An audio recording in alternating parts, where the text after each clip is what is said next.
The war against the underground monsters had finally ended, and the labyrinths that once swallowed countless lives were left in ruin. Among the survivors who emerged from the dark tunnels were children born inside those twisted mazes, children known as dungeon babies. Raised on monster milk and sharpened by darkness, they carried power far beyond ordinary humans. But one boy was different. He didn't come from just any floor. He crawled out from the deepest, darkest level of the labyrinth, stronger than the others, yet strangely timid. When he grew up, he tried to live a quiet life above ground, working as a guide for explorers through the ruins. That all changed when a reckless expedition went wrong. Forced to reveal a glimpse of his true strength, he saved himself and the girl. Then, suddenly, the floor beneath them cracked open, and they fell into the depths of the underground. When he woke up, he stumbled upon something no other dungeon baby had ever claimed, a living dungeon labyrinth that chose him as its master. He inherited his own dungeon that he could access anytime through a portal, and now his task is to make this dungeon the strongest among the others and to conquer the whole underworld. Now he is no longer just an overpowered survivor of the underground. He is its new ruler, tasked with building, expanding, and defending a dungeon that is both his weapon and his home.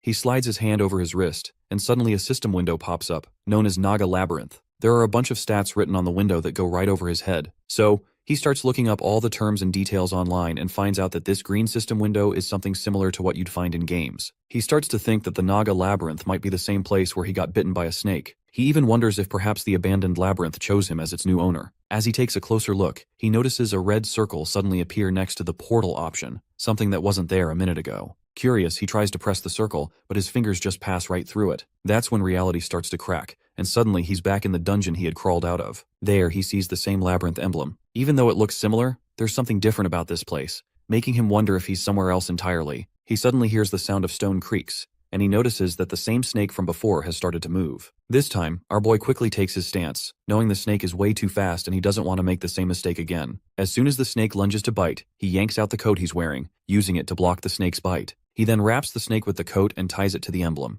Even though he's managed to deal with the snake for now, he's worried that the coat won't hold it for long, as it could easily rip through the cloth. He realizes he needs a weapon that can truly destroy it. Before he can think of anything else, he hears voices calling him out. The voice proclaims our boy as the liberator of 8,230 snakes, the inheritor of the dark depths, and the one who will sit on the Naga throne. The voice looks like it is coming from the snake, and it says he's too small and feeble to bear the weight of the crown, but since they don't have time to wait for someone else, it's just his luck that he's here for this crown. Of course, this all goes way over his head. He confusingly asks what the Naga throne even is, and asks the snake if it's the owner of this labyrinth. The snake doesn't bother responding to his questions, and just wishes him the best of luck as the new honorable king of the Naga. He is quite frustrated to realize that even though he hates labyrinths, he is now stuck as the owner of it, and all he did was enter one just once to earn some money for his sister's wedding. He even tries reasoning with the snake again, reminding it that he had promised his parents he would never set foot in a labyrinth, no matter what. That's when he hears some rustling noises and suddenly his sister's voice calling out to him. He's quite surprised to see that the portal he came through is still open, and he is even more fascinated that he can hear sounds from the other side. As the door's lever begins to rattle with his sister trying to open it, he tenses up and quickly jumps back through the portal, landing safely in his room.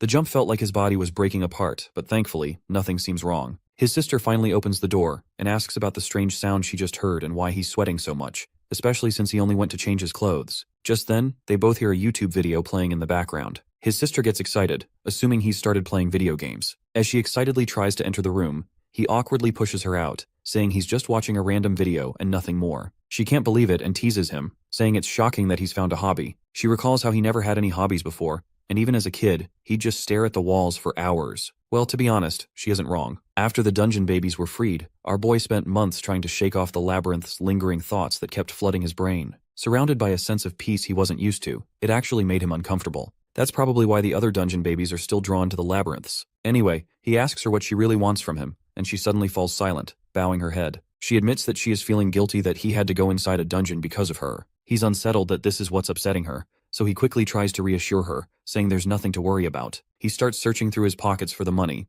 but then he realizes that he is not wearing his coat right now. In that case, he decides to look into the room and tells her to give him 1 second and he'll be right back. He remembers that he took his coat off in the labyrinth and left it there. As soon as he looks at the portal, he sees this cunning monster trying to loot his stuff from his coat. The sight of this creature leaves him momentarily petrified. But before chasing after it, he tries to quickly brush his sister off, telling her that he'd like to enjoy his first ever hobby a little longer, asking for more time alone. Without waiting for her response, he slams the door shut, leaving her confused by his unusual excitement. She stands there as she thinks to herself how she's never seen him this energetic before. Meanwhile, on the other side of the door, Our boy listens carefully until he's sure she's gone. As soon as he's in the clear, he locks the door, jumps back into the dungeon, and rushes to grab his coat. He rummages through it, finding his wallet and phone, but the money is gone. Just then, a system notification pops up, informing him that during his absence, an imp entered the labyrinth and stole his money. To find the missing imp, he has to complete synchronization and activate the labyrinth entrance. Not surprisingly, Jinwoo lets out a big scream, finding it ridiculous that an imp would steal some piece of paper instead of something shiny or precious. System does not respond to his yellings, so he tosses his coat aside. He plops back down on the throne,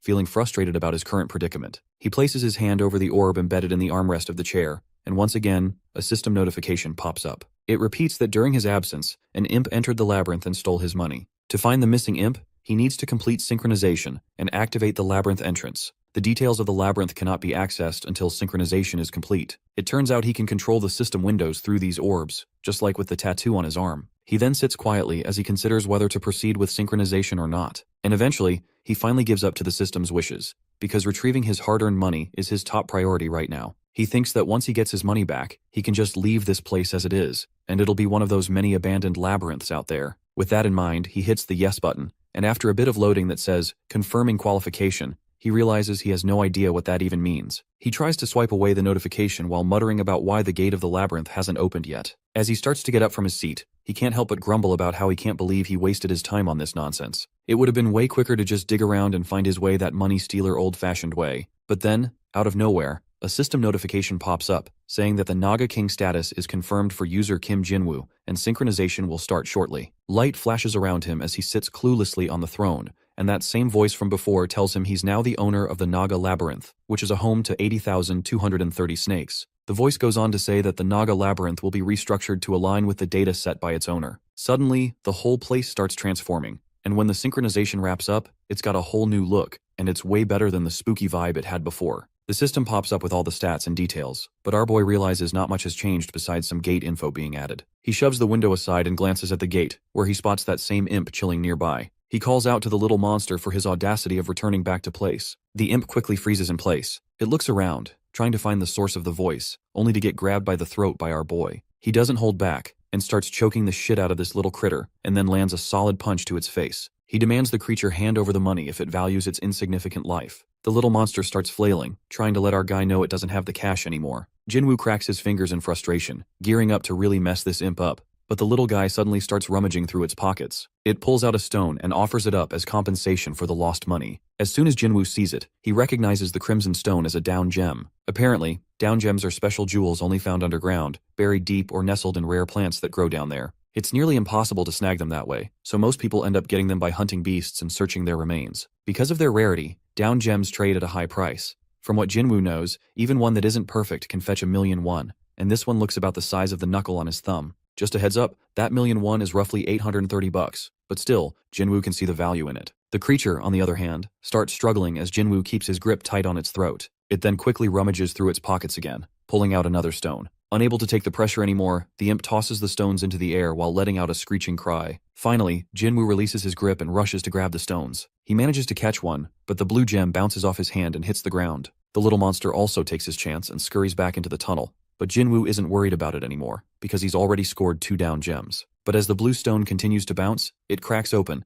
and a blindingly bright light bursts forth. A system notification promptly arrives, announcing that a mid-rank down gem has been offered to the altar. It explains that the durability of the damaged labyrinth will be restored, and upgrades will begin shortly. But Jinwoo, not wanting to lose his precious gem, rushes to grab it, only to find that the stone has already turned to dust in his hands. The system pops up, stating there are 24 hours remaining until the labyrinth's durability is restored, and 72 hours until the labyrinth is upgraded. Jinwoo couldn't care less about any of that crap. He's just bummed that he literally lost enough cash to buy a car. Fast forward 3 days later, and thanks to Hyunji's new in-laws being super considerate, her wedding goes off without a hitch. After some negotiation, Jinwoo manages to sell the down gem he snagged from the imp to an appraiser for a good price of 18,000,000 won. It's lower than he expected, but it'll do for a wedding gift. He can't let his dad know about this windfall, so he'll have to hand it to Hyunji in person. Still, he can't believe he made that much for just a rock. With only 24 seconds left until the labyrinth upgrade is complete, the notification reminds him of the pain of losing that stone. If it weren't for that mishap, he'd still have 36,000,000 won.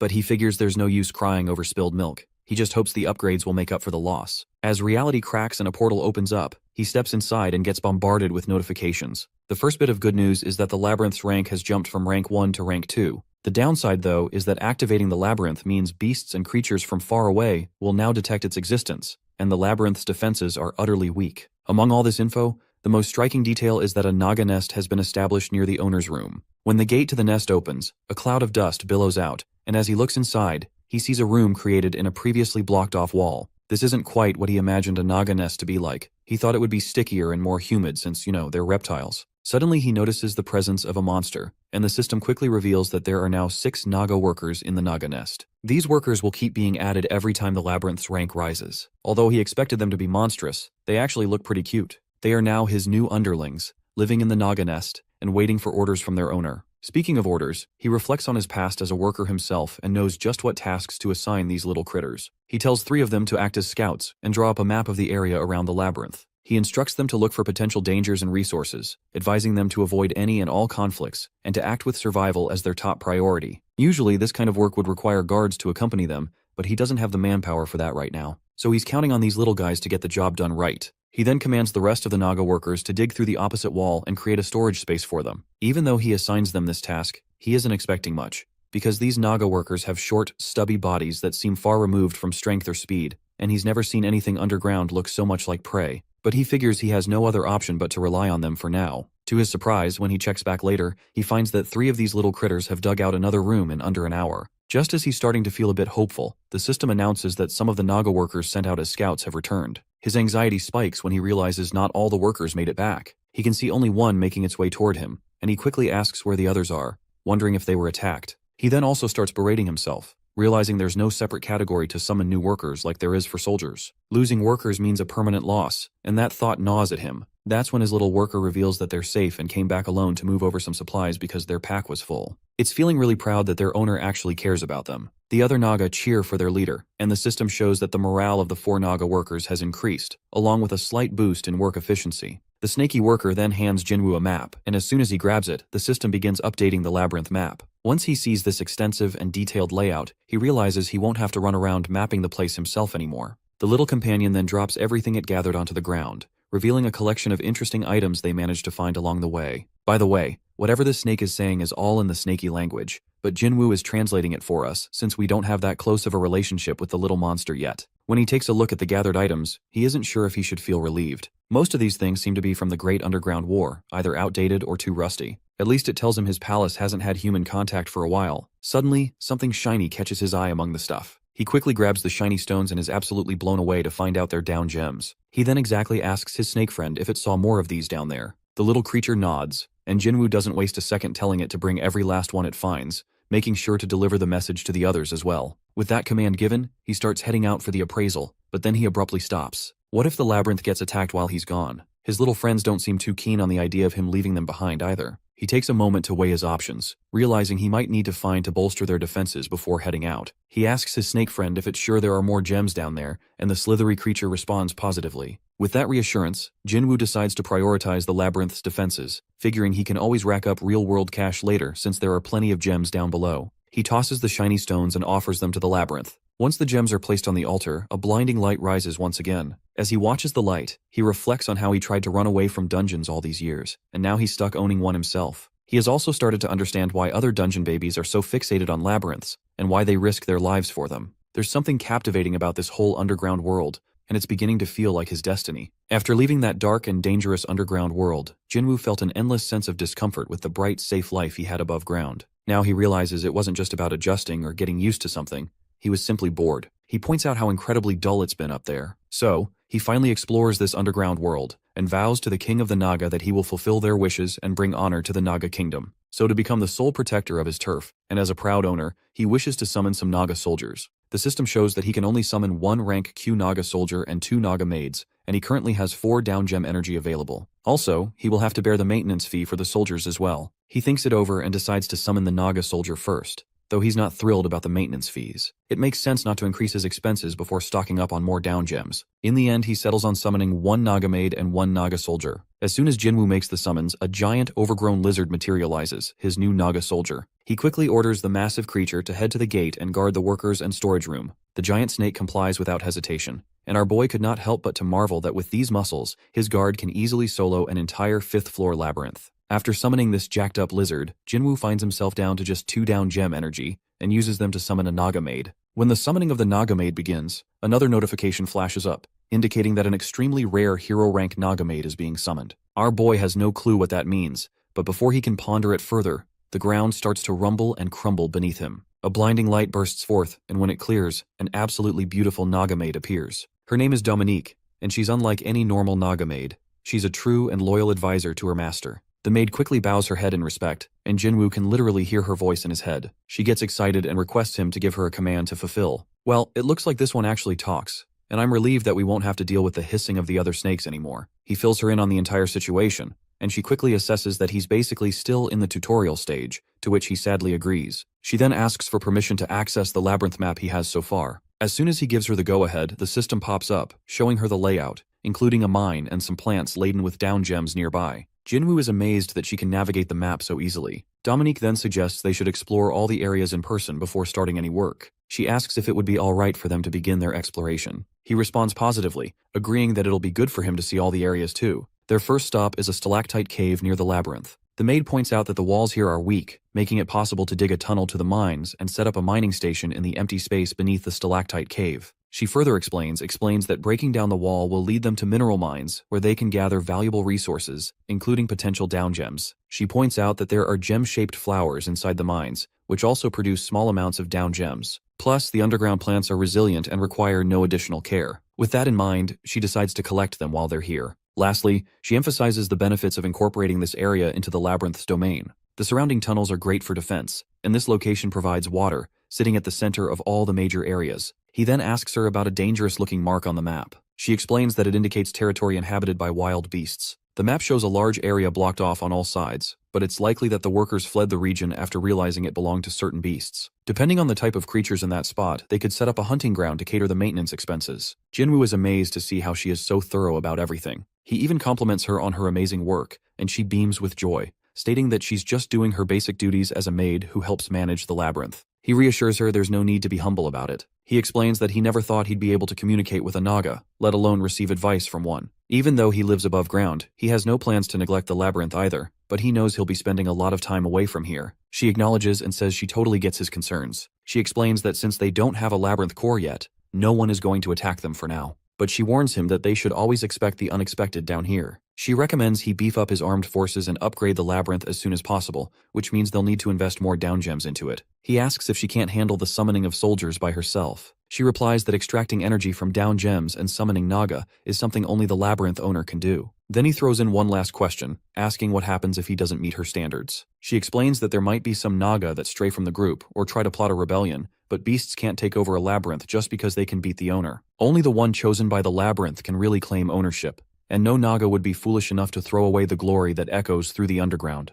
I'm not sure what she meant by that last line, but they wrap up their conversation for now. He tells her he'll be in her care, and she promises to do her best to carry out his orders. After that, they upgrade the labyrinth using the down gems she harvested. Now we're back above ground at the down gem appraisal, where the appraisal guy is examining a stone closely. He mentions he's heard that beasts are starting to crawl onto the upper first floor, making it tough for even veteran explorers to get in and out, since nobody is able to get into deeper floors, and there's a shortage of down gems because of it. He's not really sure how our guy is managing to gather all these gems, and honestly, he doesn't want to know. What he's really interested in is whether our guy is willing to make an exclusive contract. Our guy thinks over the old man's offer because he's been avoiding the underground for a while now, and has no clue what is going on there nowadays. He agrees but specifies he wants details about the labyrinths. The old man nods, saying all he needs is these pretty rocks, and he's ready to spill everything. Then he drops some serious intel about some little critters known as hell spiders. He explains that they drop valuable gems, and if they manage to catch just one, it could be a game changer for them. He mentions they're hanging out at the Paju gate right now, but our guy quickly passes on the job and begins walking away. The old man can't believe it, saying it's ridiculous to throw away such an amazing opportunity. He asks if this young man doesn't have family to take care of, reminding him how tough things have been financially for his family lately. That's when our guy spins around with godly speed and obliterates the old man sitting behind. He sternly asks this old coot if he has been investigating him and his family. The old coot tries to calm him down, saying keeping an eye on dungeon babies is part of his job, especially since not all of them are as decent as our guy. He explains that he can't really trust anyone, unlike our boy, who always brings in exceptionally high-quality down gems. Our guy quickly shoots back that he's always found his gems on his own and hasn't done anything shady to get them. The old man acknowledges this, saying he knows that much, but most of the folks who come in here have had it rough. A lot of their families are gone, and people with nothing to protect aren't easy to trust. If things go south, they only have themselves to look out for, and they'll do whatever it takes. But since our boy has a family to look after, things are different with him. That's when Jinwoo leans in closer to the old man, making it clear that if anything happens to his family, he'll show this old coot what happens when a dungeon baby snaps. As our boy starts to walk away, the old man promises him this won't happen again. Before leaving, Jinwoo tells him to just transfer the money for his down gem to his bank account, and with that, he's out the door. The old man is left there, reflecting on how this guy just shattered his table in half and didn't even mention compensation. But honestly, he's not too surprised. Dealing with dungeon babies, you learn to expect the unexpected. The scene then flashbacks to when our lad was younger. He watches in horror as humans are getting eaten alive by spiders. One of the dungeon babies, getting pierced by a monster, asks why they're being killed when they spent their whole lives digging mazes for these beasts. Suddenly, a giant spider hovers above Jinwoo, its sharp red eyes jolting him awake. His maid gets concerned to see him exhausted and out of breath, and quickly asks him if he is all right. The boy explains that he just had a bad dream and there's nothing to worry about, and it's all in the past. Still, his servants and maid look concerned for him. He chuckles at their cute faces, and the maid asks what's going on in his head this time. That's when he tells her he's smiling because the Naga workers are not what you'd expect in such a dangerous labyrinth. She asks if he doesn't like them, and he reassures her that they're perfect. Just because he grew up in the labyrinth doesn't mean he likes wild, grotesque beasts. Thinking about it, he realizes that thanks to these unusually friendly Naga workers, he doesn't feel as nervous in here as he thought he would be. It's a nice change of pace. He turns to his maid and says there's news that hell spiders are roaming around. While they're safe for now, since they're far from here, he can't rule out the possibility of beasts from deeper floors climbing up. So he asks her how the upgrade is going. The girl beams at the system window and says there are only 3 seconds left until the labyrinth upgrade is complete. Right on cue, a bunch of system windows pop up in front of him, revealing that the labyrinth has been upgraded to rank 3. Some previously unavailable facilities can now be constructed, new forces can be summoned, and 6 Naga workers have been added. A cloud of dust erupts. As it settles, they see the core of the labyrinth, the heart of it all. If it gets destroyed, everything in this labyrinth will be lost. The maid explains that the labyrinth has a limit on how much power it can hold. This upgrade was designed to help support the labyrinth as its power grows. She mentions that it feels like an unnecessary weakness being out in the open, because destroying the core would mean the end for everything here. But the upside is that as long as the core remains intact, the labyrinth will survive, no matter how much damage it takes. Just then, another notification pops up, saying that with the labyrinth core activated, faraway beasts and creatures are now aware of its existence. Suddenly, a red window flashes, warning that a swarm of nearby hordes of rats is heading toward the labyrinth, with an estimated time of arrival in just 1 minute. After this bombshell news, the maid quickly tells him he needs to increase the number of guards, because 1 Naga soldier won't be enough. Without wasting a second, he instructs the system to summon more Naga. The system window promptly shows the entire list, and this time, he has plenty of options, including archers, warriors, mages, and priests. However, he notices that they all require a lot more down gem energy, and he currently only has 21. After a moment of consideration, he decides to stick with Naga soldiers to fend off the approaching swarm of 20 rats. But the maid reminds him that 1 Naga soldier can only take on 4 horned rats at a time. On the other hand, Naga warriors and priests can handle 2 soldiers, while archers can face off against 3, and mages can take on 5. The catch is that other than the warriors, the rest are weaker in close combat. Jinwoo is genuinely impressed by her insights and feels grateful to have such an amazing maid by his side. Her praise means a lot to her, and she squeals in happiness in the background, clearly overwhelmed. Jinwoo, on the other hand, orders the labyrinth to summon 1 Naga soldier and 2 Naga warriors. The energy crackles, and right away, 1 Naga soldier and 2 absolutely massive Naga warriors appear on the scene. These warriors make the Naga soldier look like a kid quaking on its tail in the background. Then, our boy notices one of the Naga workers behind him looking surprisingly sad. Curious, he asks what's wrong. The maid explains that Naga workers are mutations of higher-ranking Nagas. The stronger a Naga is, the more likely it is for weaker subspecies to be born. That little one has just come face-to-face with what it would have looked like if it had been born without any mutations. It finally makes sense to our boy that this Naga might follow orders, but often feels a lack of motivation. However, since it's stronger than the other workers, it never falls behind. She assures him that she'll take that little Naga aside later, but before she can finish, he tells her there's no need for that. He asks her to gather all the Naga workers and bring the new additions too. He reassures her that he's not going to make them dig. It'll be more like a field trip. He reminds her how much Nagas value honor, and since this is their labyrinth's first battle, it would be cruel to make them hide during such a glorious moment. He promises he'll do everything in his power to protect them. The little Naga still looks anxious and unsure of itself, so to boost their morale, Jinwoo picks up the pickaxe the worker Naga uses. He declares that this will be his proud weapon, and he's going to conquer this battle with it. The little one finally lights up with a glimmer of happiness, while Jinwoo decides it's time to show these rats just how big of a mistake they made by invading the turf of the snakes. We finally see the army of rats, snickering to themselves about how they've finally made it into the nest of the dumb snakes.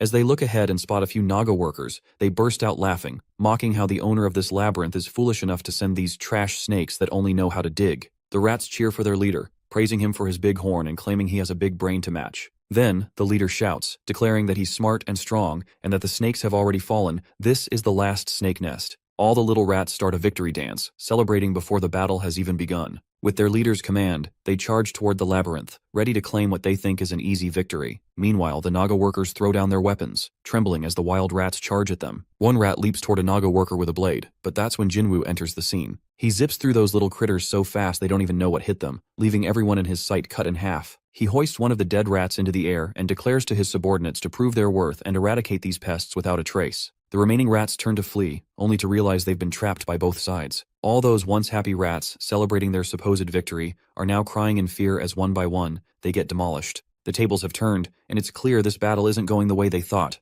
The leader of the rats, Trach, finds himself rooted in place, unable to move as chaos intensifies around him. His mind flashes back to the past, where he remembers being called by one of the dungeon babies. Trach is frustrated and states that he's going back to digging and doesn't have time for futile talks. The dungeon baby reminds him that if he only digs, what's the point of his existence? Trach replies that if he doesn't dig, he'll end up being eaten by his owners, who are big and strong. As a small and weak creature, he has no choice but to dig. The dungeon baby tries to provoke him, saying he's supposed to be the biggest and bravest of the rats. Trach simply retorts that he's not stupid. He knows the difference between bravery and recklessness. That's when the dungeon baby asks Trach if he doesn't want to get stronger and more brave just like the owner of the dungeon. He states that since Trach just wants to remain weak and insignificant for the rest of his life, he is going to teach the other rats how to get strong and become the owner of the dungeon. Trach starts shaking at this, asking if that's even possible. The dungeon baby confidently replies that it's absolutely true, and even someone like Trach, who just digs, can become the owner of the labyrinth. Suddenly, Trach snaps back to the present as his subordinates call out,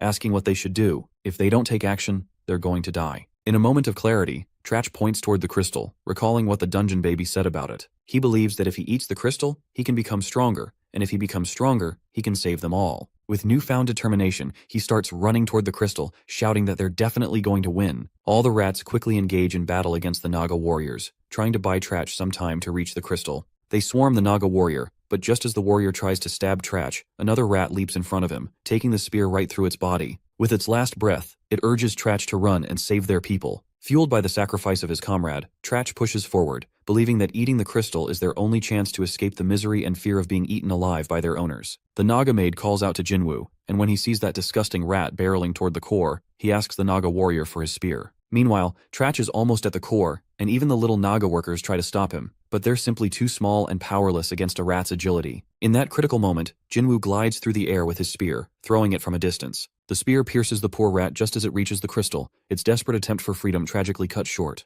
A red notification flashes before Jinwoo's eyes, indicating how fast the HP of the altar has plummeted because of this spear attack. Meanwhile, in the settling haze near the crystal, Trach is still desperately trying to reach it, his teeth just mere centimeters away from his freedom. But it's all in vain, he's already pinned by that spear. To finish it, Jinwoo delivers the final blow right above Trach's face, ending his tragic life in that moment. The maid explains that the spear he threw caused more damage than Trach could have inflicted. Jinwoo replies that the rat was way too close to the core, and he never expected them to sacrifice their own to get through. As he decides to return the spear to the Naga warrior, the maid happily reveals that there's no need. Since the rat who just got killed was their leader, they've lost their will to fight. Dealing with the remaining rats will be as easy as trampling over ants. Jinwoo points out how he didn't expect the rats to be so weak and feels like he just overprepared for this. The maid explains that while there may be a lot of them, they're only slightly stronger than the Naga workers. She adds that there are labyrinths that catch them and use them as workers, which explains their overall weakness. Jinwoo agrees, and points out that the Nagas glide around so smoothly despite their large physiques.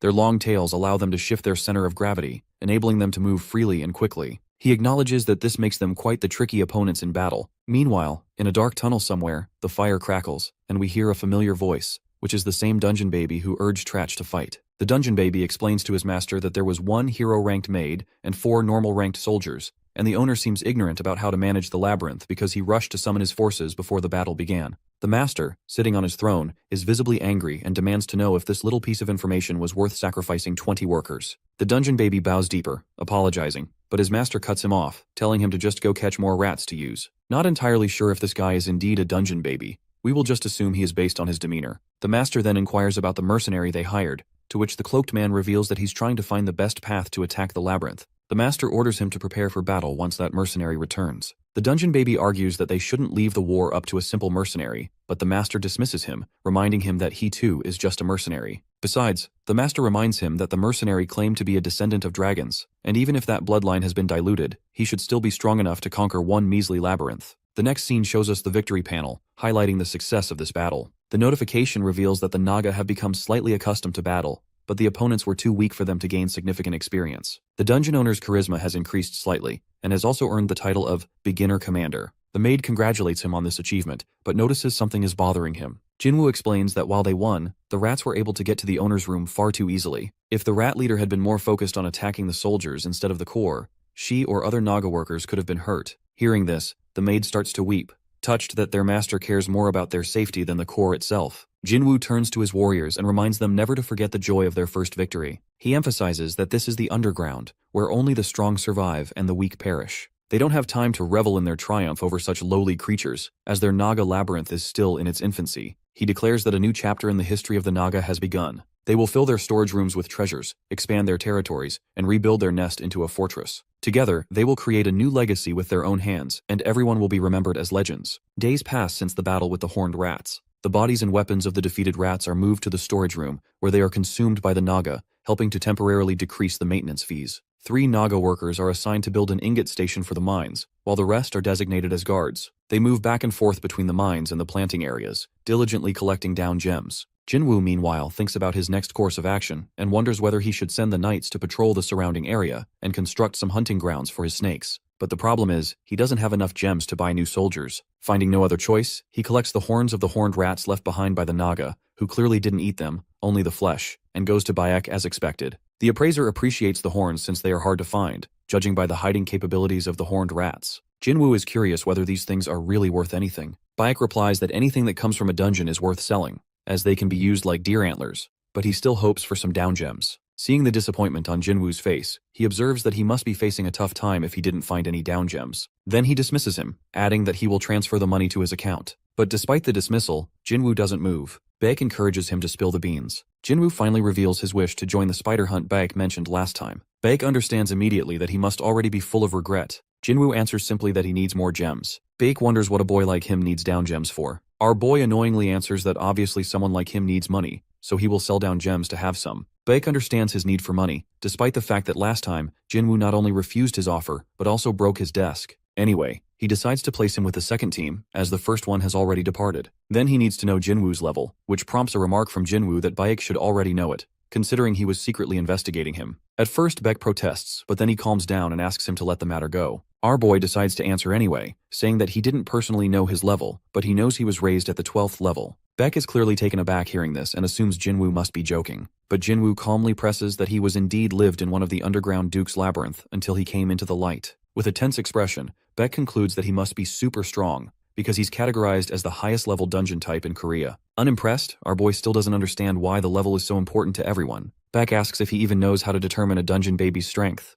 Jinwoo reveals that he decided to stay away from dungeons ever since coming above ground. He admits that he doesn't even know how the level system works, whether it's something determined by people or by the underground itself. Baek now finally understands Jinwoo's need for information, so he decides to show him what he knows. He scribbles some cartoonish figures on the horn and explains that the level of a dungeon baby is basically determined by the level of the dungeon they were raised in. This means Jinwoo's level is 12, which is one of the rarest levels in the world. Besides him, babies raised in levels 1 to 3 are slightly stronger than average humans, which is why they usually become part of search parties. The next category is levels 4 to 6, which includes babies who typically serve in either search parties or attack units, as they possess the power of enhanced soldiers. The following category, levels 7 to 9, consists of those with the strength of beasts themselves. Like Jinwoo, they are very rare and often end up arrogant because of it. Finally, the last category is levels 10 and above, which is considered something beyond this world. There isn't much information about them due to how few exist. Jinwoo probably already knows this, as he's part of the 12th floor. These people not only possess rare abilities, but also supernatural strength and speed. Baek is quite curious to know if Jinwoo has any such qualities, something like shooting lasers from his eyes. Glaring at the old man, Jinwoo reminds him that he can kill him without a weapon using just his current power, because Bayek is nothing but a frail old man. Baek immediately gets the message. Coming back to the point, Jinwoo asks if they have any spot for him. Baek answers that if the team doesn't have a level 12 member, then Jinwoo will definitely be in. But our boy doesn't want to reveal his higher level. Baek reminds him that this means he'll get less money, as payment depends on their level, but Jinwoo agrees to that. While contacting someone on his phone, Baek promises to text him the schedule as well as recommend the items he'll need. He even agrees to lend some equipment for the journey, but reminds him not to break his desk again. Jinwoo agrees and thanks him. Before Jinwoo can leave, Baek reminds him to bring his ID card and picture so that he can make a fake Dungeon Baby ID for him. When our dude shows his complete obliviousness regarding it, Baek is once again in disbelief that in what world our boy is living. Later, Jinwoo returns to his Naga realm, where Dominique is mimicking him and giving a grand speech about them becoming legends. Suddenly, our boy asks what the hell she's doing, which petrifies her. She fumbles for a moment, but Jinwoo lets the matter go and asks for the report for the day.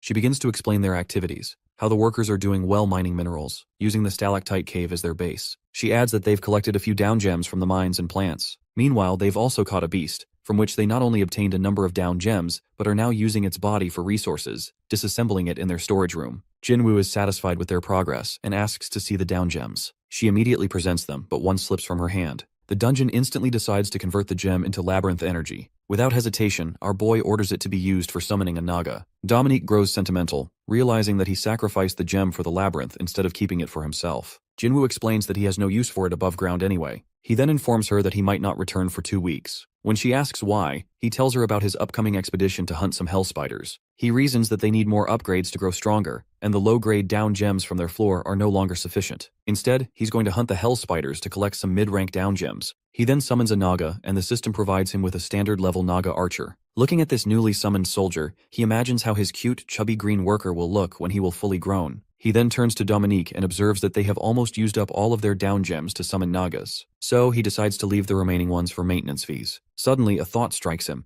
and he addresses his maid in a serious tone. Looking at the portal thoughtfully, he asks whether it's possible for them to adjust the size of the portal. Later, our boy stands in front of the Paju underground gate. Before moving forward, the leader of the team, Lee Junyoung, decides to give a short briefing. She introduces herself and keeps the speech brief, as her party members are already experienced. This expedition is scheduled to last 2 weeks and includes 22 people. 7 are part of the search and attack unit, while 15 are members of the search party. All dungeon babies except are of different levels, which is showed by their arms bands. With that, she ends her briefing. A guard then informs her that the expedition team may proceed and instructs his companion to open the gate. With the announcement of the gate opening, Junyoung urges everyone to hurry, reminding them they are already quite behind Team 1. Then she wishes them a safe return. After a while, one of their explorers gets caught by a whip-tailed lizard and starts shouting for help. Junyoung tells everyone to stay on guard since the monster's tongue is already occupied, meaning it can now attack with its tail. Then she instructs them to attack from its back instead. One of the dungeon babies remarks that starting with a beast like this means there's less chance of making good money. Meanwhile, the trapped explorer keeps screaming for help, while another casually comments on how explorers these days aren't very efficient.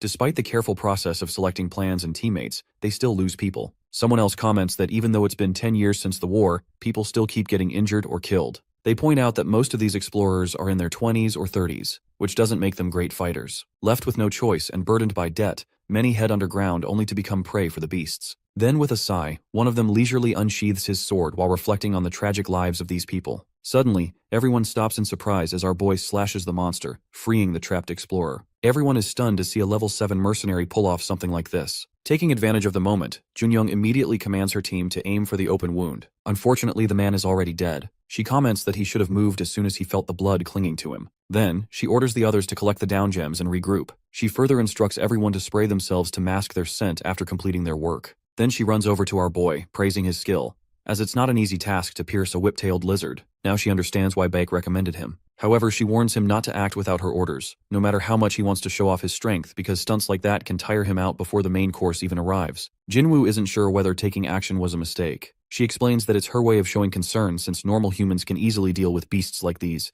They need to conserve energy for the real battle ahead, which will be much harder to face. Jinwoo, despite her explanation, replies nonchalantly that he only moved because he was feeling stiff from the cold. Then, another subordinate informs her that they've completed the task. She asks how far they need to move to reach a safe point. He answers that they'll have to walk for another half an hour. Jinwoo expects this outcome, but he knows there's a significant difference between normal explorers and dungeon babies. Then, one of the explorers asks whether they're going to leave the corpse behind. She responds that they have no choice as they can't take it along, because it might attract more beasts. Meanwhile, Jinwoo silently observes the cruelty and the casual attitude they have toward the death of others. Still, he's certain that if the dead person had been a dungeon baby, the treatment would have been very different. Anyway, it's not his concern. After a week, they reach the entryway of the second floor. Junyoung asks for a report. The explorer explains that they came across 2 whip-tailed lizards. There were no casualties, just some minor injuries. Junyoung runs to the team, finding that several members have collected down gems. They're amazed to find so many, especially considering they are still at the entrance. One of them asks about the overall worth of the gems, to which another answers that they can fetch around 50 million won.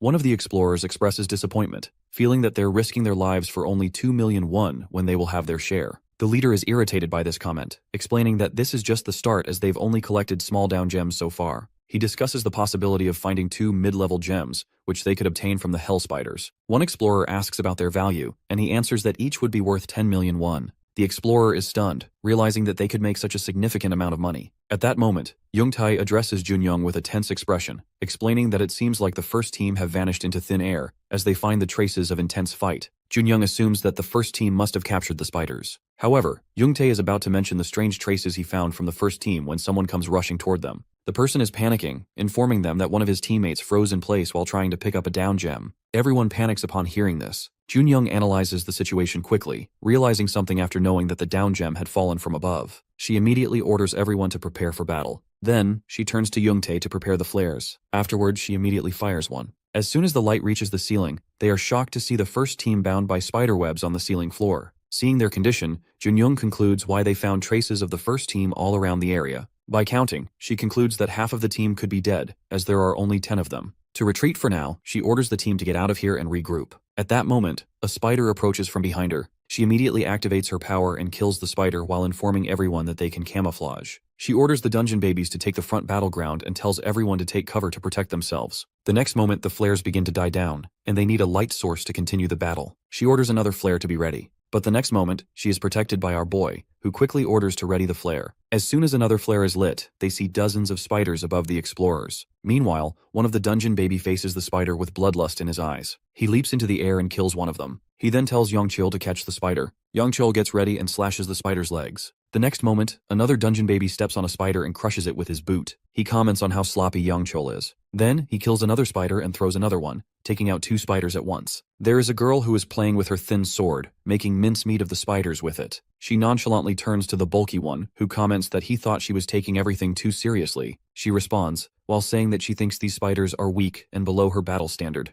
An explorer reminds her that these are still hell spiders. Suddenly, one of them notices more spiders coming toward them. He cautiously warns everyone to stay on their guard, as they are not dungeon babies but normal human beings. Then, they watch in awe as our boy rushes toward the hell spiders, cutting through the spiders like vegetables. Seeing his strength, Junyoung is in disbelief that he's really a level 7. After the battle ends, Junyoung asks the workers to check for any injuries. Those who are unharmed should start working on the spiders. The other dungeon babies are quite satisfied with the warm-up, having fought the spiders. This catches Junyoung's interest, and she explains that it's odd for spiders, creatures from lower floors, to be so weak. Young-chul comments that they are weaker than the lizard beasts. Someone else remarks that maybe it's just a myth that low-floor monsters are super strong. Meanwhile, one of the explorers is relieved that they didn't have to use explosives. But suddenly, their discussion comes to a halt when our boy inspects one of the spiders and concludes that these are not hell spiders. They might belong to the same species, but their size is even smaller than hell spider babies. Moreover, they don't have exoskeletons, and their skin is much weaker. He then suspects they might be a subspecies, but quickly rejects the idea, as their fighting style still doesn't match. Hell spiders are not the type to engage in close-range battles. Junyoung tries to interject, but he shuts her up.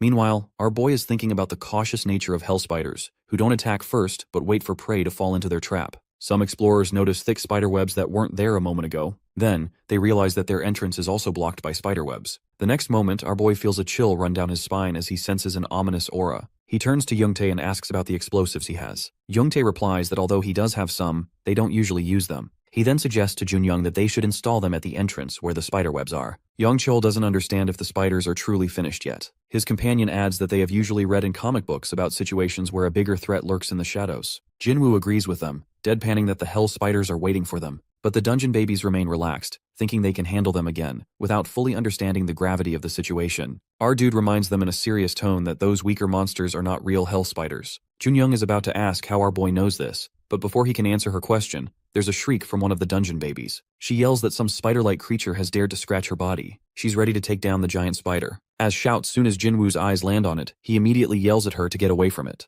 She arrogantly states that these are hell spiders, the same ones they killed moments ago. But her sentence is cut short as the hell spider pierces her guts. With bulging eyes, she looks up at the giant spider's mouth. The next moment, there's a loud crunching sound as she is devoured by the hell spider she arrogantly claimed to have killed. The hell spiders, along with their queen, finally decide it's the right moment to reveal themselves. Junyoung is tense as she assesses the situation. She immediately gives the order for everyone to stop their work and huddle together. Then, she turns to Jinwoo and asks him to confirm whether these are real hell spiders. But she stops, seeing Jinwoo frozen in his place. At the same moment, an explorer falls in front of the hell spider, pleading with Jinwoo to save him. This scene stirs a memory of his own life back at the dungeon. When Junyoung addresses him again, he comes out of his trance and informs her that there are a total of 2 baby hell spiders, 1 adult, and numerous subspecies they've already fought recently. He suggests that they ask the explorers to explode the entrance with spiderwebs as soon as possible. He even worries about a cave-in because the webs of these spiders are quite tough to break through. Junyoung suspects aloud that he hasn't just seen the hell spiders, but has spent a long time observing them. Our boy doesn't deign to answer her. Then, the battle begins. The dungeon babies are ready to fight and wonder aloud where the dungeon babies from the first team are. Youngchul answers that it seems like they've been eaten. Then he asks about the explosives, and Youngtae answers that they are just about to be prepared. The bulky dungeon baby wonder why they need to flee when they've come here to take down these hell spiders and now want to run away, even though they've shown up. Indeed, it doesn't make any sense. The blonde one reasons that the other dungeon babies were eaten by the spiders, reminding him that they may have let their guard down. Jinwoo orders them to move back as the hell spiders make their move. But the bulky one doesn't follow the order. He starts to fight instead. Jinwoo desperately asks him to stop if he doesn't want to die. But the bulky one doesn't listen. As soon as he arrogantly punches the spiders, he feels as if he's punched solid iron and is struck by immense pain. The next moment, another dungeon baby is killed by a spider, and by their arrogance. The remaining dungeon babies understand that another spider is coming. Our boy comes in and slashes the spider's legs, stunning the onlookers. Then he continuously slashes and attacks the spiders. Youngchul immediately realizes that Jinwoo is not just any ordinary dungeon baby. His friend calls him to come over where they are going to explode the entrance. The hell spiders attack again, and Jinwoo leaps into the air to dodge. He's clearly tired, but his expression turns serious when he sees the double attack coming from 2 hell spiders. He understands that they have no time to hold back his abilities. If he does, he'll be a dead man. Even though it's been a while since he used his abilities, he activates one and attacks the spiders, stunning everyone around him, leaving them wondering who he really is. Someone asks Junyoung about the explosives, and she answers to blow the entrance already. Then, she shouts at Jinwoo to come with them, as they've opened the entrance. But, to her shock, he pushes her toward the entrance and readies himself to attack another hell spider with a different weapon. With one slash, he strikes the monster. Then, he looks back at his teammates with glowing eyes, telling them they will meet above ground. The next moment, a cave-in happens, and Jinwoo is trapped with the hell spiders. He turns to the hell spiders and wonders if they've been mocking him while thinking they've won. But now there's no one left to witness his power, so he needs to give them a real show. With that, he opens a portal, and his warriors appear behind him, all ready for the immense battle that's about to unfold. Jinwoo immediately starts giving orders to his army. He decides to take on one of the 2 baby hell spiders, while leaving the other to his warriors. He then instructs his soldiers to guard the gate, with the archers covering them from a distance. He asks about their biggest problem, which is the adult hell spider, which is not even moving. He thinks the floor is too narrow for such a giant to move properly, so it's wise not to make unnecessary movements that might cause it to cave in. Dominique informs him about the approaching subspecies spiders. He tells her to get inside their realm. Then, he encourages his army, telling them not to be afraid, as these monsters are only slightly worse than what they've encountered with horned rats. He orders his army to kill each and every one of them. With that, he rushes to one of the baby hell spiders and slashes its chelicerae. The archers are also killing numerous spiders, while one soldier is tossing them aside like they're nothing. Jinwoo notices how his warriors are getting better. Even the archers are shooting arrows like cannons. He challenges the spiders to perform even better, wanting to give them a harder time, so he can show off his skills to his army. However, his arrogant thoughts are cut short when Dominique addresses him through telepathy, informing him that the adult hell spider has started moving. In the next moment, he's attacked by the adult spider, but he leaps into the air just in time to dodge. The adult hell spider roars in fury. He tries to block the shriek with his hand, but his system informs him that his combat power has surpassed his limits, setting the level to match the hell spiders due to his fear of them. He decides to check his Naga army. One of the soldiers is injured, while another is dead. Only the archer and Dominique are able to block the attack. Even so, he gets a warning that a Naga warrior has sustained a severe injury. The mother hell spider gathers aura around its mouth and shoots it in his direction. He dodges it luckily, but addresses Dominique, who informs him that the gate is in danger because of the sheer number of subspecies spiders trying to get in. He's about to tell her to wait inside, but he's attacked again by the hell spider. In this moment, he realizes that the hell spider's purpose is to eliminate him, as it has turned its back to the gate. There's no use in him escaping to the gate, which could endanger his Nagas. Suddenly, he notices something shimmering near one of his Nagas, and decides to attack the hell spider again. This time, he successfully damages the baby hell spider, taking out 2 of its 4 eyes and slashing its jaw. He then gathers all of his aura into his hand and pushes it inside the baby hell spider. The next moment, he comments on how these hell spiders are stronger than he had expected because of the jewel he finds inside them. With that, he pulls the core from its mouth. His mind races as he realizes the significance of the gem, so he immediately shoots it inside his realm. His system quickly processes the mid-level down gem. He orders his system to summon a mage Naga, with the first order being to annihilate the Hell Spiders. This Naga is no ordinary one but a rare rank Naga that immediately activates the seal, freezing the spiders. The small spiders are caught inside it while a large wall appears in front of the giant one. The remaining baby Hell Spider tries to break free and attacks one of the Naga soldiers. Seeing the situation, Jinwoo realizes that the magician Naga must be using range over intensity, which explains why the baby Hell Spider is still alive. The Naga mage doesn't disappoint its master and attacks the baby Hell Spider again. Jinwoo is then informed that they have dealt with the baby Hell Spider. Now the only one left is the giant mummy Hell Spider who is glaring at them.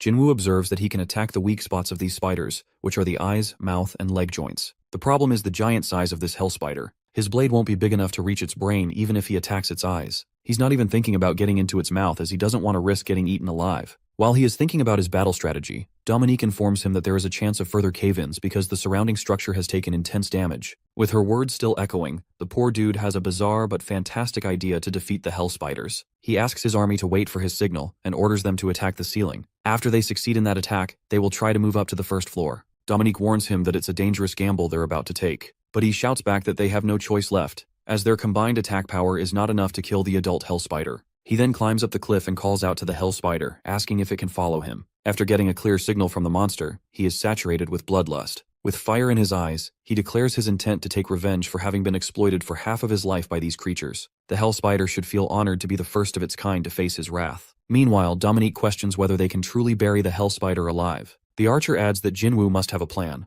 She doesn't agree that they can bury this giant thing alive, no matter how many times they attack the ceiling. Then she wonders aloud whether there's something important on the first floor. Her focus shifts back to the current situation that Jinwoo is fighting alone while she and her Naga companions are waiting idly, which makes them feel useless. She thinks about how Jinwoo told her they don't have enough power to defeat the Hell Spider. The entire Naga army begins to discuss how they shouldn't feel discouraged. Jinwoo's intention isn't to make them feel denied, but to make them wait because he prioritizes their safety over his own. Dominique feels relieved hearing this and silently reflects on Jinwoo's benevolence. The Nagas cheer, while declaring that they will trust their master and wait for his signal so they can act. Dominique then turns to the Naga mage and asks how much mana he has left. Meanwhile, Jinwoo is attacking the Hell Spider, but he's clearly exhausted as he tries to lure it upward. At the same time, another party on the first floor feels the shaking from the floor. One of them wonders if he's the only one sensing the vibrations. Another reminds him that there are no big monsters around capable of shaking the floor. But the first one remains uneasy and tells his friends to wrap things up quickly because he senses something bad is coming. At that moment, the floor cracks and the adult Hell Spider emerges from it.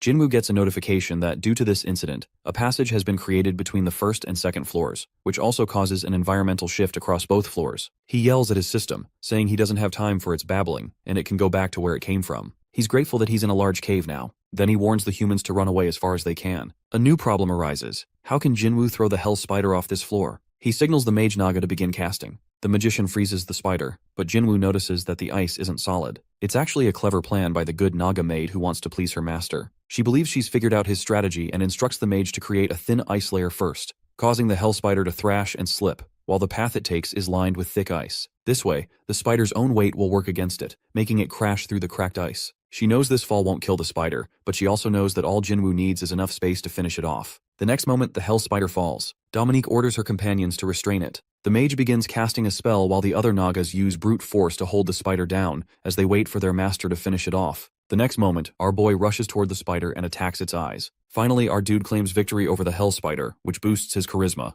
Not only that, but he is promoted to the rank of Ordinary Commander, increasing his attack power and raising the reputation of his Naga army. His soldiers and warriors are also upgraded to the rare level. He then turns to his Naga army, noting that one soldier's arm hasn't regenerated even after the upgrade. Curious, he asks Dominique why the magician Naga didn't level up. She explains that magicians usually need to put in more effort to level up. Not only that, but they also require access to research facilities. These facilities, along with others like a smithy, will become available once they upgrade their labyrinth. Checking his system, he concludes that they need at least 50 down gems to upgrade the labyrinth, but they currently lack 48 of them. He decides to check the battle rewards. The Nagas present him with numerous gems of different ranks. In total, they have 6 mid-rank Hell Spider down gems and 44 low-rank gems from subspecies. While holding one of the mid-rank down gems, he expresses sorrow over the companion they lost in battle. But at least these gems help compensate for the loss. Now with 62 down gems, he uses 50 of them to begin upgrading his labyrinth. The process will take 120 hours to complete. Then he tells his Nagas that he's going to take some low-level down gems above ground so that no one gets suspicious. Before heading off, he warns his army that their recent victory will likely attract other beasts and explorers. Because of that, They need to close the gate as soon as possible. He instructs them to collect as many spider corpses as they can and retreat into their home. Next, he orders the magician Naga to block all the exits with magic once he leaves. However, seeing the mage's condition, he turns to Dominique for translation. She explains that the mage can't perform the spell for now due to mana depletion. So, he turns to the Naga soldiers and instructs them to block the entrance with rocks instead. They agree and begin preparing. Dominique then asks if he's leaving now. He replies that he's heading to the first floor and will stay away from the labyrinth until the upgrade is complete. While checking their food supply, he concludes that the Nagas can survive for 5 days with the supplies. Suddenly, he notices Dominique fidgeting. Understanding her unease, he compliments how well she carried out the second half of his plan. He also praises everyone for their efforts and promises to reward them with whatever they desire once he returns. With that, he sets off while promising to meet them again after 5 days. 5 days later, our boy is inside the expedition team's tent at the Paju gate. When the remaining dungeon babies enter the tent, they look at him with stunned and tense expressions, like he's some kind of otherworldly creature. Our boy comments on how late they are for showing up. Jun Young shouts at him, reminding him that it was supposed to be a 2-week expedition, and they completed it in just 5 days. It's him who's faster than them. Anyway, that's not the real issue. Despite her irritation, he innocently offers her food, which only makes her more irritated. Still, she decides to take a seat after the long journey, and asks what happened to him. He answers vaguely that he just got lucky and managed to escape. She doesn't buy it, reminding him that he was the one who said they couldn't outrun those monstrous giant hell spiders. He coolly responds again that he's just super lucky, which prompts a remark from Junyoung that he's sly and shameless, which he doesn't even bother to deny. Then she decides to let the matter go and asks if he wants anything from her, because regardless of everything, he saved them. But he brushes off her offer, saying that since they all grew up in the dungeon, being safe is enough for him. She reminds him, however, that they don't live underground anymore, and by the rules of the outside world, she's indebted to him. He decides to test her and tells her he wants her to do something for him. When she eagerly asks what it is, he pushes his dish toward her, asking her to put it away. With that, he opens the tent flap and casually tells her he's going home to get some rest. Anyway, he's already claimed the expedition loot, and besides, he doesn't think she has anything to offer him, since she's about to face failure on the expedition front. Junyoung calls out, asking him to meet her later so they can talk about the lower floors, but he simply shrugs, feigning ignorance about the matter. Finally, he's back at the down gem appraisal shop. Beck is thrilled to see 12 down gems, which makes him truly believe Jinwoo is from the 12th floor. He offers 400 million won, including a bonus, after deducting damage to the equipment. Jinwoo's expression turns thoughtful upon hearing this. Baek assumes he doesn't like the offer and reminds him that he's even adding a bonus, but Jinwoo is actually thinking about something else entirely. Out of nowhere, he asks Beck if it's possible to help him find a house in a quiet place for around 300 million won. Beck clearly doesn't like the request because he's not a realtor, after all. Our dude subtly warns him that he can take his business elsewhere. The old cunning merchant gets the hint and decides to make an exception for our boy as he agrees to give it a try. Then Jinwoo decides to throw another request at the poor old man. He asks him to call his father and tells him that he's employed there. The poor man, having no choice, listens to the yelling of Jinwoo's foster father and tries to reason with him while saying that his boy doesn't go underground but works at his shop, which deals with materials from the dungeon. While he listens to the father shouting, Jinwoo nonchalantly opens the door and reminds the old man that this is the necessary way for him to go underground without any nagging from his father. Baek clearly isn't pleased because as much as he wants to, he can't do much about Jinwoo. After a few days, Jinwoo is finally back at his labyrinth. He's finally free from the obstacles that had been keeping him from this realm. Earlier, he had to close his bedroom door to hide the portal, but now he's living in a separate home to avoid being caught. Besides, he's been dealing with the constant nagging of his father, who's furious about him disappearing for 20 days without notice. To calm things down, Jinwoo told them he's been working at the appraisal shop, which helps reduce their suspicions about him going underground. Dominique notices him looking exhausted. She guesses it's because he's been busy these days, thinking about all the work he's done. He asks about the upgrade of the labyrinth, and she confirms it's been completed, but he doesn't notice any visible difference. Dominique agrees but adds that now he has more options for armed forces and facilities. The exterior will only change once they reach level 5. While he's checking the quantity of down gems, his maid informs him that a guest is waiting for him. He follows her down area as she explains that all labyrinths are getting these guests because they kind of travel different floors. When he enters, our boy doesn't find a tourist but a black market merchant imp who greets him so humbly that it's almost like he's lying on the floor. Jinwoo looks at him intently and immediately understands his intention. This poor imp is trying to replace Mr. Beck in the underground but with bad luck on his side. His first question is how this person knows about this place.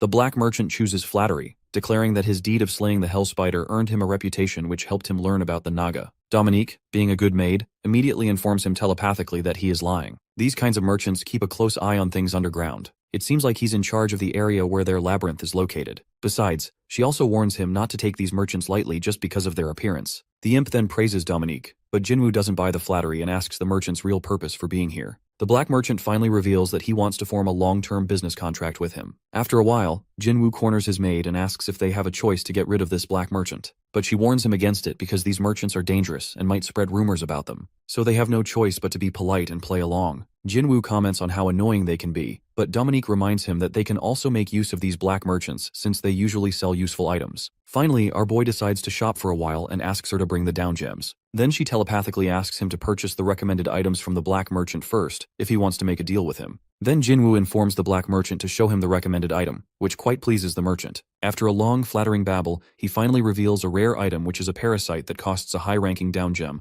something he thinks our boy can't possibly have. Still, Jinwoo decides to see it. He looks closely at the jar, then glances at Dominique for approval. She nods, and he shows the merchant some down gems to estimate its worth and how many he needs to buy this parasite. The black merchant tells him he needs 5 of them. Our boy finally purchases it, even though it's all his savings. After a while, he is informed that the black merchant has a tradition. When dealing with a new customer, they show their most valuable item first. Dominique confirms this and encourages him to use it. Jinwoo finds it annoying to think about putting this parasite inside his body, but he has no choice. It's not like he can keep it as a pet. Then he finally releases the parasite, which is eager to become part of his body. He does this because he fully trusts Dominique, whose advice has never let him down before. As the parasite absorbs into his body, he comments on how he is becoming less human day by day, though he thinks he wasn't fully human to begin with. His system notifies him that the parasite is now assimilating with his body. Ignoring the notification, he decides to focus on the labyrinth. He asks Dominique for some help, which brightens her face. Meanwhile, he's informed that the labyrinth has leveled up. He can now unlock new facilities and increase his armed forces. He's also granted 6 more level 1 Naga workers. Additionally, creatures without homes will start visiting his realm. Looking out the window, he thinks about how his realm's durability and capacity have increased. He wonders if he's rushing the upgrade. Dominique agrees, but adds that most labyrinths focus on their armed forces and facilities before ranking up.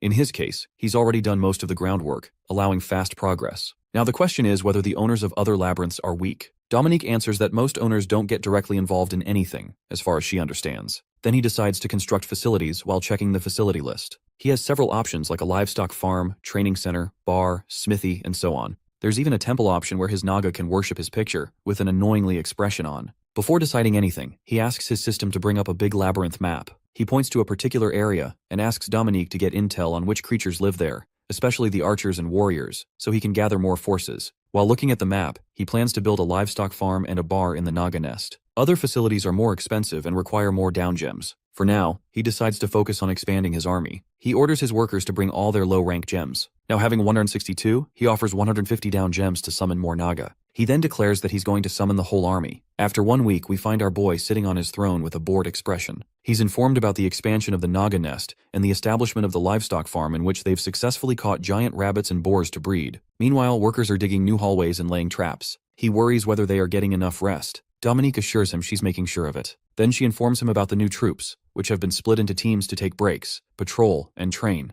so they have everything needed to fill the new map. While looking at the map, he feels glad to have a real labyrinth, but they're getting busier as they progress. He's also struggling to gather enough down gems for maintaining his realm, which helps him understand why the hell spiders left their floor and started a war. After a yawn, he decides to hunt more down gems. Dominique grows concerned because he's spending more time in the labyrinth instead of living with his family. He assures her that he has moved out and is living alone in a remote area. Since the place is pretty empty, he doesn't face any disturbances. He even offers to show her the above ground, which brightens her face. Then he looks at the portal and realizes that he's spent a full 24 hours there. So he decides to take a rest and reminds Dominique to do the same. After returning to his hideout, he remembers that he hasn't eaten anything, so he decides to install a generator in his realm to have quick ramen ready in case he spends long hours in the labyrinth again. When he falls onto his sofa, he gets a notification that the parasite has successfully assimilated with him. But the next moment, a warning pops up that the parasite is trying to take over his body, jolting him awake. His eyes start changing and he screams in pain as if his eye is on fire. We can say our boy is either quite unlucky, or maybe lucky because just as he suffers from the parasite's pain,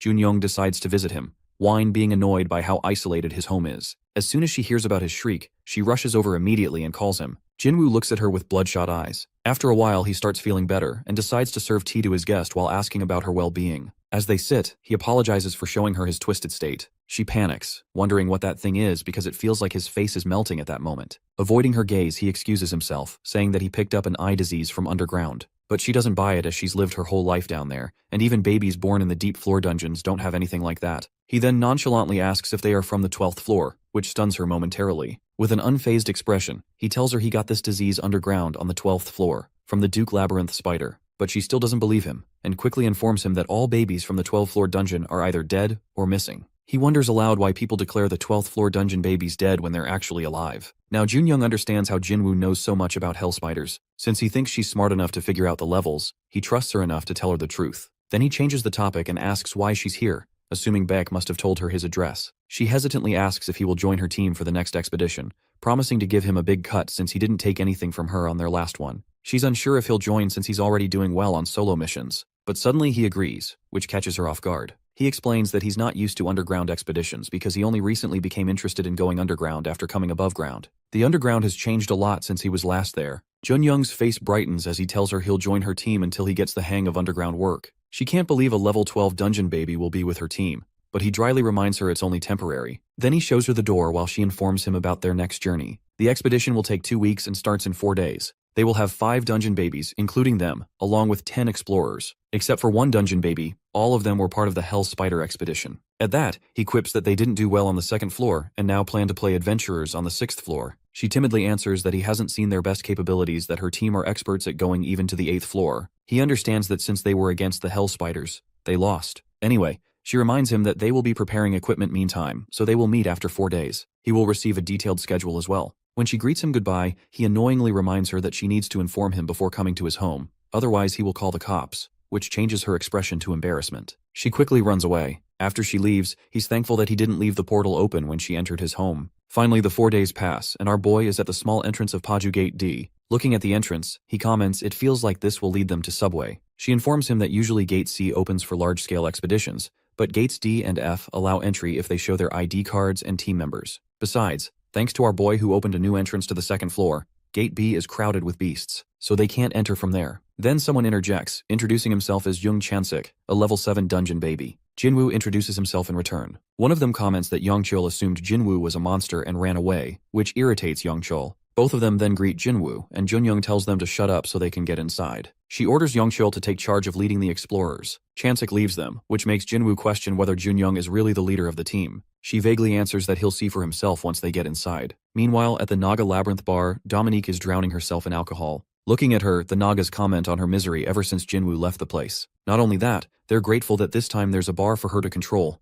Otherwise, last time she tried to cut one of Naga's tail because it would keep growing back. On top of that, they assume there's a secret room devoted to their master. Dominique is listening to all this with darkened expression, but suddenly she gets an idea to build the secret room they assumed she had. Meanwhile, the team for this expedition is definitely different from the previous one, which was made up of freelancing explorers and dungeon babies. This time, they are taking matters seriously as Chansik instructs the explorers that there are numerous beasts about 500 meters ahead, so they need to move silently while passing through. The harmony among them is also better since they're already part of the same team and know how to work together. Then Chansik tells the team that if anything unusual happens, Hyunil will be in charge from afar, while explorers with spears will move to the center. Meanwhile, Junyoung and Jinwoo take the back row. While in the rear, Junyoung comments that Chansik is pretty cool. Jinwoo agrees, saying that's probably why Chansik takes the lead despite being a level lower than her. She excitedly informs him that Chansik is one of those rare people who become quite powerful even beyond the middle floors. He doesn't just have great detection skills that identify organisms.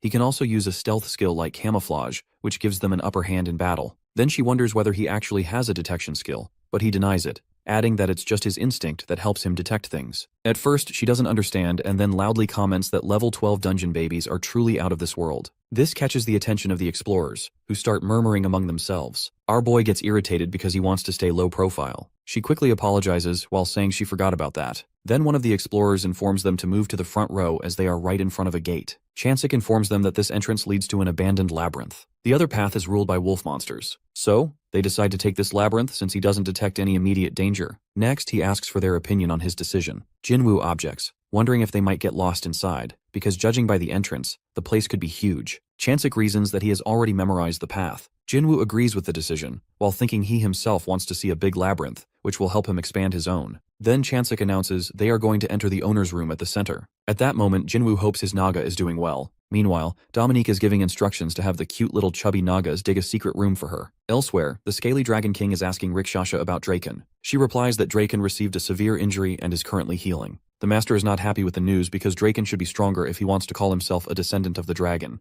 Then he asks for an update about getting around their target area. She hesitates to answer clearly because she doesn't think his dragons can cover that much ground. The king agrees with her, saying their species is naturally slow. She nods in agreement. He then asks what if they take another route. She informs him that even with a new route, it will take 3 months to cover the distance. Next, he asks if she will go solo. She reminds him that it will take her 2 weeks to reach the destination, so they decide she will complete the task with her trickster skill. Meanwhile, Junyoung's team has arrived at the owner's room. Jinwoo is in disbelief that even after a few hours of their journey, they still haven't spotted any beasts or traps. Chansik informs him that this labyrinth exists as a result of an underground war. Since there is nothing valuable there, no beasts come to this place. Even the army wanted to make this place a resting area for the 3rd floor. At that moment, Jinwoo asks if there really is a map of this place. Chansik confirms it, explaining that the Labyrinth shopping mall has maps for the upper floors, and usually the army provides maps for the middle ones. Our boy has already guessed this much and decides to pick up the map next time. Then Chansik orders them to rest here. He instructs Yongho and Heejun to check the motion sensors around the entrance, while the remaining members set up camp. He tells everyone to hurry up so they can rest early. Jinwoo is grumpy about not having a task for a few days. Junyoung explains that it's because he's their best member and needs to stay in his best shape for the battle. Then, jokingly, she assigns him the task of checking the throne where the owner sits and gives orders, in a disbelief tone. He dryly thinks to himself that he can't tell her that he's someone who does the same. Just then, our off-duty guy's parasite skill activates, and he feels a sharp pain. Junyoung immediately notices and asks if he's alright. He assures her the pain is manageable but asks no one to come near him in case they got scared of their life. She offers to help him as she runs away to the other side. Meanwhile, he is wondering if she had glimpsed a thin window of his system. Then he opens his eye and notices that he no longer feels pain. Besides, his parasite eye was deactivated for a while since he's gaining control over his parasite. His thoughts are interrupted when he suddenly sees a red spot which looks like a thin light inside the altar. He only opens his healthy eye and realizes that he can't see that red dot without opening the parasite-possessed eye. He moves toward the altar, realizing this parasite must have given him a detection skill. He takes out the red object, which looks more like a rock than a shining gem. His system solves the mystery by informing him that he has found an abandoned labyrinth fragment, which can be used for some special purpose. However, our boy isn't happy to find this instead of a down gem, which would be more useful to him. Then his system informs him that his parasite's detection skill has expanded, as now he can see dozens of shiny objects all over the dungeon. He's taken aback when he realizes all of these are down gems. Meanwhile, at the Naga Labyrinth bar, Dominique is still drowning in her misery, while 2 Nagas are questioned by one about why they have their tools out, even though they're off duty today. Then Greenie notices Dominique's state and asks about the reason behind her condition. Both Nagas inform him that she basically wanted to build a temple for our boy in the form of a secret room, but regretted doing something without his permission. Poor Greenie suggests that they should just ask our boy about making a room for him and Dominique, since basically she's more human than they are, so it's understandable if she's uncomfortable living with them. However, he doesn't realize Dominique is already standing behind him, oblivious to poor Greenie. With a darkened expression, she silently expresses how brilliant the idea is. Meanwhile, Junyoung's expedition team moves forward. Junyoung asks about his well-being and jokes whether he has a rare fetish. He explains that he didn't get much sleep last night, which left him tired. Then he taunts her that she is the reason of his sour mood to divert her attention from him, because last night he collected and hid numerous down gems. He not only mapped out the labyrinth afterward, but also marked the spots where he could find more. He's satisfied with the parasite's performance and jokes inwardly that he could even grant it a wish if possible. The parasite, possessing a very dark humor, tells his system that it wishes to know the taste of cooked human flesh. Suddenly, there's a commotion in front of them, and once again, the dungeon babies are called to the front. Our dude guesses that it must be beasts if they're summoned like this. He's right when Chansik reveals that 2 packs of beasts are preparing for between their position and the labyrinth exit. Chansik guesses that these beasts could be sharp-toothed bats or 4-armed monkeys. In the worst case, they could be wolf monkeys, about 20 bats and 8 monkeys. Our dude questions why Chansik can't pinpoint the exact species. Chansik explains that he can only estimate their numbers and can't confirm if all the beasts are the same species or not. He then reveals that they can't avoid a confrontation with them. Blonde asks if they can just wait for the beasts to fight each other and kill some each others, while making it easier for them to pass. But Chansik disagrees. That plan is too dangerous. Both sides have large armies, so when they start fighting, the smell of blood will attract even more beasts, trapping them inside the labyrinth. Then they debate whether to confront the beasts now, even though their initial plan was to avoid fights until the 6th floor, or just wait for the packs to tear each other apart first. Chansik warns them to understand the gravity of the situation. They are about to face 28 mid-rank 3rd-floor beasts that could be involved in a territorial dispute. However, Junyoung is overconfident, ready to rely on our dude when it comes to defeating these beasts. Chansik starts sweating, realizing how lightly she is taking the situation. Jinwoo interjects as they move forward, saying it will do them no good to wait forever. It's better to face the problem head-on, which Chansik agrees with. While loosening his collar and drawing his weapon in a cool stance, he agrees to take on half of the beasts. The team stands at the battlefield where the beasts have already begun fighting. Chansik misreads their numbers because they are total 30, which makes the adventurer think he might die today. Our dude jumps in front of him, declaring that he's not going to die today. The next moment, he leaps into the air, sword in hand, ready to battle the beasts. One by one, he slashes, cuts, and beats them down like they're nothing more than practice dummies. Chansik grows nervous watching Jinwoo fight with such ease. It must be because he's a lower floor dungeon baby. Basically, how a dungeon baby fights depends on several factors, like which floor they're currently on and which floor they were born on. Mostly they fight until the enemy collapses. Chansik is taken aback as Jinwoo mercilessly kills each beast, striking with precise aim at their weak spots. It almost looks like he can see those weaknesses.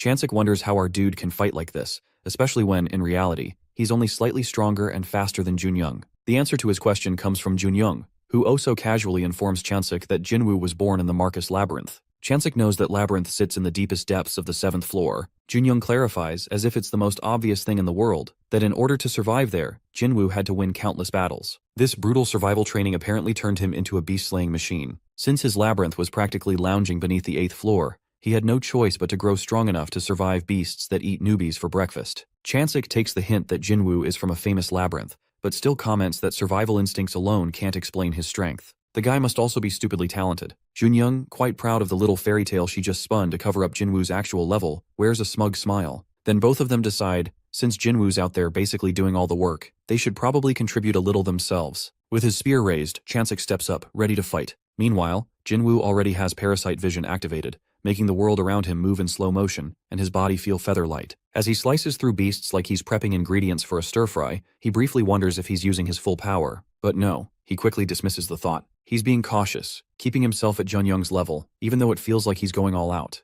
His system feels like it should answer him and notifies him that the parasite inside his body activates the innate abilities within his body. This skill helps him not only increase his potential, but also strengthen his weakness detection skill. With this skill, he can even see through the ribcage of the monkey monster. At that moment, stopping his thoughts, he is merely looking at his system screen in order to know more about this parasite. He really feels like the parasite is more worth than what he paid for, if not for the fact that it once tried to take over his body. He decides to research more on its capabilities later. At that moment, he is informed that the parasite is adapting and liking him, accepting him as its host, and even ready to protect him to ensure good survival once it completely assimilates into his body. Then, he is informed that his team has cleared the beasts from their side. He answers that he has done as well. They stand in front of the corpses of the beasts. Junyoung comments on how he agreed to take 50% of them and ends up killing 70%. He is uncertain whether he has overdone it. She replies that while it does make things convenient for them, she then leans in and whispers in his ear that she had to clean up his mess because his relentless fighting style raises questions about his strength. Even the explorer declares him a hero, someone born to fight. At that, he grows uncertain whether he really has gone too far. Then Junyoung turns to her team to wrap things up and collect the down gems before any more beasts approach. At that moment, she is addressed by Chansik. She's about to praise his effort, but he cuts in to explain that they're likely to have another problem in the form of another expedition team, which is twice their size. Not only that, this team is clever enough to have been watching them while they fought. She immediately alerts everyone to take fighting positions. Jinwoo doesn't understand why she's doing this, since the team isn't made up of beasts. She explains that this is the underground, which is basically lawless territory, so of course it opens the gates for shameless theft.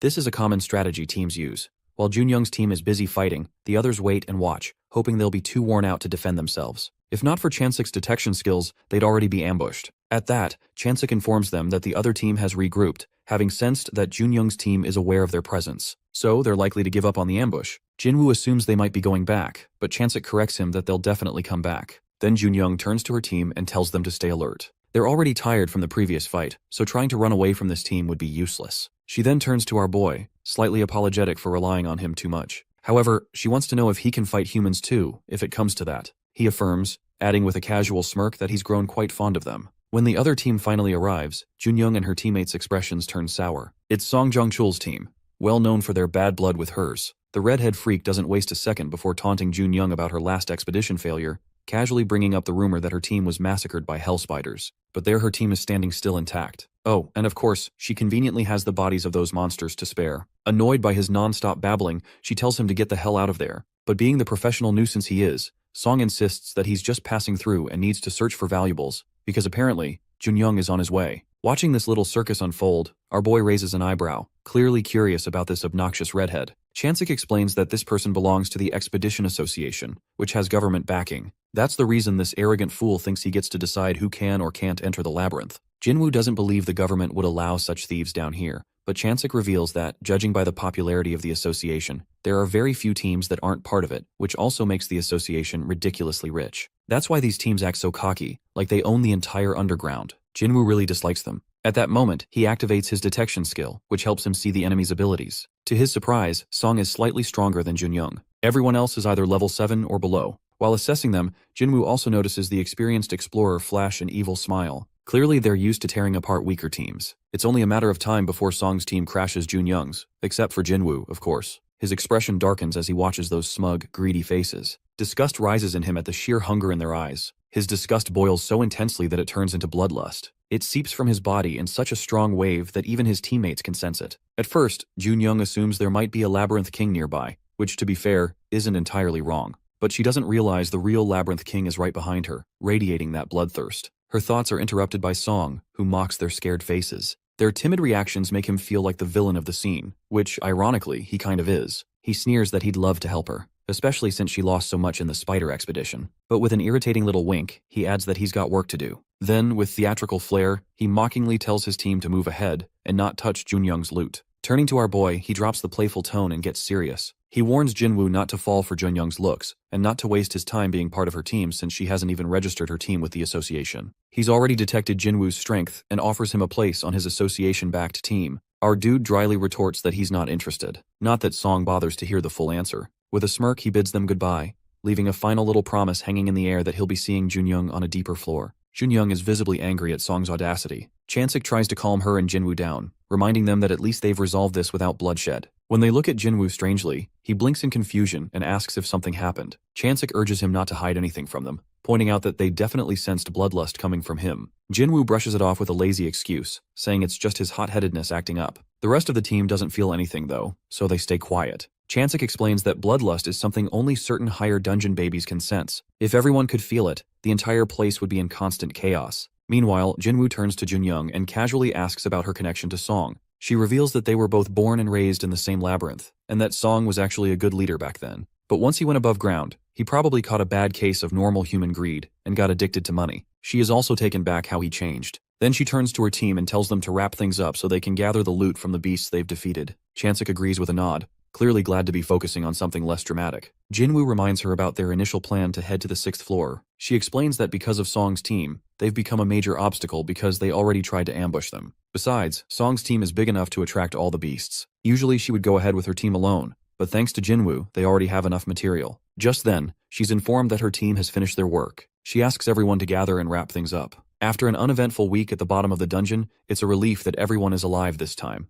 Junyoung is thankful they got out before Song could do any more damage. Meanwhile, Jinwoo wants to research the association and about Song. As he says goodbye to Junyoung, he turns to his main source, Baek, who knows coincidentally Song well. Baek reveals that because of his skills, Song has become a kind of pseudo-leader of the association. Baek agrees that the association's control over the dungeon's entrances and exits has helped decrease explorer casualties. Jinwoo is surprised to learn the survival rate has increased because of it. Baek explains that in the past, dungeon babies from lower floors would take explorers in to clear the dungeon, only for most to die in the process. Back then, the survival rate was 50%. That's why it feels less like control and more like the association regulating the dungeon, which is why people favor them. Jinwoo realizes this system is basically like the Adventure Guild from those comics he's read. Then he asks Baek if Song is involved in any shady business. Baek answers that he doesn't know of any, but even if Song's done something evil, it's been kept secret because no one really knows what goes on underground. Jinwoo reminds him that he can spy on people, but Baek shrugs it off, saying that it's hard to figure out what's really happening down there. All Baek can do is catch wind of rumors. Then he pauses, remembering something, and brings up the topic of human hunters, which confuses Jinwoo. Baek explains that these human hunters are a group of high-level dungeon babies with no explorer affiliation who go underground to loot teams. They usually cover their faces with bandanas to hide their identities. Baek warns Jinwoo to watch out for them, which Jinwoo appreciates. Before Baek leaves, he asks about the down gems Jinwoo must be here to sell. Jinwoo answers that he doesn't have much since he only takes his share from the team. While walking ahead, his thoughts circle back to the association, and he concludes that Junyoung must have another reason to dislike them given their good reputation. Still, he decides to stay out of it, not wanting to get involved. After a while, he's back inside his labyrinth. Dominique is surprised to see him return early. He explains that the expedition ended sooner than scheduled. Noticing her downcast expression, he asks if something happened while he was gone. She reveals they have another guest waiting at the bar. He assumes it's another black merchant, but she corrects him that it's an under-elf mercenary. Confused at first, he decides to see for himself. On the way, Dominique warns him that under-elves are typically untrustworthy, lacking loyalty, so it's better not to hire them. He counters, asking if that's true, then why she invited one inside instead of shooing them off. She admits it's because they don't have a trained agile warrior like her, and thinks they might benefit from the mercenaries' skills. He agrees and tells her not to worry, deciding to meet the elf himself to size up the situation. Then they enter the bar, where the elf has been hiding inside a clock. As they approach, she reveals herself, none other than Rikshasha. When Rikshasha looks at Jinwoo, Dominique immediately dislikes her attitude and reminds her to greet her master. Taking a cue, Rikshasha quickly bows and apologizes for entering his domain without permission. Then she asks for permission to introduce herself, which he silently grants. She states her name. His tone darkens the moment he notices the weapon in her hand as she offers her services. Dominique is ready to strike, but he stops her. With a lowered face, Rikshasha admits it was a test to gauge his strength and apologizes. Jinwoo cuts her off, telling her to cut the crap and get to the point. She explains that she hadn't seen a human sitting on the throne before and just wanted to test him. Jinwoo jokingly asks if he passed. She assures him she meant no harm by her stance, while Dominique remains visibly angry at Rikshasha. Coming to the point, Jinwoo asks about her skills, which are reconnaissance, exploration, and information gathering. He likes these skills and decides to hire her, which immediately angers Dominique. Then he asks Rikshasha to follow him so they can discuss further details on the way to his labyrinth. Before moving ahead, Rikshasha flashes a smug smirk, clearly to rile up the fuming Dominique. While observing the Naga labyrinth, unbeknownst to everyone else, Rikshasha takes in everything around her. She concludes the labyrinth is managed very amateurishly as there are no traps, and the core is completely exposed for anyone to see. Not only that, the workers seem completely unalert. All of this makes her wonder if Jinwoo really knows what it means to be the owner of this labyrinth. Then she notices the Nagas playing and points them out to Jinwoo. He reveals that they're off-duty, which stuns her. She grows even more confused when he explains that he ensures his workers get enough food and rest, which makes them more efficient. He relates to their situation because he was once used to being a digger himself. At that, she concludes that his mindset is weak, but that his labyrinth is overall worthless. Jinwoo then asks about the trainer to Dominique and whether there's training today. She replies that it's a magician this time. Meanwhile, Rikshasha decides to go along with the plan. After a while, Jinwoo starts getting a headache thinking about the state of his labyrinth as development is slow, and he doesn't have many down gems to upgrade it. All the down gems they have come from mining, just enough to sustain maintenance. Besides that, they have free food and water nearby. Sometimes the troop catches wild beasts, which help them get some down gems and materials. On a daily basis, they only manage to get 3 low-rank down gems, earning them 3 points. At that point, Jinwoo realizes that he had overlooked something during his last upgrade, and while summoning new troops, because they've become harder to manage now, he asks for an update on his forces. She replies that since they lost 2 soldiers in the last battle, they currently have 42 soldiers, 2 warriors, 1 healer, and 1 magician. He comments aloud on how difficult it's becoming to control such a large army, but notes that as they expand their territory, it will attract more beasts. She wonders how many soldiers they might have lost if it weren't for the healer. He agrees, adding that they're also losing mid-rank physical soldiers. They are losing, which is strange since they're supposedly only on the first floor. Jinwoo insists that his expedition clearly took place on the first floor when he landed in front of it, so he assumes it must be on the second floor. Dominique guesses the labyrinth must have swallowed him up somehow, but explains that when he received ownership, the labyrinth returned to the first floor. She says it often works like that. Jinwoo then seriously recalls the ancient items he encountered, and the fact that there were no humans at that time. He just assumed that he was in an isolated part of the floor. Finally, he asks Dominique which floor their labyrinth really is on. Unfortunately, she admits she doesn't know because she has never left the place. Now this is a real problem, but it's not like he can do much about it. Even the lower floor can be a safe haven as well. It doesn't surprise him if the labyrinth is on the lower floor. Deciding to take help from Rikshasha, he asks about her and her location.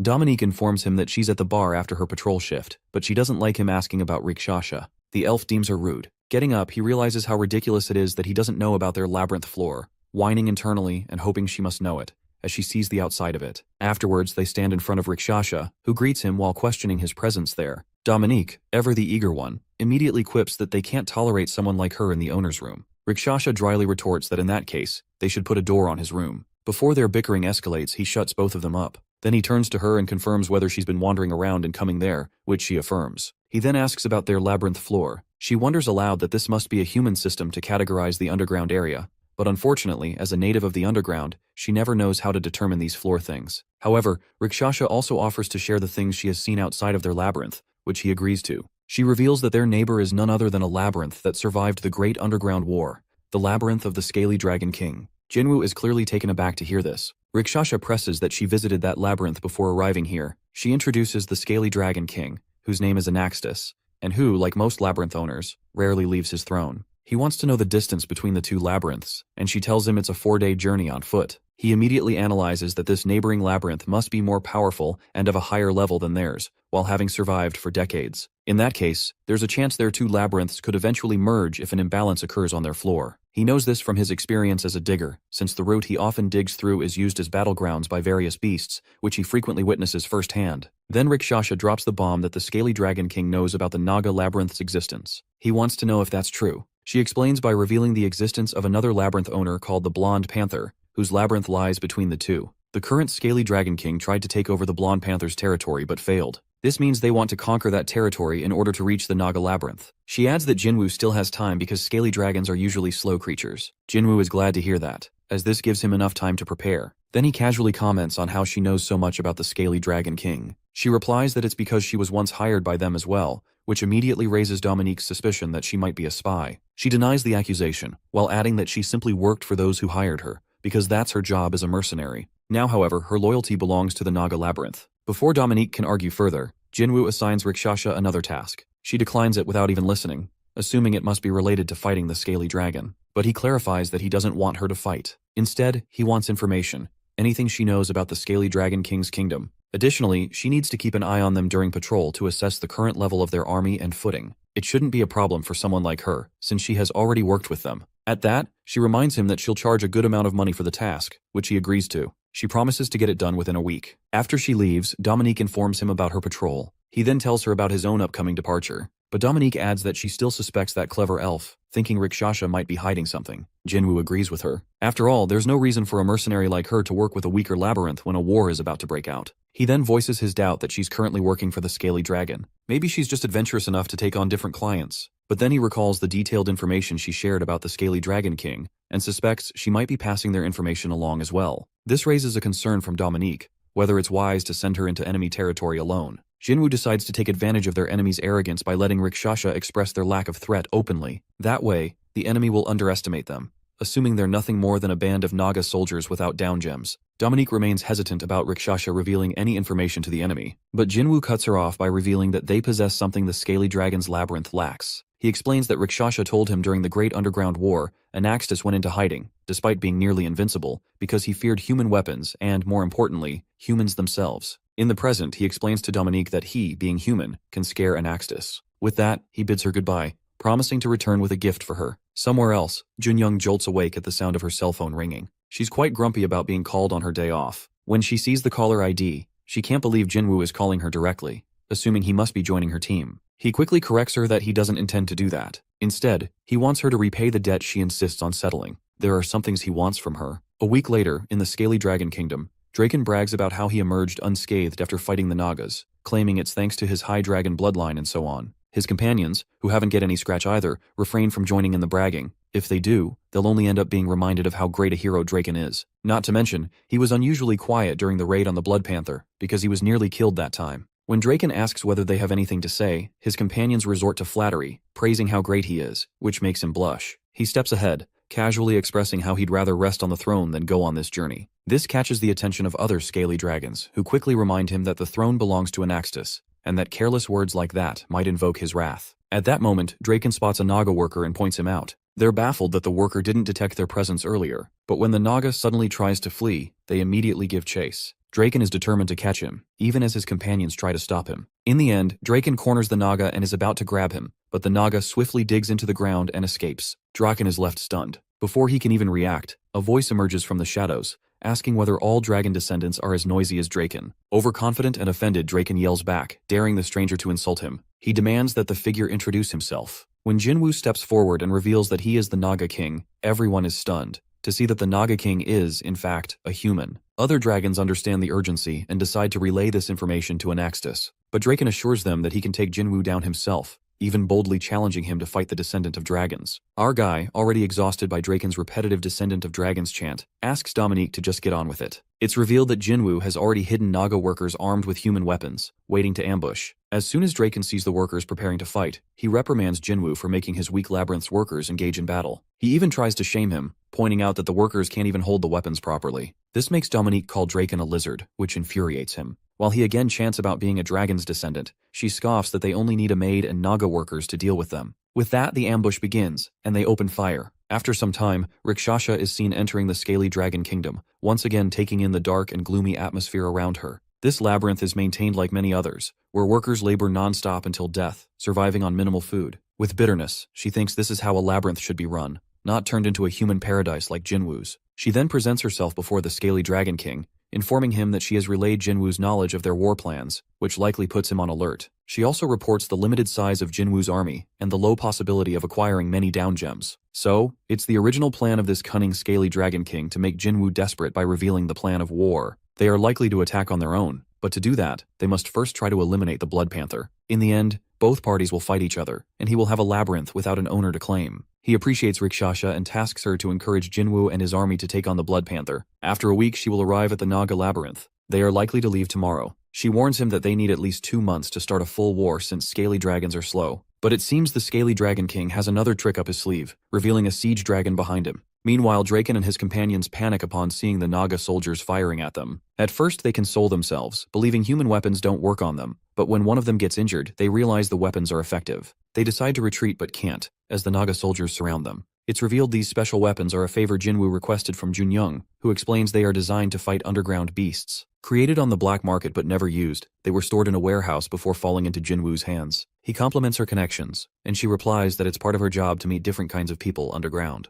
Now she is curious why someone like Jinwoo needs those weapons, and he dryly retorts that he needs them to play. In the present, he analyzes that these weapons are indeed effective against the soldiers. Meanwhile, Dominique is having fun with the guns, but Draken, who is afraid of the guns, suddenly realizes that these bullets are nothing against him, just some rubber bullets. He is proud to have dragon blood in his veins. Then he fights against the Naga soldiers but is defeated. This gives him the opportunity to mock Dominique, asking if that's all the Nagas have. Before he can fire at her, Jinwoo stops him, saying he's going to deal with Draken. Before Draken can finish his sentence, Jinwoo is already on him. They engage in a battle for a while until Draken pushes him away. Everyone is stunned by that. But Jinwoo rises from the dust while analyzing Draken's strength. Draken has super-level strength as well as the power of a hell spider, but his fighting skills suck. Jinwoo assumes Draken must be trying to manipulate him, so he activates his parasite but doesn't find a single weakness in Draken. Suddenly, he spots a red spot on Draken's back, but when he tries to touch it, he's thrown aside. Draken wonders if he has killed Jinwoo, but Jinwoo's voice comes from the dust, admitting that Draken is indeed a descendant of the dragon, and that his weakness is also like a dragon's. Draken shouts comically that he doesn't have a weakness, but Jinwoo reveals that he has a weak spot between his shoulder blades, and that's where he's going to strike next. As soon as Draken hears this, his expression and posture turn serious. As Draken's expression turns serious, Jinwoo gets ready for battle. He can feel the ground shaking and the air vibrating around him, signaling that Draken is truly getting serious. Jinwoo knows he's never even scratched Draken before, so he has to attack his weakness in one powerful strike using all the strength he has. With that, he rushes past Draken, while the so-called descendant of dragons stands like a brick wall. Behind Draken, Jinwoo can clearly see the weak spot. He doesn't understand why this dragon has left his weakness so exposed, which makes him think it might be a trap. But he doesn't have much time to waste and aims straight for the weakness. Meanwhile, Draken sweats profusely but doesn't move from his place. He's struck by the words of the Scaly Dragon King, who called Jinwoo a fool with a weak labyrinth. Now Draken knows his own weakness, and he's fidgety, fearing he might die today after being hurt by Jinwoo's attack. He is hell out of nervous about what's going to happen to him at the hands of our dude. Then he decides to retreat, pretending to spare Jinwoo's life in front of everyone so he won't be called a coward. But Draken's eyes widen as he sees Jinwoo disappear right in front of him. The next moment, Jinwoo slashes his chest and blood oozes from the wound. He panics because it's the first time someone has ever made him bleed. Draken's vision turns red while all he can see is blood, and all he can think about is death. Suddenly he senses Jinwoo's presence behind him, but just as Jinwoo is about to strike his weak spot, he drops to the ground, trembling profusely. Whining and shivering at the sight of death in front of him, he pleads with our boy to spare his life, saying he's just a hired mercenary doing what he's told. Before Jinwoo can do anything, he gets informed by Dominique about them dealing with the Scaly Dragon soldiers. But now, what should they do with Draken, who's asking to be spared while his dragon body could be useful to them? Jinwoo casually wonders aloud how he might kill the dragon or open up his body. Hearing this, Draken panics and pledges his loyalty to Jinwoo in desperation. Jinwoo is annoyed by his antics because someone who betrays his master to save his own life can easily betray him in the future too. But Draken is too desperate that he swears on his dragon ancestor to pledge his loyalty. As soon as the words leave his mouth, a flash of light engulfs him. Jinwoo is confused at the sight, and Dominique explains that it's a seal bound by dragon vows. Dragons, though arrogant, are also honorable creatures. If Draken breaks this vow, he'll likely suffer a painful death. but she's a little surprised that Draken doesn't have wings like a typical dragon, which makes him appear more like a subspecies. Jinwoo then turns to Draken and asks about the vow. Draken confirms everything, adding that this is the price dragons pay for their pride and arrogance. Jinwoo decides to accept Draken, thinking he might be useful in the future. Some days pass since the confrontation with the Scaly Dragon soldiers. Jinwoo is preparing for the battle against the Scaly Dragon King in a bizarre way. He has basically made Draken his guinea pig, experimenting on him because their body types are similar. But Draken informs him that the Scaly Dragon King has a much thicker body than him, and no known weaknesses at all. Then he is ready to target Draken with another weapon. But Draken reminds him that even though his thick skin won't be penetrated, it will still hurt. Unfazed by his pleas, Jinwoo is ready to strike while warning him that if he avoids the attack, it will count as an act of betrayal. Then he hits Draken, while reminding him that it's better to be in pain than be dead meat. At that moment, Rakshasa enters the labyrinth and recognizes Draken. When asked about their connection, she explains that they know each other but don't interact regularly since they have different roles, and Draken might not even remember her. Getting straight to the point, Jinwoo asks for an update regarding the Scaly Dragon King's troops. She replies that the bad guys are preparing their forces for war and our boy likely has 1 month. Besides, she doesn't think Jinwoo can prepare a troop capable of standing against the Scaly Dragon army. He understands this after all, those beasts have survived for a decade. Then Rakshasa suggests they take down the Blood Panther first. Defeating it will likely earn them high-ranking down gems needed to stand a chance against the Scaly Dragons. But the problem is, no one has ever managed to defeat it. So Rakshasa suggests they spend a week preparing and collecting down gems. However, there's a downside that it's a do-or-die situation. Either they win or they lose the labyrinth. Dominique also agrees with her, regardless of the risk involved in the plan. He finally agrees to go through with it. For this purpose, he first needs a detailed map, so he tasks Rakshasa with creating one. She agrees to map out the area starting from the Blood Panther's territory. He then dismisses her. As he moves ahead, Dominique asks about his next course of action, assuming he's planning to get more human weapons. He declines, saying that human weapons are basically useless against monsters. Not to mention, they're hard to obtain. He leaves her baffled as he declares he's going to collect his savings and return soon. Rakshasa will complete her task in the meantime, and poor Draken is left awkwardly asking for permission to move. An hour later, he arrives at the Paju Gate, where he has hidden the down gems. He takes out the maps and asks the system to synchronize them. Once the process is done, he'll be able to easily locate the area where he hid the down gems during the expedition. During that expedition, it took them 4 days to reach the 3rd floor from the 1st,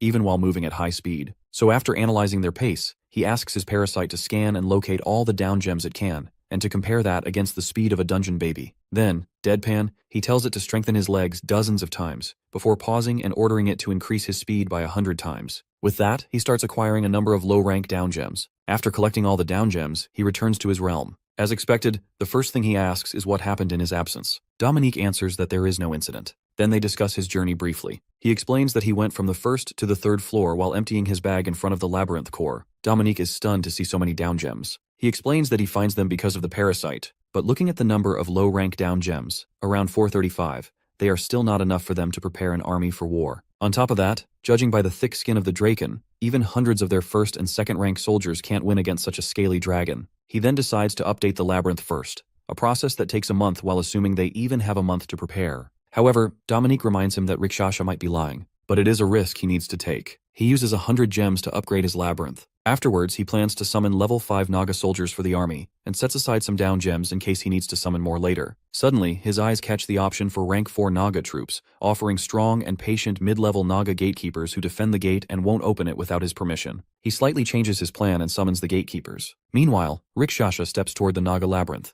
her mind reeling with the Scaly Dragon King's plan. He is going to dig a tunnel under the Blood Panther labyrinth in order to reach it. It will take him a week, and once he arrives, the war will break out. She doesn't think the Nagas have enough force to win this war, but suddenly her thoughts are interrupted as she is abruptly stopped by the Naga gatekeeper, who roars at her. At that moment, Jinwoo allows her in and introduces her to the gatekeeper for future reference. She then hands him the map while noticing the expansion of his army. He explains that he had some down gems tucked away for this purpose. She analyzes the situation and realizes they now have a chance to win against the Blood Panther with this expanded force. But he reveals that only he and the boys behind him are going to fight the Blood Panther, while the remaining soldiers are assigned to protect the labyrinth in his absence. She is taken aback by this revelation. Even though Jinwoo reveals that they are not only the elite force of his army but have been fighting the battle before, she doesn't believe that they have a chance to win against the Blood Panther. He adds that he will join the fight, but she doesn't trust their strength, convinced they will be annihilated. Having had enough of her distrust, Jinwoo commands her to shut up while saying that she is underestimating them. With no choice, she decides to follow his order, silently thinking how foolish it is to believe in their troops. Then he asks if she has had enough rest, saying he will show them the path to the Blood Panther. Since she already rested on the way, she agrees. Meanwhile, she thinks about how she was trying to avoid getting involved in the war by using the excuse of needing to go out from the labyrinth for making maps. But in the end, she knows she has to go with them no matter what. After a while, they arrive at the Blood Panther territory. She informs them that while Blood Panthers might not be good at defense, they are skilled at ambushes and surprise attacks, so they should prepare for one. Jinwoo notices her fear. She admits it, adding that she doesn't want to be killed. Blood Panthers have been the strongest in the territory for decades. She brings them into the labyrinth, but she doesn't believe she can survive it herself. Suddenly, she senses an ominous aura behind her and thinks there might be a creature lurking. The next moment, she freezes as our guy threatens her not to move back if she wants to stay alive, because she's about to be interrogated. Rikshasha acts indifferent about the matter. Jinwoo voices his doubts to her displeasure, explaining how he manages his labyrinth in a humane way while giving rest, holidays, and good treatment to his workers. She thinks that must be a weak plan and doubts his army's strength based on it. But he's also someone born and raised underground, so he knows the system of these dungeons well. His sole purpose is to eliminate enemies and protect his own.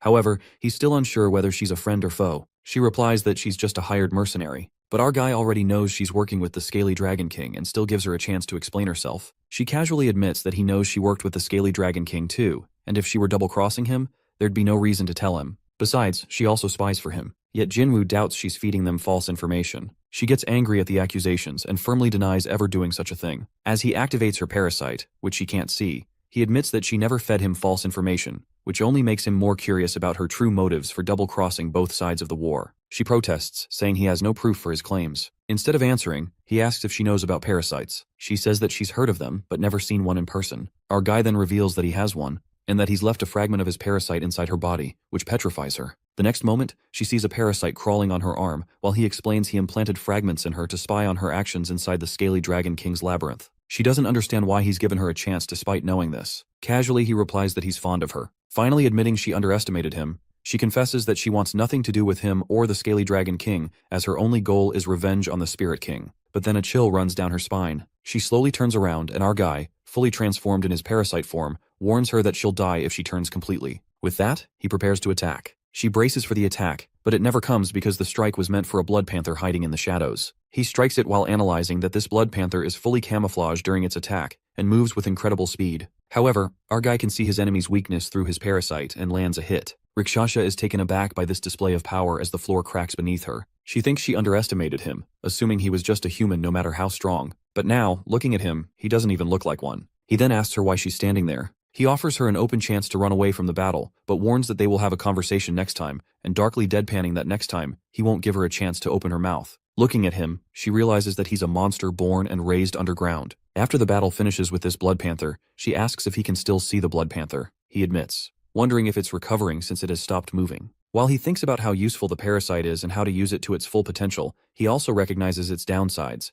It's draining his energy too quickly. After a few seconds, he won't have enough energy to continue, so it's better to finish this battle quickly. His thoughts are interrupted by Rikshasha, who warns him about another Blood Panther. This one bites his mage. Without wasting time, he rushes to it but finds yet another one. He curses under his breath because it's like fighting hell spiders. He prays inwardly for the parasite to hold longer so he can defeat both. Rikshasha draws her sword, declaring she will help him. But he refuses her aid. Even when she protests, he asks her to weigh her options while he faces them alone, making it clear he won't accept her help. In the end, he warns her not to underestimate him or his army. Later, the Naga healer treats the mage's injury. Another warrior asks about the mage's condition. The healer replies that the healing is in progress, but the mage has only a minimal chance of survival without it. The warrior warns the healer to protect the mage because Jinwoo has a soft spot for him. They need to keep him alive until Jinwoo arrives. Suddenly, a Naga warrior is attacked and he fights back. He battles a Blood Panther for a while, but the Blood Panther gains the upper hand after injuring him. The next moment, he slams him against a wall. Despite his wounds, the warrior glances at his comrades fighting a giant Blood Panther, and clearly losing. One soldier is eaten by the beast, blood spurting over him. Witnessing this, the warrior remembers the day he was born as the first Naga warrior, and the honor of fighting on the front lines. He rises with determination,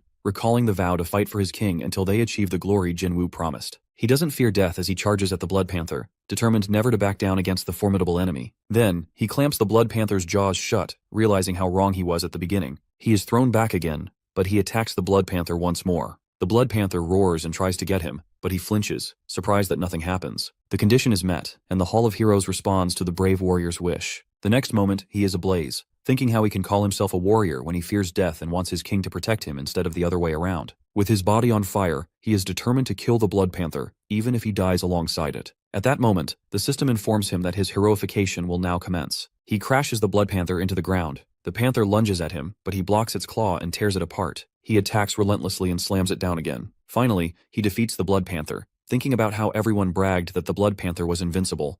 But they are wrong. Rakshasa is shocked to see the Naga warrior undergoing heroification and wonders if this was all part of our dude's plan all along. Maybe that's why he brought so few soldiers with him. But then she quickly rejects that thought. She knows the purpose of heroification is that a beast can only rise in rank after experiencing a certain realization or incident that acts as a catalyst for the process. No one can predict it in advance, not even the hero himself. Yet, she recalls his words about not underestimating his troops and realizes that he never stops surprising her. At that moment, Jinwoo is also informed about his warrior undergoing heroification, but he doesn't fully understand what it means. Whatever it is, he's ready to unleash his full power. Meanwhile, the Naga warrior prepares to attack the Blood Panther to protect his comrades. The next moment, the Blood Panther disappears. He taunts the panther to come at him with full force. Meanwhile, Rakshasa analyzes the situation, recognizing that this is the typical Blood Panther fighting style, as they hide and use surprise attacks as their leverage. The Naga warrior grows frustrated watching this, but Jinwoo remains calm since he can still see them. Besides, the Naga warrior still needs to protect his injured comrades, which gives the Blood Panther the upper hand. Meanwhile, the Naga mage rises from his place.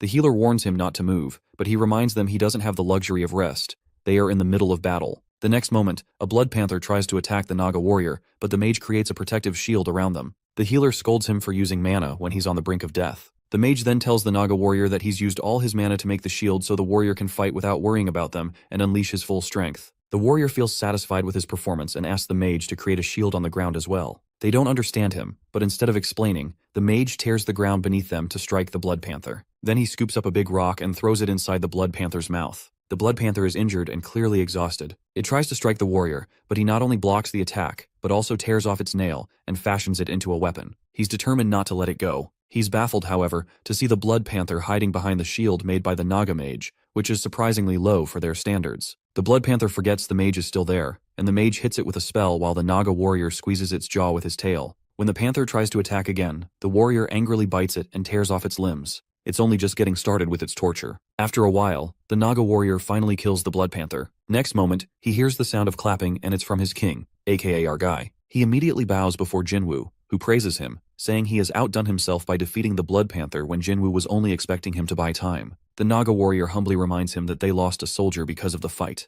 Jinwoo warns him not to speak ill of fallen soldiers, and the warrior gets the hint. Jinwoo continues, saying that despite their ranks, he sees his Nagas equally, even if they're workers with guns or fallen soldiers. They work until death. The warrior shouldn't shoulder everything alone just because he has that rank. He shouldn't underestimate the value of other Nagas based on rank. The Naga warrior understands and promises to do better. Meanwhile, Rakshasa notices how Jinwoo gives the hero-ranked warrior a hard reality check instead of showering him with compliments, which is something a true king should do. Jinwoo then decides to reward the Naga warrior for his performance in this battle, and also for the fight against the Hell Spiders. Suddenly he names him Qantas, which stuns him. Jinwoo explains that Qantas is the name of a brave general from the past. So he not only gives him a name but also ranks him as general of his Naga army. Hearing this, Qantas immediately vows to follow Jinwoo's orders forever, even if it means following him down to the depths of hell. After wrapping up, Jinwoo instructs his army to return to their labyrinth. He asks if they can really carry the Blood Panther's body, which is still alive. They assure him that they can. Jinwoo feels sorry to leave behind the other Blood Panther's body, but they can't use its hide. Regardless, he at least obtains the highest rank down gem, which is a Blood Panther heart.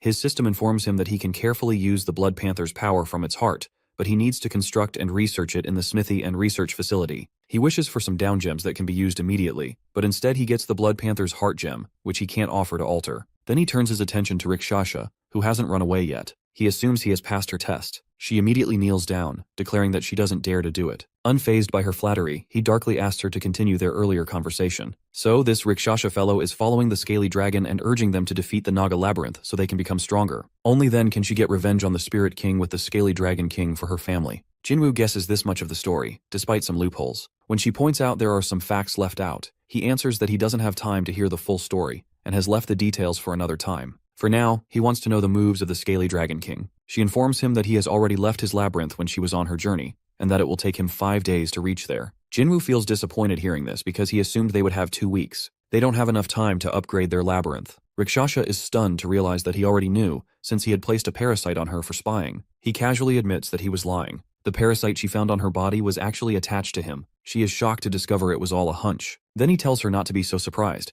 as she is also a master of trickery, fooling the two kings of the labyrinth. She agrees with him. He then agrees to give her one last chance, but first, he will deal with the scaly dragon king. He even promises not to kill her immediately, regardless of her choice. Then he asks which side she will choose. He promises to avenge her if she sides with him, but warns her of the consequences if she picks the other side. Hesitantly, she asks if she can have more time to think, at least until the war is over. Jinwoo catches her hesitation and swiftly attacks her throat, realizing she wants to side with the winner of the war. He is strangling her, reminding her that she has been kept alive for too long. Now his patience is wearing thin, and he wants her to decide which king she will choose. Meanwhile, at the Naga labyrinth, everyone waits anxiously for our boy to return. When he returns, they're glad to see him safe. Dominique immediately congratulates him on winning the battle and earning the hero rank warrior. He asks if she has exchanged greetings with Qantas. She casually replies that there's no need, since he's the same Naga who's been living there. Jinwoo admits his mistake, saying Qantas looks different now. But Qantas has another idea as he exclaims that Dominique should greet him because it's an order from our boy. Dominique, however, doesn't look thrilled by this. Then Jinwoo asks Qantas about the message he needs to deliver to Dominique. Dominique immediately answers that they can experiment with the Blood Panther heart,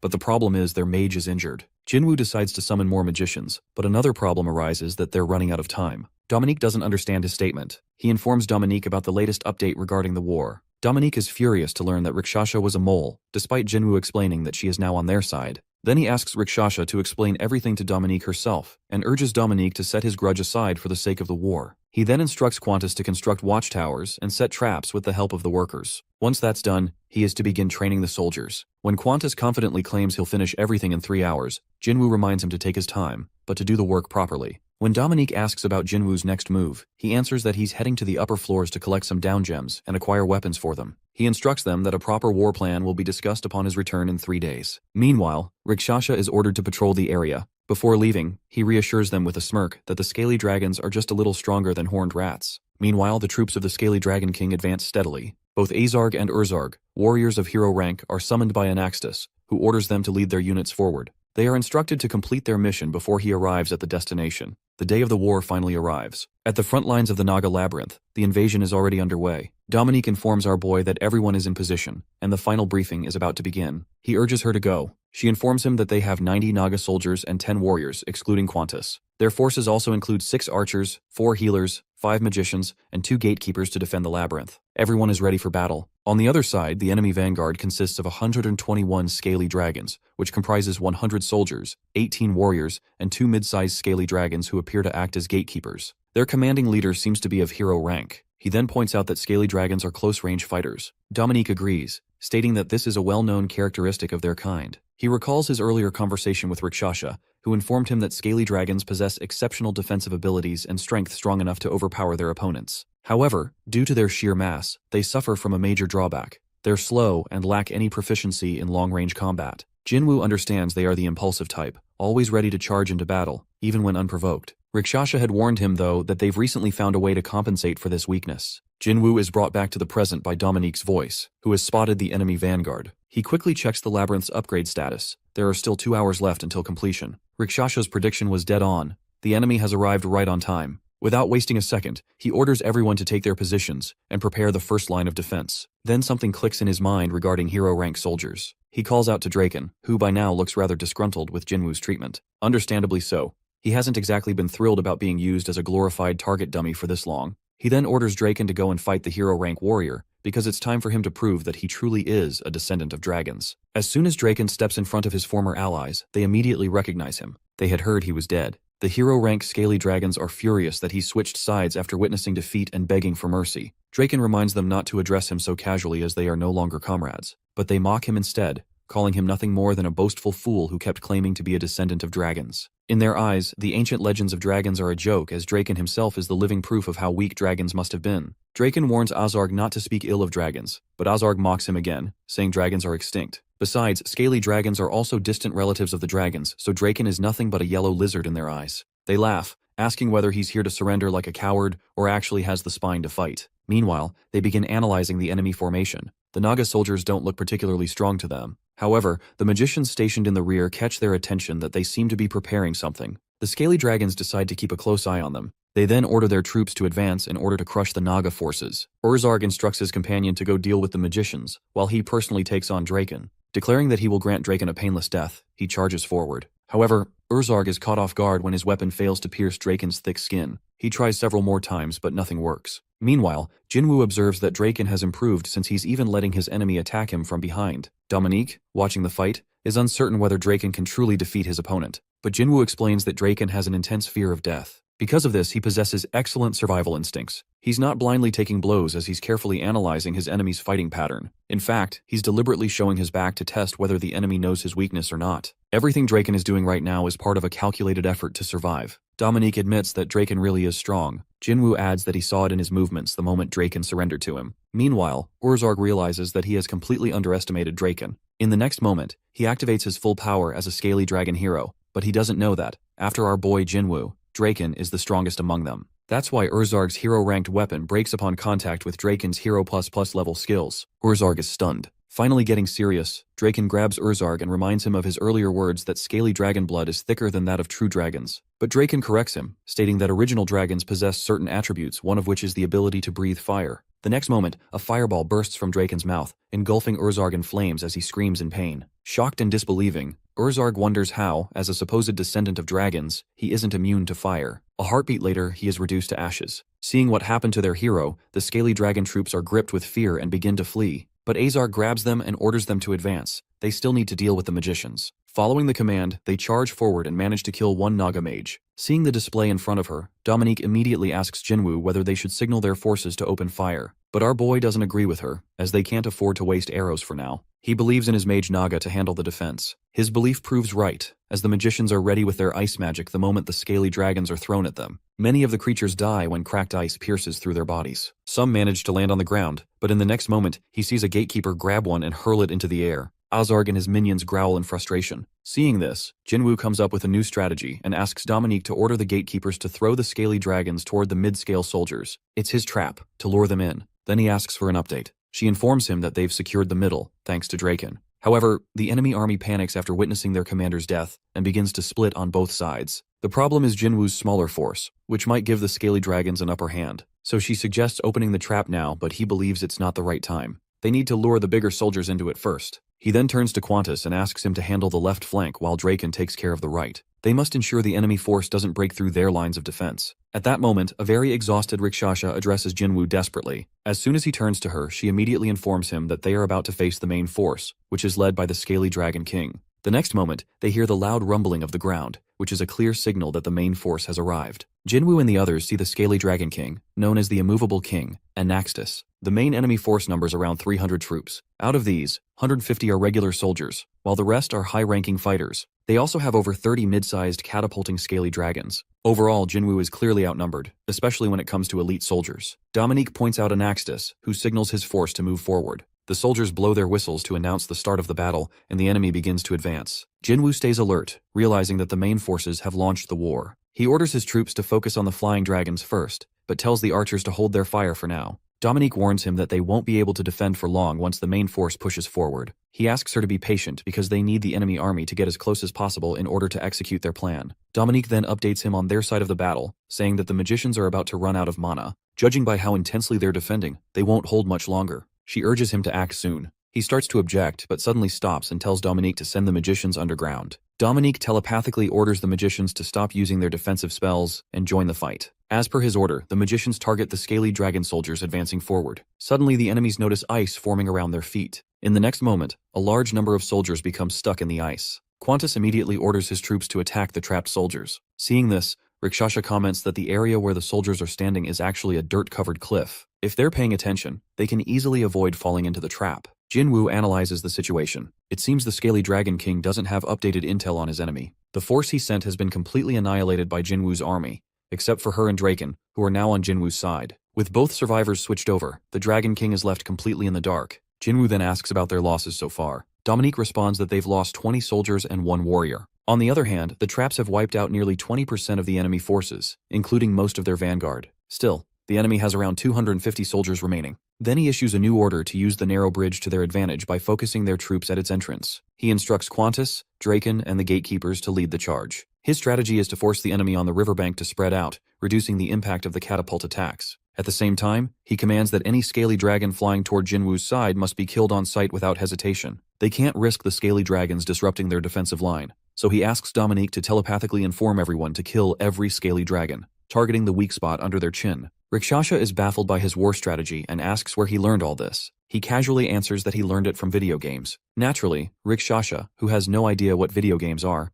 is petrified by the thought that humans engage in war for fun during their free time. Now all they are waiting for is the scaly dragon king to join the battle so our boy can show his real stunt. Jinwoo hopes this happens before the main force reaches the second line of defense. Meanwhile, something is bothering Rakshasa. She feels something is off. When Jinwoo turns to her, she explains that she hasn't seen any champion scaly dragons or siege rank scaly dragons yet. The next moment, there's an explosion. As the dust settles, they see a large dragon breaching the right wall. Jinwoo is stunned to see the massive dragon and asks about it. Rakshasa explains that it's a siege rank scaly dragon. Our boy is clearly tense, because siege rank scaly dragons are massive in size, comparable to hell spiders. If they advance any further, there's a serious risk of severe damage. The next moment, he's informed that a new scaly dragon troop is approaching from a different path. This unit consists mostly of elite fighters, led by a hero rank warrior. Not only that, the fighters are closing in from the rear while the siege dragon is approaching head-on. Trying to stay calm, Jinwoo orders his forces to retreat to the second line of defense and commands the archers to cover the retreat. He then instructs Qantas and the gatekeepers to block the enemy from the right side. Dominique points out that Qantas might not be able to handle it alone, as he hasn't held the hero rank for long. She suggests sending Draken instead, but Jinwoo disagrees because Draken is like their fortress, and sending him would risk collapsing their entire defense. Then Rakshasa interjects, saying she'll assist Qantas, not wanting to just laze around. Jinwoo hesitates, thinking she isn't ready for real war. She protests, insisting she's capable enough to survive this. Finally, he gives in and tells her to go and help Qantas deal with the hero-rank troops. Then he instructs Dominique to release the Blood Panther onto the bridge. She immediately complies, relaying the command through the magicians. The next moment, the large ice rock behind the scaly dragons on the bridge cracks open, and out comes the Blood Panther. Dominique is worried that the Blood Panthers might turn against them, but Jinwoo, now fully transformed into his parasite form, is confident. He has defeated them once and controls them now. He's right. The Blood Panthers shudder at the sight of him and immediately begin tearing through the scaly dragons. Meanwhile, our boy complains about how they all starved just to heal these Blood Panthers. He hopes they'll buy them some time, but now, it's time for him to face the siege dragon, which is the real problem. Luckily, it's heading straight toward him, so he cracks open the wall and pulls out a giant hammer. He's ready with his mace, the best weapon to use against a giant enemy with tough exterior armor. But Dominique reminds him to save his energy for the battle with the scaly dragon king. He assures her that he will do his best.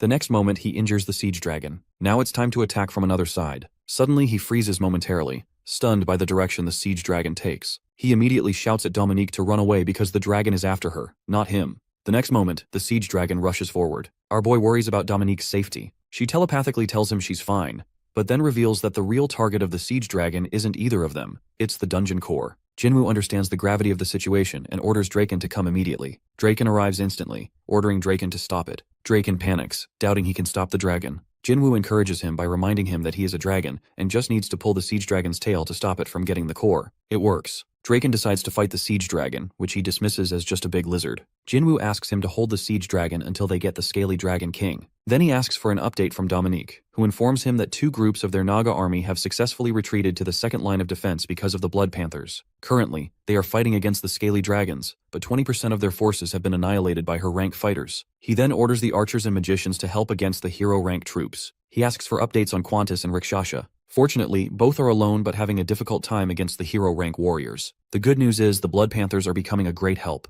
They have wiped out most of the main force and are forcing the enemy to fall back. Jinwoo assumes the Blood Panthers will likely eat the scaly dragons and then run. But Dominique gives her opinion that, since the Blood Panthers have experience defeating scaly dragons, they are doing it successfully. It's only a matter of time before they reach the scaly dragon king. Meanwhile, the scaly dragons panic as they realize the Blood Panthers are obeying the Naga King's orders. The Blood Panther roars and tries to attack another scaly dragon. But the next moment, the scaly dragon king grabs its jaw, furious that this creature dares to get its claws near him. Then, he opens his mouth and breathes fire on everything around him. Dominique tenses up as the fire from the scaly dragon king wipes out half of the left flank Naga force. Now Jinwoo can clearly see the scaly dragon king, who has finally joined the war. Rakshasa and Qantas are rushed towards their enemy and engage in an intense fight, their movements precise and skilled as they strike with their weapons, each delivering hit after hit. However, Rakshasa suddenly takes a hit. A swift slash grazes her arm, and in her struggle she stumbles aside, grasping her wounded shoulder. Qantas remains near the foe, his large blade poised as he calls out to her. He glances back to check on her, and she manages to convey that her arms are intact, but one has become incapacitated.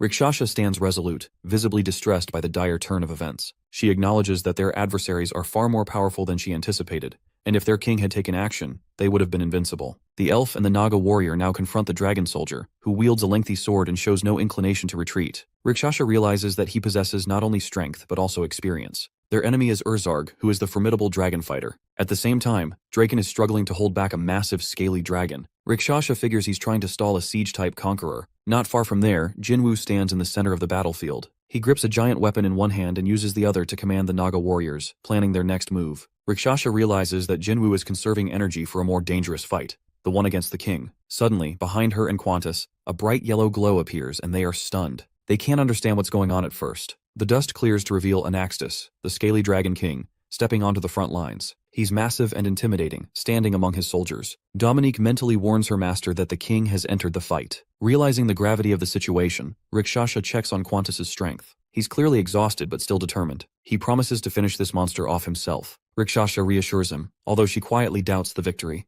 Qantas is taken aback by her words, falling briefly into a daze. Rakshasa, meanwhile, steadies her blade and reminds herself that all they can do now is hold out as long as possible until Jinwoo finish their enemy off. The battle intensifies as Anaxtis stomps the ground, causing destruction throughout the cave. Jinwoo steps forward, facing the enormous Dragon King directly, and dust swirls around them. Argai raises his weapon and prepares for a fight that could determine everything. Just then, a system notification pops up and it announces that the Rank 5 Labyrinth upgrade will complete in 24 minutes and 32 seconds. Jinwoo clenches his fist as if sealing his resolve. Anaxtis observes him, surprised to see a human standing against him. The Dragon King mocks him, wondering where the Naga King is hiding. He even offers to spare Jinwoo's life, maybe even let him join his ranks if he cooperates. Jinwoo, however, isn't impressed. He thinks the king is full of nonsense, while adding that he is the Naga King himself. With bloodlust in his eyes, Jinwoo channels a surge of energy, lifts his weapon, and launches himself into the air. Swinging with incredible force, he crashes his weapon down onto the back of Anaxtis' head. The blow sends shockwaves through the cave, but Jinwoo immediately realizes something. The king barely reacts. His armor is far tougher than Draken's, and Jinwoo can't find any weak spots. Still, Jinwoo refuses to retreat.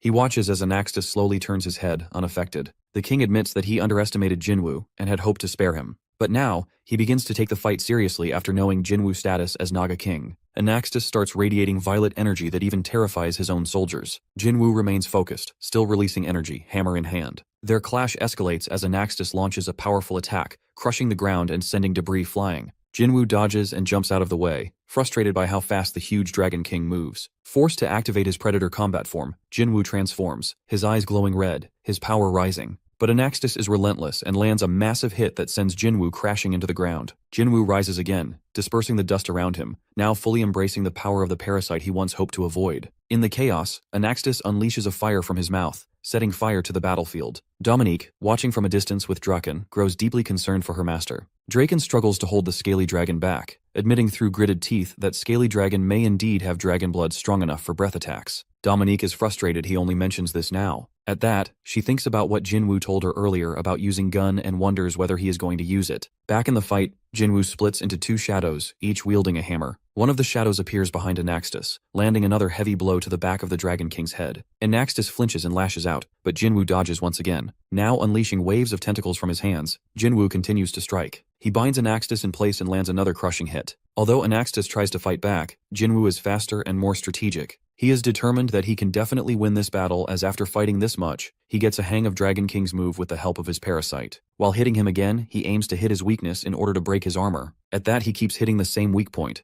exploiting the king's huge size and slow reactions. But Jinwoo is also cautious about his enemy breathing fire. But Anaxtis suddenly erupts with powerful violet energy, throwing Jinwoo back and obliterating everything nearby. As Jinwoo lands and regains his footing, Anaxtis finally admits he underestimated him. He even declares that Jinwoo is not human at all. Now fully enraged, the Dragon King taps into his deepest reserves of power. His soldiers begin to panic and flee, fearing they'll be wiped out if they stay. Rakshasa watches the enemy retreat, confused at first. Urzarg comments that the Naga King deserves credit. He never thought he'd see him fight at full power again. When Rakshasa asks if Urzarg will also retreat, he simply stares at the glowing battlefield and answers that he'll survive the next attack, but only once. He adds that he doesn't care about his own life anymore. To him, dying in front of his master is an honor. When Jinwoo grips his weapon tightly and watches as Anaxtis radiates terrifying energy and transforms into a completely different, monstrous form, Urzarg exclaims that she is not going to survive along with her king. Argai stands before him, his gaze unwavering, and he feels a shift within his body,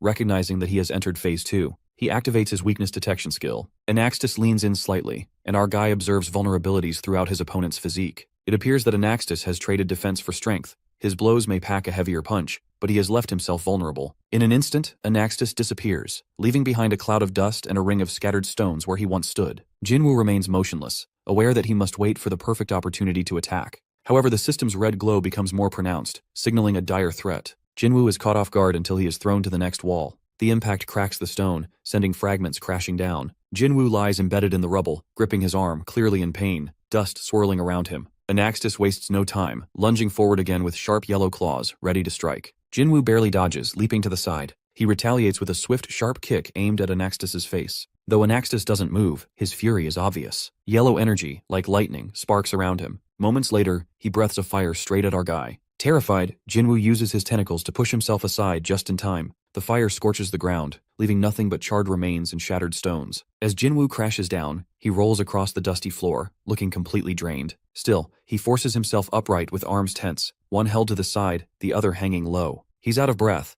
but he can't afford to rest as he needs to find a way to defeat his enemy. Anaxtis mocks our guy, comparing his dodging to a pathetic worm trying to cling to life. Jinwoo doesn't respond. His parasite form remains active, his fists tighten, and his eyes burn with rage. He knows he must avoid the fire breath. His weapon won't be enough to stop this monster. As Anaxtis hurls small orbs of energy at high speed, our guy's fear intensifies. His face glows yellow from the incoming blasts. The red system alert flashes again. It triggers the parasite's ability. His consciousness accelerates automatically in response to the threat of instant death. His third eye opens, glowing with fury, and an overwhelming bloodlust takes hold. Jinwoo stands motionless, third eye open, rage silent on his face. He turns slightly, aware of the chaos around him. Dust chokes the air. He stares at the battlefield, yellow energy lighting up the space. At this moment, time seems to freeze. Everything slows, and the dragon warriors move as if underwater. Even his own body feels sluggish. He realizes only his mind has sped up, allowing him to process everything faster, like a cheat code in a game. A system message confirms this, that his parasite can now absorb massive amounts of health. Jinwoo senses the parasite's life draining, and knows this power is dangerous. He suddenly dashes toward a dragon warrior, focused on dodging. Time catches up again. Yellow orbs slam into the ground, wiping out warriors and shattering stone, the air thick with smoke and bodies. Anaxtis stays rooted, faint yellow light pulsing from him. Right in front of him, the dust stirs and wooden spears shoot out fast. He knocks them away with his massive claw. In the middle of the cave, Jinwoo holds more spears with his tentacles, spreading his arms wide. Anaxtis roars and charges, yellow blades extended. Jinwoo stands still, dodging only at the last second. He flips aside, planting his spears downward. He plans to end this before the parasite fades. Spears fly again but do little damage. Anaxtis swipes at Jinwoo with clawed hands, mocking him for being naive. The system flashes, consciousness accelerating again. Bloodlust pours from him. A tentacle snatches up a massive warhammer.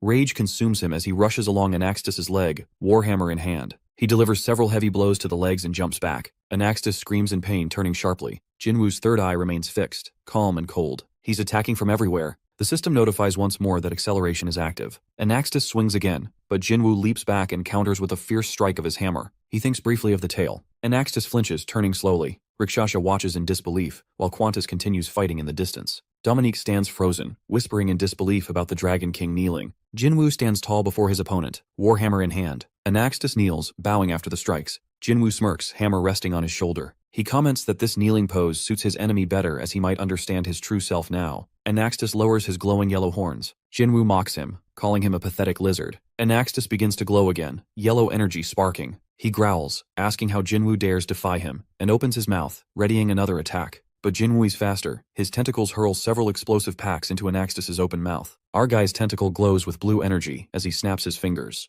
Bright light flares as the explosives detonate. The cave shakes with the blast, dust clouds rising as Jinwoo shields his face. Standing amidst the smoke, Jinwoo holds his warhammer and sighs, saying this should be enough. He's found the weak points. But suddenly, Anaxtis reappears with jaws wide open. Jinwoo freezes, startled. He barely activates his accelerated consciousness as the system flashes red. The parasite is shutting down. Anaxtis clamps down with his jaws, swallowing Jinwoo along with stones around him. Inside, our screwed boy braces against the roof of the mouth, refusing to die like this. His eyes glow with defiance as he screams. Then with a thunderous sound, Anaxtis closes his jaws. Dominique, watching from afar, falls to the ground in shock, unable to process what's just happened. She speaks her master's name with eyes full of disbelief. Anaxtis, still in place, grins and declares the king has fallen. The countdown begins for the completion of the rank 5 labyrinth rank upgrade, and our guy is notified that the 5 rank upgrade is complete and his health is restored along with his parasite. Just then, the ground under Anaxtis begins to shake as the entire cave quakes violently. Dominique and Draken, standing nearby, stumble from the impact. They are notified that the labyrinth area has widened. Out of nowhere, scale snakes appear near the entrance, and green flames erupt. The battle is taking place within the Naga labyrinth, resulting in a 30% increase in the strength of the Naga. Meanwhile, Jinwoo forces open Anaxtis's jaws with his immense power and his health is completely restored. As he escapes from the creature's mouth with furious expression, Anaxtis reaches out with sharp yellow claws, certain that even with Jinwoo restored, the battle is already decided, but Jinwoo doesn't move. Then, in a burst of rage, Jinwoo hurls explosive packs directly into Anaxtis's open mouth using his tentacles. He charges them with blue lightning energy, activating them as they land inside. A violent explosion follows, echoing through the cave, and Anaxtis screams in agony. Jinwoo lands back on the ground, steadying himself with one hand. Jinwoo realizes this explosion wouldn't be enough, but at least now he has got his weakness and is determined to end it. Next moment, he crashes through the side of the flood dragon, tearing off its arm mid-strike and catching the weapon before it hits the ground. The sword would work just fine for what he needs. Jinwoo wastes no time and he spins around and clears his labyrinth of the hero-level's monster presence without hesitation. Rikshasha stares in disbelief that R has just wiped out a threat so easily. The death of their leader sends a ripple of rage through the remaining weaker champions. One by one, they hurl themselves at Jinwoo, seeking vengeance. Now our dude doesn't bother using the sword. Instead, he drops it and extends his hand. His parasite reacts instantly. In one sweeping motion, he snatches them all from the air. His subordinates can only watch as their master effortlessly crushes an entire squad like they were nothing. He then asks Qantas for a blade, which he immediately complies and offers him a weapon, just as Jinwoo retrieves it. Rikshasha warns him of an incoming threat. Without delay, Jinwoo activates thought acceleration again, slowing down time. The side effects may come later, but right now, he is focused on ending everything with one decisive blow. Energy sparks across his body, lighting him up. Jinwoo charges at full speed, power flooding through him. A flash of light shoots toward the scaly dragon king. That kind of attack shouldn't matter. He grabs Jinwoo midair as his hand gets blown apart. Our guy thrashes the scaly dragon, flames spilling out of his mouth unintentionally from the pain. Jinwoo doesn't let up. With a final lunge, he digs into the dragon's neck. It's not deep. The scaly dragon believes he can survive. The blade barely scratches him, and he prepares to counter as soon as it's pulled out. But Jinwoo doesn't give him that chance. One sword after another crashes down on him, the blows relentless. Jinwoo readies the final strike, pouring everything into one swing. The promise he made to cut off the dragon's neck, he fulfills it completely. Even decapitated, the Dragon King doesn't surrender as his ego doesn't allow him to be killed by a mere human. Its body thrashes, desperate for victory no matter the cost. It prepares to burn through every last bit of energy from its entire hoard of down gems. Meanwhile, the parasite sends a request. It wants to consume the scaly Dragon King. Jinwoo grants permission. A massive parasite head shoots forward, clamps onto the severed dragon's neck, and devours it in one crunch. Everyone watches in stunned disbelief, and Rikshasha can't believe a human just consumed the king of the scaly dragons. Dominique beams with pride, thrilled by her master's absolute ruthlessness. A message pops that he has absorbed the core of the scaly dragon king Anaxis. Dominique nearly bursts from excitement. The parasite pulses with new strength, and before Jinwoo can react, it wraps around him, forming a thick, protective armor. A new ability reveals itself that is hardened, and it grants the defense of a scaly dragon. The owner of the scaly dragon labyrinth, Anaxis, is now dead. Without him, the summoned dragons begin to vanish. Tiny worker Nagas rush to protect the core, but their efforts are in vain. The powerful beings that once dominated the battlefield crumble one by one. The siege beast vanishes, flinging the little workers off its back. Jinwoo doesn't hesitate. He burns through all his remaining down gems energy and summons the Naga fighters. He sends them forward with cold precision. He wants no survivors. His fury is merciless, and his Naga warriors follow suit, determined to make every enemy suffer in the most painful way possible. Our guy then looks at the window that shows Jinwoo has defeated the scaly dragon labyrinth. Now, his influence is starting to stretch across the underground lands. The red notice confirms it clearly. The scaly dragon labyrinth has fallen, replaced by the new Naga labyrinth. The remaining scaly dragons are now destined to become slaves. Far away, the king of the hammer and anvil Malaxis hears the news and reflects on the fall of the ancient dragon, wondering what could have pulled off such a feat. Elsewhere, the king of the wanderers, Hecarim, acknowledges that Anaxtis had trusted too much in his strength. It was that overconfidence, he believes, that cost him the battle. It might have taken time, but death was bound to happen. On a floating cloud, the Queen of Illusions, Ariane, casually remarks that the dragon is finally gone. In the swamp, the marsh's king Corinthus acknowledges the fall of the scaly dragon king, saying though cautious by nature, the king was still crushed and it must be due to his arrogance. From another region, the king of gluttony, Yusio realizes the battle was dangerously close. He notes that Jinwoo is drawing nearer. With the Dragon King gone, he figures the King of Spirits won't stay silent for long. Somewhere in the underworld, a deep voice advises others to start exploring the newly conquered territory. Standing in front of a massive cross is a tall monk in a grand headdress. He speaks of his own labyrinth of the dead, and he is the king of the dead, Valakui. Back in the aftermath of the battle, Jinwoo sits on a stone surrounded by Naga workers. He casually asks Dominique how the cleansing went. She reports that the large dragons have been taken care of, and the Naga warriors handled the rest. Still, they lost 50 soldiers. Jinwoo rests his head in his hand, realizing that half their army is gone. He suggests they should build a cemetery. Dominique, smiling with pride, says they couldn't have done it without Jinwoo. Even their vanguard would have fallen if he hadn't stepped in. She calls it a heroic battle. Despite being outnumbered 5-1, Jinwoo still managed to lead them to victory. Dominique then honors the fallen, wishing eternal glory upon them. Nearby, Rakshasa watches quietly, agreeing that most of the deaths came from the dragon's fire breath. She remembers seeing the remaining dragons retreating along a rocky path. She figures Jinwoo's army wiped out over 200 scaly dragons while only losing about 20 warriors. Given the difference in strength and numbers, it was a remarkable outcome. Rakshasa prepares to say more, but then turns to Jinwoo with a congratulatory message. Jinwoo asks about Rakshasa's wound. She shows him the scar on her arm, saying a healer patched her up, but insists something else is more urgent. She points out that with the Dragon King gone, the labyrinth's core is left unguarded. Jinwoo and Dominique look at her, and she explains that simply killing the king isn't enough. The core needs to be secured before the labyrinth chooses a new master. She adds that the dragons had already dug a path directly to the Naga labyrinth, so they could reach the core within half a day. Jinwoo nods, closes his eyes and says he understands. He tells them to wrap things up and prepare to move immediately. Rest would have to wait. Just then, someone points out that they're short on workers. A dark merchant suddenly appears claiming he can help. Qantas, annoyed, drags the merchant by the hood, saying he found him hanging around the bridge. Jinwoo, recognizing the imp, orders his release. This is the same merchant they've dealt with before. Looking straight at Jinwoo, the merchant mentions the war winner, asking what kind of victor leaves a battlefield without them. As he gestures dramatically, he points to the massive body of the dragon, suggesting it would make a perfect trophy. Jinwoo realizes the merchant is offering to buy the corpse of the scaly dragon king. Though the dragon's head is gone, the rest of its body remains intact. Jinwoo says the merchant can take everything except for what's needed for food and construction. The merchant agrees gleefully, praising Jinwoo's wise decision. Just as things settle, the merchant pulls out a small box and adds that he has something important to give Jinwoo. Inside lies a gold ring with a green gem, which is the Baron's seal. Dominique immediately recognizes it. A notification appears. Jinwoo has received the Underworld Baron's seal, the first of its kind awarded to a labyrinth master who earned it outside the geyser lands. Jinwoo is asked if he wishes to accept the Baron's role. Upon acceptance, the system recognizes the Naga labyrinth as baronial territory. Creatures of the underworld will no longer be able to enter it freely. Jinwoo now has the right to impose taxes and form an order of knights. He gains the prestige of a lower-class noble. Our boy scrolls through the new notifications in awe. Rakshasa had heard of such seals but never expected Jinwoo to get one from a wandering merchant. The merchant says he only delivered it. At the entrance of the Scaly Dragon Labyrinth, Jinwoo wonders aloud why the merchant brought them there. The merchant explains that since the Scaly Dragon King died away from his core, the labyrinth remains intact, making it highly valuable. He suggests they could sell it for a hefty price.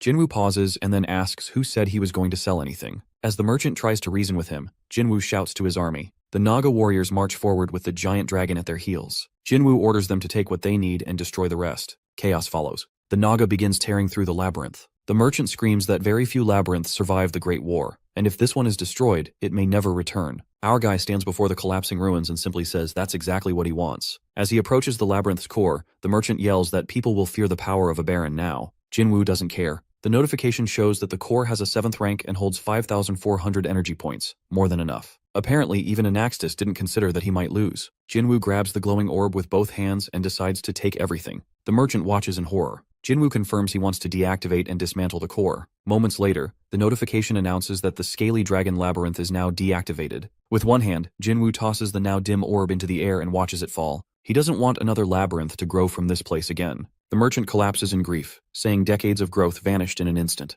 Jinwoo's assistant supports him as Jinwoo casually tells the merchant not to worry. He's got something else in mind. He points to the gear worn by his soldiers, offering to sell the Scaly Dragon equipment before the Nagas wreck it. The merchant sighs, frustrated and angry. Just as Jinwoo turns, someone calls out to him. It's Rakshasa again. She reveals that horned rats had been working inside the labyrinth, and she found them still hiding among the ruins. Behind her, a group of small frightened creatures with horns stare at Jinwoo, trembling with their eyes down. Rakshasa notes that more are likely hiding, and she wonders what they should do next. Our guy looks at them in confusion, and then instantly realizes that this find is going to be helpful. Rakshasa calls the rats and tells them that the man beside her is none other than the master of the Naga Labyrinth, the same man who once defeated the Scaly Dragon King. His strength had earned him the title of Baron, along with noble status. She explains that if these little rats want to survive, they better recognize the Baron's power and bow to it. Jinwoo glances down at his ring, and his power as Baron's authority has just been activated, and the horned rats are now overpowered by Baron Kim Jinwoo. Every creature bows, lying flat on the ground before Jinwoo, who raises one hand and holds the core of the labyrinth in the other. He tells the rats that after defeating the king of the Scaly Dragons, he explored the labyrinth for war treasures.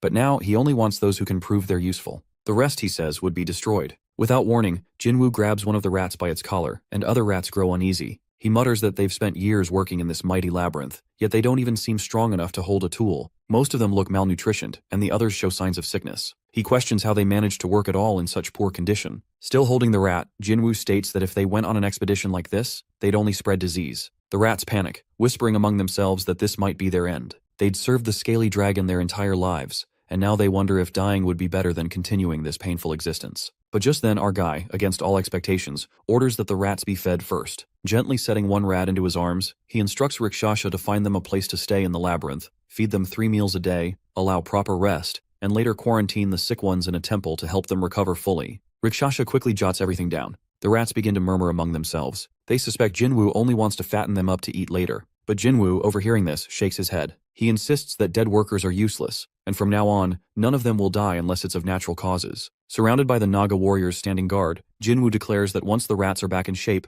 they'll begin working. Each will receive 3 meals, 8 hours of sleep, 5 hours of free time, and 2 days off per week. If they finish their tasks early, they'll even get more rest. Looking at the weary little creatures around him, Jinwoo reminds them that food and rest are essential if they want to regain strength. He knows that overwork only weakens them. Suddenly he plans to grab one of his worker. Meanwhile, Black Merchant yells at Jinwoo's assistants, telling them to stop ruining the food and leave. One of the worker is abruptly wrapped up by Jinwoo's tentacles, and in the blink of an eye, disappears. His fellow assistant looks on in shock. The merchant goes quiet. Jinwoo now holds his cute little worker in one hand. He shows the rats what has become of the troublemaker. The rats look at him in fear and awe, wondering what kind of creature this Naga. One of them mutters something about a chubby bug in his hand, but Jinwoo corrects them that it's not a bug, it's a Naga. He clarifies that this Naga is his personal servant. Its tail dangles as Jinwoo lifts it alongside a small rat, who had been pinching the Naga's cheeks. He repeats that food, sleep, and rest aren't luxuries, they're necessities. And if a mission outside the labyrinth arises, a Naga soldier will accompany them. Jinwoo announces that from now on,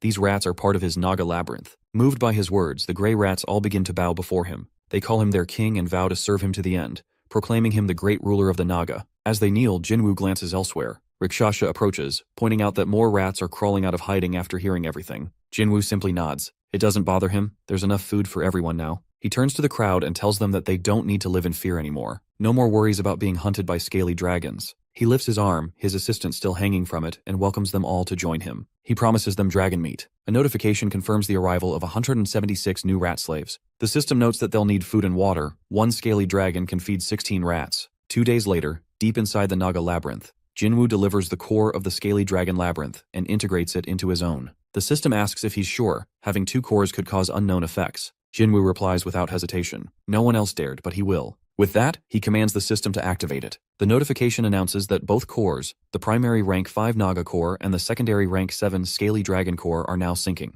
They begin to glow, lighting up the entire hall. Energy from the main core surges from 1,700 to 2,500 points. The Scaly Dragon core drops from 7,000 to 2,500. Another alert appears. The core's energy exceeds the limit. Jinwoo suddenly loses 2,900 points. Stunned, he tells the system to halt. He grits his teeth, comparing the loss to 1,000 low-rank down gems. The system finally stabilizes and begins synchronization. It will take nearly 7 days. Jinwoo rubs his head, muttering that it's too late to reverse it now. Still, 2,500 points is a decent gain. They'll just have to wait it out. Jinwoo turns to Dominique and asks about the rats' recovery. Dominique answers that they're getting better, though some still struggle to trust his kindness. They've never known rest before. Jinwoo looks away, thoughtful. They must have worked their entire lives without pause. Dominique believes they'll settle down once they get back into routine. Despite his doubts, Jinwoo thanks her for preparing a new room ahead of time. It's a bit small, so she'll need to expand it. Dominique nods, wiping a tear away dramatically. She also reports that the war spoils are almost sorted. They extracted down gems from the dragon's corpses. Since the warehouse was full, they froze the remaining bodies. Qantas adds that more remains were delivered, and the mages want to rest now. Jinwoo asks if anyone has counted the usable bodies. Dominique confirms the numbers: 176 warriors, 47 heroes, 4 raiders, and 10 conquerors. In the background, frozen dragon corpses lie scattered. Jinwoo, seated on his throne, comments how fortunate it is that the magicians can use ice magic otherwise. The stench would have been unbearable. Dominique lists their gem inventory: 236 low-rank, 72 mid-rank, and 8 high-rank gems. Jinwoo frowns that it's less than expected. Dominique adds that they also have 1 highest-rank gem. Surprised, Jinwoo asks where it came from. She answers that it wasn't from a siege warrior. They vanished along with their gems. Holding a vivid red and purple gem, she explains that it likely belonged to a blood leopard slain by the scaly dragon king. The system confirms this is the heart of a high-rank blood leopard, and its true value can only be measured in a lab or forge. Jinwoo examines the gem with interest. He tells Dominique she did well, and he's confident it will help them regain more energy than they lost. Sitting beside her, Jinwoo checks the system and states that the cleanup is finally over. Now it's time to expand. In the main hall, with a map of the labyrinth before him, he notes that their territory has grown to include the bridge. Thanks to the battle, they've gained some space. He marks new boundaries where gates must be built. Notifications flash the total cost, minus 80 gems for gates and 40 for walls. Looking over the map again, he decides to move the barracks, farms, and training area to the left side of the lake. He plans more changes like adding a lab, a temple, a forge, and even a bar. Our guy then points at an empty space on the map, explaining that this area will be used to build homes for the rats and Naga.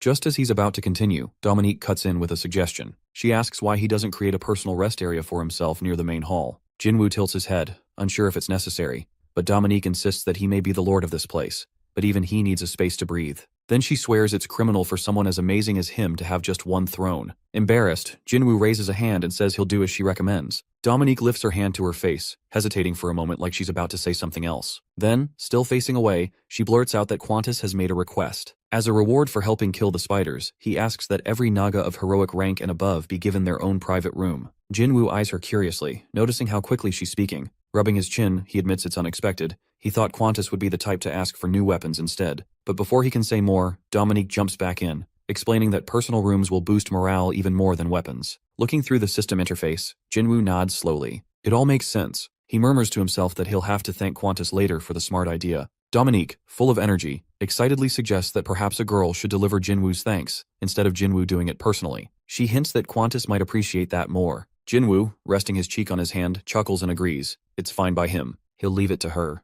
Without wasting another second, Dominique dashes off, saying she'll pass along the message and start planning the construction right away. Jinwoo watches her go, hand brushing against his cheek. It feels like no one's sitting still these days. The entire labyrinth is shifting and expanding faster than expected. Sitting on his throne in the vast hall, he announces that from today onward, the Naga labyrinth will grow stronger than ever. But it's no time to relax. They can't stop just because they've earned the name of a powerful labyrinth. They must rise even higher. Far from the hall, a team scream in panic. People are retreating, shouting that they can't handle this on their own. Among the crowd, a group of hunters in brown robes flee through the shadows. One of them, clutching a spear, yells that something has killed the level 8 hunters. In the distance, a cat-like beast tears through the remains of a fallen hunter. Others cry out that this wasn't how it was supposed to go. That thing was just supposed to run away, not fight. But the creature doesn't flee. It lifts its head and glares straight at them with glowing orange eyes. Someone yells saying that thing was supposed to be just a lowly prisoner. Jinwoo eventually shows up to Baek's shop where he gets to know that Appraiser needs his help to get down to 7th floor. He immediately starts asking questions about the 7th underground level.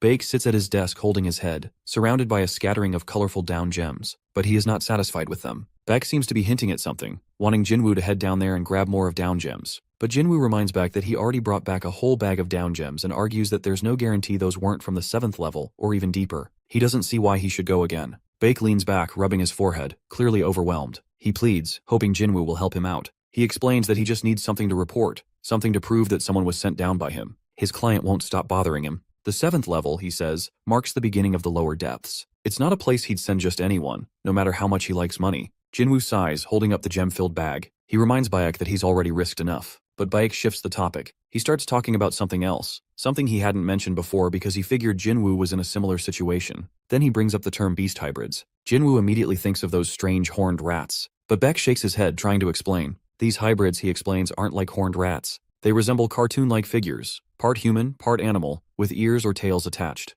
Apparently, the wealthy go after them, collecting them like rare items. Some people even treat them however they please. Jinwoo feels uneasy. He asks if Baek is saying that underground beings are being treated like slaves. Baek shrugs, saying humans did win the war, after all. Jinwoo compares the situation to the dungeon babies, wondering what really separates the two cases. Baek just calls it how the world works, how markets move, and how money talks. Even the Expedition Association has a special force dedicated to catching these hybrids. Jinwoo doesn't like the sound of it. He asks if Baek seriously wants him to catch a hybrid, just to have them treated the same way. But Baek quickly denies it. He explains that he doesn't need Jinwoo to capture anything. All he's asking for is a record, just proof that Jinwoo entered the 7th level. Baek promises to supply everything needed and pay generously in return. He insists that the area is still considered a low-level zone, and that he doesn't want to send just anyone to their death. With a tired expression, Jinwoo agrees. As long as he only has to reach the 7th level, he's fine with it. Baek lets out a relieved breath and thanks him, saying now all he has to do is convince the client that the mission didn't result in any captures. He adds that Jinwoo has 2 months. Then our boy asks whether Baek knows anything about Labyrinth of Scaly Dragon King. Baek asks for clarification, wondering if Jinwoo means the labyrinth,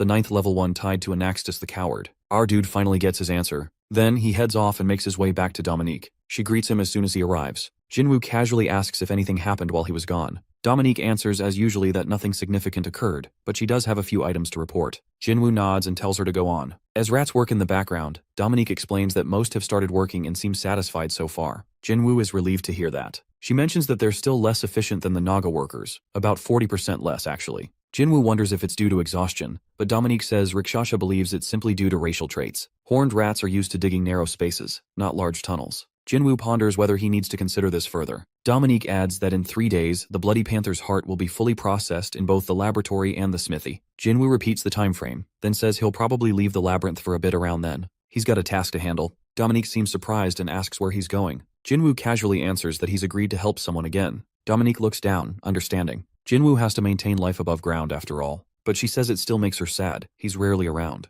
Jinwoo scratches the back of his neck, smiling shyly, saying even he feels a little guilty, but he tells her not to worry. Looking toward her, Jinwoo says he doesn't have much up there. His family's there, sure, but he admits he was born underground. That's probably why he feels more at home in the Naga labyrinth than anywhere else, which brightens her face. Jinwoo folds his arms and looks away, mentioning he gets important information from above too. He reveals that it's valuable by human standards, though he's not sure she'll understand. Still, he tells her something important, that the Naga labyrinth is located on the 9th level of the underground. Dominique blinks, trying to understand what that means. She visualizes in her mind when he explains that it might mean they won't have to deal with rival groups exploring the labyrinth. Most would never survive the journey, Jinwoo adds, saying that if the deep-level beasts don't act up, they should be fine. He tells Dominique to keep talking while they walk. He wants to check on the construction. She agrees, and they move ahead. As they walk, Jinwoo comments that people consider the king of scaly dragons a coward, probably because he avoided battles with humans during the war. Dominique suggests the rumors about him fearing human weapons might be true. Jinwoo recalls that several bombs had gone off near the dragon's throat,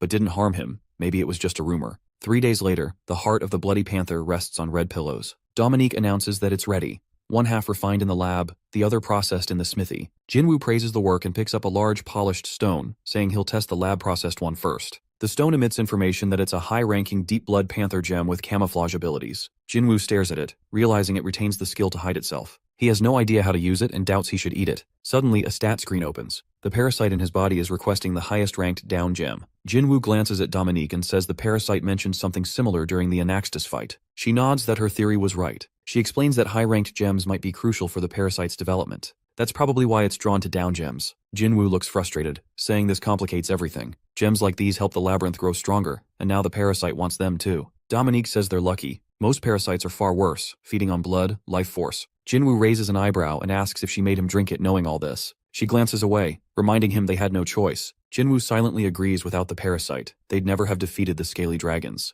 The labyrinth would have fallen. He opens his palm and lets the parasite take the Bloody Panther's heart. The stat screen updates. The parasite has gained a new ability, camouflage. Now Jinwoo can't be detected without special skills. Then more updates appear. The parasite has hit its growth limit and is entering hibernation to evolve. It'll be dormant for a week. Dominique congratulates Jinwoo with a nod. He looks at his hand, acknowledging that the parasite is asleep now. Next, he picks up the fragment processed in the forge. It's another Blood Panther gem, one that can be fused into equipment to grant a skill. Jinwoo thinks it's great, but doubts he'll use it soon. His weapons break too often. He pats the assistant who helped create it, and says he wants to save it for something special, not just any blade. Turning around, Jinwoo waves at everyone and says they're done here. It's time to get to work. He estimates about 2 days, then he'll check the synchronization with the Dragon Core. Dominique asks if he'll be okay without the parasite. Jinwoo says it's helped before, but his strength doesn't come from that alone. As he walks away, Dominique reminds him that he even beat the Hell Spider without it. Jinwoo waves back, saying he'll manage, unless he runs into another Anaxtis. Meanwhile, after several days,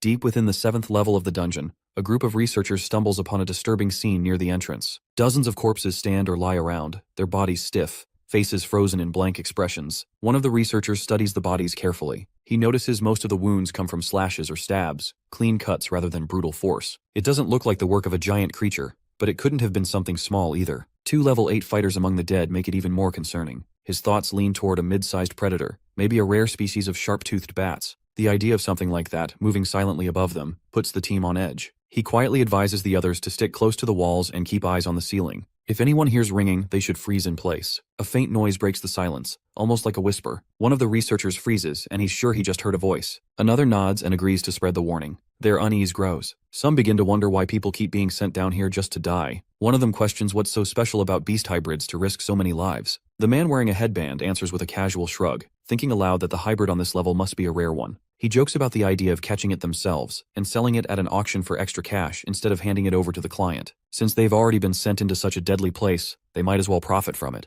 Another laughs quietly, saying there will be fewer people to share the reward with anyway. Just then, a swish sound cuts through the air. The researcher with the headband tenses immediately. He warns the others to stay sharp, or they might end up just like the corpses around them. He urges the team to keep moving. He wonders that something isn't adding up. He's seen monster attacks before, but this is different. Usually underground beasts don't leave bodies behind. They kill to eat, not to waste. They never fight unless they're hungry or defending their territory. But here, only human bodies remain, untouched, weapons still in place, bags full. Not a single beast corpse is among them. Our guy examines the corpses and understands that this doesn't look like a territorial clash. It doesn't even feel like a regular hunt. If it was a defensive reaction, the creature must have been incredibly strong to take out so many without breaking a sweat, and it might still be nearby. Just then our guy senses something coming towards him. Just then, the beast lunges at him, but he manages to evade the swift attack. He raises his sword just in time to parry the next strike, then steps back as he senses an impending follow-up assault. The fight already feels like it's going to be quite challenging. The creature is not only quick, but also adept at moving silently. The fact that he nearly missed its initial move says a lot.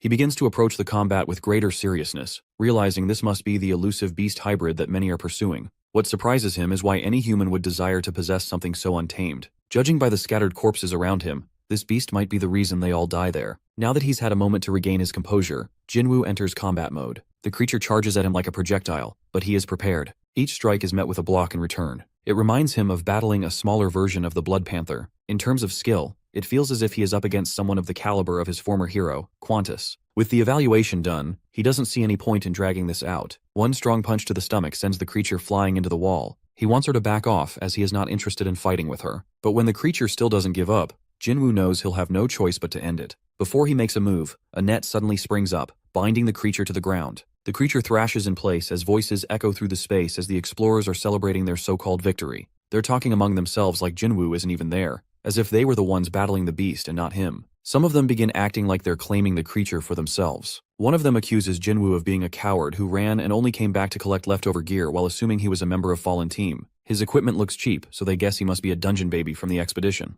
The initial attack from the creature had ripped open his bag, scattering his down gems everywhere, and now greedy eyes are focusing on them. Someone points out how lucky he must be, carrying enough gems to fund a full expedition by himself. Jinwoo tries to explain that he came alone and doesn't know who the dead people are, but one of the dungeon babies gives a signal to his group. The bigger one keeps talking nonsense, trying to provoke him, while the smaller one quietly activates an ability. That ability, paired with a stopwatch, lets him measure exactly how fast their enemy reacts. At first he sees Jinwoo getting hit, but as time ticks on, Jinwoo suddenly strikes back, taking down both attackers with ease. The boy with foresight is left speechless. The team asks him if Jinwoo's a real threat. All he can recall the time of 1.3 seconds, which was reaction time as a monster they barely survived on a lower abyss floor. He admits Jinwoo's speed is something most explorers can't match. Looking at Jinwoo's age, he guesses Jinwoo must be at least a 4th floor dungeon baby. But that raises another question. Why are dungeon babies like him dressed like regular explorers? Having enough of their babbling, Jinwoo yanks open the talkative one's mouth. So, he thinks, they really are human hunters, ones who prey on their own kind. Jinwoo makes it clear, even if only to himself, that none of them will leave this place alive. Just then, the two who had been holding the beast down watch in horror as the rest of their team is wiped out by a rage-fueled monster. Panic sets in. One of them wonders if they should help, but the other only thinks about running. Jinwoo's attack had purposely freed the beast from her net. Now she holds the shredded ropes, looking confused as she watches her would-be captors get slaughtered. Meanwhile, as Jinwoo takes a short breath in the middle of the chaos, one of the human hunters tries to keep talking. He wants to know what Jinwoo really is. Jinwoo must be thinking that it's funny how people like that always think they see themselves in others. This one even believes Jinwoo killed his own team just to claim the beast hybrid. Before he can finish his twisted accusation, Jinwoo slices off his head, tired of the lies and noise. But the captain isn't the last piece of trash left. The rest of his underlings decide now is a good time to run. Jinwoo flies past the one with foresight. He had already promised himself that no one would leave alive. He observes, unable to comprehend the situation unfolding. Ultimately, his strength proves futile. The disparity in power is just too great. Overcome by nauseating visions, he directs his ability inward. The vision of his future confronts him, and Jinwoo doesn't keep him waiting for long. His head falls to the ground, with the last thing he notices being an armband labeled with the number 12. Jinwoo casts a glance at the corpse and considers how unsettling that one was. However, his attention quickly turns to the gems scattered across the floor. He ponders why he didn't simply remove his bag from the beginning. Meanwhile, the creature remains behind him. She appears to have lost the will to fight. Instead, she gazes at him with wide eyes filled with hope. On the other side of the labyrinth, Dominique is busy finishing an audit of their current resources. She's already checked most of the supplies. Only the farm animals are left. Right now, they have 20 rabbits and 14 bears, but even combined, that's not enough. The Naga labyrinth is growing too fast, and these animals can't keep up with the food demands, especially since they're still in the early generation of development. Thankfully, there's still a decent stock of scaly dragon meat, which has kept everyone going, but Dominique knows it won't last much longer. Qantas doesn't seem worried. He's convinced the Nagas can survive on down gem energy alone, leaving actual food for the horned rats. But Draken doubts him. He has a feeling Qantas doesn't plan to share. Worse, he's concerned that relying on gem energy could weaken the Naga army in the long run. Still, Qantas remains unbothered. Ever since the labyrinth gained noble status, no one has dared to attack. But they still need more hunting grounds. Just then, Rikshasha steps in with news. Dominique asks about her patrol, and Rikshasha shares that several wild beasts have migrated into nearby areas, especially where the Blood Panther and Scaly Dragon labyrinths once stood. This gives them a few more months of food security. Dominique feels relieved, but her mind soon returns to another priority, which is the wall construction. She hears familiar sounds echoing through the halls and instinctively turns. Her master is back. She rushes through the corridors, passing two workers who are deep in conversation. She doesn't notice the danger until it's too late. A flash of orange claws comes out of nowhere, just as Jinwoo steps in to block the attack. The war beast had almost eaten the workers. Jinwoo scolds her, Hoya, the beast's new name. He reminds her that workers are not food. If she misbehaves again, the labyrinth will deal with her harshly. The workers are still shaken as Jinwoo explains where Hoya came from. He had rescued her from human hunters, and since then, she's been following him. Her strange behavior was starting to draw attention from humans, so he brought her here for safety. Beast hybrids are rare, often born at the hero rank and usually serve powerful nobles from deeper levels. It's strange to find one like her wandering alone on the 7th floor. Judging from her outfit and condition, Jinwoo suspects she was never bound to a noble. A wild war tiger, something unheard of. Still, she's now a member of the Naga labyrinth. Jinwoo tells everyone to take care of her. Tiger hybrids are among the strongest war beasts. Having her around raises their status. Dominique gives a short report. The Scaly Dragon Labyrinth core has been completed. Jinwoo pats Hoya on the head and warns her once more, no eating friends, before heading back out. Above ground, Jinwoo collects his pay from Bayek and goes to visit his parents. It's been too long. Meanwhile, back in the labyrinth, Hoya is living up to her reputation. She scratches what she shouldn't, breaks what can be broken, and chews anything that looks interesting. She wears everyone out. 2 weeks passes like this. Jinwoo returns and immediately senses something's off. Still, it looks like the team has adapted. Even Draken seems to be doing something useful. Dominique clarifies, only the others adapted, not the little beast. Without wasting time, they focus on the new core. The Naga core and the Scaly Dragon subcore have fused, creating a stronger, more versatile core. Now, they can summon new troop types. The basic ones include a Naga champion, rank 5, 25 energy, a Naga long-range scout, 20 energy, and a Naga sorcerer, 35 energy, who can control darkness to support allies and weaken enemies. But the real game changer is the Naga cavalry, rank 6, 140 energy, mounted on fast scaly dragons and perfect for breaking enemy lines. Even more impressive is the Siege-class Scaly Dragon, a massive fortress-like unit costing over 1,000 energy. Jinwoo knows they can't afford that yet. For now, he settles on summoning a patroller and a sorcerer, which are 2 units they can manage now. But Dominique reminds him that even with new troops, the food shortage won't solve itself. At their current rate, supplies will run out in a month. It's time for a change. Jinwoo acts fast, assigns Rikshasha to take the new patrol team and explore the region for better hunting zones. Dominique receives permission to use the Scaly Dragon Core's stored energy for upkeep and upgrades. Qantas is put in charge of military training and protecting the workers. And Draken gets the worst job, which is to manage Hoya. Without his dragon bond, he might have tried to flee by now. Hoya is so wild, she could probably lead the workers herself if she wanted to. A month passes, and the Naga labyrinth transforms completely. Everything now runs like a machine. Word spreads that the Naga king is of noble rank, which keeps intelligent threats at bay. Any beast lacking brains is quickly wiped out. The smithy runs day and night, working through minerals they've gathered for weeks. With more training and research, the team doesn't need Jinwoo to babysit anymore. Roles are clear. Jinwoo remains the labyrinth's master. Dominique manages the workers as secretary. Qantas leads the army, with Draken as his right hand. Rikshasha gathers intelligence. Hoya is now the labyrinth's unofficial mascot. Rikshasha even forms a horned rat patrol unit. These rats dig out tunnel networks that stretch across the territory, ready to report any intruder movements instantly. One day they get an early warning that a small army is approaching, 30 troops, led by 2 commanders, both at hero rank plus. Dominique knows that reaching such a level on the 9th floor means they're elite. Even though the group is small, Jinwoo wants to avoid damage. He orders the army to defend instead of attack. He plans to lead the defense personally. The entire command team gathers at the northern gate. Dust rises in the distance as the enemy force crosses the bridge. Their honor flags flutter in the wind. The soldiers march straight up to the Naga leaders. They're envoys of Malaxis, the king of hammer and anvils. One of the commanders, tall and rough-looking, introduces himself as Mulak, and the other as Bulak. They demand to speak to the Naga Labyrinth's master, refusing to acknowledge any human. With arrogance, Mulak steps forward and warns them. Anyone who values their life should step aside while he himself looks like a puny little creature in front of our guy. Jinwoo looks annoyed at the sight before him. The two monsters quickly realize their mistake, and before long, their heads are lowered to the ground in remorse. Jinwoo makes it clear that he doesn't consider himself their master, and doesn't require their reverence. They explain that they've come to pay their respects to the first Baron on the 9th floor, and they hadn't meant any offense. Their assumption that the leader of the Naga must also be a Naga had led to the misunderstanding, and they were sorry for the disrespect they have done. They go on about their regret, but Jinwoo urges them to move on. It's obvious they didn't cross into his territory just for pleasantries. Their master Malaxis apparently wishes to establish a friendly relationship with the Naga king, and their elite forces are merely here to honor his rise in nobility. Along with their words, they present a gift that was a chest filled with down gems, equivalent to 500 points of energy. Jinwoo watches them open it and, impressed by their sincerity, accepts the offering. He tells them their gift is appreciated and forgives them, though he knows that it doesn't truly equal the weight of what they're asking. Their relief is clear. Still, the goblins among them reacts with disbelief when Jinwoo confirms that no other labyrinth has come to offer similar respect. They thought for sure others would have beaten them to it. They discuss that it makes sense for the labyrinth of the dead to keep its distance, but he finds it odd that the labyrinth of gluttony, practically their neighbor, has stayed silent. Trying to restrain his curiosity, our boy finally asks how they found the Naga labyrinth. They understand his concern immediately, and do their best to explain. They begin mapping the 9th level directly into the dirt, detailing the position of each labyrinth. Dominique and Rikshasha watch closely as the goblins build a surprisingly thorough layout. They explain how they use the Scaly Dragon Labyrinth as a starting point to find Jinwoo's location. The triangle formed by the labyrinths of Gluttony, the Dead, and the Scaly Dragons becomes obvious. Above Gluttony's domain, in the upper Underworld mountain range, sits the Labyrinth of Hammer and Anvil theirs. They point out the remaining labyrinths as well, helping Jinwoo piece together the entire power structure of the 9th level. It becomes clear that all the labyrinths keep each other in a delicate balance, preventing any one of them from attacking without leaving their own base vulnerable.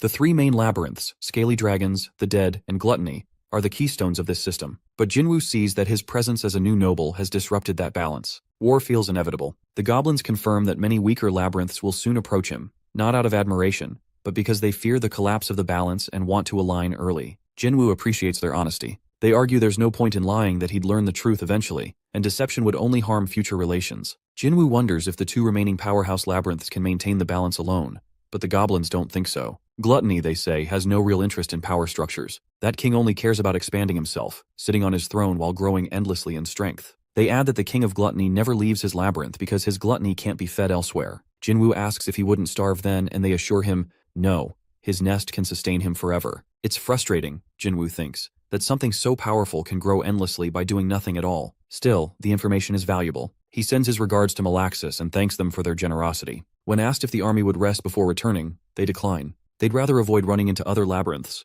Jinwoo instructs Qantas to escort them safely to the edge of the Naga territory. As Qantas and his soldiers lead the guests out, Jinwoo reflects on something odd, that Rikshasha must have known all of this already. Yet she hadn't mentioned any of it. Still, he asks for her opinion. She confirms the information aligns with her knowledge. Her mercenary group has roamed all corners of the 9th level. Jinwoo orders the map to be recorded before it gets erased. Soon, more visitors arrive, representatives from the Illusion, Marsh, and Wanderer labyrinths. The Illusion envoy looks like witches and fairies. Their queen, Ariani, doesn't seem pleased by Jinwoo's rise to nobility. They warn him that if he's not careful, his secrets might be exposed. The Marshes send water-dwelling species, their king Gorintos hoping to maintain peace and ensure that their non-aggression pact holds. The Wanderers send Hekarim, who is aggressive and clearly uninterested in diplomacy. Of all the groups, only the Hammer and Anvil Labyrinth had brought a gift, which says enough to Jinwoo. These centaurs clearly were arrogant. As the goblins had guessed, the Labyrinth of the Dead sends no word, and Gluttony remains silent. But Jinwoo senses something. His parasite skill activates. His right eye glows red, locking onto an unfamiliar presence, a lump of flesh clinging to the ceiling. His parasite arm lashes out, seizing the intruder. Dominique calls it the rudest guest so far. Jinwoo tightens his grip. He realizes the king of Gluttony has been watching through this creature. Dominique clarifies that Gluttony doesn't think for himself. He sees and hears everything through his vessels. Jinwoo regrets his rash reaction. He might have just started a war. Dominique, on the other hand, is thrilled. She reveals something she hadn't had the chance to share. Gluttony's labyrinth has a critical weakness, Ice Master. That changes everything. Jinwoo chooses war. He speaks directly through the slime, sending a message to the king of Gluttony. They know his location, they know his weakness, and in 2 weeks, the Naga army will march to freeze his entire labyrinth. Gluttony is stunned that why would this madman declare war so suddenly. Our guy confirms that if an apology is to be made, it must be in person, before 2 weeks are out. Meanwhile, Jinwoo's horned rat workers are thriving, growing stronger by the day. 1 week later, our guy sits calmly on his throne, giving Gluttony the time he promised. Dominique arrives and informs him that the king of Gluttony has arrived. Jinwoo steps down from his throne, telling her to stay back. He addresses Useo saying that he has entered his domain without permission, then he clearly hasn't come to apologize. He must have come to die. Dominique has no idea that he has entered. Turns out the king of Gluttony seems to have launched a sudden invasion on their labyrinth. But Jinwoo is ready for this. He's already set up a counterattack and summoned his magicians. Ice puppets rise from the ground prepared to fight. Jinwoo finds out that this creature clearly lacks any trace of self-respect. The trap is already in place. From the moment the king of Gluttony stepped into the tunnel, he had been surrounded. The plan is simple. Freeze the corridor until there's nothing left but solid ice. Jinwoo expects silence from the enemy, but something feels off. The Slime King isn't acting afraid, not even after seeing ice.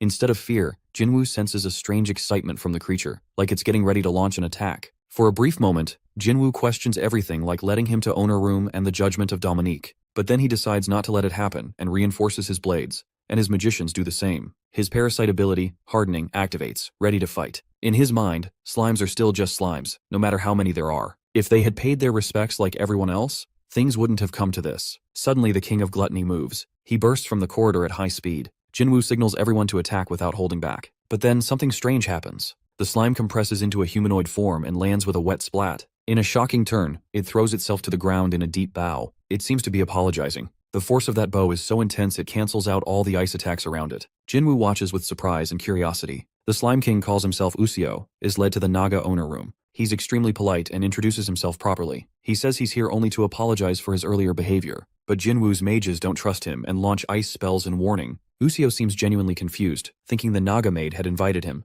When he realizes he's trapped, he tries to leave but finds the exit blocked. So he returns and calmly explains his situation, still pleading for understanding. Jinwoo doesn't soften. His claws are ready to tear the slime apart. But Useo seems more confused than afraid. Apparently he's been isolated for so long he forgot he needed vocal cords to speak. He isn't being rude, he just can't communicate properly. He seems genuinely heartbroken that everything he does is being misunderstood. Dominique and Jinwoo silently observe as the little slime humbles himself. Useo begins to panic, wondering if he's forgotten how to speak entirely. But he's sure that can't be it. He spies on other labyrinths often and understands language just fine. Then a thought comes to him. There's no way he could forget his mother tongue. Jinwoo, noticing the confusion, urges him to speak English, something they can all understand. The misunderstanding clears a little. Jinwoo is still surprised that this tiny, harmless-looking slime is the same king of Gluttony. Useo introduces himself again, saying he rules the labyrinth of Gluttony and leads the glutton in the contaminated valley. He even congratulates Jinwoo on becoming a baron. Apparently, when the goblins presented Jinwoo with a gift, Useo panicked because he had never given anyone a gift before. He hasn't spoken to anyone in ages, let alone offered a present.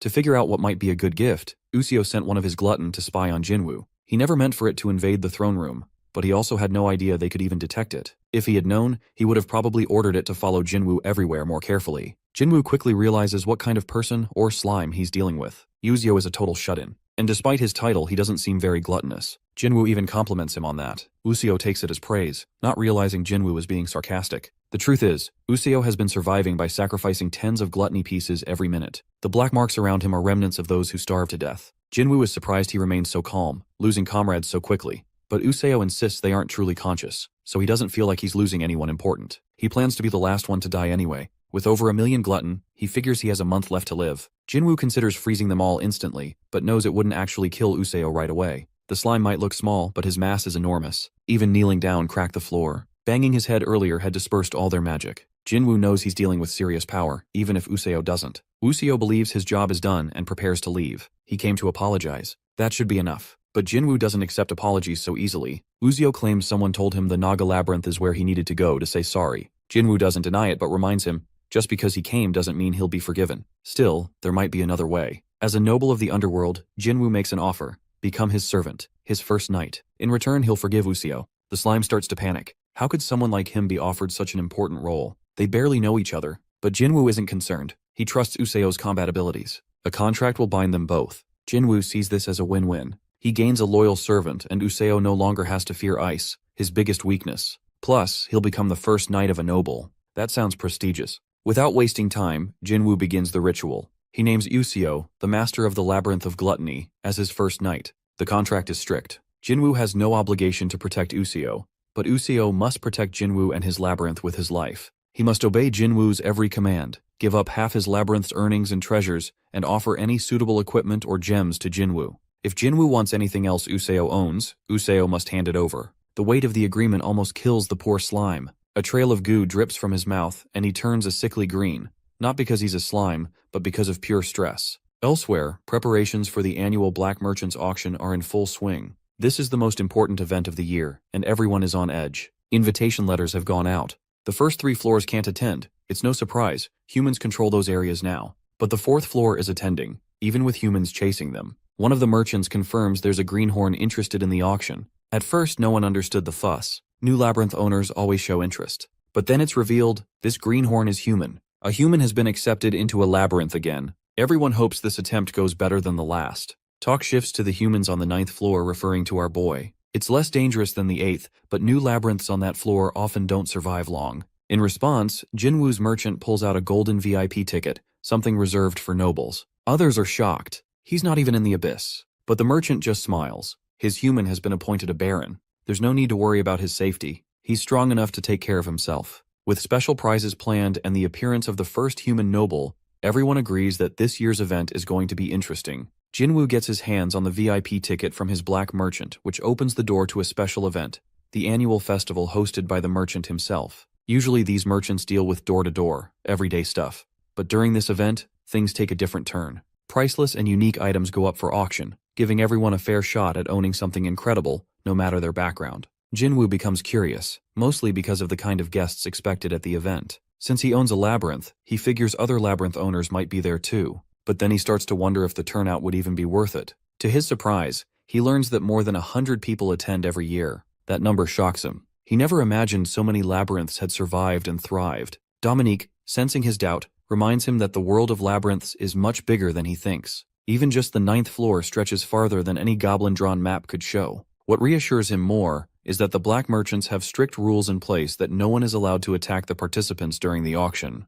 Each attendee is given a special flag to fly above their labyrinth, warning others to stay away. If anyone breaks that rule, they're blacklisted or even completely wiped out. Jinwoo sees this event as the perfect way to test the merchant's power, but the imp doesn't boast. He simply hints that their survival over centuries speaks for itself. Meanwhile, Useo finally gets a chance to talk, and he admits that the auction venue played a major role in his survival during his early years. He used it as a safe zone when threats were everywhere. The black merchant remembers those times, long before the Great War, and finally realizes who Useo is. Now that Imp sees clearly and he's stunned that he stands in front of him. Even more shocking is the sight of Useo's labyrinth portal sitting inside another's throne room. That's something unheard of. Jinwoo calmly explains that Useo signed a contract to become his subordinate. Because of that, their labyrinths became connected by a portal, making them neighbors in every sense. The black merchant is taken aback. This kind of alliance on the same floor is clever and risky. There's no rule against it, but the power balance has definitely shifted. The 9th floor now has a new powerhouse.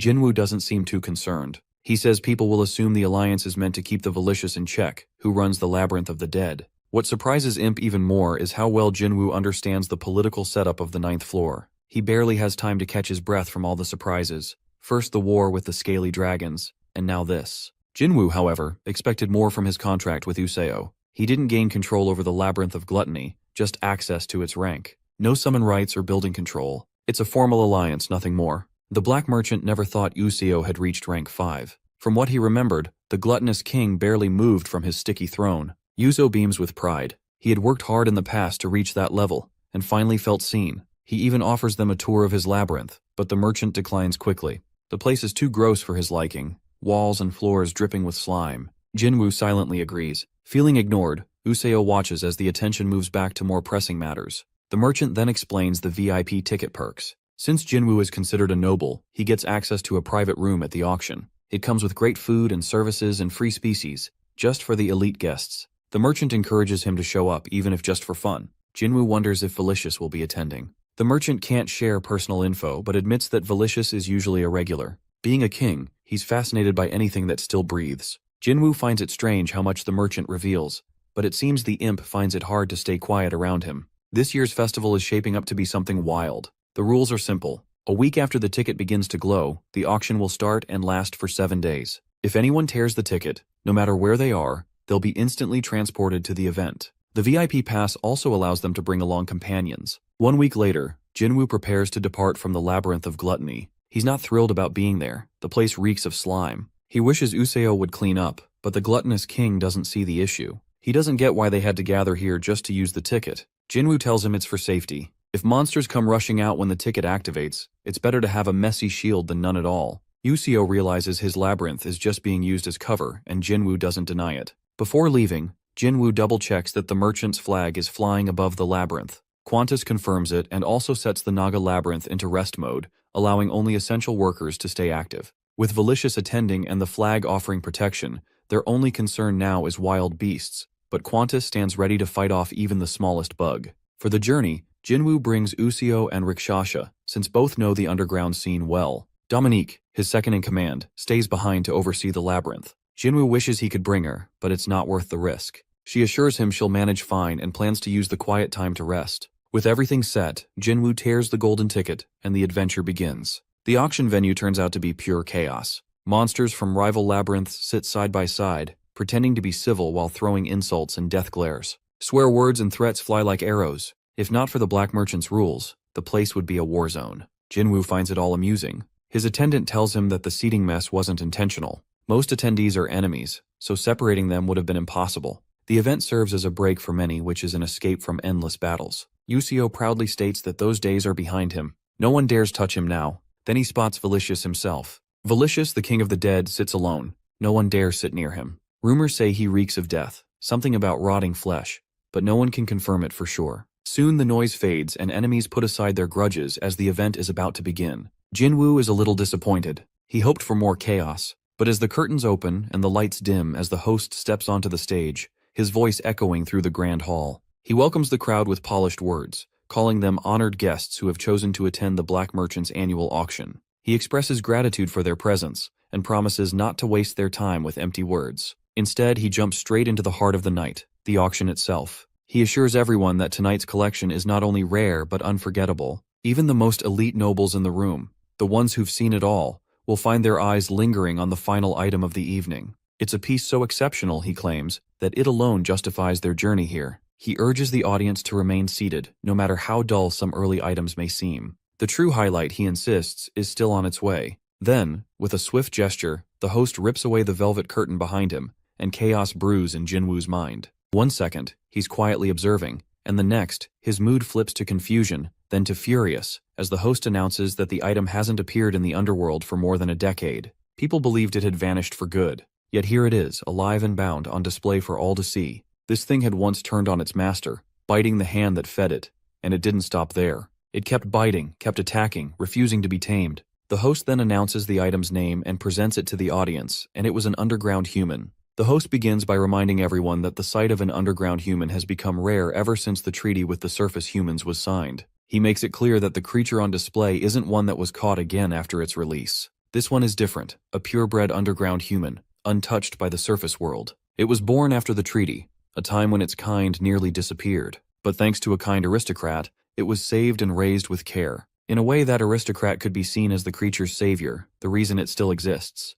The crowd doesn't seem impressed. For many of the kings, humans are a common sight. They can see one anytime they like. To them, this doesn't look like anything special. The host, sensing the mood, reminds them that this particular product is meant for those who live on the deeper levels, where humans are almost never seen. He asks them to imagine the potential. The underground human could be a loyal companion, a fascinating research subject, a subject for experiment, or simply an entertaining pet. It might even remind someone of a long-lost flavor from the past. Its uses are endless, and its rarity makes it truly unique. Whispers pass through the crowd. Someone jokes about craving a human every now and then, even if they are mostly skin and bones. Another wonders if the smell in the room is coming from the underground human itself. But the host continues, revealing a flaw. This one, he says, is broken. It can't speak or scream. For some, that might be a bonus. Because of this defect, the bidding starts at a lower price, just 100 down gems. As the bidding begins, Jinwoo sits in his private booth, trying to stay calm. He's furious, while wondering why a dungeon-born child is being sold like this.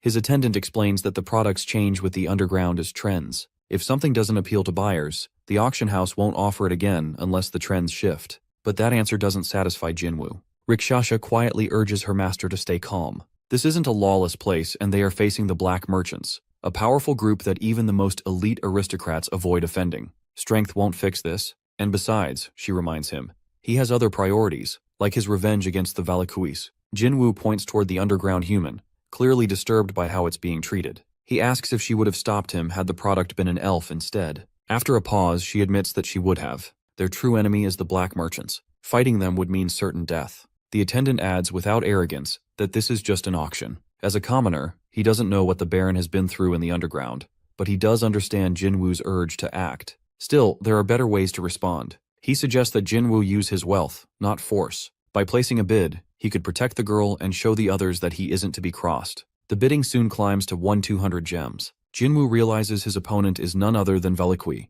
That man would surely subject the child to horrible treatment. While Jinwoo is close to being an aristocrat, he can't compete with a true one, at least not easily. But then, a 1,300 gem bid comes from Jinwoo's booth, and the host pauses, sensing an aristocrat's interest. Velikui responds boldly, placing a 1,500 gem bid, testing boundaries in front of everyone. The crowd stiffens. No one wants to bid against an aristocrat. The tension rises, and though the aristocrat stays silent, the booth itself shows signs of strain. Then comes a calm but firm response, 1,600 gems. The host confirms the bid, then warns the audience that the black merchants won't be responsible for what happens afterward. With that, the auction ends. The underground human is sold to the aristocrat for 1,600 gems. It's nearly double the expected price. The King of Death isn't happy about losing, but he gives up.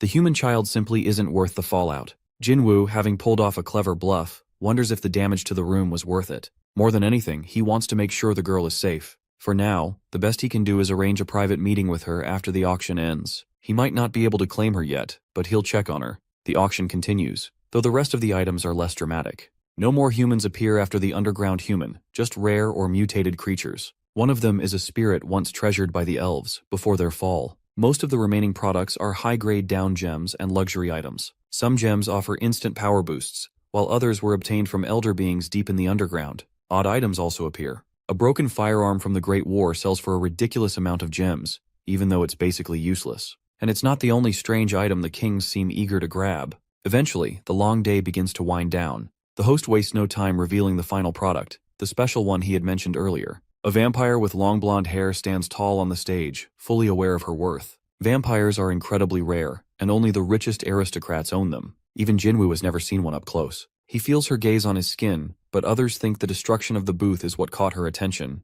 Her bidding starts at 3,000 gems and prices shoot up fast. But then the host reveals a twist. No matter how high the bid, the vampire herself will choose her master. If she doesn't accept someone, the sale is cancelled. She'll go back to storage and appear again the next night. No one has to pay if they fail. This rule doesn't sit well with the kings. They complain that a product cannot decide its owner. The host calms them, pointing out that her previous master was a lord of one of the deepest labyrinths in the underground. That revelation is enough. No one dares to complain after that. Jinwoo watches quietly, comparing her to the creatures he once knew, the bloodsuckers. Rakshasa knows those as well, but explains they're different. Blood-sucking demons have no ego, and they're closer to the undead than true vampires. Jinwoo doubts this one, not being thin-blooded, can grant immortality, their most feared ability. He's already dealing with enough. He doesn't want a vampire added to his group. Even so, the vampire's auction becomes the highlight of the night, reaching 23,000 gems. But when the highest bidder approaches, she doesn't even look his way. He snaps, unable to handle rejection,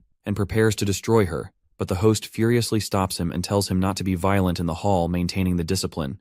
Just then, a powerful down gem drops to the floor. The host eagerly picks it up, explaining if the item proves useful, there's a good chance it'll return in a future auction. Jinwoo finally gets to meet his new servant. His attendant walks beside him, quietly reminding him that even though he has bought the item, they would prefer it if he didn't touch it just yet. A few procedures still need to be completed before the full transfer can happen. He steps into the room and the girl sits on the floor. She looks small and worn down, and light from the doorway stretches across the room, and for a moment, she stirs, barely reacting, and our guy stands in front of her. Jinwoo walks up to the girl and gently asks for her name. Though her gaze meets his, there's a hollow emptiness behind her eyes. She doesn't reply. Trying to comfort her, he softly tells her she's safe now and that no harm will come to her for speaking. Still, she remains silent. He assumes that maybe, in time, her voice will return. For now, he accepts what the auctioneer told him, that she's suffering from aphasia. This isn't unfamiliar territory for Jinwoo. Having once lived as a slave himself, he recognizes the signs. He knows the labyrinth has a way of breaking people. Some retreat into silence.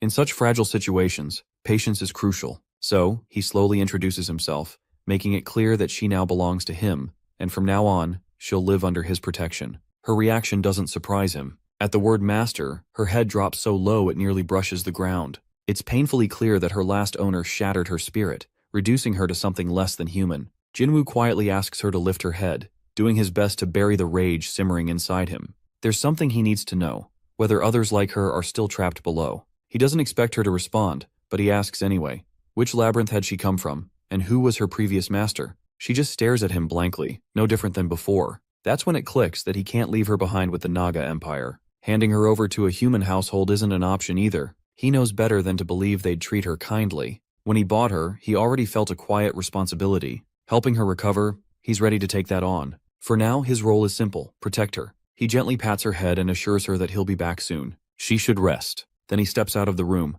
frustration bubbling just beneath the surface. His anger spills over toward the attendants, even though they aren't entirely at fault. Her living conditions had been unacceptable, and now that she's in his care, he expects immediate changes. She needs a decent room, food, and proper treatment for her wounds. This isn't what things should have looked like when he first took her in. The attendant mutters that it seems like a lot of effort for someone who's only good for manual labor. Jinwoo's reaction is exactly what anyone familiar with his past would expect: that he's insulted. How could they say that to a man who came from the underworld himself? The attendant apologizes, and Jinwoo decides to let it slide. The man had been polite up until now, and there's no need for drama. Still, Jinwoo makes it clear he'll be checking in regularly. He's trusting the black merchant's staff to take proper care of her from now on. 7 days have passed in the auction house. Honestly, it feels more like a luxury stay than a serious mission. Most of their time has been spent lounging in plush rooms or sitting through never-ending auctions. Uzio wastes time in his usual manner, while Rikshasha watches everything with a mix of skepticism and interest.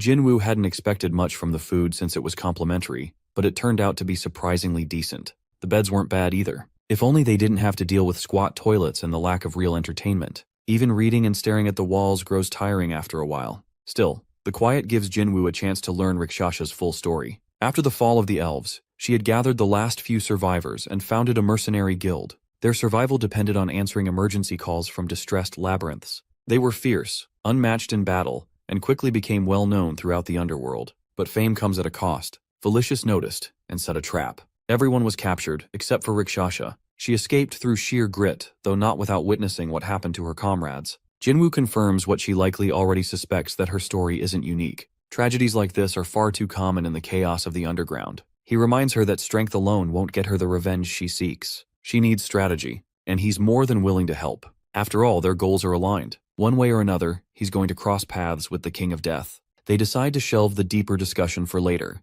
It's not wise to speak freely here. Uzio, meanwhile, is back to his antics until Jinwoo asks him to check in on the girl. Uzio concentrates, slipping his awareness into glutton number 3, who remains stationed at her bedside. Nothing's changed. She's silent, unmoving, lost in her own mind. The black merchant's staff have been treating her well, but her meals remain untouched. Glutton yells at her to eat, and only then does she respond, slowly reaching for the tray. Uzio informs Jinwoo that she only eats when commanded. She still behaves like an empty shell, obeying only direct orders. But today, at least, she managed to use the washroom on her own. That's progress. With just 1 day left at the auction house, they decide to be patient. After all, she barely moves. Suddenly, a loud announcement cuts through the building. The final auction is starting. Nobles and guests are called to the main hall. Jinwoo is more than ready for this long week to end. Uzio seems amused that Jinwoo hasn't shown interest in anything besides the girl. The rest of the items? Either overpriced or worthless. Every time something remotely useful appears, the bidding goes wild. With only 8,000 to his name, Jinwoo can't afford to waste it.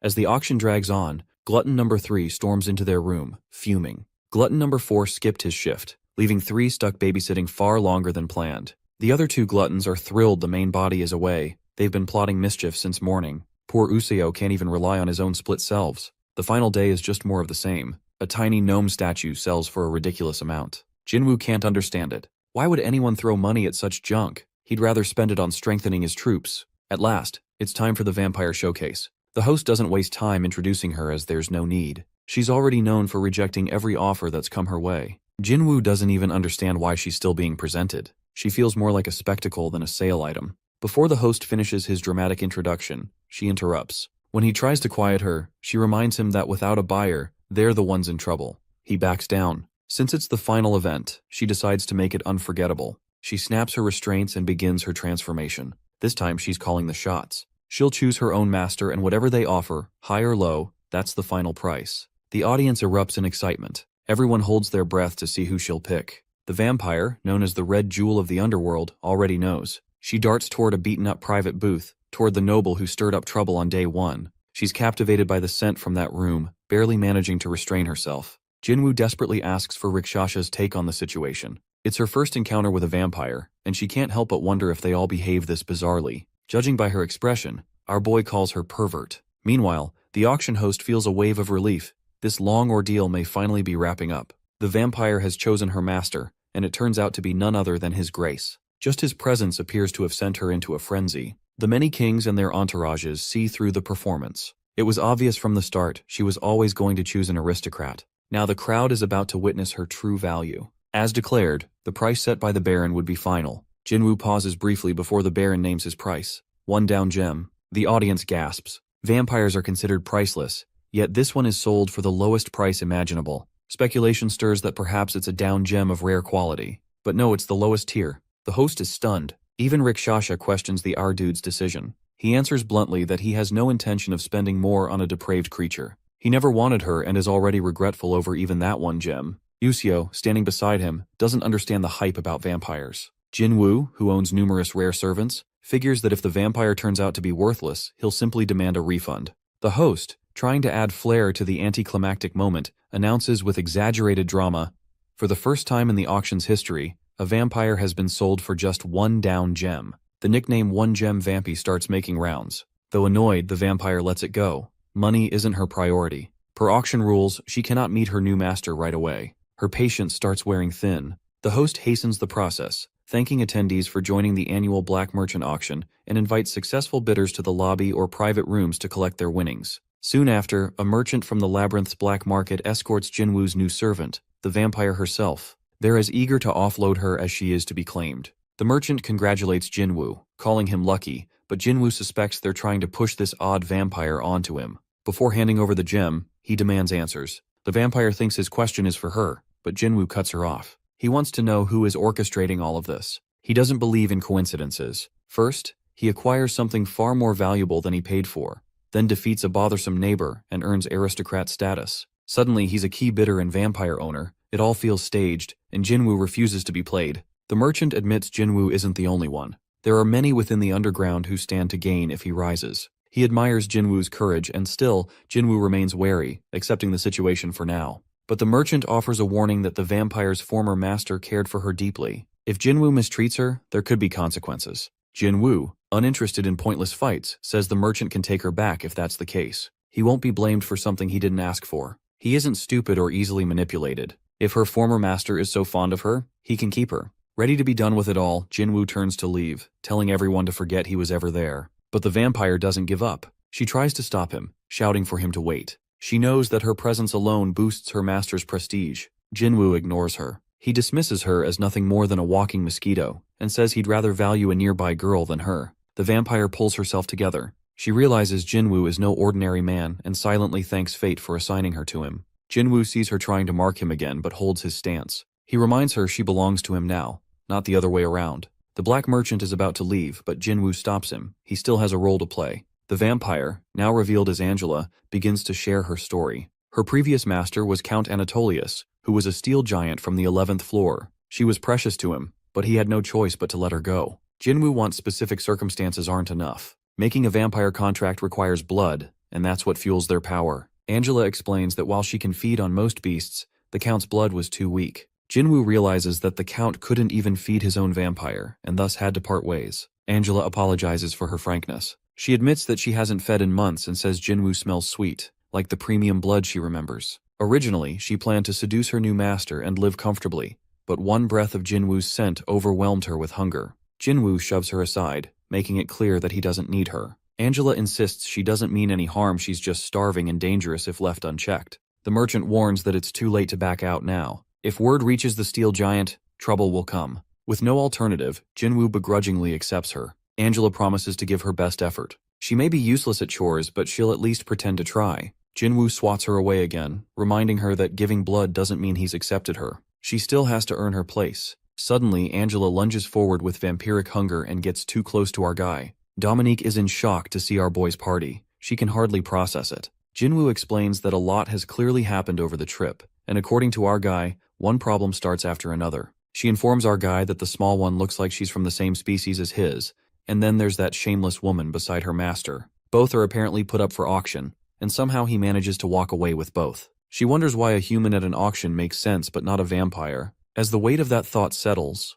Dominique starts calculating things in her head about finances, but our guy casually reassures her that they don't pay anything. In fact, he tells his worker to bring down a single gem, just one, to cover the cost. He then orders her to get the gems of that width to pay merchants. When asked about a vacant room, Dominique tells our guy that there's only one room available for now, and when asked if another should be prepared, he declines. That one will be enough for their mosquito. The human dungeon baby isn't doing too well, so she'll stay with him for the time being. He gives Dominique instructions: feed her, bathe her, and get a healer to check on her. The girl's name is Yoonhee. He points toward Dominique and introduces her as his second in command, telling Yoonhee to obey her completely. The title second in command hits Dominique like a gift from the heavens. Overjoyed, she scoops up Yoonhee and already starts treating her like a daughter. Angela, watching from the side, has never seen a servant of the hero class before. Servant ranks are decided at birth, and chances to raise them are rare. Having a hero class servant is no small thing. It's a treasure. As they all continue talking, Useo starts daydreaming, his eyes going soft as he looks at Dominique.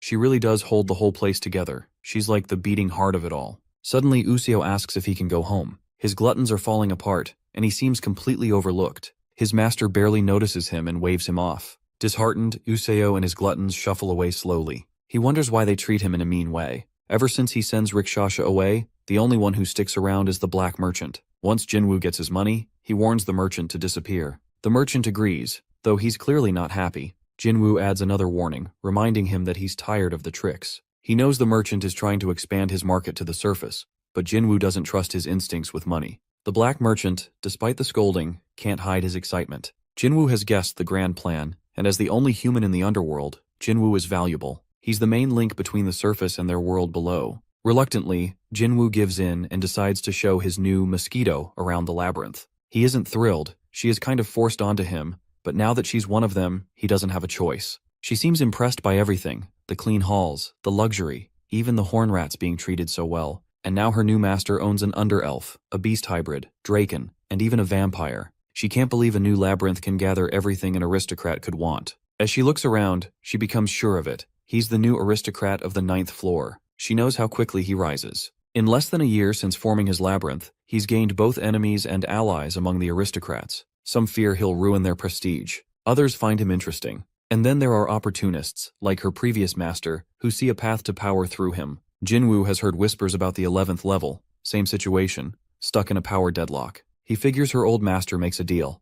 Let her go, and she'll seduce her new owner, forming a secret alliance. With it, Jinwoo can strike before the other labyrinths join forces against him. A clever move, considering no one expects an attack from the 9th floor. Her former master gambles on a long-term plan, and she fits perfectly into it. But Jinwoo isn't thinking about strategy. He's tired of her chatter and shows her to her new room. She stares at it horrified. A prison cell? She wonders what she's done wrong. But to Jinwoo, this is standard. If she doesn't like it, she can leave. Unless, of course, she wants to earn better by working for it. She mutters about needing blood to accept the place. Jinwoo doesn't respond. He's already done more than enough. If she wants to prove herself, she'll have to do it the hard way. As far as he's concerned, vampires are nothing special. She curses his stingy behavior under her breath and hopes he steps in something gross. Jinwoo, meanwhile, feels suffocated and decides to take an above-ground visit the next day. The next day, he shows up at Beek's place. Beek's been trying to reach him for days and is overjoyed to see him alive. Jinwoo shrugs it off, saying sometimes he just disappears. It's how he is. Things in the underground are chaotic, and Beek knows Jinwoo is the only one who can handle it. Jinwoo wonders if it's about the hell spiders again, but Beek says no, this is far bigger. He claims the news can change everything, both above and below ground. Jinwoo rolls his eyes and tells him to get to the point. Beek always takes too long building up his stories, but this time the reveal hits hard. A labyrinth has chosen a dungeon baby as its master. Jinwoo freezes if someone has discovered him. Beek grins, enjoying the reaction. He explains that labyrinth owners can open doors to anywhere, just like in a game. He sees it happen himself when the kid summons a portal during a camping trip in an abandoned labyrinth room on the 4th floor. And as always, secrets don't stay secrets for long. To keep something like that hidden, the kid would have needed to kill everyone who saw it. And then there's more. A secret auction exists, only for labyrinth owners. One rifle is sold there for thousands of down gems. Beak sees endless opportunities. Jinwoo wonders why he doesn't spot the human during the auction. He needs more details. Unfortunately, Beak has bad news. The dungeon baby is already dead. Greed over labyrinth profits leads to betrayal. Worse, the labyrinth doesn't accept the traitor or anyone else as its new owner. Without a core, the labyrinth might die with its master. Now, everyone is hoping to be chosen next to get this. Of all people, Beak believes Jinwoo is the best candidate. He's willing to give him everything he knows, for free. Jinwoo is confused about this statement coming from him all of a sudden. But it becomes clear that if Jinwoo becomes a labyrinth owner, Old Man Beak would benefit just by being his personal appraiser. That alone makes it obvious. And being a level 12 human weapon is enough to avoid ending up like that other poor guy. Unless, of course, Jinwoo already owns a labyrinth and isn't looking for a new one. Beak tries to joke about it, but Jinwoo doesn't bother responding. He's too focused on the thought of getting a second dungeon. Just asking about available labyrinths makes the old man light up with excitement. And Jinwoo can't deny it, he is interested. According to rumors, the 7th floor holds the most potential. Coincidentally, that's the same floor where Jinwoo finds Hoya. It feels like a sign, but there's a catch. He's already 2 weeks behind. Worse, the information doesn't come from Beak's private sources. It comes from the association, which means it's probably out there already. And if Jinwoo goes there, he'll have to deal with Song Jong-chul, the one person he absolutely can't stand. Beak explains that still, dealing with that jerk is better than wandering around in an unknown area hoping to stumble upon an empty labyrinth. So he agrees to check it out. The old man isn't surprised. Jinwoo's never been the easiest to deal with, but he's always practical. The question now is when he plans to leave. And Jinwoo is ready. Once he's equipped, he'll be on the move. But this time he wants something better. A weapon that won't break after one fight. On the other side, the little dungeon baby is seen hugging Dominique. The moment our guy steps through the portal, Dominique tells him that his outfit gives it away that he's got a human world job lined up. Jinwoo needs to grow his team as the competition on the 7th floor has gotten intense and humans have taken over. This time he's planning to climb up through the 8th floor. He decides to let Rikshasha rest for now and leaves the labyrinth's management to Dominique and Qantas as usual. Draken's still too slow, so he won't be allowed outside anytime soon, and Hoya must be hidden from humans. For this mission, Useo is an expert at patrolling, making it a perfect fit. But Angela doesn't want to be left behind. She asks to join. Jinwoo's unsure at first. This mission is anything but simple, but Angela insists. Even if she seems useless, she has skills he can use. One of them lets her sense all nearby living beings, similar to what Chansik did. Jinwoo knows a bit about vampires and suspects she can erase her presence too. She seems happy he knows this, and she quickly demonstrates how she can melt into his shadow. It's a useful ability. As long as he agrees, she can stay with him without being seen. If not, she'll get tossed around a little. Jinwoo sees the potential. He can keep her nearby and still move freely, so he lets her join the mission. Rikshasha shows up barely able to stand, and Jinwoo tells her to rest and take Useo instead. He has enough scouts now. Rikshasha appreciates the gesture but suggests taking Yoonhee instead. Jinwoo reminds her this isn't a leisure trip, but Rikshasha insists again. As if on cue, Yoonhee's eyes and hair glow a deeper pink, and pink lightning crackles around her. Rikshasha explains that Yoonhee can map everything she sees. It sounds decent but not helpful, until Yoonhee grabs Jinwoo's cloak and shares her vision with him. From now on, her location will be synced to his map. When Jinwoo checks the updated version, the details have drastically improved. He figures Yoonhee can't share maps from past experiences, and Rikshasha confirms it only records during activation. It's unfortunate, it could have been a treasure trove, but even now, Yoonhee becomes a valuable addition to the team. Their labyrinth lacks proper maps, even of their own surroundings. Yoonhee's skill could fix that, and it doesn't seem to wear her out. She's officially on the team now. Jinwoo thinks it's probably for the best, especially since he promised to watch over her himself. Dominique, naturally protective, isn't thrilled. She fusses over Yoonhee, worried about her health and food. She brushes her hair, washes her face, and tries to reassure her using body language since Yoonhee can't speak. Jinwoo, growing impatient, tells Dominique to prepare food for 2. They need to head out soon. The 9th floor's exit is close to the labyrinth of gluttony, so it won't take long to reach. News of Yoonhee joining the expedition doesn't sit well with Useo. Jinwoo is surprised. They've been traveling for over 2 days without encountering a single creature. Angela explains that with 2 labyrinth owners and a stunning vampire walking around, no beast dares to cross their path. She thinks the creatures probably mistake Useo for an army all by himself. Useo doesn't appreciate the comment. He refuses to let the vampire bully him like the others, and mutters about how much he dislikes her. It's only been a day since the auction ended, and already she acts like she owns his place. She doesn't even announce herself when visiting his labyrinth. Jinwoo doesn't get the fuss, so Useo keeps venting. It's his 3rd expedition in a row, and he's barely rested. A true owner should get a year between missions. Jinwoo tells him if he scouts well, he won't have to use much energy. Still, Useo doubts he'll rest anytime soon. He's convinced the King of the Dead will stir up trouble any day now. After days of marching, they finally reach the 8th floor's entrance. They rush in quickly to avoid scaring off the guards, who've clearly gone into hiding. Jinwoo feels strange while passing between the floors. It's the only place in the underworld that ever feels safe. Behind him, Usio struggles to pull himself up. He's never left the 9th floor before, and it shows. Jinwoo's disappointed, but Angela steps in to explain that it's rare for a labyrinth owner to leave their floor. The farther they go, the weaker they become. Each floor drains about 20% of their strength. Jinwoo finds that hard to believe, but Angela insists it's true. It's why humans won the Great War. If deeper floor beasts could fight at full power, humanity wouldn't have stood a chance. Usio argues, but she reminds him that he wasn't even there, so she can't speak for what would have happened. Still, Jinwoo wonders just how strong those lower floor creatures really are, as they didn't even participate in the war, and ones who participated were really destructive. They move on to a more pressing issue, how Useo will become less helpful the higher they go. Angela won't be affected as long as she stays near Jinwoo. This really annoys Useo. His color shifts from green to red. He calls her a mosquito, saying she can't even travel without her master's permission, or cross a pond without getting stuck. Angela doesn't think it matters. She's not planning to leave Jinwoo's side anyway, and if she wanted to, she could just fly. Useo shouts mosquito pervert again and again. Angela ignores him. Jinwoo regrets bringing these two along. They have a schedule to keep, and he tells them to drop the chatter. He knows entrances are usually guarded, so they should move along. The scouts confirm his suspicion. They've already been surrounded. Useo estimates at least 50. He's frustrated the scouts couldn't even do their one job. He orders Useo to hide and take Yoonhee with him. Useo doesn't complain. Hiding is his thing. He turns into slime, scoops Yoonhee up, and vanishes into the terrain, giving Jinwoo a scare. Useo insists she'll be fine, and he makes air holes before turning down his acidity to the lowest level. His camouflage is flawless. Jinwoo is impressed, and Angela finds it fitting for a lazy kid like Useo. Time is short, so Jinwoo orders Angela to slip into his shadow. They need to get ready. The moment she vanishes, camouflage skill activates, and Angela's skill has been partially shared. Camouflage upgraded to invisible, an enhanced version. Whatever had been guarding the 8th floor begins moving toward their direction, alert and searching.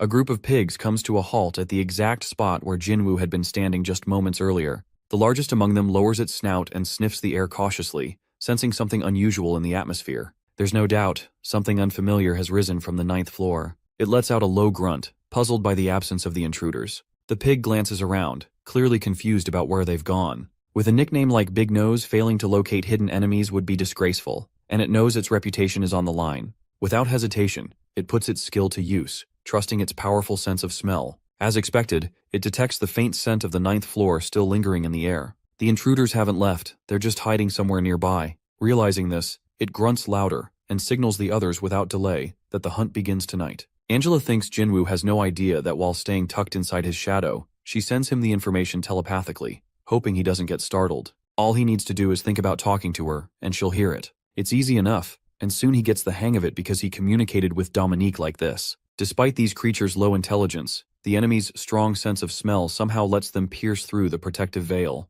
Angela figures the two larger pigs following their noses must be commanders. This unexpected insight works in their favor. Jinwoo isn't exactly thrilled about searching the entire 8th floor for a path to the 7th, so when Angela reminds him that his aristocratic authority could help, he remembers his seal. He always keeps it on him, though it has a habit of vanishing when he needs it most. Angela reassures him that the seal tends to show up when truly needed. The plan is simple. Jinwoo sends a quiet command to the nearest pig commander. If the creature sees someone it can communicate with, it should guide them. The pig steps back in surprise, unsure of how to react to a human. It doesn't see humans often, but knows they taste great, especially when ground up whole. Tempted by the idea, it quickly casts earth magic to smash Jinwoo into a mince. As the dust settles, Jinwoo stands completely unharmed, his armor having taken the full hit. The seal, however, doesn't activate for some reason. Angela understands immediately that Jinwoo allowed himself to be hit on purpose. She's impressed, and Jinwoo notices. Meanwhile, the pig mage is already preparing a second spell. This time it's stronger,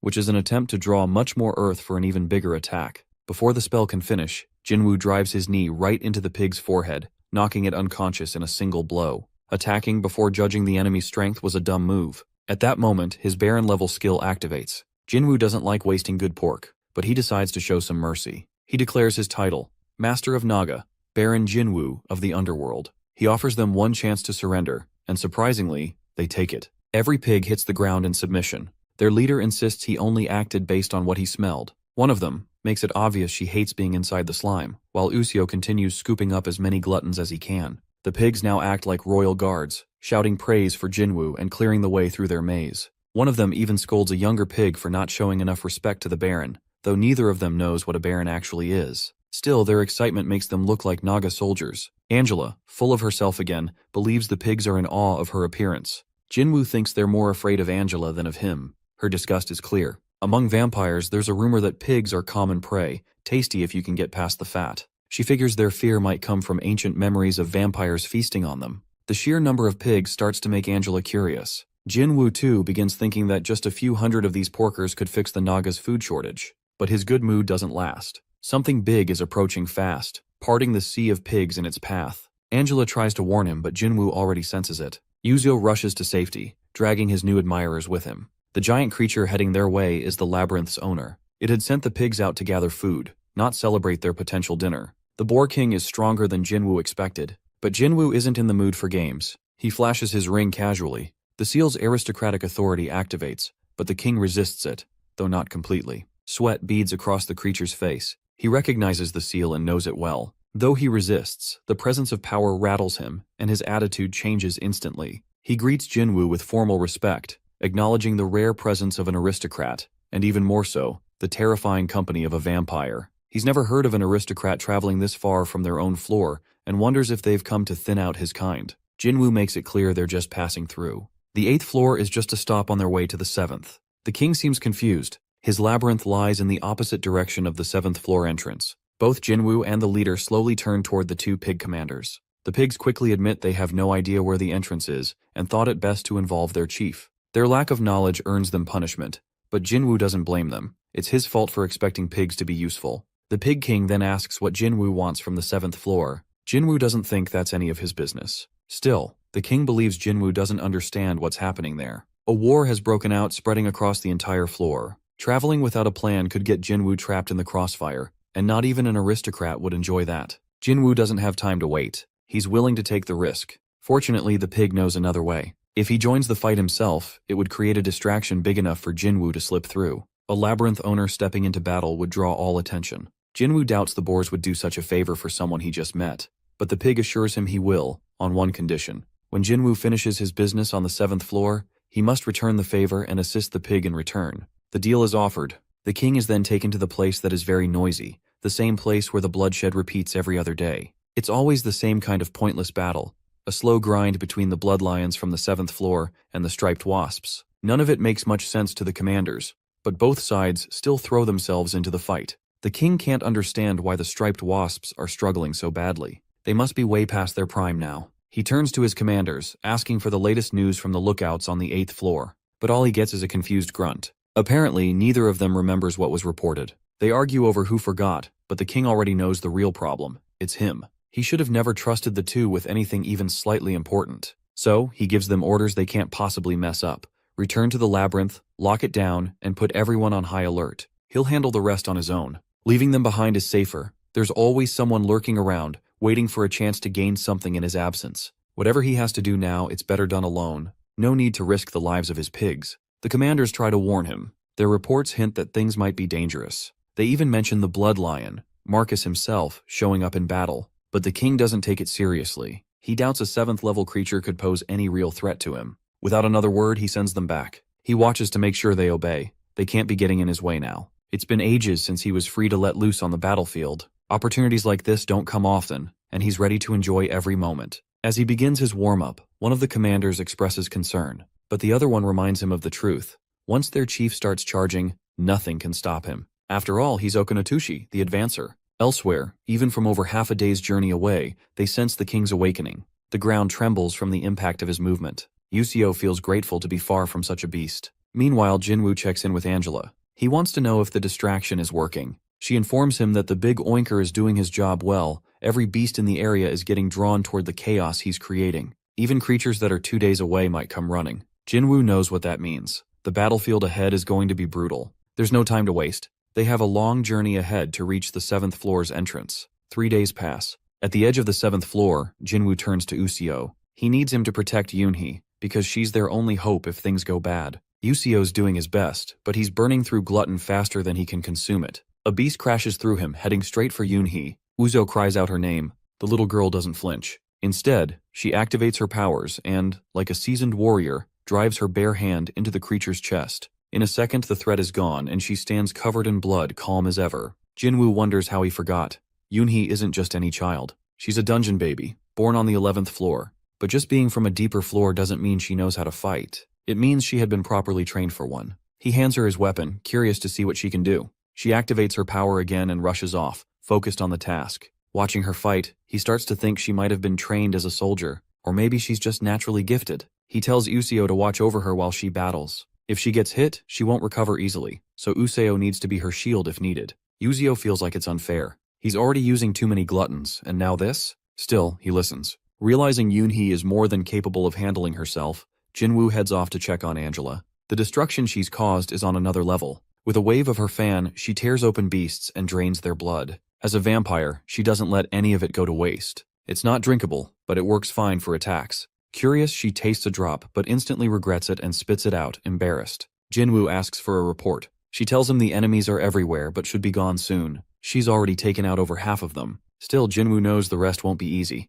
Angela estimates fewer than 200 are left, but that's still enough for a full-blown war. With blood so thick in the air, sneaking away is impossible. Angela could end it quickly, but she'd have to use all her energy, and then Jinwoo would have to help her recover. She reminds him she hasn't had more than a single cup of his blood and has been using it carefully. He gives her permission to go all out. In return, he promises to give her 2 cups of blood when it's over. That's all she needs. Her excitement flares, and she decides to give him a show worth watching, a festival of blood in his honor. A beautiful rose appears above her as her attack pulls all the creatures into a swirling vortex. Far away, another battle between kings is beginning. Minutes later, Angela's attack ends everything. The field is clear, but she's left drained. Jinwoo knows she's legendary, but what she just did is beyond impressive. She achieved all of this with barely any of his blood. Angela collapses, begging him to keep his promise. He agrees, but needs to make sure everything's safe first. On his way, he finds Useo in a pool of his own glutton, but he seems okay, so Jinwoo moves on. He panics the moment he reaches Yoonhee. The ground suddenly swallows her. He reacts instantly, launching toward her, but the earth seals before he can reach her. Useo appears right behind him, already digging. Jinwoo doesn't even need to speak. Useo's already on it. Rage bubbles inside him. Angela had claimed no enemies were nearby, but someone clearly just used powerful magic. Angela insists there were no signs of life, standing firm in her belief. Useo cuts in to stop the argument. Yoonhee's gone. Jinwoo tells them not to waste time and keep digging, but Useo tries to explain, there's no trace of her. It's like she vanished. No residue, no presence, nothing. Jinwoo freezes, and the words strike something deep within him, a memory he thought he buried. He wonders if the thing swallowed her could really be the labyrinth. Just then, the map updates again. Jinwoo notices it first. Without a word, he pulls it up, eyes scanning the shifting patterns. Angela seems to realize what's happening. Yoonhee must have responded to the labyrinth's call, but before she can say anything, Jinwoo gestures for silence. His eyes remain fixed on the map as new areas begin to unfold, places he's never seen before. It's clear that Yoonhee's map-making ability is working, unveiling routes and paths far beyond their reach. She's moving too fast. Even with all their strength, it'll take them days to catch up. Jinwoo recalls the moment he first received the call. It transported him straight to the 9th floor in a blink. Judging by her current route, he already knows where she's heading. He swipes across the map to confirm it. There's no mistake. She's answered the labyrinth. They need to move, and fast. Without hesitation, Jinwoo activates his invisibility skill. Useo clings to him for dear life as they speed through the underground, but the man's terrified screams ruin the stealth. The pace is overwhelming. Angela can't understand how Jinwoo tracked Yoonhee down so quickly, but it's all thanks to the girl's gift. Without it, Yoonhee would have disappeared completely. They've watched her grow stronger ever since they took her in. She's no longer just a fragile figure in the corner. She's proven useful to the Naga labyrinth. But her doll-like state still lingers. She doesn't eat unless someone tells her to. If they don't reach her in time, starvation could claim her. Angela warns of movement ahead. They're not monsters, these are humans. Ever since they started following Yoonhee's trail, they've been running into more people than beasts. That's unusual for the 7th floor. Jinwoo realizes that he's been so focused on retrieving Yoonhee, he forgot the reason they came here in the first place. The humans they spot are not just explorers, they're searching for an unclaimed labyrinth. Angela picks up on hundreds of life signs nearby. Jinwoo now understands why there's chaos across the 7th and 8th floors. Humans are disrupting the balance. He decides to patrol the area before moving forward. A massive crowd is gathering at what seems to be the entrance of an empty labyrinth.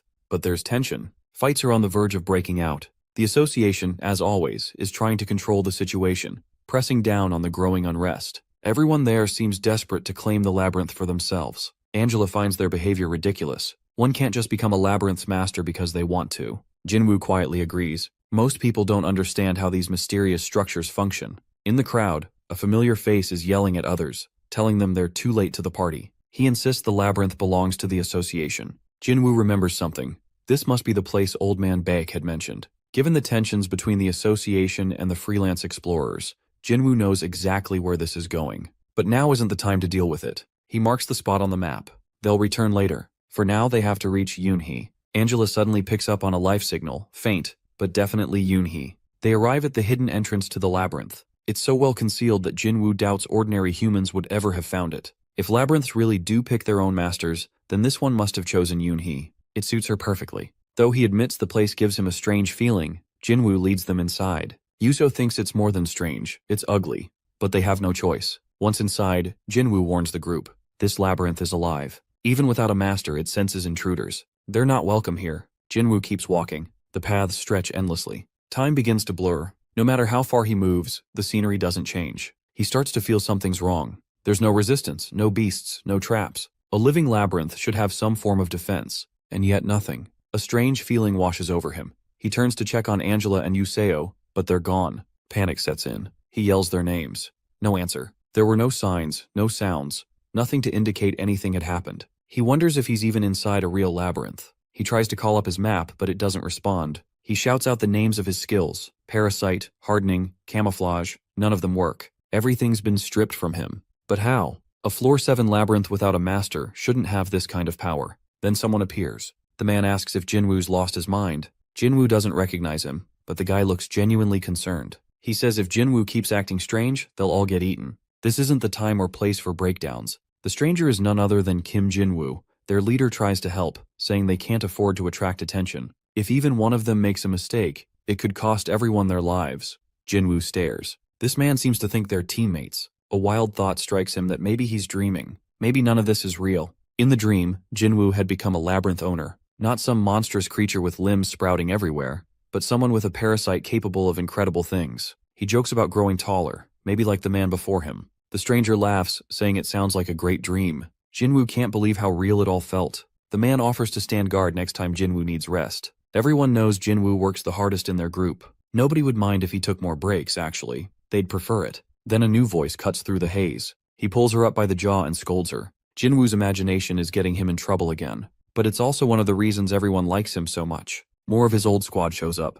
The leader is furious. If they all get caught slacking, their superiors won't spare anyone. The group brushes it off. They say they just need to avoid getting caught. Someone calls Jinwoo's story hilarious. They demand he retell it, saying it's worthy of becoming a mana. They tease her, calling her the group's chatterbox. As they laugh and urge him to start from the beginning, Jinwoo smiles. He hasn't felt this kind of happiness in a long time. He thinks back to all the names, each one a dear friend. There was Park Hyung-tae, the idol who once traveled the world and ended up in the labyrinths. His stories had inspired her to dream of the surface. This person is killed in explosion when the war broke out. Then there was Baker, Hung Tae-soo, who promised the best bread before the poison fog melted him. Lee Ji-seok led a decoy charge and was crushed. Technician Lee Ji-woong, he died horribly, torn apart by traps while trying to open an escape. He goes through the memories one by one, almost like he's setting them free. In the end, only he and the leader Jinwoo remain. He remembers how his leader died, an abdominal injury, bleeding out in his arms. That moment taught him the true meaning of death. Now, in this illusion, the labyrinth tries to drown him in joy to trap him. But Jinwoo sees through it. It's cruel how his happiest moments are stitched so tightly to his greatest losses. And this labyrinth on the 7th floor has crossed a line which is now playing with his mind by reminding him all of them. Meanwhile, Useo is sleeping and asking about needing 5 more minutes. But our guy doesn't let him enjoy the comfort for long and throws a punch straight at Useo's face, snapping him awake. Angela watches this unfold, still surprised that even she, a vampire, had fallen under the 7th floor labyrinth's hypnotic spell. Jinwoo silently agrees with her. This place's illusion is no joke. He makes sure Useo is fully awake before turning his attention forward. A slow-moving group of summoned creatures begins heading toward them. The first wave clearly failed, so now the labyrinth is upping the pressure. Thankfully, it didn't try to finish them off while they were unconscious. Useo still lags behind, but our guy is already sharp and alert, easily taking care of the approaching enemies. These summons are low-ranked, nothing more than foot soldiers. Strength isn't this labyrinth's strong suit. It's focused more on weakening its enemies than overpowering them. Angela quietly wonders if Jinwoo plans to destroy the place. He hadn't exactly been thrilled when he woke from that false dream. But now, having calmed down, he doesn't seem like the kind to go around wrecking everything in his path. Plus, the thought of hearing the black merchant scold him again is enough of a reason to hold back. Yuseo thinks back to how long Jinwoo paused when asked about destroying it. Maybe the decision wasn't that simple. For now, their focus is on finding the Yoonhee. The hallways are a mess, remnants of broken illusions and scattered summons everywhere. It's clear the labyrinth leaned too heavily on hypnosis. The traps are weak and the monsters aren't impressive. It doesn't take long before they arrive at the room where the little one is being kept. Angela can sense her presence, but the thick wall separating them offers no clear way in. Jinwoo recognizes this setup instantly. He'd been in the exact same situation inside the Naga labyrinth. The place wouldn't let him through until Yoonhee had taken ownership. That just means he has to push a little. He applies a bit of force, enough to break through, and finally sees her safe and unharmed. Everything feels so familiar, just like back then. She hasn't moved at all since being placed in the room. Now it's time for her to claim the labyrinth. She has to accept it, make it hers. As he watches her, the room begins to shift. Bright carnival lights flicker on. Balloons float up. Game booths appear out of nowhere. It's a full-on circus dream. A carnival-themed labyrinth. Strange, but fitting. Yoonhee seems to be handling things well enough. Jinwoo tells her to look for a translucent screen, one that should be hovering in front of her eyes. She just needs to tap yes to begin syncing with the labyrinth. Hesitantly, like a puppet unsure of her strings, she does it. The labyrinth instantly flares to life. Yuzo jumps, startled, as the system registers her as the new owner. The Labyrinth of Madness, what a ridiculous, over-the-top name, starts to restructure itself based on her energy and presence. Walls shift, colors brighten, a new gate appears. Synchronization is complete. Now the labyrinth just needs time, about 24 hours, and a bit of energy to finish repairs and upgrades. There's one last thing Jinwoo needs to do. He must make her his knight. She signs the contract without a second thought, forgetting that she can't speak. Jinwoo tries everything to get her to say the word portal, repeating it in every tone he can think of, but she remains silent. At that, Dominique and the others show up, but eventually, she steps forward, sensing the to see unfamiliar place. She passes through the portal, drawn toward Jinwoo. He hadn't expected it to open, definitely not from her side. Without waste no time, Dominique wrapping herself around her, adorable as always. Dominique beams with pride. Her daughter has become the owner of a 7th-floor labyrinth. The moment feels nostalgic. The Naga labyrinth had once been just as small. He counters that it only began to grow after she entered it. Their mission is complete now. Still, Useo looks a little pale. Jinwoo gives orders. Dominique, Hoya, and Draken will stay behind and guard the new territory. Yuzio and Yoonhee are to head back to the Naga labyrinth. But he and Angela still have unfinished business. Angela's darker side starts to show at the mention of it. Jinwoo warns her that if she doesn't keep it in check, he'll cut off her blood supply until she behaves. Eventually, they return to the human settlement. Someone seems to have taken charge in their absence, but Jinwoo isn't interested in the politics. He tunes out the nonsense being said. Their goal is to sneak in quietly and finish their work. Still, he hears everything. Same old complaints that the association is evil, greedy, and wants control over everything. Nothing has changed since his last visit. The only difference is, the association's reputation has taken an even bigger hit. Jinwoo realizes that someone with weak detection ability has sensed him. Hannah, one of the humans, calls attention to it. There's something dark among them, she warns. Luckily, whoever it is can only detect his presence, not his identity. Stealth-type skills are rare among humans, and right now, everyone assumes a beast is nearby. Angela eyes the situation, thinking she could sneak in a snack or two, but Jinwoo shuts that down. They don't need chaos, just a bit of distraction to get through. The plan works like a charm. Panic spreads. People scream about a stealthy beast. Jinwoo quietly fuels the fear, just a few touches here and there, enough to stir the crowd. Inside the camp, one of Song Jongchul hears the noise and grows irritated. He orders his men to guard the entrance. He'll check out the mess himself. His patience is worn thin. These explorers never appreciate anything. All they care about is money. He's ready to knock some sense into them if needed.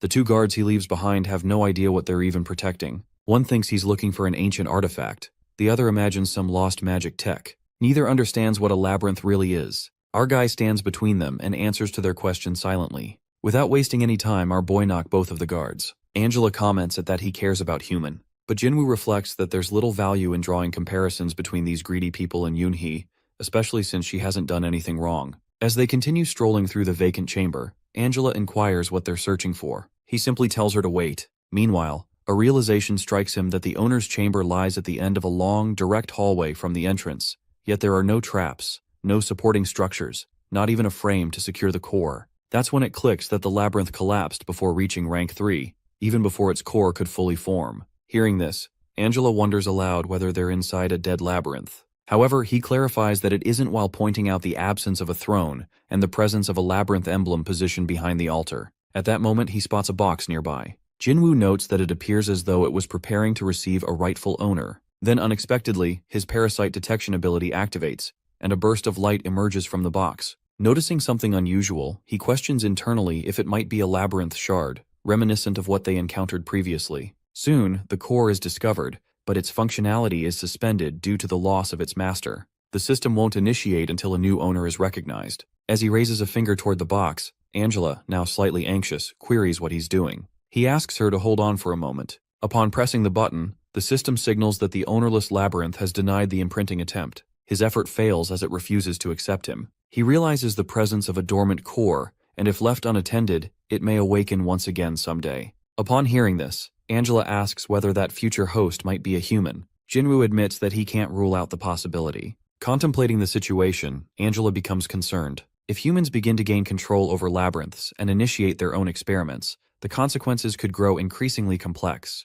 She fears that a new faction of settlers might emerge within the labyrinth while fueling tensions both on the surface and beneath it. Jinwoo acknowledges that humans taking over labyrinths is inevitable, but emphasizes that today isn't that day. Without further delay, he initiates a forced shutdown of the inactive labyrinth core, and surprisingly, the attempt is accepted, though the resistance from the labyrinth is fierce. Suddenly, voices echo nearby. Song Jongchul arrives and demands to know what's happening. The crowd wonders whether beasts are approaching, but they're informed that the disturbance originates from inside the labyrinth itself. Immediately, Song Jongchul orders all individuals ranked level 7 and above to follow him. As Angela realizes the situation, she alerts her master that humans are quickly drawing near. Jinwoo, while recognizing the urgency, instructs her to retreat into the shadows, already formulating a plan. He urges the labyrinth to put aside its pride while questioning how long it thinks it can continue like this. Regardless of whether it chooses a human or a beast as its future ruler, the outcome remains the same. The crashing sounds intensify as Jinwoo persistently attempts to deactivate the core.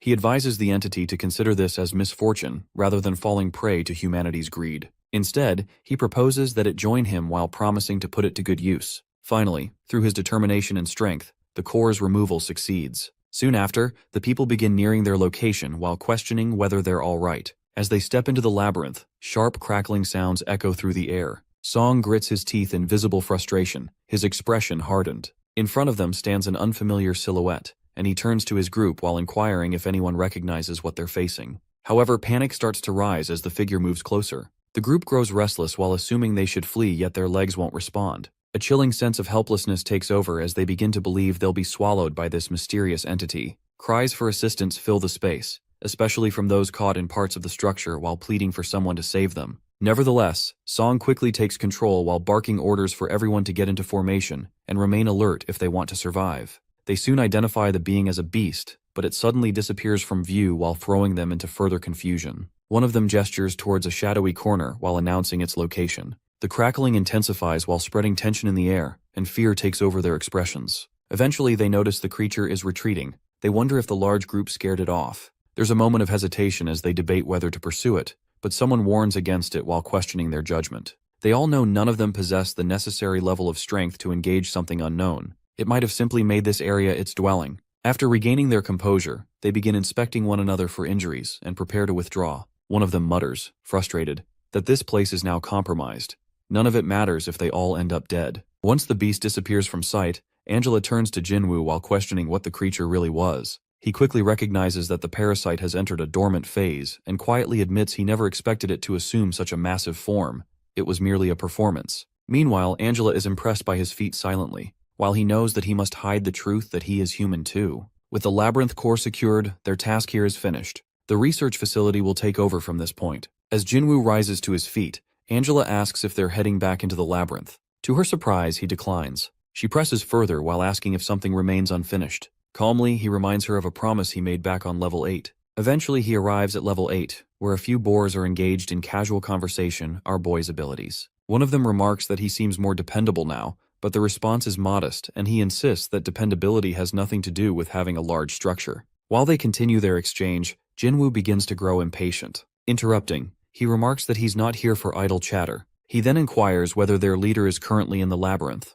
Without waiting much, he proceeds toward the boss of level 8. As he gets closer, he quickly senses the truth that the leader's strength has faded to the point that either he or Angela could defeat him with ease now. Some of the rank 8 members nearby reveal that their leader had once fought against the bloodlion Marcus. Jinwoo confirms whether they mean the one from level 7, and they affirm while adding that based on their gathered knowledge, the two had battled relentlessly until both were nearly at the brink of death. This revelation unsettles Jinwoo. The idea that the level 8 labyrinth owner couldn't overcome the level 7 one is more than surprising, but the conversation doesn't end there. The others mention that something even more alarming has occurred. Curious, Jinwoo urges them to elaborate. In response, they explain that the bloodlions have descended, literally. They've drained a significant portion of their labyrinth's energy just to move down to this level. This shift sparked a conflict, as their arrival triggered chaos and unrest. After hearing this, Jinwoo waves the details aside for a moment, pointing out how unusual it is that entire factions can even relocate between levels. He questions the logic that why anyone would choose to descend to such a harsher, more unstable zone.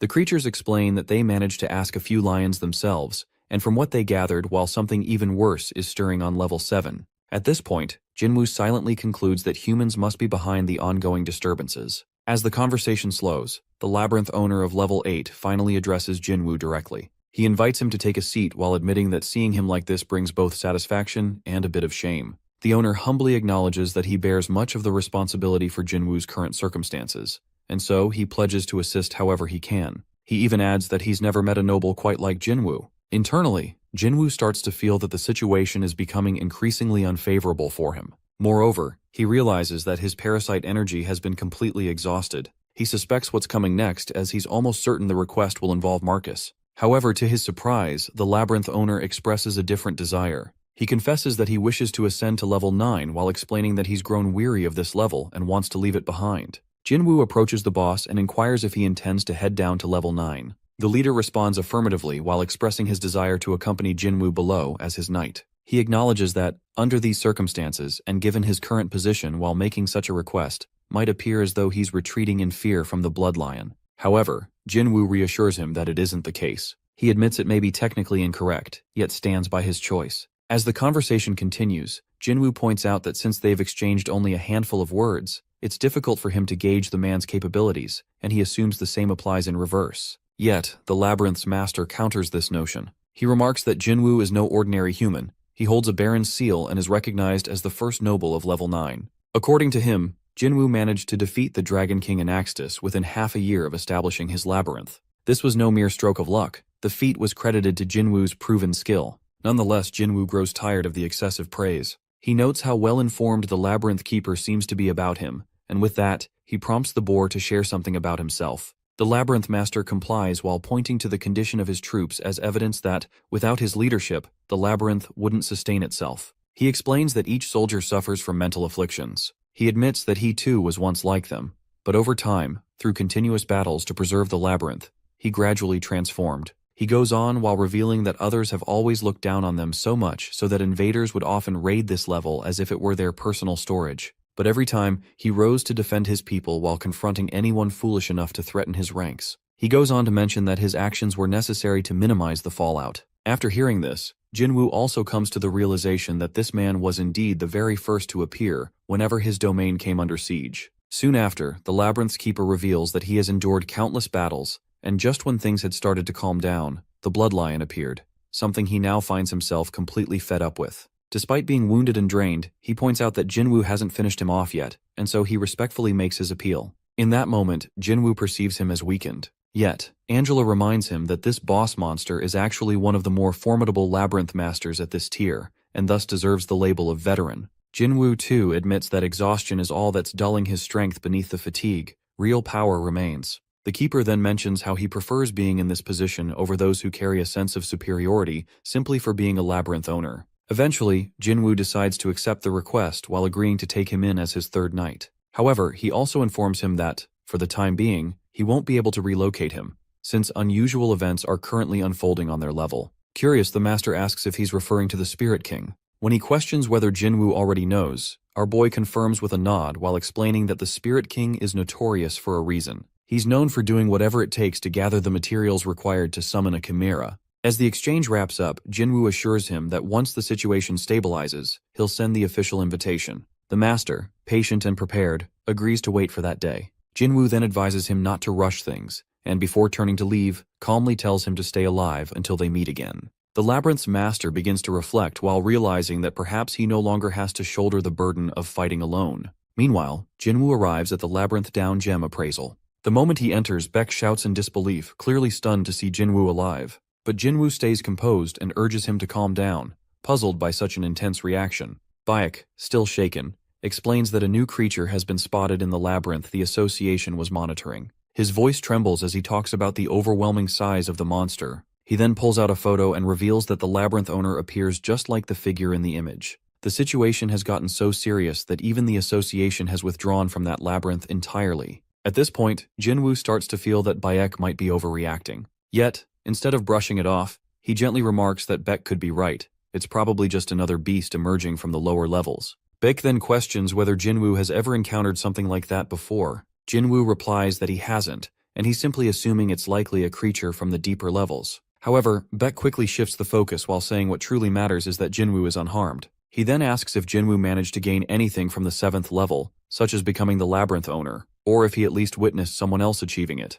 Yet Jinwoo denies it, explaining that claiming ownership of a labyrinth is far from easy. Besides, the labyrinth in question was believed to be inactive. After hearing that, Baek appears visibly let down. He had assumed Jinwoo would have been able to uncover something valuable down there. But Jinwoo, calm as ever, reminds him that there's no need for greed. If he were in Baek's position, he says, he'd focus entirely on his actual duty while evaluating the down gems. To shift the mood, he presents a sack full of them. Seeing the gems, Baek finally brightens up, satisfied that at least Jinwoo brought back something worthwhile. Then, almost as an afterthought, Baek remembers a group who had come by earlier asking for Jinwoo. Caught off guard, Jinwoo finds himself at a loss, unable to imagine who might be searching for him. Baek then reveals they left behind a business card, apparently from the Department of Underground Development or something along those lines. Handing it over, Baek explains that they've offered Jinwoo a job.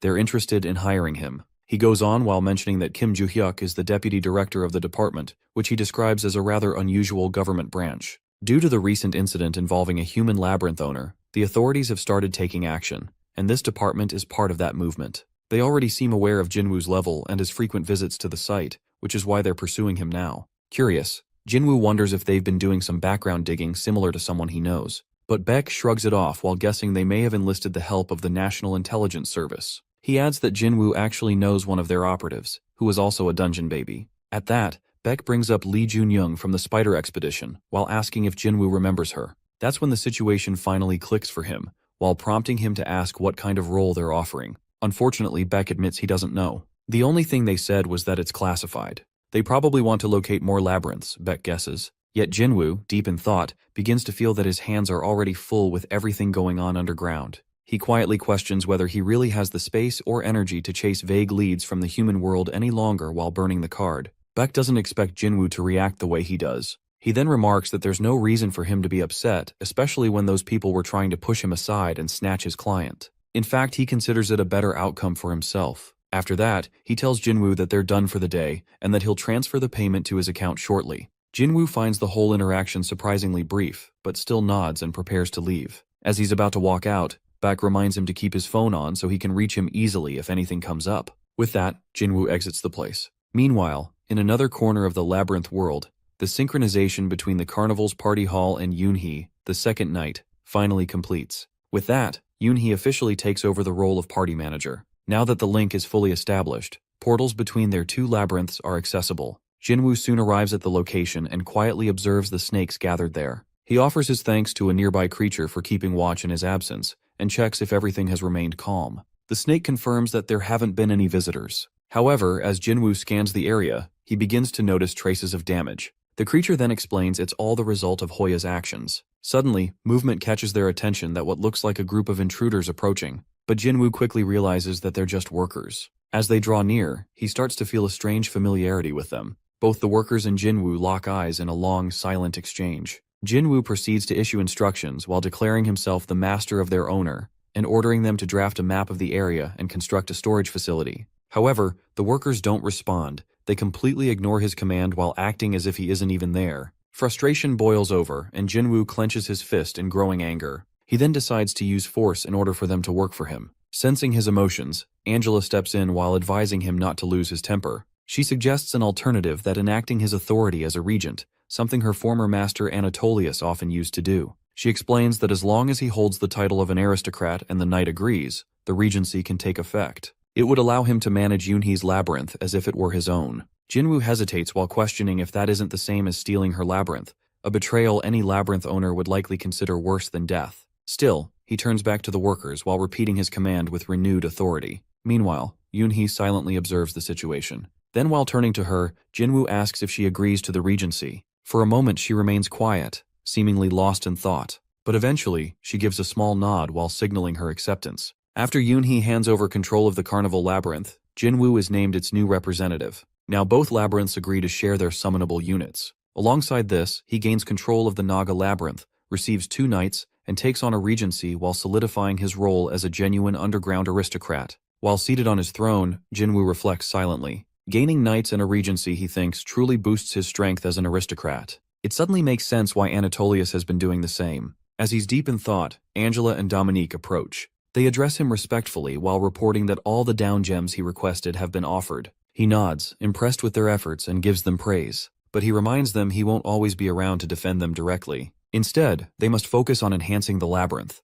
Not only theirs, but the Naga labyrinth will evolve as well. Consequently, the Carnival Labyrinth starts its rank 3 upgrade, while the Naga Labyrinth begins its rank 6 enhancement. Jinwoo then informs them that they'll likely reach rank 4 before the Naga Labyrinth finishes upgrading. He urges them to rise and get to work. As he earlier mentioned, they're responsible for constructing storage spaces near their quarters. He also stresses the need to summon troops soon. Glancing at the troop chart, Jinwoo notices some unfamiliar entries and murmurs that the units seem somewhat unusual. He struggles to grasp the meanings behind their descriptions, while pondering aloud whether the clowns are combatants, and if the minstrel might actually be a maid. He comments on the vast range of options available at rank 2, while comparing them to the Naga Labyrinth, which had only soldiers and maids. Dominique, while relying on her insight, responds that each labyrinth carries distinct traits and capabilities. Jinwoo cuts in while pointing to a skill and questioning if Festival Heat is one of those specialties. Though it appears promising at first glance, he realizes it weakens defensive capability by half. He concludes it might be wiser to stop at rank 2, sufficient to support their basic troops in smaller battles.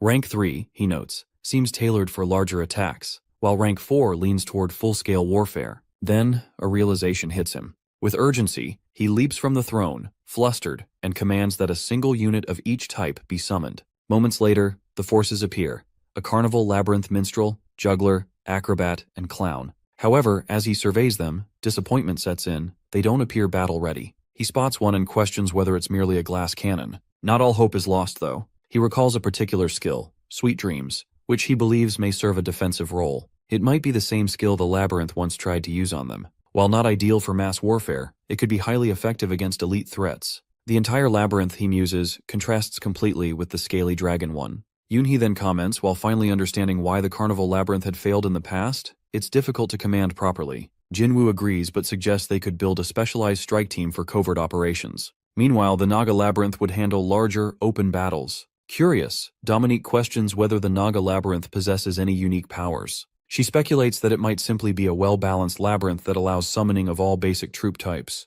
Jinwoo finds this reliability reassuring. He remarks that it's better to be consistently competent than to have any major shortcomings. Dominique exhales in relief. Jinwoo admits that had he begun with the Carnival Labyrinth instead of the Naga one, he might have lost to Anaxtis. Suddenly, Dracanus enters, prompting Jinwoo to grumble. He turns to Yoonhee while instructing her to attempt the Sweet Dream skill on the stubborn lizard. She tries but fails. There isn't enough labyrinth energy. She then tells Draken to stand still and relax while giving him an order. Though skeptical, he obeys. In that moment, she quickly activates Sweet Dreams. Draken, caught off guard, remarks on the suddenness of it. The skill takes effect while transforming him into a monstrous form. Jinwoo observes and nods while beginning to understand how the ability works. He then commands the minstrel to imagine she isn't just a maid, and to turn her powers on Draken. Meanwhile, Draken feels disoriented while questioning if madness is overtaking him. Intrigued by the results, Jinwoo comments that he's starting to grasp how to utilize the Carnival Labyrinth strategically. He orders Dominique to instruct Rikshasha to draw a map of the surrounding terrain and mark all entryways into the labyrinth.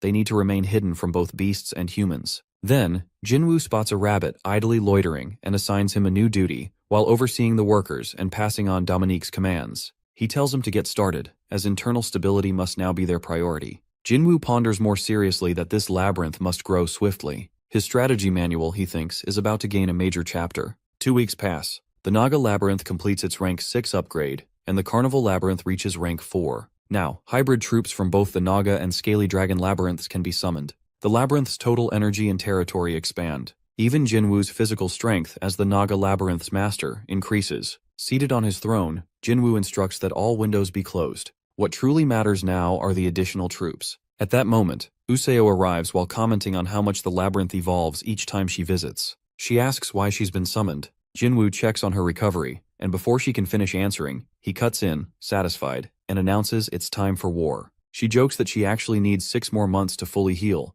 but Jinwoo ignores it and commands that war be declared on Velicious, the king of the dead. They leave in a week. Yuzio, stunned at first, quickly gets excited. She cheers loudly, then regains composure while questioning whether a surprise attack might be more effective. No one, after all, would likely ally with Velicious. Jinwoo responds with a stern tone, saying it would be cruel to send her into combat unprepared. He begins to outline his plan. However, mid-sentence, Rikshasha stumbles in, injured and breathless. Alarmed, Jinwoo asks what's happening. Rikshasha, while gasping, clarifies it's not King of Dead but Anatolius. He's on his way to the labyrinth. Her fear is clear. Upon hearing the unsettling news of Anatolius moving toward the labyrinth, an overwhelming sense of dread spreads among everyone. Angela, visibly shaken, voices her disbelief while questioning how an aristocrat from level 11 could ascend to level 9, insisting there must be a misunderstanding. Yet Rikshasha, with a heavy tone, informs them that their entire scouting unit has been captured. Their concealment methods had proven utterly ineffective against him. Jinwoo, while trying to stay composed, inquires about potential fatalities.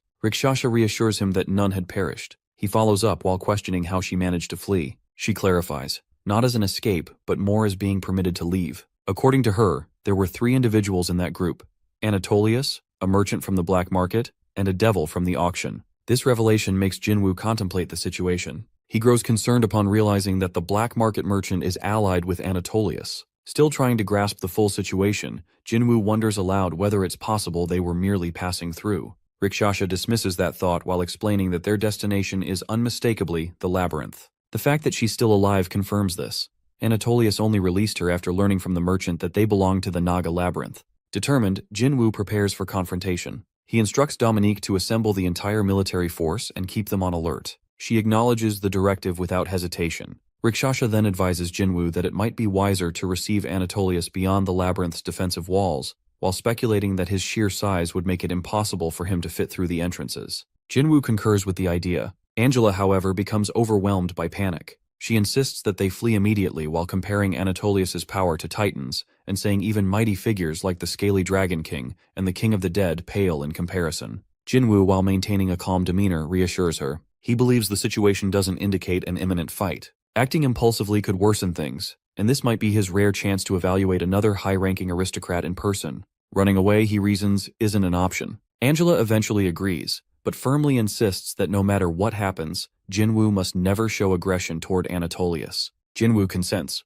Hours later, before the northern gates, Qantas informs Jinwoo that all forces are in position. Jinwoo then turns to Dominique and requests an update. She explains that Yoonhee, Hoya, Useo, and Draken have been relocated to another labyrinth, as per his earlier instructions. Jinwoo mentions he will now seal the portal as a precaution. He instructs Dominique to go to the owner's chamber and adds that Rikshasha, Qantas, and Angela will accompany him to receive the count. Dominique, eager to support him, requests to join as well. Jinwoo initially denies her offer, but she explains that if the Naga Labyrinth collapses, she will perish alongside it anyway. She believes she might be able to assist if Anatolius has questions and feels it's essential to see him in person, especially if the Count eventually becomes a foe. Jinwoo is stunned by her reasoning. Angela warns that due to the magnitude of Anatolius's blast radius while hiding within the labyrinth would be useless. Realizing the gravity of the situation, Jinwoo relents and permits Dominique to join. She expresses her gratitude. Suddenly, a warning appears, while stating that the parasite within Jinwoo is sensing extreme fear. It strongly advises retreat while detecting the overwhelming threat. The parasite prepares his body for survival while numbing pain and injecting calming agents, but continues to urge withdrawal. Just then, they all look up and witness Anatolius approaching through the sky. Jinwoo, overwhelmed, notes silently that Anatolius is at least 10 times larger than the Hell Spider, possibly even larger than the labyrinth's walls. He prays the Count does not notice the hidden troops behind him. He then questions silently what could compel such a mighty being to journey here without prior notice. Angela, still trembling, calls out to Jinwoo. He reminds himself that while he won't provoke Anatolius, he also refuses to appear submissive. Letting the Count view him as weak could result in long-term exploitation. Anatolius, while noticing Jinwu still standing, remarks with an air of amusement that the rumors of Jinwu's pride were true. He shakes the earth beneath them while demanding submission. The pressure from his presence is immense, like gravity multiplied. Jinwu experiences genuine terror for the first time and realizes the enormous disparity between their powers. Everyone around him collapses under the weight of Anatolius's aura, yet Jinwu alone remains standing. The Count observes him with interest while deeming him a useful asset and allowing him the honor of remaining upright. He casually dismisses the others he encountered on level 10 as inferior. Declaring his satisfaction, Anatolius addresses Jinwu with authority. Jinwu, still unafraid, asks about Count's purpose to be there. Despite our boy's rude remark, Count still finds him worthy. Count then appoints him as a subordinate, an investment, a servant, a favored tool. He orders him to conquer Valicious and seize control of level 9 while declaring that Jinwu's path lies downward, not up. He promises to await him on level 11. Jinwu, while simmering with humiliation, silently vows to repay this disgrace. As Anatolius departs, two merchants approach Jinwu. Taken aback, Jinwu questions their presence, since their master has already left. One of the creatures, unfazed, clarifies that he is not a servant, but a merchant. He has remained to propose a transaction. This merchant, while holding considerable influence within the black market, acknowledges that Jinwu once referenced his auction while hinting at past dealings. Jinwu, skeptical, asks why someone of his stature would bargain with him. The merchant, with a smirk, claims he holds far more sway than the other merchant beside him, and humorously downplays the other's relevance. He gestures to his empty hands and quips that he currently carries nothing for trade. Jinwu, now irritated, demands he drop the jokes and explain. The merchant obliges while revealing his offer, a major exchange. He desires the Labyrinth of the Dead, ruled by Valicious, and is willing to pay in valuable information. Sensing Jinwu's foul mood, the merchant offers the intelligence as a goodwill gesture to earn his trust. He shares that although Valicious was expected to stir unrest after the Scaly Dragon King's fall, he has remained eerily inactive. Jinwu prompts further explanation. The merchant elaborates that the stronger the being, the more time it takes to craft a chimera. Just as he continues, the second merchant tries to interrupt while warning him not to reveal too much too soon. In response, the senior merchant kicks him aside and turns back to Jinwu. He reminds him of a recent pristine corpse that had been sold through the black market while hinting at a deeper connection yet to be unveiled.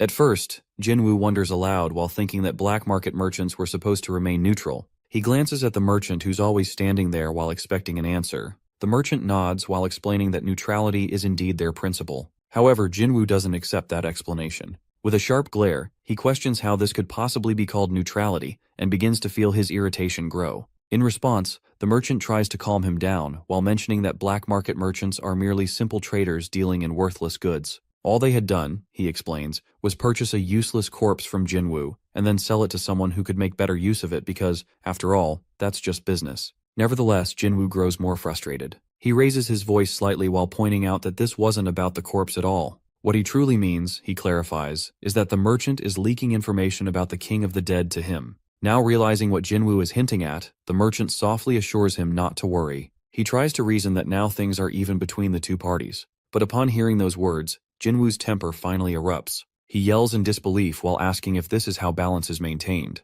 Then, all at once, it dawns on him that this merchant must have also shared information about him with the King of the Dead. Anger floods his expression as he blurts out his accusation. The merchant, while understanding that Jinwu has uncovered the truth, lets out a short laugh. He offers an apology for sharing Jinwu's information and explains that despite everything, Valicious remains at a disadvantage. He adds that Jinwu is deeply involved in defending his labyrinth. The information the King of the Dead received, he claims, was only about the size of Jinwu's army, whereas the king lost one of his trump cards. Suddenly, the merchant becomes more anxious. He starts to ramble while asking if this means the balance has tipped again. Then he orders to imp something about writing an apology the moment he returns, but then wonders aloud why it has to be him. Meanwhile, Jinwu's patience wears thin. The merchant continues speaking non-stop. He cuts off the rambling by firmly announcing that enough small talk has been made. He urges the merchant to disclose the terms of the deal. If he wants this agreement to go through, he better explain exactly what information was shared with the King of the Dead. At that moment, Dominique, who's been standing nearby, takes over the conversation.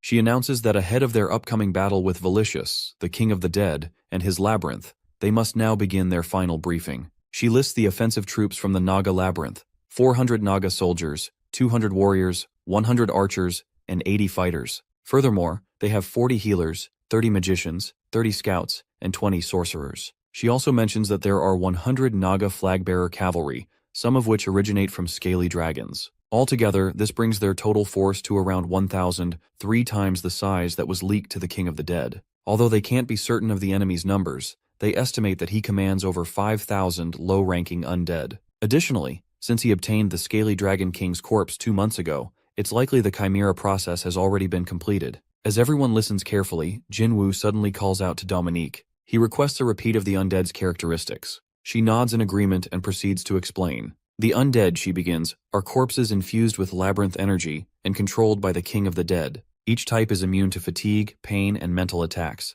They only stop moving when their heads are destroyed, since that's where they receive commands. She continues while categorizing them into 3 types that are low-ranking, high-ranking, and chimera. The low-ranking ones carry only a small amount of energy and can only obey simple orders. They form the bulk of the forces and are used as shields during battle. High-ranking undead, on the other hand, contain more energy and act like enlisted soldiers. They mix with the low-ranking ones and deal effective blows to the enemy. Lastly, chimera are altered high-ranking undead. The only known one is the Scaly Dragon King, though it's likely there are more. She notes that they still don't know if the enemy has siege units. Jinwoo listens intently, glad that she has such deep insight into their opponents. Then while turning to Rikshasha, Jinwoo asks if she has anything to add from her time in the Death Labyrinth. Rikshasha confirms that she does and begins to explain. She reveals that most undead are buried and remain inactive. It's impossible to know how many are hidden beneath the vast plains of the enemy's territory. Although some undead are awake, they stay hidden while making patrols largely ineffective. After hearing this, Jinwoo summarizes what they've learned.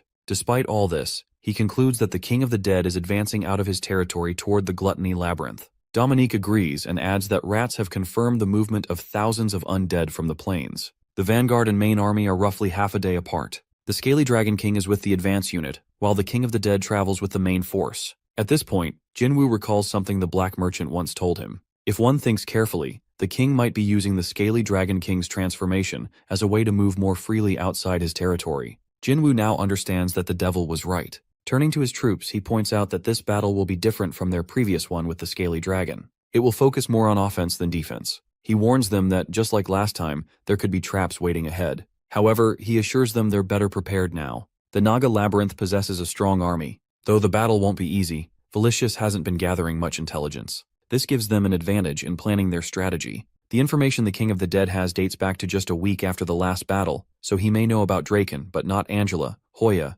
Yoonhee, or Useo. Jinwoo then outlines their plan. Uzio will lead one group.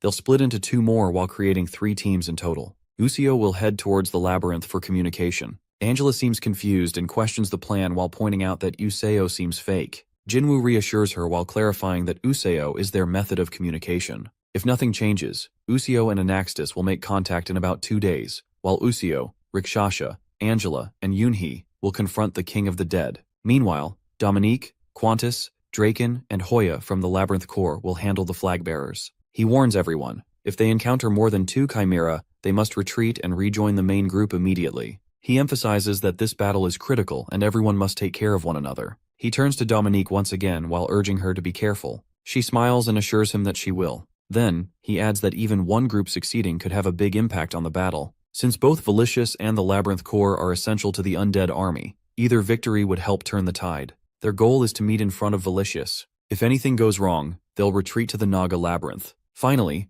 Jinwoo wraps up the briefing and asks if there are any questions. Everyone responds in unison while confirming that they understand and have none. He feels a wave of reassurance seeing their determination. Then, Jinwoo calls out to Qantas while instructing him to gather the troops. Qantas agrees and heads outside where all the warriors await. In a commanding voice, he declares that it's time for war and orders everyone to move out. Without hesitation, the Naga forces begin marching. As they advance, Jinwoo walks beside them. He turns to Rikshasha while reminding her that now is her chance for revenge. He warns her if she will be too slow, then he will face the enemy first and intends to be the one to defeat him. His troops follow without question, driven by their loyalty. 2 days later, Usio stands at a strange place. He thinks to himself that this isn't what he expected. He had been told he'd only fight a few undead and leave. Technically, the thing in front of him is a dead body, but it's not like anything he imagined. The thing in front of him looks strange and unnatural, and he feels deeply unsettled. Despite the tension, he locks eyes with his opponent and casually mentions that it's been a long time since they last met. This cute little thing tells him that he looks a lot prettier now and wonders if he got his hair done. As the enemy begins to prepare for an attack, Usio quickly runs away. He mocks his opponent by saying that he used to move so little, moss started growing on these undead creatures, and now he's surprised at how active they have become. Just as the enemy lunges toward him, Useo manages to escape and shows that most physical attacks don't affect him, and as long as the opponent can't use his heat ray anymore, he'll be fine. He pauses while narrowing his eyes as he notices something unusual about the enemy. He starts to think that the opponent might be serious about something. Before he can understand more, the enemy explodes in fury and launches a massive attack using all his strength. A huge blast follows while shaking the entire battlefield. The opponent believes that Useo has fallen from the overwhelming power, but that assumption is wrong. With great effort, Useo pushes himself up, stronger than before. He rises with full attitude, shouts and leaps straight toward his opponent. He confidently says that his opponent must have thought he was weak enough to be taken down in a single blow, but he clearly forgot that Useo is also a labyrinth owner.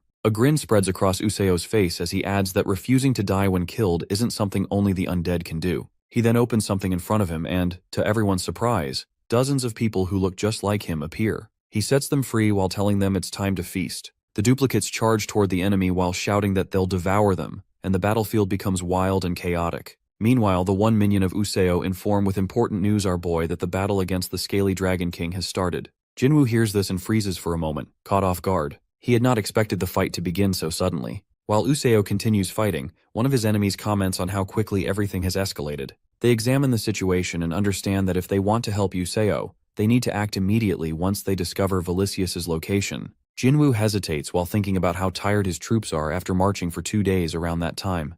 Jinwoo and his team will arrive at the battlefield. It becomes a difficult decision for him. Angela then suggests that they should have started with a smaller group and used portals to bring in the rest. However, someone interrupts her while arguing that opening portals near the battlefield would be too risky. But Jinwoo expresses his doubt that it would give the enemy direct access to their owner's room, and since portals stay open for 24 hours, they would also need to be protected. This leads everyone to question whether Useo can actually win. In response, Useo reflects on the situation and shares that while he believes victory is possible, he cannot be completely sure. He knows his strengths, but also realizes that the enemies are strong. He explains that his usual method while attacking and consuming the enemy won't help this time, as the undead provide no nourishment. In the top of that, the scaly Dragon King has thick skin, and it will take time to break through. Moreover, the creature won't just wait while they try to bring it down. With one of his main tactics, healing during battle unavailable, he is left with only his raw strength. Jinwoo, while thinking about Dominique, asks how she's doing.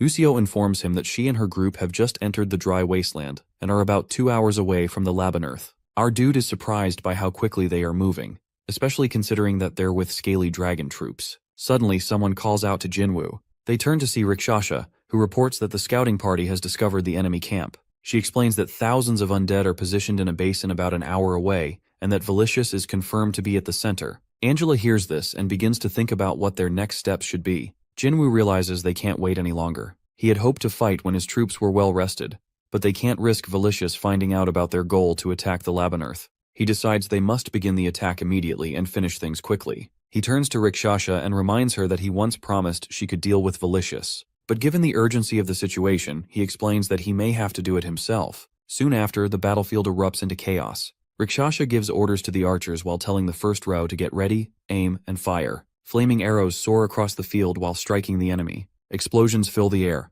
Even with the overwhelming odds, Jinwoo and his troops remain confident. The enemies push forward, but Jinwoo watches calmly. He tells his troops to push forward. The troops clash with the undead, and Jinwoo notices that although the enemy has numbers, they are mostly bones and not strong enough to break through. He believes his side can hold their ground even without his direct support. He calls out for a smokescreen, and his forces follow his command immediately. More attacks follow, and the battlefield becomes louder and more intense. Rikshasha gives another command to the second row of archers while instructing them to get ready with a linear smokescreen. They aim and fire once more while confusing the enemy even further. Just then, something unexpected occurs. A powerful strike targets Jinwoo. He turns and recognizes the attacker. Jinwoo reminds the person that they were part of the deal, but the attacker coldly replies that he didn't ask if Jinwoo needed to survive. Without another word, our dude launches another powerful blow straight at his enemy, slashing him in 2 pieces. Meanwhile, Dominique stands with a few of her partners on the other side while scanning the terrain while one of them voices concern. He admits something doesn't feel right and begins questioning whether they're even heading in the correct direction.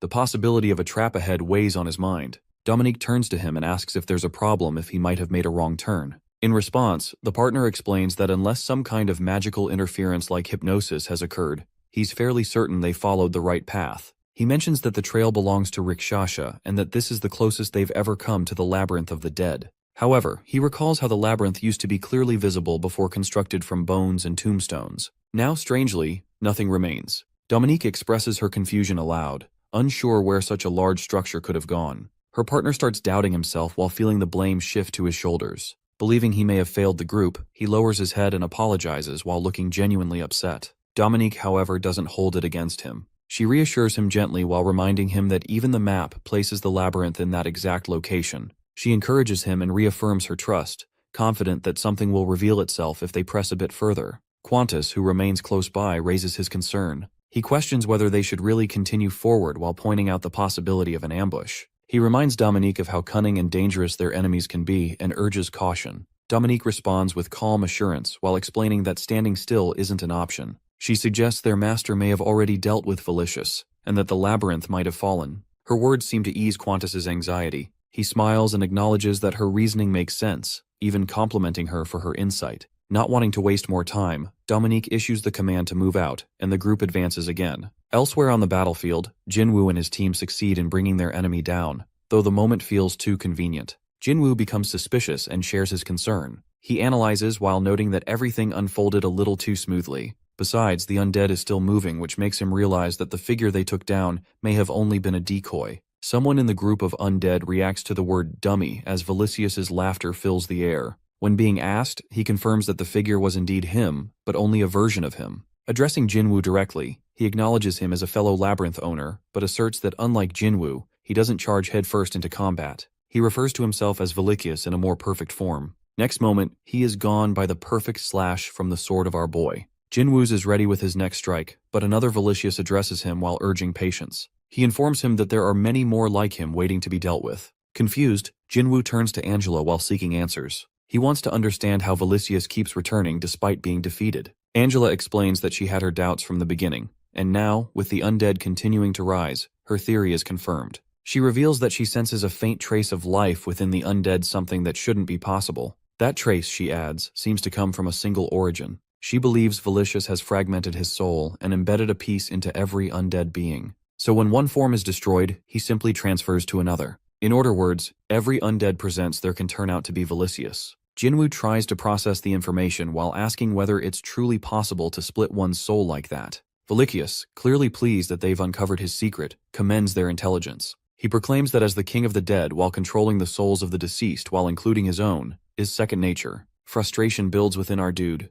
He questions whether eliminating all of the undead is the only way to end Velicius, and demands to know what Velicius will do if he keeps losing bodies while killing each new Velicius. Without waiting for a response, Jinwoo calls on Angela to support the magicians. Angela responds quickly. Battle erupts with renewed intensity, and explosions ring out. Meanwhile, Rikshasha watches the skirmish unfold and shouts to her signal magicians while urging them to prepare and follow the direction Angela instructed them. Her priority remains protecting her master. On the front lines, Angela replies that the blood supply is insufficient for her to fight at full capacity. Since they're battling the undead, she can't feed. Even so, she feels confident in her strength, while claiming she can dispatch the enemies with the snap of a finger because of their fragile bodies. Despite the rising number of enemies, Jinwoo remains composed. He watches them advance and remarks that their overwhelming numbers mean nothing if they fall so easily. He believes the battle won't even last an hour. Velicius, unfazed, laughs again. He warns Jinwoo not to assume the undead soldiers are all he has. He admits that while he may not be the most skilled combatant, he doesn't need to fight himself. Declaring that playtime is over, he begins to release his true power. At the same time, Dominique and her group continue their search for the labyrinth, but find no signs. Dominique admits that she expected at least some trace or remains if the structure had truly fallen. The doubt resurfaces, and she asks her partner whether he might have been hypnotized during their patrol. He firmly denies it and insists the labyrinth was definitely present earlier while pointing out clues that confirm its existence. As they investigate further, they discover something unusual, a tunnel, wide and seemingly freshly formed. Qantas questions whether it might be related. Dominique stares at it, stunned by its size. She concludes that it would take multiple siege-rank beasts to carve out something so massive. Then, an impossible idea takes root in her mind. She wonders aloud that what if the labyrinth can move? Back on the battlefield, Jinwoo and his team continue their fight. His eyes rise toward a monstrous creature looming ahead. He observes that it's a siege-rank beast, far larger than anything Anaxtis ever brought into battle. As fallen Nagas begin resurrecting as undead, he emphasizes the need to minimize casualties. He calls for Angela to handle the creature. When she doesn't respond right away, Jinwoo calls her name again, urgency rising in his voice. Angela finally turns to him, her expression troubled. She admits something feels off. Jinwoo urges her to focus while insisting they don't have time for hesitation, not against a siege-rank enemy. But Angela interrupts him, her tone more serious than before. She reveals that it's not just any siege-rank beast. After a pause, she delivers a chilling realization. She believes what they're seeing isn't merely a creature. She believes it's the labyrinth itself. At the start of it all, the first chimera made by Valicious, called Death Labyrinth, begins sharing its thoughts about the limits of necromancy. It tells how this dark magic comes with many restrictions. One big problem is that there aren't always dead bodies around to bring back to life. Even when corpses are found, there's a strict limit on how many can actually be revived. And worse, those that are brought back end up terribly weak like fragile skeletons, barely held together by thin strands of magic. It points out that even the healthier corpses are already deep into decay. That makes them just as brittle and fragile as crumbling walls built from dry bones. As time passes, this army of the dead only becomes more fragile, their strength slowly fading day by day. When the war finally ends, there's nothing waiting for them except collapse. Death, like every force in nature, must follow the natural order. But the Chimera doesn't mind this. In fact, it welcomes the idea. It makes a chilling declaration that every fallen piece of flesh and every shattered bone will be gathered and taken care of. For most, that would be the end. But for this creature, that's just the beginning. In its pursuit of eternal glory, it believes there's no such thing as rest. Right then, an announcement blasts across the battlefield. They've entered the domain of Death Labyrinth. Because of this, all the forces under Death Labyrinth have their skill levels increased. At the same time, a flood of monsters appears. Their roars echo across the battlefield, loud like thunder shaking the air. Close by, Angela stands next to Jinwoo. She quickly shares what she's seeing. All the figures coming out of the labyrinth look like high-ranking undead. She explains that the attack is heavy and coming straight at them. She also says the right side of their protective barrier is most likely already destroyed. Even though he didn't want to get Yoonhee involved, the situation is now out of control. They have no choice. His help is needed because their enemies are just too strong. Across the field on the other side, Yoonhee gets a message from his master. He wastes no time and decides to move at once. Rikshasha near him speaks up and says Yoonhee is expected to head to the right side of the fight. Most likely, that's where the master wants him to attack. She also adds that the magicians will focus their powers on that side too. Next moment, the Carnival Labyrinth enters the battlefield. The festival heat rank shows a beginning level of 0.4%. Jinwoo watches everything happen while struggling to figure out what move he should make next if he wants to win. Not long after Yoonhee arrives, he points out that the festival heat has started and that it comes with a harsh penalty. Because of that, they need to finish this fight before the heat rank rises to level 2. Angela, still panicking, finally lets out what's been bothering her. Something has felt off since the start. She shares her suspicion that the ability to switch between bodies is not a normal skill. Even in the deepest parts of their world, it's extremely rare. In fact, she explains,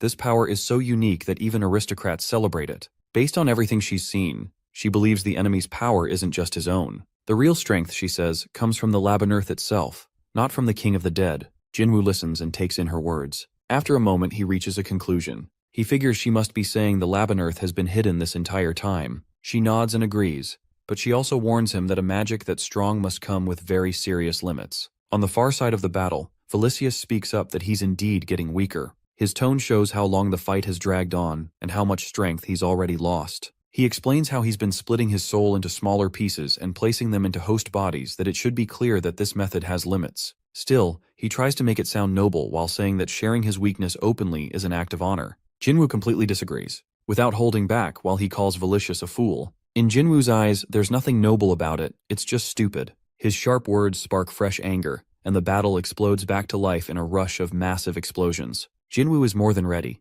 He jumps forward, locked onto his target. He uses his sword with full power while cutting down one enemy after another. His strikes are fast, powerful, and clean. After clearing through many foes, he reaches the stage that leads straight to the labyrinth core. But just before he steps in, a powerful new enemy shows up to block the path. As the battle continues, Jinwoo starts to wonder who this new enemy really is. Could it be a high-ranking undead? Or maybe a chimera? He's still unsure, but he makes his choice that he's going all in. In his mind, he makes a silent promise that he won't hold anything back. The real fight begins. Both sides clash with fierce force. When the dust clears, Jinwoo stands tall. It seems like he has won this battle for now. Then, he steps into the place he's been trying to reach. Inside, he sees several people who don't look like just ordinary soldiers. At first, he's not sure, Are they enemies trying to stop him, or something else entirely? While he's still thinking, Angela rushes over and calls out to him, clearly worried about his safety. Seeing how concerned she is, he tells her he's fine, just a little scratched. Then, he points toward a nearby group while informing her that these are 3 humanoid chimeras. These figures are extremely strong. If they want to keep moving forward, they'll have to fight them. Angela looks in the direction he points. She sees the group, strange, monster-like beings with twisted, unnatural shapes. But what really grabs Jinwoo's attention are the earrings they're wearing. Something feels completely off about them. In that moment, everything clicks. He finally understands who these people really are, and the truth freezes, especially Rikshasha where she stands. 3 elf warriors stand firmly in front of them, a sight that instantly fills Rikshasha with panic and anger. Without hesitation, she leaps forward while shrieking as she charges toward Velicious with her blade drawn. At the same moment, Jinwoo shifts his focus to Angela, who quickly responds to his unspoken cue. Soon after, the battlefield changes. Rikshasha now finds herself locked in combat with a red monster. The monster swings wildly, but before the blow can land, Angela swoops in while lifting Rikshasha into the air with her wings. Furious and unwilling to back down, Rikshasha, still cradled in Angela's grasp, hurls her sword with all her strength at the opponent. The weapon soars through the air and slices near the skeleton's leg.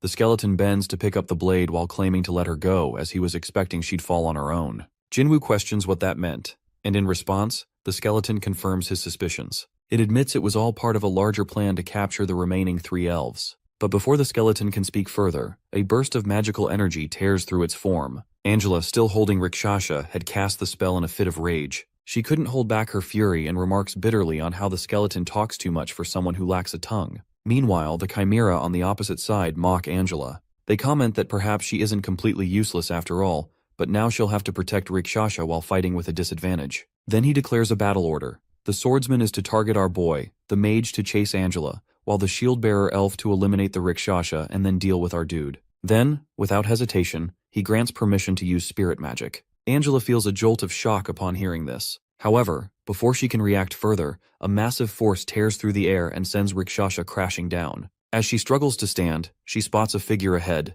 an under-elf chimera. Her eyes widen in disbelief as she recognizes him and murmurs that he's her captain. But almost instantly, she realizes no real help is coming. Without mercy, he kicks her aside while sending her flying. Jinwoo watches in horror. Still dazed, he doesn't notice another elf warrior sneaking up behind him with a sword. But just in time, he dodges and strikes back. Still, the enemy's blade slices across his hand, and blood begins to flow. The clash between them grows fierce. As the warrior lunges again for a finishing blow, Jinwoo manages to trick him once more. Dropping to his knees, Jinwoo takes a moment to breathe and reflect on the strange attack. He had blocked it, but something felt off. In front of him, the warrior lowers his head, sword in hand. That's when Jinwoo recognizes the figure that it's the legendary under-elf chimera. The elf's expression darkens, and without warning, he turns to massacre the skeleton army behind Jinwoo. The scene leaves Jinwoo stunned. He wonders if this destruction is being caused by sword magic, possibly unleashed by the legendary chimera himself. Confusion sets in, and panic starts to rise within Jinwoo as he tries to make sense of it all.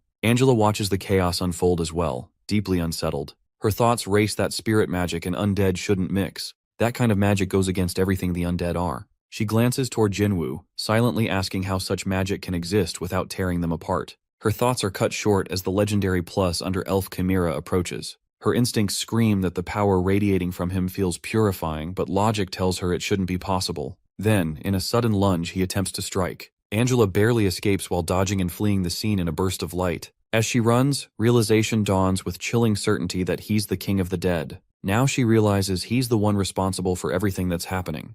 As she observes the battle, Angela feels stunned that offensive, defensive, and healing magic are all working together in perfect harmony. The sight only deepens her frustration. At that point, she informs Jinwoo that these enemies aren't entirely gone. Hearing this, he is left completely stunned. She explains that although their bodies are lifeless, there's a strong possibility that their spirits still remain trapped inside. Only elves are naturally able to harness spirit magic. This kind of power isn't something the king of the dead should be capable of. That leads her to believe they've likely been manipulated, forced into this state through brainwashing. All the while, Jinwoo continues clashing with the legendary under-elf chimera. Their fight grows more intense, but eventually, with a well-aimed strike from his blade, Jinwoo sends the elf crashing to the ground. Yet instead of relief, a thought quickly dawns on him that they need to find a way to awaken these souls. And for that, they might need Rikshasha's help. Just then, Jinwoo notices the legendary plus under elf moving toward Rikshasha. Alarmed, he urgently calls out to Yoonhee while urging her to protect Rikshasha. Yoonhee, already standing firm, prepares to unleash a powerful attack on the approaching enemy. However, at the last moment, Jinwoo calls out again this time, instructing her to wait. He senses that the brainwashing has already begun, and just then, he realizes something deeper. He's now inside the domain of the carnival labyrinth. In response, he firmly directs her to cast sweet dreams on him. The scene flashes to the past when Rikshasha was just a girl protected by the captain. The captain elf informs her that roaming beyond the castle walls holds great danger while cautioning her against staying out any longer. Yet, she confidently responds while believing she is capable of handling herself. Meanwhile, the warrior expresses concern while explaining that the situation isn't so straightforward. Even His Highness feels uneasy about it. However, she calmly assures them there's no cause for concern while reminding them that the world's most powerful knight stands guard over her. Eventually, the elf warrior acknowledges her words while confessing that his sole purpose is to shield her from harm. Protecting her is the reason for his existence. The same legendary elf draws closer to Rikshasha. An unsettling feeling washes over him as he senses something isn't right. The sight before him is chilling. She is wounded, drenched in blood, and the scene seems impossible. Yet, before he can react further, he catches a glimpse of a skeleton looming behind her. In a sudden surge of emotion, he questions what has been done to him, and launches an attack toward the skeletal figure. But then, he falls into silence as strange crackling echoes through the air. Meanwhile, the King of Dead realizes that somehow the captain hasn't been captured yet. Urgency grips him that he must gather the others and reach Yoonhee quickly. However, elsewhere, Yoonhee is ruthlessly cutting through the elves' warriors. Without hesitation, she storms forward and slams her blade into one standing nearby. In that moment, the elf demands to know if she serves Velicius while vowing to end her life. Yet Angela, while standing alongside Yoonhee, counters his accusation while explaining that they are actually allies of Rikshasha and mean no harm. Still, the elf warrior refuses to be reasoned with. With a harsh tone, he asks if they just told him to stay calm while dismissing their words entirely. To him, it no longer matters who they support or where their loyalties lie. If they stand in defense of him,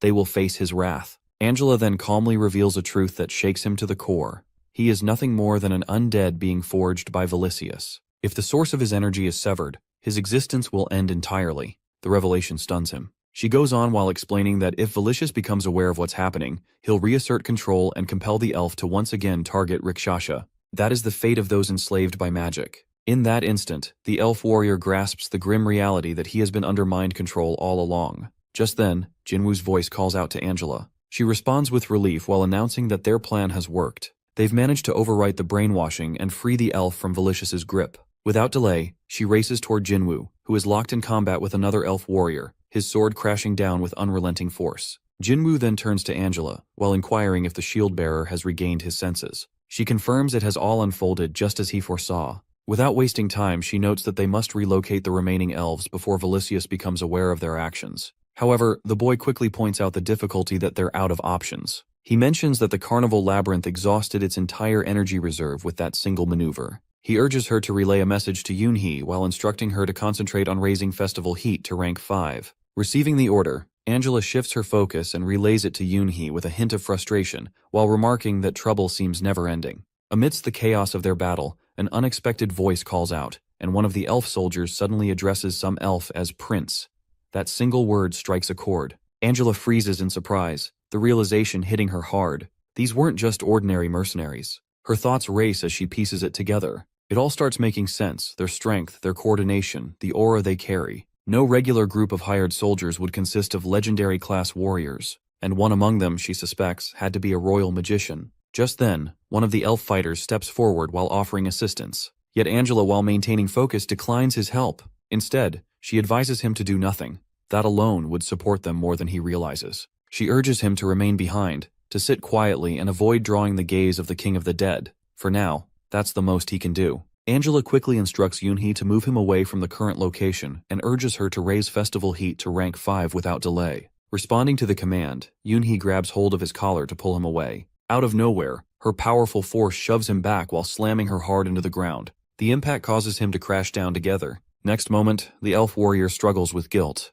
Even though his mind is now clear, he can only stand by and witness the chaos unfolding. He reflects bitterly while questioning his worth as a guardian knight. That how can he claim to protect her for eternity when he's unable to act at this crucial moment? On the other side, the King of Dead finds it hard to accept that he has unintentionally opened a portal and left the labyrinth core exposed. Initially, he wonders if it's a tactic to gain an extra energy boost. But soon enough, suspicion grows. Something feels off as his connection to the shield-bearer elf weakens by the second. He can no longer see him clearly. Realizing deception may be at play, he decides not to fall for it. Determined, he commands the Labyrinth of the Dead to destroy the portal. Suddenly, the entire atmosphere trembles with thunderous rumbles. At that moment, Jinwoo is baffled that this was the perfect opportunity for King of Dead to seize control of his labyrinth. However, they're not ready yet. They still have a long way to go before Festival Heat hits rank 5. The portal must be protected at all costs. He tries calling out to Angela while hoping for assistance, but she responds that she's preoccupied while holding off incoming enemies. With no time to lose, he turns to Yoonhee, who is still engaged in combat with the undead.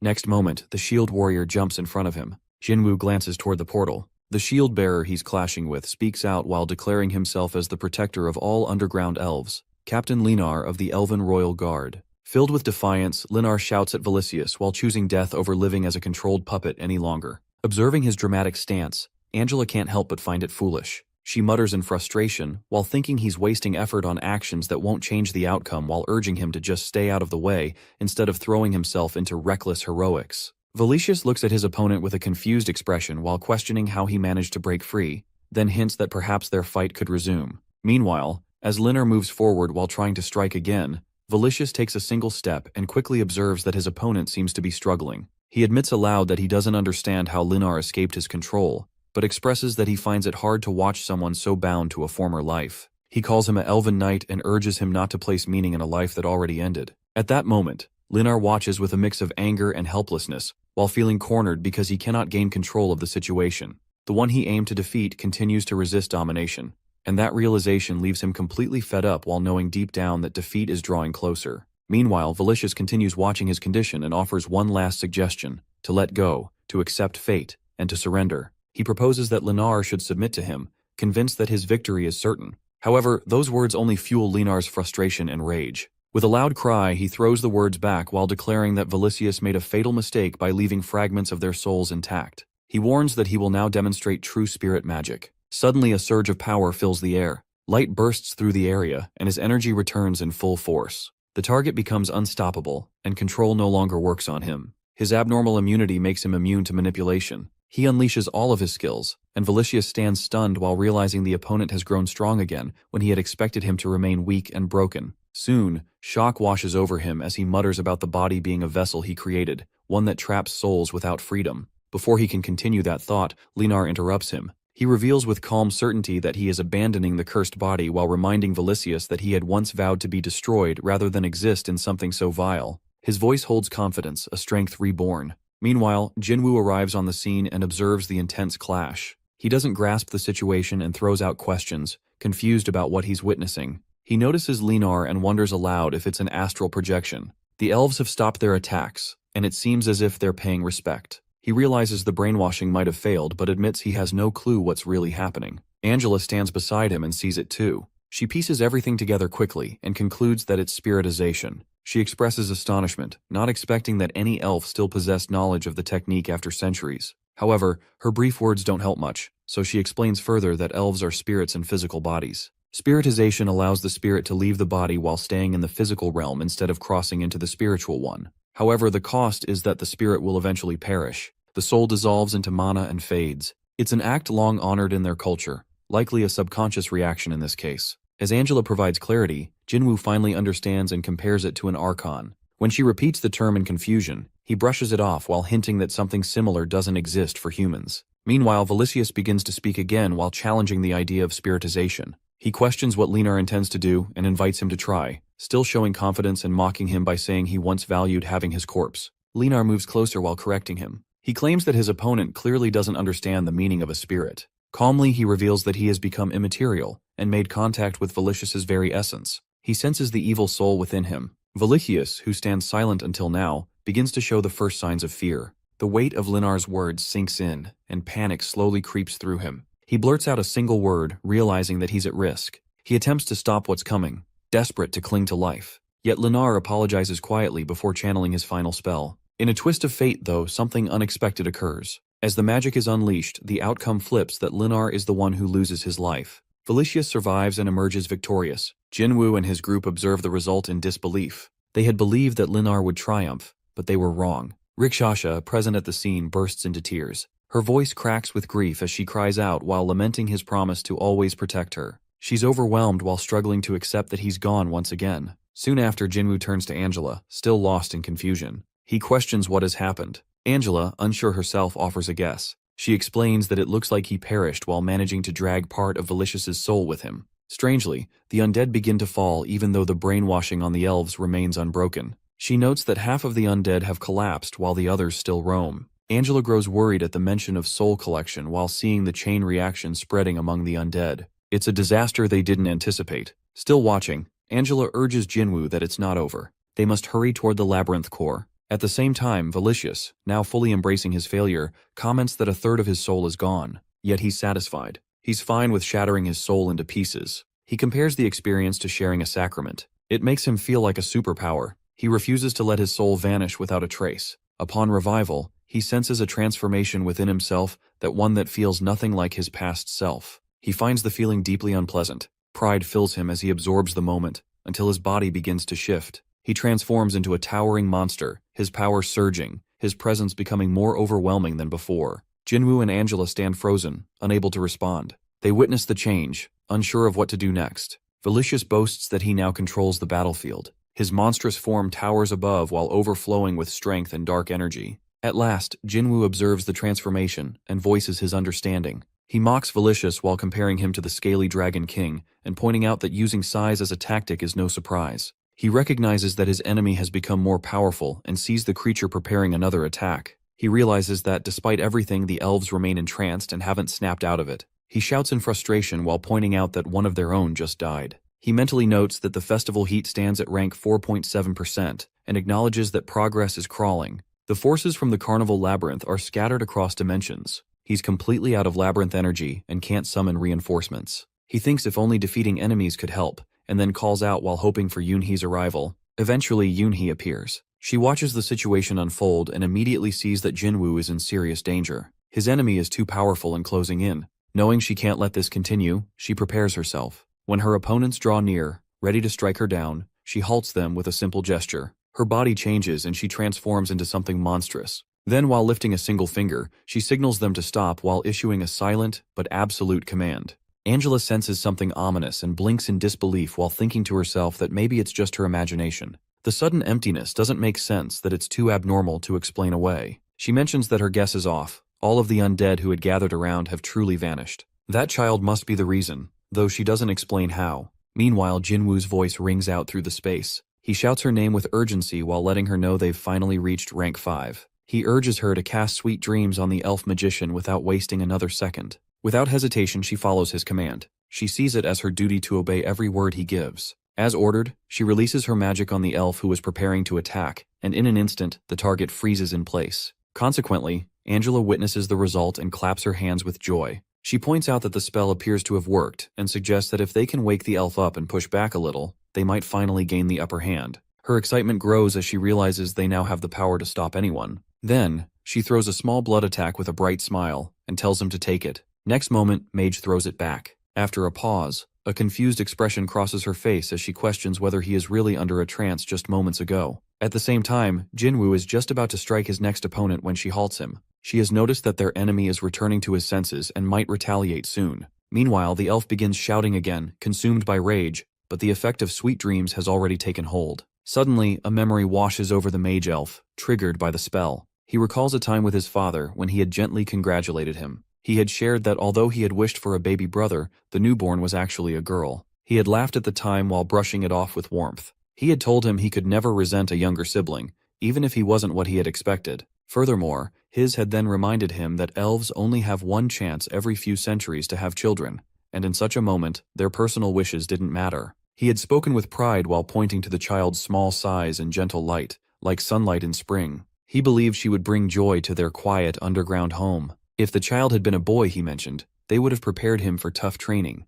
The mage elf had held the baby in her arms, overwhelmed by joy. He had declared then that because the girl was a sweet princess, they would protect her while making sure she never lost her laughter. The baby had kept laughing as she cradled her, and it had warmed him deeply. In his heart, he had promised to protect the child from the endless cycle of war. At that moment, his father had brought up their duty to the imperial family, while reminding him that they needed to protect their people, and mentioned Crown Prince Rikparis Ivan, but he had answered without hesitation. He told him not to worry, and offered to take on that duty instead. As the memory fades, the scene returns to the present. The skills and protective blessings the elf had earned in the previous battle begin to weaken. Their connection fades, just like it had with the shield's loss. The elves are frozen in place while unmoving. Their bond is no longer stable. Shortly after, Felicius steps forward and responds with fury. He mocks the idea that he would just stand by and allow this to continue. His voice sharpens as he announces the activation of control magic. He refuses to fall for such low-level tricks again. His frustration builds when the magic fails, and his attack does not land. He clenches his fists while roaring that if he cannot claim them, then he will crush them. His rage peaks as he vows not to let anyone else have them either. In the next instant, he transforms once more into a giant monster, while regaining his energy in full. Jinwoo watches all of this unfold, stunned. The sight of Felicius returning to full strength leaves him both shocked and furious. With no time to spare, he leaps from his spot to dodge the next attack. His eyes widen when he notices that Felicius is targeting Rikshasha. Jinwoo yells out her name in desperation while telling her to move because the enemy is coming for her. Still, Rikshasha stays where she is while standing protectively in front of her kinsman, as though that's her sworn responsibility. But Jinwoo wants her safe too. She turns to him, voice trembling, and begs him to get away from the battlefield. She expresses how she can't bear to watch him die again. Tears fill her eyes as she blames herself for everything. She believes that none of this would have happened if she had never existed, if she had died instead, or if she hadn't gotten caught that day. Her words come out in broken sobs. She thinks her weakness brought them all here. Felicius steps in before she can go on. Jinwoo is frozen at his place to see it. But next moment, the bright energy breaks the hand and there, the elf wraps his arms around her and comforts her. He tells Rikshasha not to think such things, that none of it is her fault. He apologizes for being late. Jinwoo, while watching from a distance, expects Felicius to strike. But instead, he sees him gently embrace Rikshasha and ease her sorrow. She whispers the name Rikparis Linar while trying to speak, but he places a hand over hers while asking her to wait. He says now is not the time. He tells her that he once believed keeping her away from war would be enough, that hiding her from danger was the best way to protect her. Now he realizes how much pain that decision has caused. He admits his failure to protect her properly, but hopes that he can now atone. Maybe, he thinks, he can still make her life a little easier. He kneels before her with those words while offering them from the bottom of his heart. She watches, confused and tearful. Then he looks toward Jinwoo and speaks directly to him. He acknowledges that he doesn't have the right to make requests, but he still asks for one thing: that he protect her.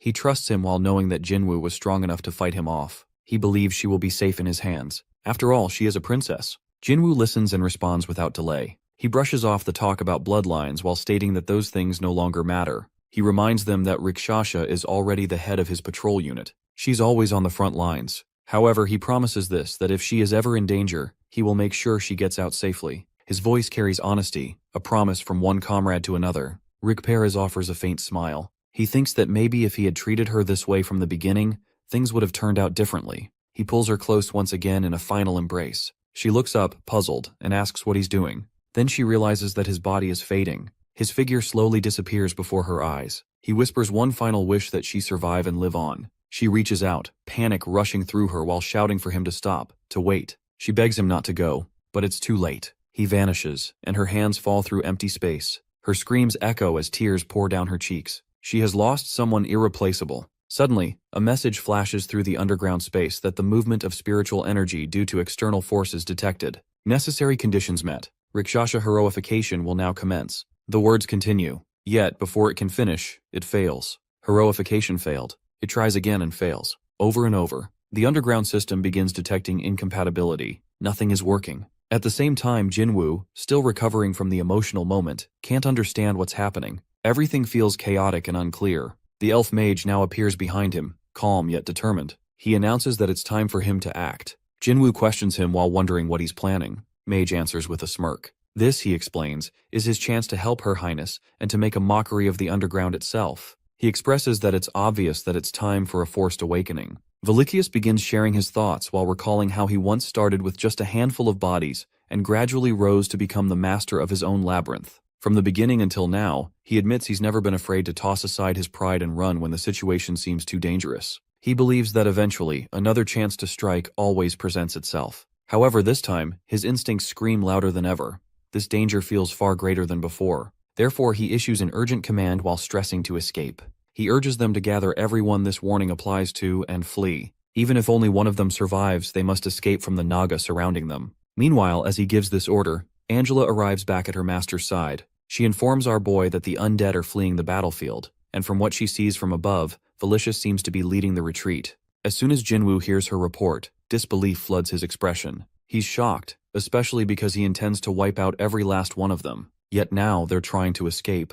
Without hesitation, he gives Angela a new command to stop them at once. Not even one can be allowed to slip away. After all, if they manage to flee, they'll only breed more monsters while pushing the world further into danger. Right away, Elf Mage picks up on Jinwoo's intent and firmly warns him. He refuses to allow any interference with Rikshasha's process. With urgency in his voice, he emphasizes that they have no time to focus on anything else, while protecting Rikshasha is all that matters now. As this conflict escalates, it becomes clear that the entire enemy force is indeed retreating. In response, Jinwoo doesn't hesitate. He leaps forward while deciding to deal with the situation himself. Before rushing off, he glances back and calls out to Angela, trusting her to manage the battlefield in his absence. She firmly promises to do everything she can. At that moment, one of the elves nearby watches the chaos and mutters that there's no use. Then Felicius focuses on Angela. Since she's blocking their escape, he prepares to attack her directly. He creates a shield of swords in front of her while knowing that Angela alone won't be able to hold anyone back. Suddenly, everyone notices Yoonhee collapse onto the ground. Someone among them cries out while realizing Yoonhee has likely reached her limit too. Although the cliff edge doesn't have enough Naga to block the enormous crowd, Jinwoo knows deep down that he simply can't allow them to escape. Even though they outnumber him, he holds on to his resolve. If he lets them go, the consequences will be catastrophic. Just when the escaping undead reach a crucial point, Useo activates his skill. In an instant, countless miniature versions of his appear. One of the enemies falls into confusion, but all these small minions think about eating them. Meanwhile, Felicius observes this odd behavior and becomes suspicious. He wonders whether the souls are vanishing the moment they reach the top of the cliff. The thought crosses his mind that could this be the king of gluttony at work? At the same time, Useo remains firm before the enemies. He expresses his thoughts while realizing they can't allow even one to escape. Although he finds their appearance hideous, he shrugs off the thought. In the end, perhaps everyone's just hungry. It probably doesn't matter anymore. A quiet smile stretches across his face as he knows he'll bring them all down. Elsewhere, frustration builds in Felicius' chest,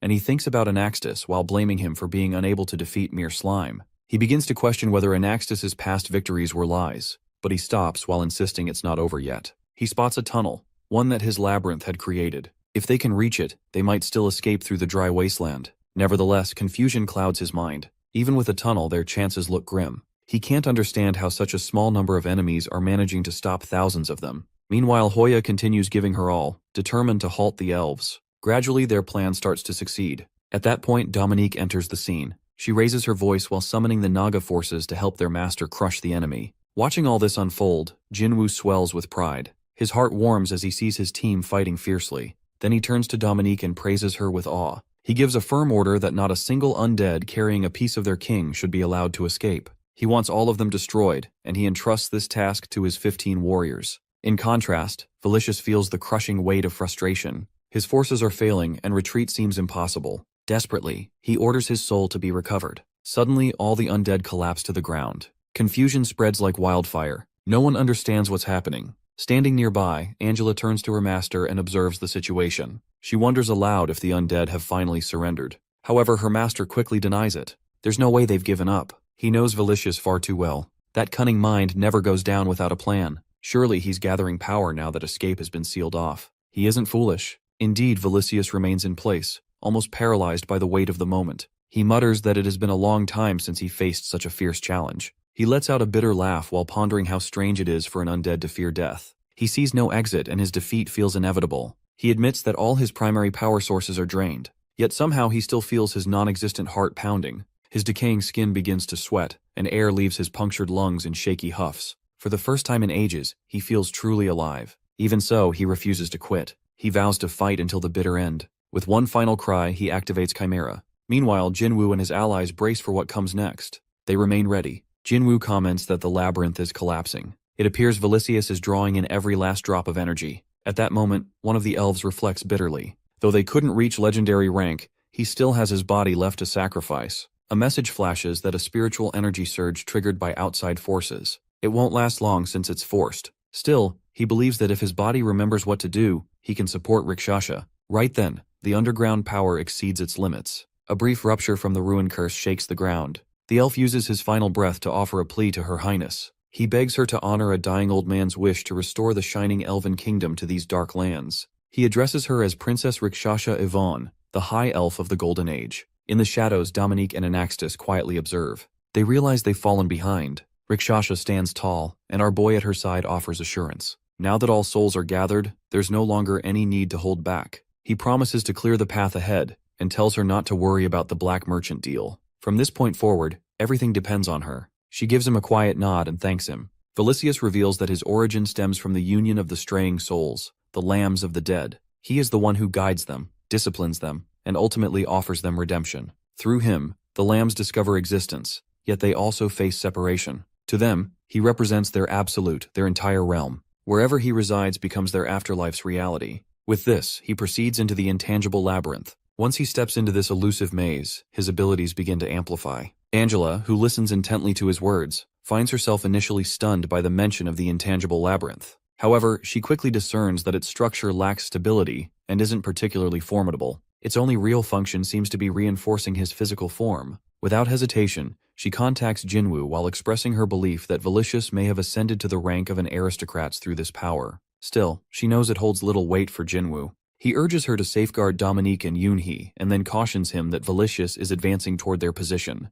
As Velicius moves closer, Jinwoo also begins his approach while gripping his sword firmly. He leaps effortlessly from stone to stone, his only focus being to close the distance and end Velicius. He delivers precise and powerful sword strikes, while launching a barrage of lunges with remarkable skill. At the same time, Velicius attempts to evade the relentless blows. Eventually, he extends all his limbs in an effort to seize Jinwoo. But Jinwoo swiftly maneuvers away, narrowly escaping the grasp. Observing this confrontation, Rikshasha decides to join the battle. She executes her own techniques while aiming to bring Velicius down. Yet, he responds while claiming that her efforts prove useless. Then, a sharp crackling sound escapes from his fingers as he continues engaging her. Suddenly, Jinwoo charges from behind and lands a fierce punch directly onto Velicius's face. Rikshasha follows up with another powerful attack. The fight intensifies as they both strike from multiple angles. Velicius howls in pain, overwhelmed by their combined force. Seizing the moment, Jinwoo wraps his arms around Velicius's neck from behind. While Velicius struggles, he questions whether such an assault could truly defeat him. His resistance builds, and he manages to break free of Jinwoo's hold. However, Jinwoo doesn't relent. He tightens his grip once more while locking Velicius's body with all his might. Without delay, he calls for Rikshasha. She steps forward and begins chanting spells. As her incantations grow stronger, Velicius starts to feel their effects. He cries out, calling once again to the lambs of the dead, his voice echoing in desperation as the magic takes its toll. As Rikshasha continues her spellcasting, the torment Velicius experiences intensifies. Then, without warning, she unleashes the spirit sword technique. With this, she successfully extracts the entirety of his soul. Despite this, he keeps pleading for release while questioning whether they both intend to perish by his hands. However, Jinwoo remains calm, already aware that he won't be harmed as his body is fully hardened to its highest level. While Velicius tries to process the situation while wondering if this might be Anaxtis, Rikshasha descends from above with tremendous force, her intention clear that she wants him to fall. At that very moment, his thought acceleration initiates, and the death labyrinth core is drawn out of him. With no energy remaining in it, the extraction completes effortlessly and without resistance. Next, Rikshasha executes her slash skill. Using it effectively, she finally overpowers Velicius inside the labyrinth. Following the impact of this final blow, he collapses to the ground while she stands before him. She then remarks while knowing he is only pretending to be lifeless, and demands he rise. In response, he remarks that he has been dead from the beginning and considers her foolish. He explains that his body was never meant to breathe and insists he has no intention of escaping this fate by feigning death. Witnessing this, Jinwoo grows irritated, frustrated that Velicius still clings to life. As he expresses this irritation, Rikshasha begins to feel uneasy. Yet Jinwoo reassures her not to fear. Velicius then mentions that he lacks both the strength and form to be reborn. It's only a matter of minutes, he reflects, before he fades completely. He tells Rikshasha that this is her moment to take vengeance and bring closure. However, instead of striking, she turns away. This catches Velicius off guard. He doesn't understand where she's going. She reminds him of his own words that he's been dead all along, so eliminating him now would be meaningless. She then shifts her mindset while deciding that he deserves a greater punishment than death. Still, Velicius claims he has never known pain in his existence.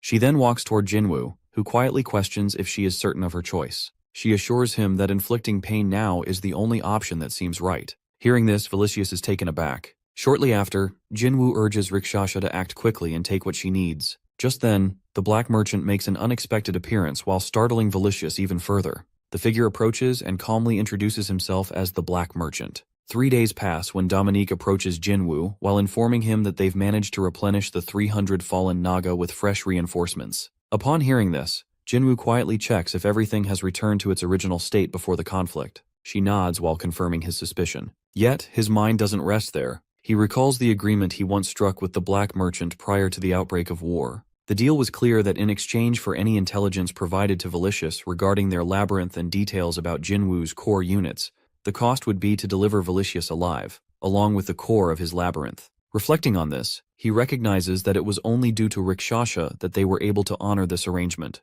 However, despite fulfilling their end, both sides suffered considerable damage. The outcome of the war left the labyrinth of festivities completely annihilated, and nearly half of the Naga forces perished. Moreover, the aftermath painted a grim picture that remnants of battle in the form of rotting flesh and shattered bones scattered the area. This sight weighs heavily on Jinwoo's spirit. He inwardly expresses that the war has brought nothing but loss. Still, with a weary resolve, he decides to find some contentment in knowing that the region's greatest threats have at least been dealt with. As this realization settles in, Dominique gently brings up a concern that whether it was truly wise to let the King of the Dead walk away unscathed. Taken slightly aback, Jinwoo inquires about her unease. While they converse, a vivid memory resurfaces in Dominique's mind. She remembers the King of the Dead's words, his ominous declaration that as long as he continues to exist, vengeance remains inevitable. He specifically swore to come after the elf and the human, while warning them to never forget his promise of return. That chilling memory lingers within her thoughts while casting a shadow of worry. Jinwoo, while noticing her troubled expression,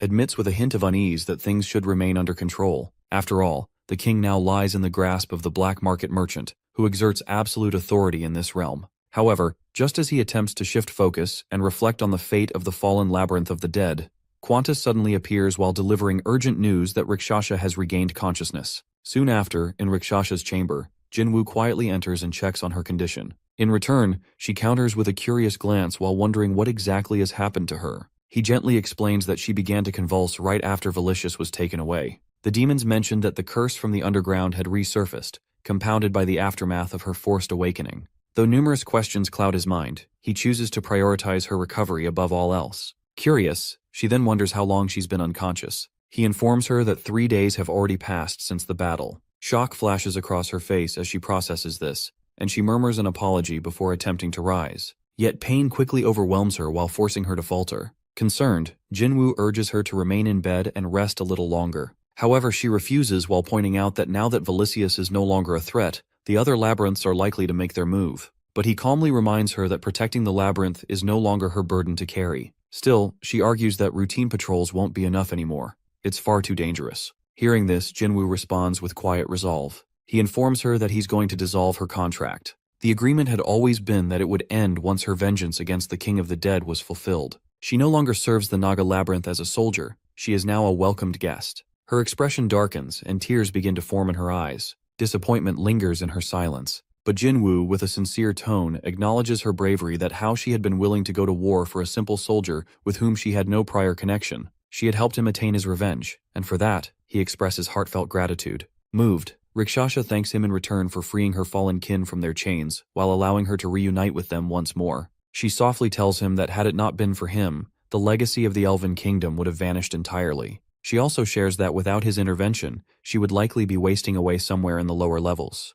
It's through him and the Naga that she's come this far. With sincere eyes, she pleads to remain and continue serving beside them. Touched by her words, Jinwoo asks whether her statement is a final decision to fully join them, not merely renew a contract. She gently confirms while revealing that this has been her intention all along. Yet Jinwoo, puzzled, questions why an elven queen would cast aside her title for this path. She answers with calm conviction that she simply wishes to stand under the command of the Naga Labyrinth and aid in its rebirth. At present, she sees herself as nothing more than a humble patrol officer. Her bloodline and royalty carry no meaning now. All she desires is to become the relentless patrol leader of the Naga. After hearing her honest reasoning, Jinwoo admits that he had already been considering bringing her in permanently. Her face lights up with joy at his words. However, he follows it with an unexpected twist as he declines her offer. Stunned, she looks at him in disbelief and quietly asks why. He then gently clarifies that if he were to accept right now, she would immediately attempt to return to duty. But for now, her body still needs time to heal. He gently informs her that she's completely drained while having been unconscious for 3 full days without any food. Even without visible wounds, he suspects the curse might still be leaving hidden effects. With calm firmness, he assures her that he will accept her offer to join but only once she's fully recovered. Until then, she must stay here and rest as their guest. When she addresses him as her master, he lightly reminds her that he hasn't accepted that role just yet. She expresses gratitude for letting her be part of the team, but he gently corrects her again while noting that she hasn't officially joined. Despite this back and forth, a subtle warmth passes between them. With Rikshasha appearing more stable, Jinwoo takes a moment to reflect. Things finally seem to have settled in their territory for now at least. He decides that the immediate focus will be on reorganizing their forces and strengthening internal security. Even though they remain vigilant, he feels confident that news of the dead labyrinth's downfall has reached the other labyrinths. Still, he doubts any of them would be reckless enough to mount an attack the same way as before. Just then, Qantas chimes in while mentioning that the might of the Naga labyrinth is beginning to echo across distant lands. Jinwoo agrees that it's a promising sign, but warns against rushing into anything. They've already achieved a lot in a short span. If the other labyrinth rulers possess even a hint of strategy, they'll likely begin forming a coalition against them. With that in mind, he issues a calm order to summon Useo. It's time to move toward the Hammer and Anvil labyrinth. Along the way, he intends to meet with Malaxis, the Goblin King. Meanwhile, deep within the marshlands of Level 9, Hecarim, the King of the Wanderers, is already in the middle of a tense conversation. He voices his irritation while remarking that since invitations were extended, he had expected at least a minimal effort to host their gathering. But Ariane, the Queen of Illusions, returns with dry sarcasm, noting that she hadn't expected much but not even chairs to sit on. They're in the heart of a swamp, after all. Hecarim brushes it off while stating there's no time to act like nobles. The current state of affairs is too unstable. Then, Gorintos, the King of the Marshes, chimes in with a grim reminder that Anaxtis has already fallen, and now Velicius as well. Both events occurred in under a year. Clearly, the danger is real and growing. He stresses that they must avoid revealing their strength or numbers to the Naga King. They must not misjudge him. Ariana, while growing increasingly annoyed, responds with her usual sharpness while pointing out that Gorintos always speaks in such a gloomy tone. Still, she acknowledges the truth that he summoned them for an alliance. Gorintos doesn't deny it. He confirms that yes, unity is necessary now. However, Hecarim scoffs at him while accusing the Marsh King of shrinking in fear and rushing to form alliances the moment Velicius fell. According to him, Gorintos' authority as a labyrinth ruler has already sunk back into the swamps he calls home. Even so, Gorintos admits the timing isn't ideal, but warns that the most dangerous force still lies close to the Naga labyrinth. Upon hearing this, Ariane dryly observes that this one might survive far longer than Anaxtis and Velicius combined. She doubts that stubborn slime would ever lose. Then Gorintos reveals something that leaves even her stunned. Useo, the King of Gluttony, has pledged allegiance to the Naga King. The news leaves Ariane visibly shaken, but Gorintos isn't done. He adds that even Malaxis, the ruler of Hammer and Anvil, has begun to show signs of favor toward Jinwoo. The atmosphere grows heavier as the implications settle in among them. The king remarks that Useo already behaves with submission toward the Naga King. It seems only a matter of time before he officially falls under his command as well. In response, Hecarim points out, with growing irritation, that among them, Useo holds the weakest position in both territory and strength, so it's no surprise he's avoiding risk for now. Still, here Gorintos stands, full of fear yet somehow willing to resist him. The contradiction clearly grates on his nerves. Gorintos, however, remains firm. He argues that if anyone decides to ally with the Naga King, the equilibrium of this level will be shattered. There has never been a case where one labyrinth gained complete authority over an entire level, and if it ever happens, it would be a disgrace of historic proportions. But Ariane counters that, in her view, the balance has already started to fall apart. Still, Gorintos disagrees. He believes as long as the Naga King doesn't launch the first strike, their side still holds the advantage. He notes that both the Marsh and Illusion labyrinths, being closer to Naga territory, are naturally better fortified.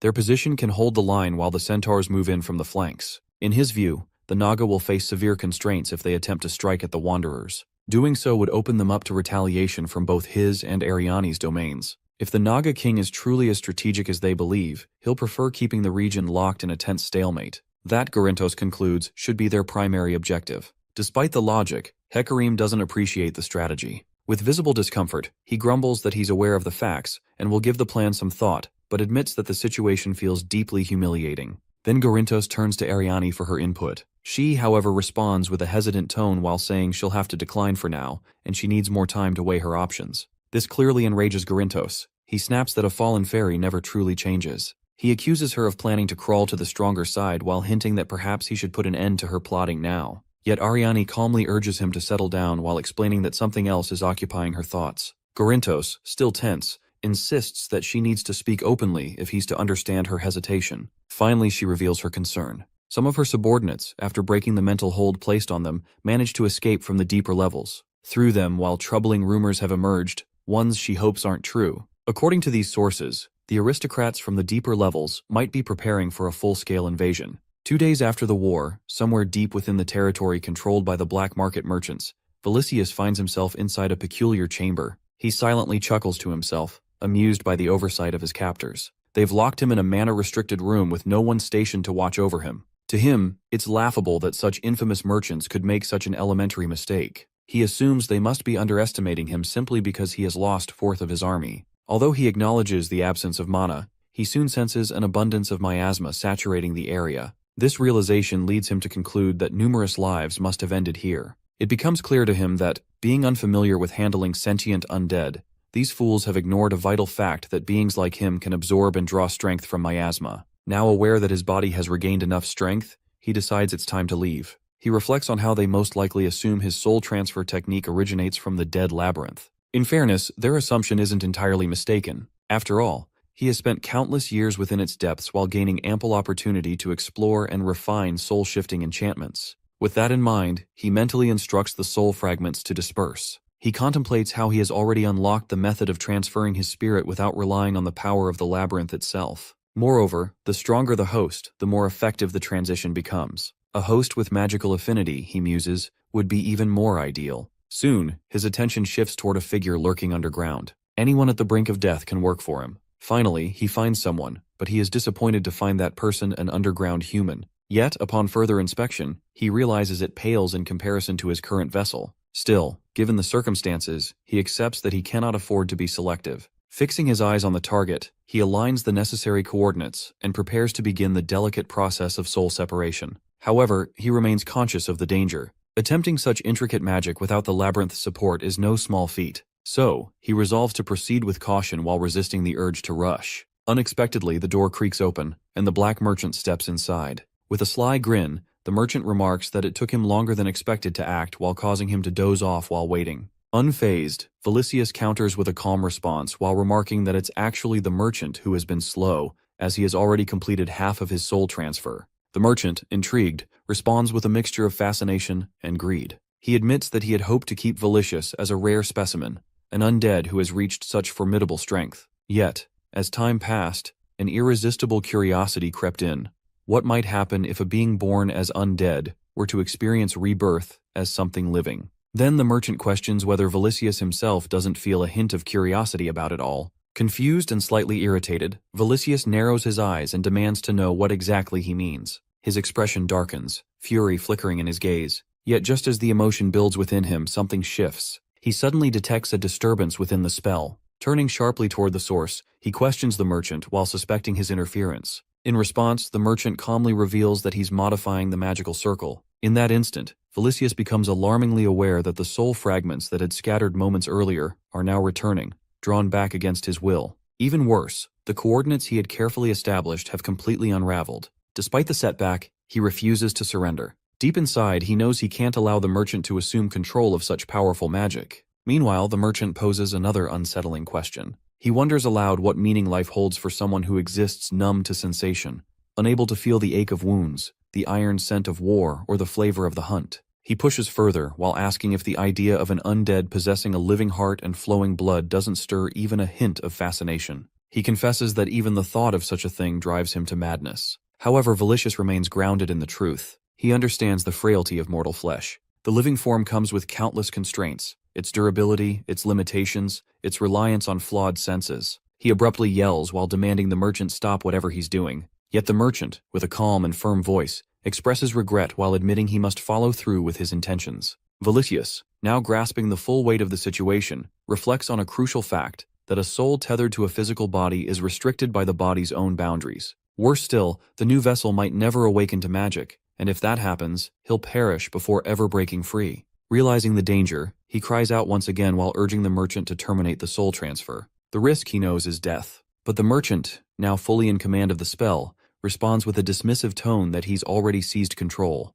In that moment, Valicious pieces everything together. With bitter clarity, he accuses the merchant of orchestrating this from the very beginning. Despite the situation spiraling out of his control, Valicious remains steadfast while refusing to yield. Fueled by determination, he begins drawing on every trace of miasma surrounding him. Suddenly, the air grows tense while crackling with strange, static-like energy. Without hesitation, he starts embedding keywords into the spell, concepts tied to his core. A community bound by purpose, not by blood. A natural aptitude for necromancy within a labyrinth, and an overwhelming reserve of mana. At that moment, the black merchant slowly claps his hands while seemingly amused. He remarks that Valicious should consider himself fortunate to be granted another shot at existence, but also notes that his demands are excessive. The merchant then wonders aloud how far this version of Valicious might go while hinting he could even become the protagonist of a new tale. He mentions that he'll be watching closely while hoping for an entertaining journey. The merchant's words stir irritation in Valicious. A deep frown settles on his face as he questions the true identity of the one pulling all the strings. However, before any answers come, the spell completes and everything shifts. Moments later, deep within a labyrinth, Valicious takes his first breath in a new form. As his eyes flutter open, the first thought that crosses his mind is whether the spell succeeded. Did he truly manage to channel his soul into a living host? One truth settles heavily that there's no turning back. He must assess his surroundings and adapt quickly. Around him, the ground is uneven and filled with tiny pits and patches of overgrown plant life. Signs of habitation are evident. Someone or something calls this place home. As he lifts his hands, he notices that they are small, chubby form and starts to wonder if this is a fresh birth. Soon, a faint awareness awakens. He possesses some level of magical capability, but as he tests it, disappointment floods him. His mana is so limited that he cannot even lift a shard of ice. Frustration builds, though he understands this living body will develop with time. It appears the keywords embedded into the ritual worked while leading him to assume this must indeed be a labyrinth. With that, he sets a goal to locate other creatures and determine which labyrinth he now inhabits. Attempting to move forward, he quickly realizes a problem that his lower body lacks strength, rendering him unable to walk. As he struggles to lift himself using only his arms, a figure slithers into view. A Naga worker enters and greets him casually while poking fun at his efforts. The worker teases him for crawling on the floor right after birth while noting how relaxed he looks. This revelation strikes Valicious hard that he is, in fact, a newborn. Worse still, he is already the subject of teasing by those around him. The Naga introduces himself as Bluey, a first-generation senior worker tasked with orienting the newest recruits. Because of a vague resemblance, Bluey has been chosen to mentor him and seems fairly at ease with the assignment. His job is to guide newcomers through the labyrinth while showing them the basics before they're assigned real duties. As Valicious continues attempting to move with just his arms, Bluey advises him not to rely on that alone. Meanwhile, a few other Naga nearby murmur among themselves while suggesting that since he's just been born, he'll adjust with time. Then, unexpectedly, the Naga begin their meal. As the scent fills the air, something inside Valicious stirs violently. A sudden surge of energy jolts through his new body, like a bolt of lightning racing beneath his skin. It feels like a dormant volcano awakening. Startled, the workers urge him to breathe rhythmically, quick inhales and exhales to steady himself. But now, their expressions begin to shift. They exchange glances, slowly realizing what Valicious already suspects, that he isn't just an ordinary newborn. Something about him is entirely different. 3 days after the war, on the second day inside the Naga labyrinth, Jinwoo sits calmly. His presence is steady and kingly. Dominique stands beside him when, shortly after, a few informative arrive. He listens carefully to their message and reflects on the odd news that a worker has suddenly appeared in the workers' living quarters just the day before. Dominique confirms that the others are already training him, though he seems terrible at all the tasks given. At first, Jinwoo frowns slightly. The situation bothers him. Even though the worker is officially listed as a Naga worker, the sudden appearance makes him uneasy. Still, he decides it's acceptable for now and instructs Dominique to have the newcomer try everything to find what suits him best. She acknowledges his command with loyalty and mentions that they'll keep letting the other workers handle the new one's training. In response, Jinwoo gives a quiet nod and tells her to inform him if anything unusual happens. His thoughts linger on the strange arrival. He wonders whether he should feel happy about it. After all, he does need a hero-ranked worker right now. Still, he never imagined one would arrive like this, so suddenly, so unskilled. Feeling conflicted, he tries to understand how he feels, unsure if this is a blessing or a problem. Before his thoughts wander further, Dominique gently brings him back to focus. She lets him know that preparations to move to the Hammer and Anvil Labyrinth are complete. Rikshasha is on break, while Angela and Draken are waiting with the troops. In turn, Jinwoo acknowledges her effort and compliments her for such thorough reporting. He then instructs her that someone will need to guide the way, as he plans to see Useo himself. Since the preparations won't take long, he tells her to keep the labyrinth running normally in his absence. Dominique quietly accepts her orders. Meanwhile, away from others, the new Naga worker moves into a secluded area. His thoughts are conflicted. No one seems to be around, and he murmurs to himself about the pain of missing a meal, how eating is a joy but kneeling before that scoundrel had been humiliating. Yet, in this weak body, there's nothing he can do. He can't let anyone find out who he truly is before regaining his strength. He is Valicious after all, but now trapped in a much smaller form. As he searches the area, he reflects on his weakness. Despite being hero-ranked, he's now just a worker with very little mana. His soul hasn't fully settled into the body, and he knows it will take decades to grow stronger through normal means. That path is too slow. Therefore, he considers his only option, that is miasma. While mana is limited, miasma, the dark energy from corpses, has no cap. It practically pulls itself into the body, but it's poison to living beings. If mana is like a nourishing meal, miasma is rotten food and decaying, toxic. Absorbing it isn't easy. It requires building resistance by pushing the body to its limit while stopping just before death. Determined, Valicious decides he must do it gradually. He moves forward, searching for the energy he seeks, and suddenly stops. Disgusted, he realizes the place is too clean. There is no miasma here, none at all. The Naga labyrinth is too pure. The very thought turns his stomach. He's deep in thought, thinking he is alone, but then a fellow Naga worker appears and finds him. The other worker questions why he's there, and reminds him they were supposed to see the forge after eating. He's been waiting. Valicious quickly changes the subject while asking where the worker fought the scaly dragons during their invasion. The question catches the worker off guard. That information is not something a new worker should know. Suspicious, he asks how Valicious found out. Valicious lies easily, saying another superior told him. The other worker buys it, responding that most of the battle happened near the outer walls, aside from one big dragon. He offers to take Valicious there since he hasn't seen that area yet. Instantly, Valicious jumps at the offer while asking if he'll get to see the dragon corpses. But the worker replies that they've already buried them after removing the meat and useful parts. It's been a while since the battle. Curious, the worker asks if Valicious wants to see the battlefield remains or something else. Without hesitation, Valicious is quick to answer that he wants to see the burial site. The graves. The corpses. Agreeing, the other worker leads him there. Once they arrive, he announces they've reached the place. Valicious inspects the area and senses a thin layer of miasma. It isn't much, but it's there. Perfect for his plans to absorb it slowly. Then, the worker explains that this site is where all corpses are buried, whether from hunts or battles. It's like a graveyard for their enemies. Most Nagas avoid it. Burying is a punishment task. Only those being disciplined are assigned here. If no one is being punished, they pick someone randomly. Immediately, Valicious offers to take the job. He insists on doing it. The worker tries to make him understand that it's not an easy task, but Valicious, with his hidden motive, insists harder. He even uses the excuse that he's the youngest in the labyrinth and should take the hard, dirty jobs. He takes on the role with pride. Eventually, while seeing his strange enthusiasm, the worker agrees to ask Dominique for permission. Valicious can barely contain his joy and praises the worker for being so helpful. The worker, slightly overwhelmed, mutters that it's a bit much. As he looks around, Valicious gazes at the bone piles. The miasma is thickest here. He wants to learn more about it and knows he's getting closer to his goal. The worker watches him quietly while starting to think there's something odd about him. Soon after, they both head to Dominique to ask for official permission. She turns to Valicious and checks if he truly volunteers. He confirms without hesitation. The other worker checks once more. He asks if it's because he's being bullied. Valicious, still acting, insists it's entirely his own decision.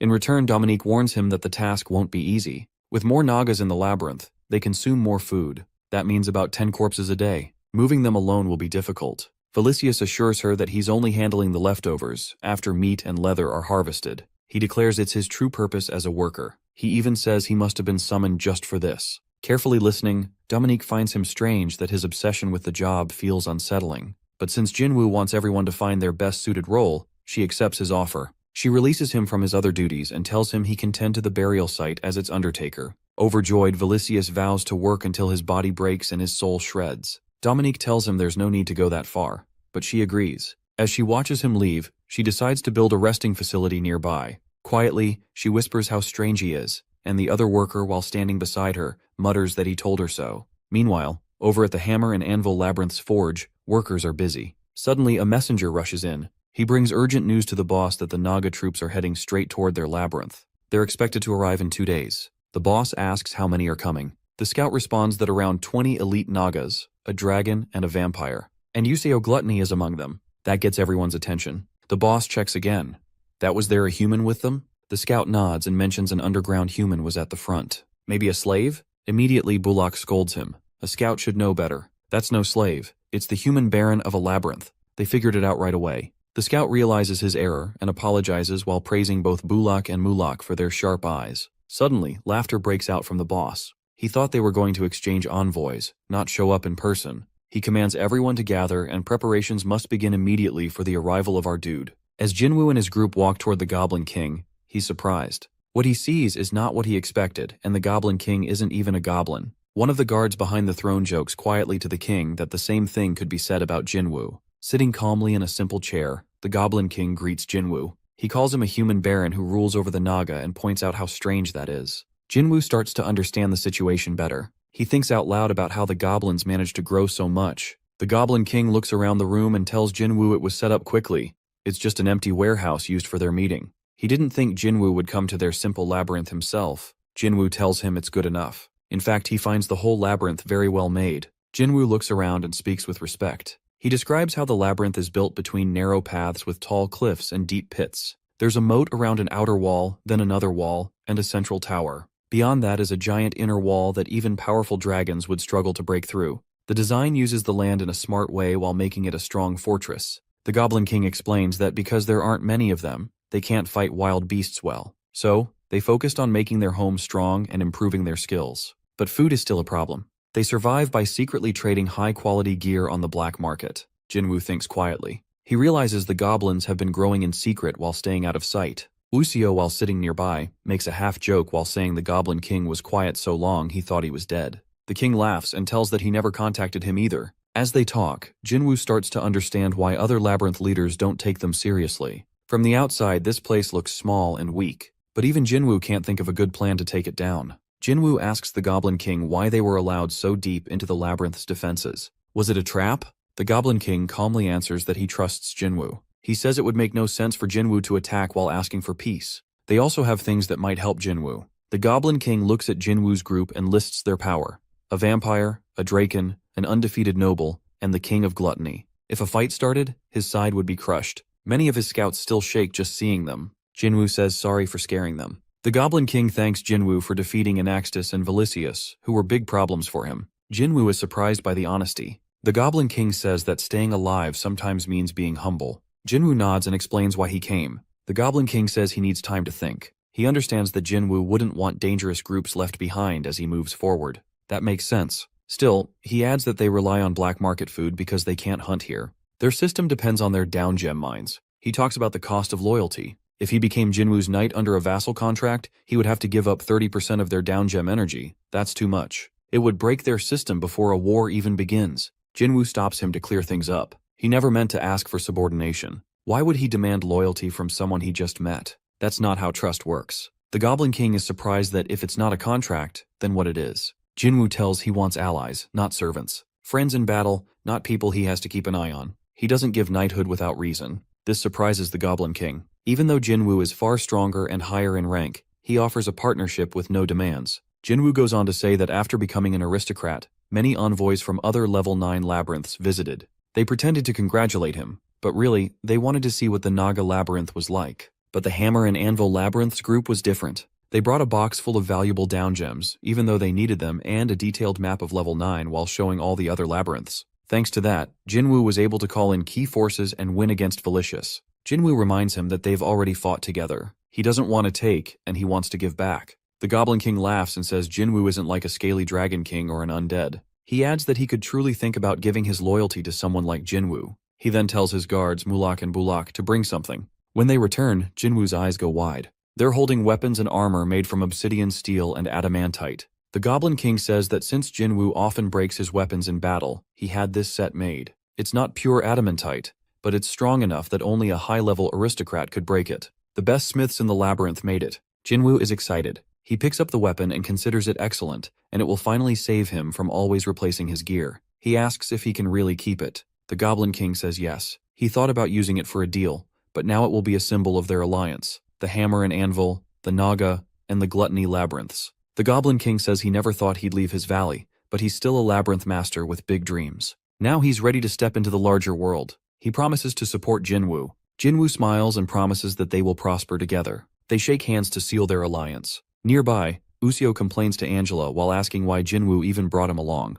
Angela jokes that the team would miss him if he weren't there. Usio rolls his eyes. Meanwhile, the three labyrinths make their alliance official by sharing drinks. The Goblin King, though now an ally, thinks Jinwoo should know the truth about their army. He explains that the Hammer and Anvil is a rank 5 labyrinth with about 600 fighters, but only 2 of them are hero class. Except for Malaxis, all are goblins. Their jobs change regularly. The soldiers take turns doing 3 things while guarding and hunting while mining and building, or resting and handling chores. They use gear they made themselves, so there's no matching armor. Some use magic, but most fight with cannons. They don't use guns since they don't work well on beasts. After the visit, Jinwoo and his group return to the Naga Labyrinth. Sitting on his throne, Jinwoo thinks about the fortress they saw. It felt more like an old castle than a normal labyrinth. He even thinks about asking for their help to improve their own defenses. Dominique tells that she respects Malaxis. Jinwoo agrees that talking with the goblin leader was easier than talking with beasts. He asks if there's news from the other labyrinths. Dominique answers that nothing big has happened.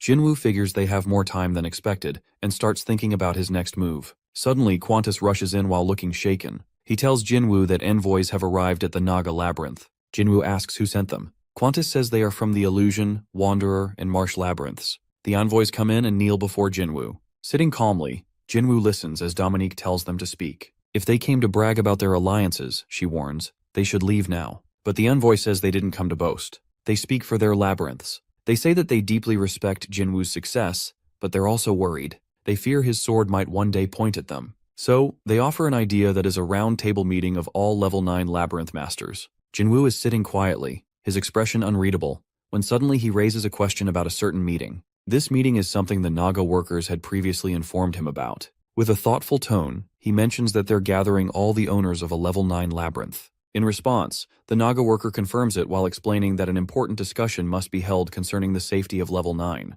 At that point, Jinwoo remarks that they're being a bit too obvious. Immediately, the envoy girl responds with a gentle voice while expressing her complete understanding of his cautious approach. She points out that if this had been a trap, they wouldn't have revealed which labyrinth they represent. Moreover, she continues, the continued success of the Naga labyrinth is so overwhelming that even the common soldiers feel intimidated. Therefore, it's only natural for the other labyrinth owners to feel concerned. Interestingly, she adds that even their 3 masters had been searching for ways to counter the Naga labyrinth. However, that had only been the plan until another issue emerged. Meanwhile, Jinwoo stays silent, simply listening to everything she's sharing. Then, after a prolonged silence, he finally speaks up, noting how no one seems to realize he dislikes wasting time. His voice carries frustration. In response, the envoy girl bows slightly while apologizing for the delay. She informs him that the meeting is scheduled for a month from now, near the Marsh Labyrinth, which lies at the center of all labyrinths. As she hands him a note with the precise location, she explains that the meeting's topic will be the invasion of Level 9 by the Level 10 Aristocrats Alliance. Shortly afterward,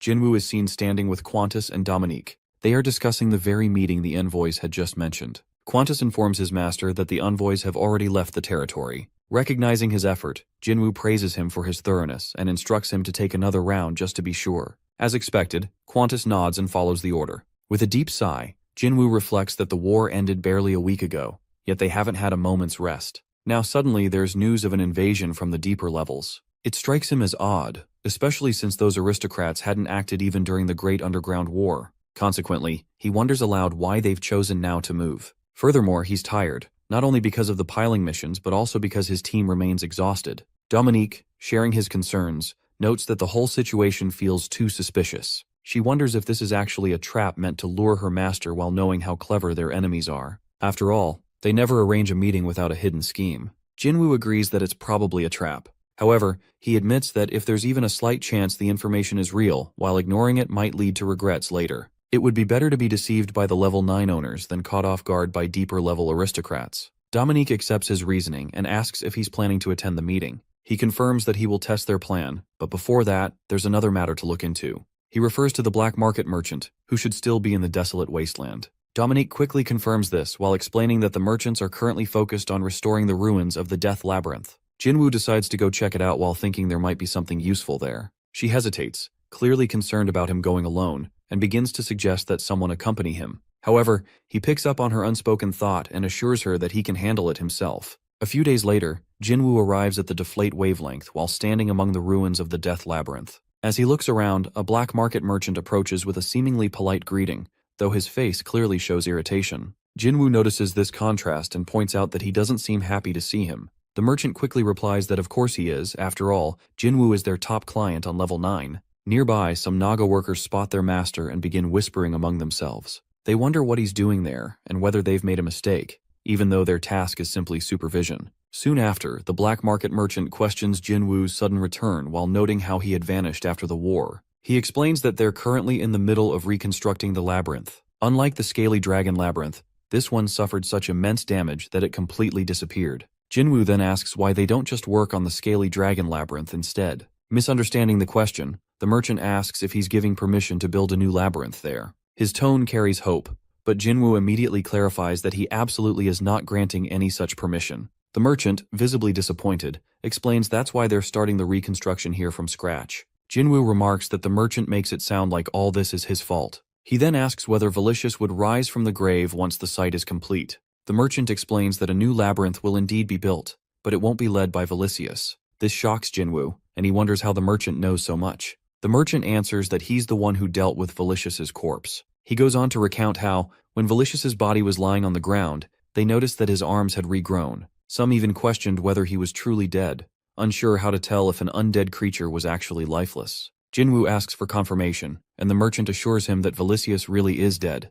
Reassembling his severed body didn't bring him back. As Jinwoo processes this, he expresses his disapproval about rebuilding the labyrinth. The merchant becomes panicked. He had assumed they already had an agreement. Jinwoo explains that the only thing he had agreed to was handing them Valicious and the Death Labyrinth core. The merchant realizes that Jinwoo might be holding him responsible for the core's ruined state. Jinwoo calmly reminds him that it was Valicious who caused the damage. The merchant tries to reassure him that there's no immediate concern. The labyrinth won't be rebuilt anytime soon. Curious, Jinwoo asks if that's because Valicious is gone. The merchant answers yes, but also adds that the core is barely holding together. Most of their funds are currently going into restoring it. He explains that to extract it safely, they had to drain some of its energy. However, since the core had already used up its stored power, it was in terrible shape when removed. Intrigued, Jinwoo asks what would happen if the energy were forcibly extracted. The merchant starts to answer, but just then the core in Jinwoo's hand shatters. He stares in shock as the item crumbles into countless pieces. Imp is completely stunned while yelling and asking what Jinwoo just did. He can't believe the item is destroyed. Jinwoo tries to reassure him while explaining that it was unintentional. Still, the merchant panics while fearing his superiors will kill him for this failure. He cries out that he's doomed and will be slaughtered. Jinwoo watches his breakdown and comments on the drastic shift in his attitude. Imp declares that nothing matters anymore, only his death awaits. Jinwoo asks if things could be fixed with a new labyrinth. The merchant snaps while questioning if Jinwoo thinks labyrinths just fall from the sky. Jinwoo replies that he recently saw one on level 8, where the Fanged Boar tribe's leader is preparing to move up. Instead of calming down, the merchant rudely asks if Jinwoo is stupid. Jinwoo, clearly displeased by the tone, reminds him that if the boars move up, level 8 will be left empty. The real problem, he points out, is the shortage of labyrinth cores. He then asks whether cores are hard to come by. The merchant confirms this while explaining that even black market merchants don't know how they're formed. What they do know is that the seeds of labyrinth cores appear randomly in high-energy areas like ancient shrines. They're the size of a thumb and wait quietly for their rightful owner. Once claimed and nurtured to rank 3, they reveal their true form. Jinwoo listens and casually shows him a stone while asking if what he's holding is a core. He admits that he's not sure, it just suddenly appeared in his hand. He adds a sarcastic comment about being stupid, clearly mocking the earlier insult. Realizing his mistake, the merchant quickly apologizes and praises Jinwoo while calling him an esteemed baron. He assumes that Jinwoo has prepared a new core, but Jinwoo firmly declares that he never agreed to hand it over. The merchant laughs nervously and warns that if Jinwoo doesn't compensate, the black market will demand repayment for the damage. He keeps laughing, but Jinwoo reminds him that he could easily pay with his life. He adds that before that happens, the merchant should bring a replacement and explain everything. It's time to negotiate. Then, Imp offers a deal that if Jinwoo gives up the seed, the boars from level 8 can move without any issue. Jinwoo is unimpressed. He points out that the deal is unfair as he's expected to give up a brand new labyrinth seed in exchange for a broken core. He shouts in frustration while reminding the merchant that he holds his life in his hands. He wonders aloud what would happen if a parasite absorbs the seed. The merchant, now genuinely terrified, surrenders and asks what Jinwoo wants. He wonders why someone of Jinwoo's status would bother tormenting a bottom-level merchant like him. Jinwoo's expression turns thoughtful. He explains that it depends, and maybe they should start with some information. He has heard a strange rumor that level 10 aristocrats are preparing to invade level 9. The merchant reacts sharply while demanding to know who told him, whether they gave a name, and if they spoke directly. Jinwoo grows irritated and reminds Imp that he's the one asking the questions. Eventually, the merchant admits that the rumor is probably baseless. He claims that the aristocrats wouldn't prepare for war on their own. Jinwoo is surprised that the merchant would call them idiots. The merchant glances around and suggests they move somewhere more private. Once they're alone, he speaks plainly. He tells Jinwoo that level 10 is a lost cause aside from a few individuals. Everyone else has given up. In the past, blood was shed daily. Now the aristocrats simply compete to build the largest castle. Jinwoo wonders why the envoys would lie if that's true. He believes the labyrinth owners wouldn't risk such a sloppy trap. The merchant explains that with enough outside pressure, an invasion isn't impossible. Finally, he elaborates that most of level 10's aristocrats serve a single master. If word of this leaks, he's as good as dead. After hesitating, he finally reveals the name. Parthenon, the Count of Despair, from level 11. Jinwoo admits that he's never heard of him and asks if Parthenon is involved. The merchant confirms that he's an old rival of Count Anatolius. Jinwoo listens in silence while letting the heavy truth settle in before he finally asks what all of this has to do with level 9. At first, Jinwoo mentions that Anatolius, the so-called sworn enemy, has nothing to do with them. However, before he can finish, the black market merchant cuts him off while attempting to argue. As a result, Jinwoo becomes irritated. He suddenly stands from his seat, storms toward the merchant, and yells out whether he looks like Anatolius's little minion to him. Instantly, fear shows on the merchant's face. He quickly reassures Jinwoo while agreeing that he clearly isn't. Nevertheless, he begins to explain that the issue is more complicated. Apparently, there had been a deal involving Baron Seal and the Sun Support, and while it may have been one-sided, to outsiders it doesn't look that way. He continues rambling, but Jinwoo starts losing track of what he means. Therefore, he asks directly what he's trying to say. Consequently, the merchant begins to clarify. He points out that ever since the rumors about Jinwoo and the Naga Labyrinth spread, talk has erupted not just among the lower levels, but even in the deeper and mid-tiers. According to him, everyone now discusses how Jinwoo rose to aristocracy by defeating the Scaly Dragon King, a being who'd existed even before the Great Underground War, and all of this, just 3 months after the labyrinth was established. He notes how unbelievable the tale sounds. In response, Jinwoo states that whether it sounds impossible or not, it still happened. The merchant confirms this while remembering how he witnessed it firsthand. He recalls how Jinwoo burst through the ground while surrounded by frozen blood panthers, and how awe-inspiring it was when he tore through the Scaly Dragon King's mouth. Then again, Jinwoo reminds him to stay focused while pointing out that this isn't the right time for praise. The merchant collects himself and proceeds to reveal the real issue after Jinwoo's triumph. Anatolius visited the Naga Labyrinth, and shortly after that, Jinwoo defeats Felicius. So, what would people at Parthenon think? At that moment, Jinwoo begins to connect the pieces. He quietly realizes that Anatolius might have taken credit for everything he did. The merchant, while nodding in agreement, explains that it's hard for people to believe Jinwoo achieved all this alone. Hence, they assume that Anatolius, known as the Steel Giant of level 11, is the one secretly supporting the Naga Labyrinth's success. In fact, that's the rumor circulating in the deeper levels. The merchant believes that this is why Anatolius's enemies from the deepest zones have started watching both Jinwoo and the Naga Labyrinth carefully. After a short pause, Jinwoo sums up the situation that Anatolius and Parthenon are at war on level 11, and several level 10 aristocrats who oppose Anatolius mistakenly think that Jinwoo is working for him. Because of that, they now want to destroy him. The merchant, while wearing his white shirt, looks relieved that Jinwoo finally grasps the situation. He confirms the conclusion with satisfaction. Although Jinwoo understands, he feels deeply frustrated. After everything he achieved, now his hard work and victories are being attributed to someone else. He comments bitterly that the Dawn Iron Golem is already a master at exhausting him, and now there's another issue to worry about. Level 9 is far from peaceful. Noticing his mood, the black market merchant attempts to cheer him up. He mentions having some good news. Jinwoo, though skeptical, asks about it, clearly hoping for some peace of mind. Firstly, the merchant reveals that no other level 9 labyrinth has seen Count Anatolius. He destroyed all reconnaissance teams sent from other labyrinths. Even Rikshasha nearly died in one of those encounters. The rest of the labyrinths only know that something emerged from the deeper levels, so although they suspect war is coming, they have no idea that the Naga Labyrinth is the actual target. Most think it's a level-wide threat. This bit of news gives Jinwoo a slight moment of relief. Then, he asks what the second piece of news is. Cautiously, the black market merchant mentions that after the battle with the Spirit King, Count Anatolius has decided to officially support Jinwoo. However, this only deepens Jinwoo's frustration. He questions whether the Count just does whatever he wants without warning. The merchant continues while mentioning that supplies are being sent from level 11, though it will take weeks to arrive since they must pass through level 10 undetected. Hearing this, Jinwoo becomes even more irritated. He mutters that he never gets to rest,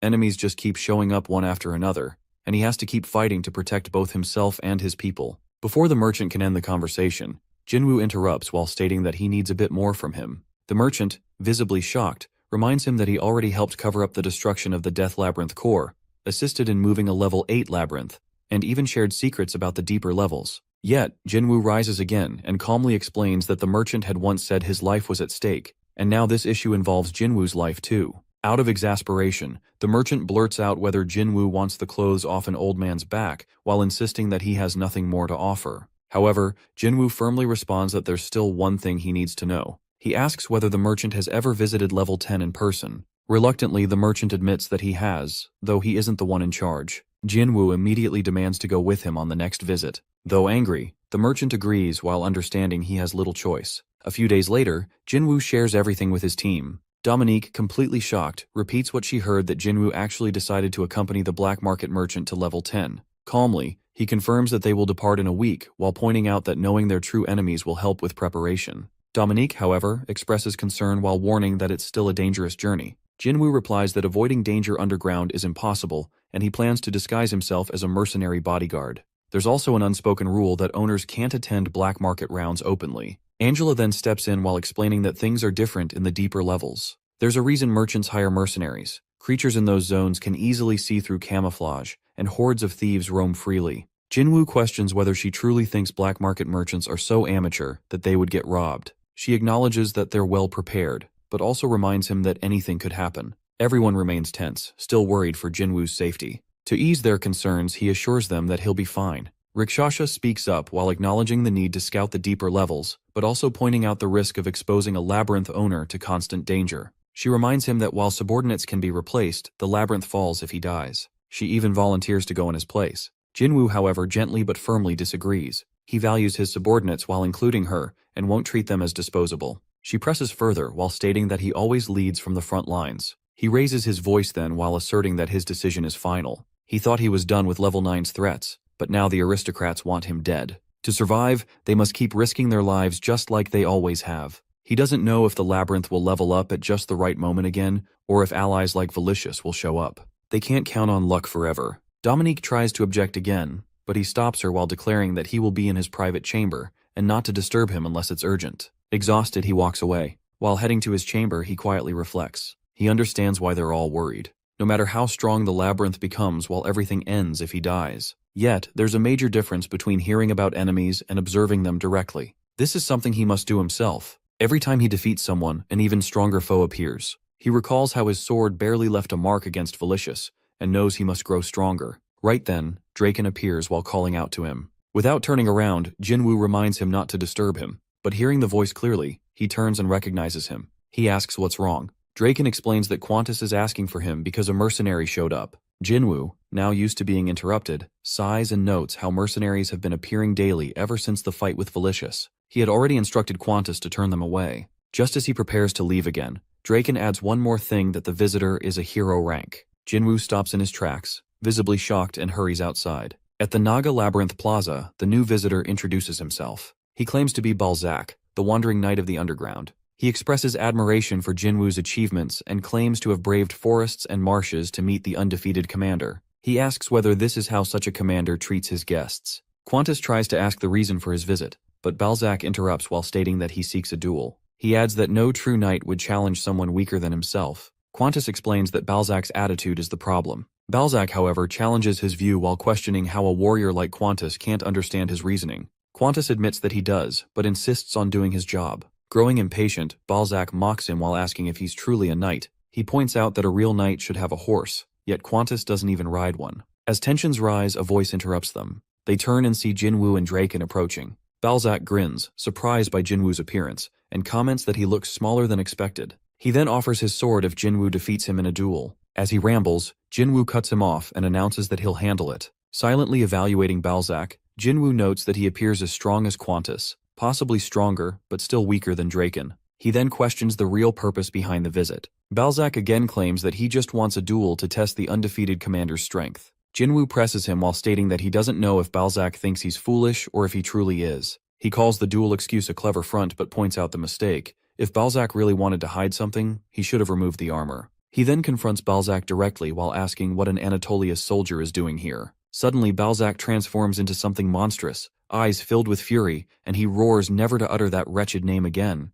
At that moment, Jinwoo notices the fury glowing in Balzac's eyes. With a calm yet questioning tone, he remarks that he didn't expect such a reaction. Then, with narrowed eyes, he wonders aloud if those disrespectful words about his master were truly wise, and whether Balzac isn't afraid of the consequences. In response, Balzac speaks without hesitation while pointing out that it would be more accurate to call Anatolius his former master. He reveals that before arriving here, he was part of the Iron Blood Order. Naturally, this prompts Jinwoo to raise a question that he wonders whether Balzac was expelled. After listening carefully to Balzac's words, he gets the impression that he might no longer be a member because they left him out. However, as it turns out, the truth is quite different. Without delay, Balzac explains that he left the group by his own will. Jinwoo, still standing firmly, continues to seek answers, now questioning the reason behind his decision to walk away from such a powerful order. In response, Balzac states that he harbors hatred for Anatolius. He despises him. Hearing this, Jinwoo is momentarily stunned. He becomes a little unsteady, taken aback by the strong emotion behind the word despise.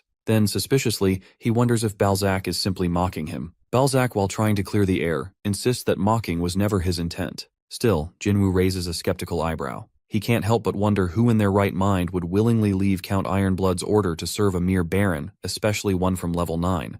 Not even level 10 in all because of hatred for Anatolius. To him, it seems unconvincing and lacks any real proof of loyalty. Therefore, he considers the possibility that Balzac is lying. But Balzac holds firm and assures him that every word is true. Furthermore, he adds that he's aware level 10 is filled with Anatolius's enemies. Before he can continue, Jinwoo cuts him off. If he really hated Anatolius, wouldn't he have joined one of them? In turn, Balzac responds by calling them fools. He reveals that Count Anatolius had marched through level 10 just to reach level 9 and speak with him. Initially, Balzac believed the old man was simply taking a walk out of boredom, but later, he discovers that the stroll was actually a calculated scheme to strip away his autonomy. Jinwoo, who understands the nature of powerful people, reflects out loud that someone like Anatolius wouldn't easily let go of a hero-rank knight. Meanwhile, Balzac grows visibly irritated. He scoffs at the idea of being considered a precious knight. Then, with a bitter tone, he insists Jinwoo clearly doesn't understand the Count. Although Anatolius might appear cunning and even a model monarch, to him, Balzac was nothing. Now as tensions rise, Balzac's bloodlust begins to stir. He warns Jinwoo that if they continue this conversation, it won't remain a duel, it will become a massacre. He expresses his wish to end the chatter and urges Jinwoo to focus instead on his challenge against the undefeated commander. In return, Jinwoo stares him down and wonders aloud if Balzac is refusing to reveal his real motive. Having dealt with countless people before, he is sure this visitor is hiding something. Yet Balzac makes another attempt to justify himself. He insists that his only desire is to witness the power of the undefeated commander, whom he knows to be a man of honor. Despite everything, Jinwoo finds himself growing weary and frustrated. He's already overwhelmed with numerous irritating issues, and now he has to accept a random duel over some ridiculous reputation. Still, while acknowledging that he is, at his core, a warrior, he ultimately agrees to the match. Balzac reacts with joy while exclaiming that Jinwoo finally understands. However, Jinwoo is not done. Before stepping forward, he warns Balzac that even if he wins, there is no possibility of becoming his knight. He explains that he prefers to eliminate threats early and clarifies that this isn't a duel, it's an execution. He tells Balzac to die with his secrets. With that, their battle begins. As they clash, both fighters use their unique skills. Each attack lands with purpose. Jinwoo wonders why Balzac uses his halberd for offense rather than defense. Finding this unfortunate, he counters with his sword and successfully lands a blow. With a sharp gaze, he scolds Balzac for not only making foolish choices, but also for failing to react in time. However, before finishing his thought, he tries to launch a surprise attack from behind. Instinctively, Jinwoo turns and blocks the strike. He knows that if he hadn't acted quickly, his head might have been shattered. Balzac, although surprised, is genuinely impressed. He admits that Jinwoo truly deserves the title of undefeated commander. He hadn't expected to be thrown into the air so fast, or to lose track of Jinwoo's movements. Even though he now realizes he has no chance of victory, he refuses to surrender without giving everything he has. To honor Jinwoo's power, he vows to fight with all his might. One of them awkwardly requests that someone move his head closer to his body, while claiming he cannot bear the shame of being seen like this in the middle of a fight. Angela, while observing the scene, recognizes the familiar presence. She remarks how the man's behavior hasn't changed while blurting out thoughts and getting into trouble. She walks toward him and acknowledges that it's been a long time. Balzac immediately recognizes her. Meanwhile, Jinwoo starts to piece things together. Balzac is a Dullahan. The others confirm this important detail while revealing that Balzac is indeed a high-ranked undead. Furthermore, everything he had shared earlier is true. Jinwoo, still cautious, acknowledges that Balzac truly left the labyrinth due to his hatred for Anatolius. Everyone affirms this, insisting there was no lie in Balzac's words. Then, Angela shifts the conversation. She curiously asks Jinwoo how familiar he is with Dullahans. He responds that he only knows they sometimes appear in the lower or deeper levels, typically riding other undead creatures. He adds that unlike other undead, they have minds of their own just like Velicious. Angela agrees, though she points out a key difference. While Velicious was formed by wandering spirits merging together, Dullahans retain both their original bodies and their souls. She notes that instead of blood, mana flows through their forms. Jinwoo gradually understands what she means. He concludes that if someone dies in battle and is brought back to life, they could become a Dullahan. Angela, however, adds that certain conditions must be met. The person must be beheaded, must have served in a cavalry, and must hold deep hatred for the one who killed them. Still puzzled, Jinwoo pauses and questions everything once more. At that moment, Balzac quietly joins the conversation. He reveals that Anatolius was the one who killed him. He used to be a member of the Beast Hybrid mercenaries, who operated deep within the levels. Though they weren't as famous as the Crasto Invincible mercenaries, they earned enough to live like regular mercenaries. During their breaks or when not working, they would rest in abundant labyrinth. According to him, that's when their downfall began. Their captain was chosen by the labyrinth. Although he tried to expel the group after making Balzac the new leader, none of them agreed to leave. They were like a family and wouldn't back down. Balzac's face darkens with the memory. Jinwoo interrupts and questions the logic that wasn't being selected by a labyrinth considered an honor in the underground. He needs clarity. Balzac explains that they were mercenaries, not foolish underground beasts. He reminds Jinwoo of what happens to new labyrinths, how they're hunted. Jinwoo nods, understanding now that he's talking about how people wait to attack fresh labyrinths once they've grown rich. Balzac confirms this and mentions that their king had insight. He warned them that if they started upgrading the labyrinth, nearby enemies would notice. So, they left the structure untouched and focused on collecting down gems to ensure survival. After years of mercenary work, they finally gathered enough gems to fill the owner's room and began upgrading all at once. Although upgrading takes time, they had already summoned troops. They successfully defended the labyrinth, rapidly leveling up. In just 1 year they reached level 7, an unbelievable feat. Their reputation spread fast throughout the underground. Balzac recalls the excitement that they had become like Jinwoo himself. With a short laugh, he confesses that he started to dream that their captain might even be granted a title and become an aristocrat on level 11. And if that happened, he could become the captain's knight. During that period, nearby labyrinths began to view them as a real threat. That's when Anatolius invaded their labyrinth personally. Balzac, while recalling everything, shares the entire tale with Jinwoo and his team while leaving nothing hidden. Balzac begins to recall the moment when he was with his captain. At that time, the captain looks at him and tells him to look here while prompting Balzac to ask what it is.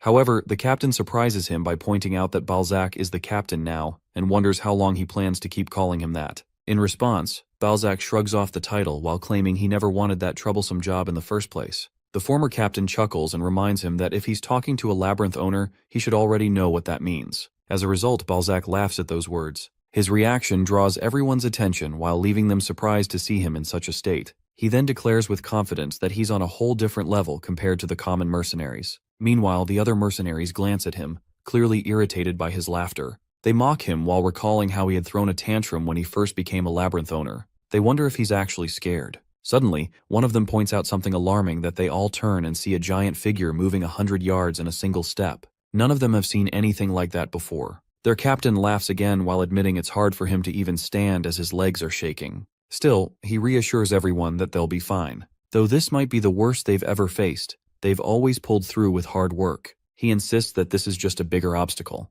Perhaps, he adds, it might even be less serious than it appears. The mercenaries listen to his words, one of them mumbling that their captain just doesn't think things through, but at least he isn't crying or wetting himself, which is more than they could say for others. The captain remains calm and states that not thinking isn't always a bad thing. He gathers his focus and then asks if they should get started. With strength in his voice, he calls out to everyone gathered around. He reminds them that their opponent is Count Anatolius the Steel Joint, along with his 100 knights. But he assures them that they have nothing to fear anymore. They are no longer a weak and new labyrinth, nor mere mercenaries. With conviction, he speaks of the bond they've forged through countless battles while believing that such a bond cannot be defeated. He announces that this will be their final challenge, their last struggle for the peace of their beast hybrid labyrinth. He raises his voice and proclaims, not once but over and over again, that he is the undefeated commander. The troops stand tall, drawn in by his fire and leadership, for it is their duty to follow the one who guides them. With a thunderous command, he orders everyone to charge.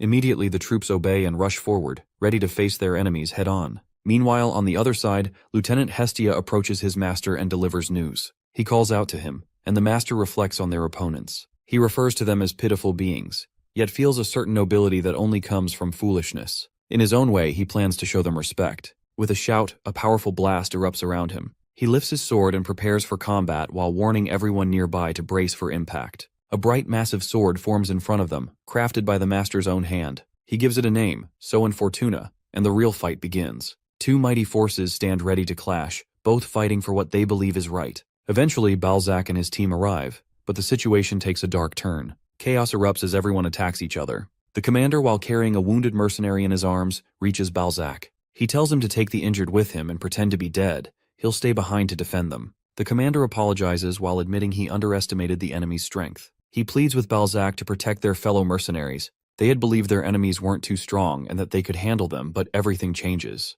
Their opponent is far more powerful than expected. Shockingly, in a single move, everything they had built for years is destroyed. After some time, Balzac finds himself lying on a stone. He wonders if he's alive and checks if he's lost any limbs. Relieved, he notes he's only broken but intact. He looks around and sees his comrades are also alive, though heavily injured. Grateful, he decides to gather everyone and leave the battlefield before the enemy finds them. Back with the enemy, someone approaches the master and informs him that the owner has perished. However, the messenger senses a few life forces unaffected by the labyrinth's destruction. The master corrects him while telling him those survivors are merely mercenaries. He commands his men to show them mercy, and there is no need to kill those who pose no threat. On the other side, Balzac continues trying to save his companions. But suddenly a massive blast occurs, and the enemy's master appears. Blood splatters across Balzac's face while coming from the wounded mercenary just attacked. The master has killed him. Balzac stands frozen in horror, overwhelmed with sorrow, powerless to stop what is happening. He cries out while demanding to know what this monster is. One by one, his companions are cut down, and he watches helplessly as they're slaughtered without mercy. Despite his injuries, he screams for the massacre to stop, but the mighty Anatolius continues his ruthless assault, his sword silencing every life in his path. Balzac yells in anguish while questioning how such cruelty can be called mercy. His heart breaks as he sees all his friends lying lifeless. He shouts louder, his voice trembling with pain and fury. Anatolius then turns toward him and calmly points out that there's still one person moving. He expresses a desire to speak with him and begins walking toward Balzac. Balzac realizes who he's facing, Anatolius himself. With despair in his voice, he cries out while wondering what someone with so much power could be afraid of, that he has to crush a small labyrinth like theirs. There's nothing of value there, no rare treasures or gems. He accuses Anatolius of taking pleasure in preying on the weak. Anatolius listens to the outburst and answers without emotion. He claims that he only showed respect. Balzac is stunned, unable to comprehend how someone could call this respect after killing everyone. Anatolius responds by explaining that it was Balzac who chose to fight. He simply honored that choice. Still lying on the ground, Balzac refuses to accept the explanation. He calls it nonsense and demands accountability for the horror he has witnessed. His defiance seems to irritate Anatolius, who reveals that he actually came with the intention of speaking. He claims to be drawn to potential impossibilities, whether in wandering knights or new labyrinth owners. He takes them in, trains them, or sponsors them. Balzac questions what purpose any of that serves, and Anatolius replies that Balzac and his group were simply below his standards. He expected more from the undefeated commander, but in the end, he says while baring one's teeth at an undefeatable foe only proves they are nothing more than foolish beasts. He believes that this trivial labyrinth would have eventually perished on its own. He just accelerated that fate and turned the pain of slow destruction into a single, swift moment. Looking down at Balzac, he concludes by saying that this is the grand mercy he gave, and with pride in his voice, he allows Balzac the privilege of thanking him for his so-called grace. At that moment, Balzac burns with rage. His voice echoes with fury as he throws harsh words at Anatolius while accusing him of bringing a hero-rank army just for a conversation. He believes Anatolius only showed them respect once they took up arms,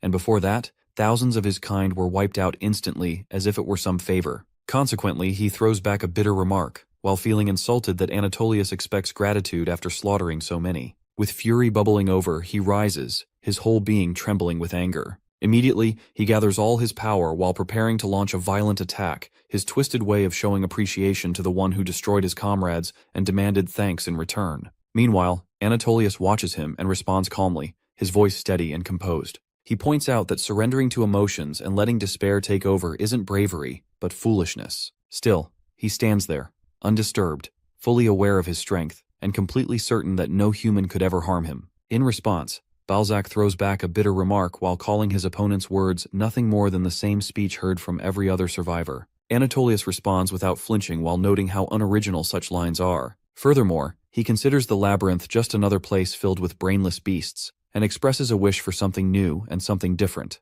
But right as he finishes speaking, a massive explosion shakes the ground, caused by none other than Balzac, who lets his rage burst out in force. Right after, Balzac's voice roars through the aftermath while challenging the idea that they were nothing but a horde of beasts. He insists that even the weak found a way to form communities, places to laugh, cry, and struggle together to survive the brutal world underground. To the noble count, they may seem like nothing more than insects, a swarming mass of desperate ants. However, Balzac swears he will hold on to this resentment forever. With every ounce of pain, he yearns to return the suffering Anatolius inflicted on his fallen comrades. Driven by wrath, he charges forward, ready to strike and take revenge. Nevertheless, Anatolius remains motionless while standing with ease and declaring that the underground exists for the survival of the strongest. He wonders if Balzac returned from death only because of his fury, and adds that such rage changes nothing. His words cause Balzac to freeze for a moment, unsure how to respond. For a brief moment, silence takes over, but only briefly, as the battle starts again. Without delay, Balzac rushes forward, sword raised while pushing toward his enemy with everything he has. Despite the intense charge, Anatolius doesn't budge. His confidence remains unshaken, sure that victory already belongs to him. As Balzac gets close, he screams Anatolius's name repeatedly while slashing with furious strikes. Yet Anatolius effortlessly dodges or blocks the blows, even chuckling at how amusing the moment has become. At last, Balzac lands a hit. The blade cuts through, but Anatolius, being immensely powerful, barely reacts. The damage is almost meaningless. Watching from nearby, Hestia drops to one knee while apologizing to his master for failing to stop the attack. But Anatolius brushes it off with a brief gesture, as if to tell him not to worry. Then, Hestia expresses disbelief, stunned that Balzac returned as an undead to seek revenge while calling it a foolish decision made without knowing his place. He volunteers to deal with Balzac himself. However, Anatolius halts him with a single command. He shares that many have wished for revenge against him, and that this is far from the first time such a thing has happened.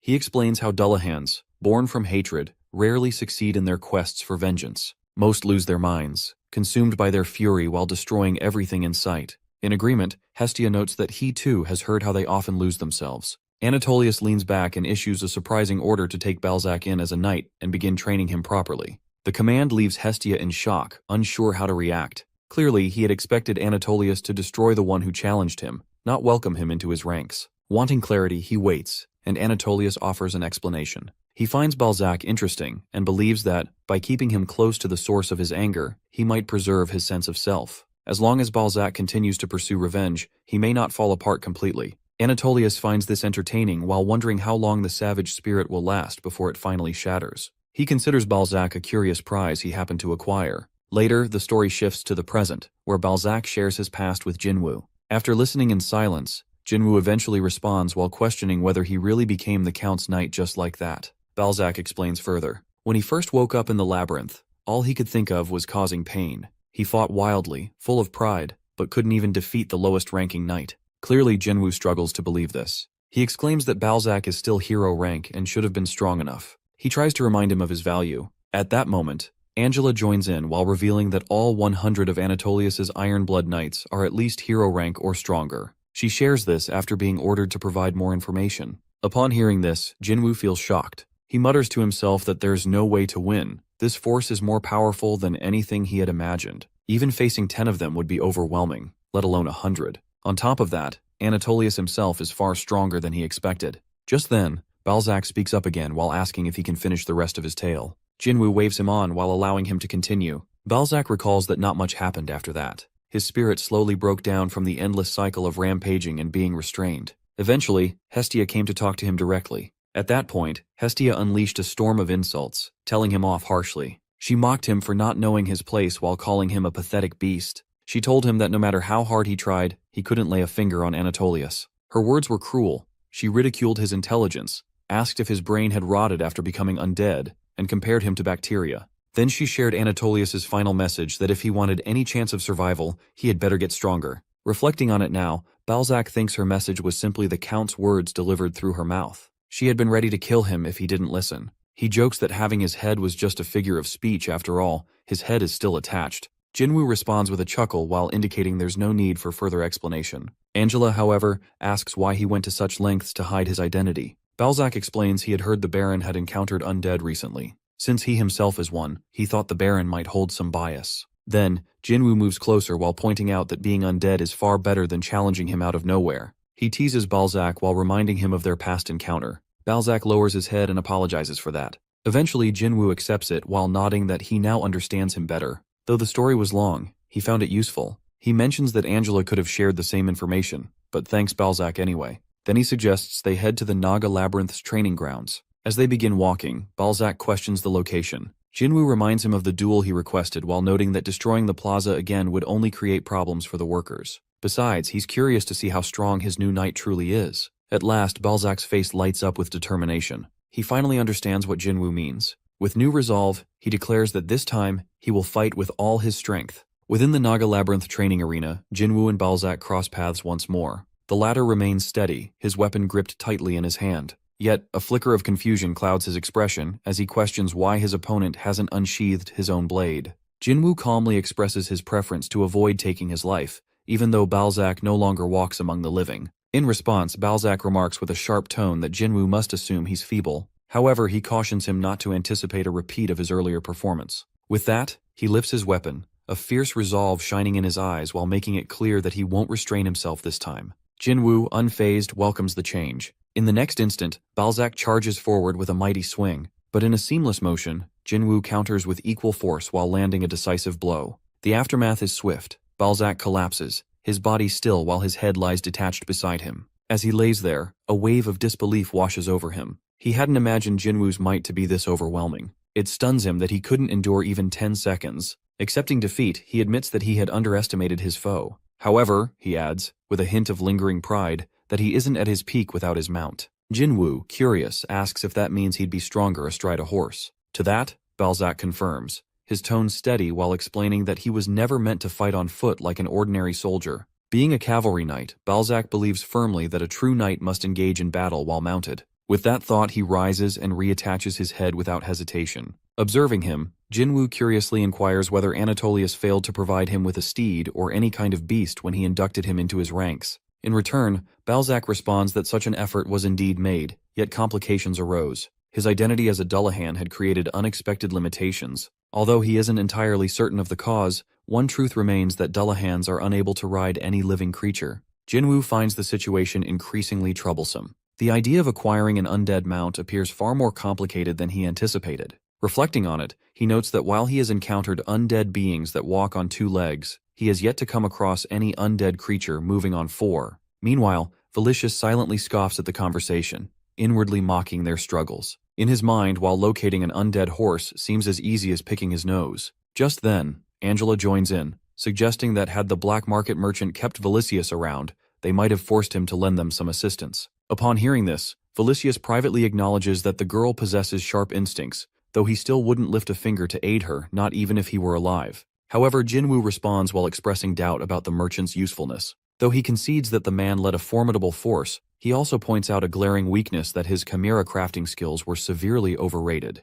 According to Jinwoo, what that merchant called chimeras were merely undead creatures revived with a bit more precision. Most of them even retained their original shapes. Perhaps the only notable enhancement he ever made was replacing the head of the scaly dragon king that Yusio once battled. Pondering this, Jinwoo questions whether someone with such limited capability could truly build an undead horse from the ground up. In his mind, the answer remains doubtful. The man, while intelligent, lacked the skill to match his reputation. His talent, Jinwoo thinks, was far less impressive than many believed. Still, Felicius disagrees silently. He considers that the only reason he has preserved his original form is because it remains the most efficient. From his perspective, the humans around him sound utterly naive, while having no real grasp of what the undead are capable of. Shortly after, Angela blurts out that if anyone manages to create an undead steed, she'd eat her own hat. In response, Jinwoo mentions that he will keep an eye out for any undead mounts as he continues his search elsewhere. Hearing this, Felicius grows irritated and hopes, with dry amusement, that Angela soon finds herself chewing on hats.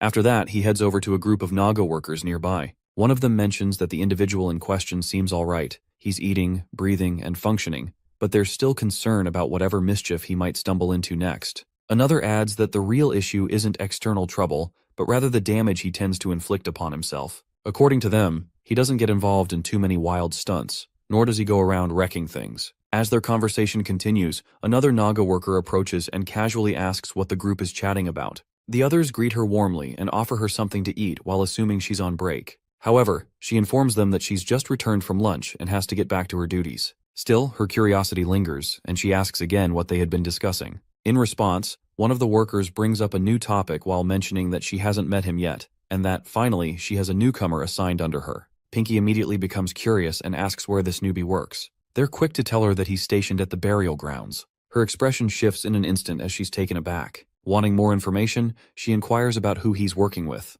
They calmly inform her that he's working completely alone. This news stuns her even more, and she quickly turns to one of the workers, clearly upset while accusing him of mistreating the new guy, just because he holds authority over him. The worker tries to clear things up while explaining that it's all been a misunderstanding, and that the newbie actually volunteered for the role. But Pinky isn't convinced and raises her voice, demanding to know how anyone could send someone alone to such a place, and questions how long he's been out there. He answers that it's been around a week. Pinky gasps, shocked, and blurts out that there's no way his sense of smell is still intact. In her mind, he must have already passed out from the conditions. Without wasting another moment, she declares that she's going to check on him right away. She refuses to lose her one and only junior colleague and expresses clear disappointment in all of them for letting this happen. As she walks away, clearly disheartened, one of the Naga workers casually wonders what could possibly go wrong. In reply, another comments that she'll be fine. And honestly, it's probably better for her to witness things with her own eyes rather than listen to their explanations. Someone else quietly questions why they're suddenly being seen as the villains in all this.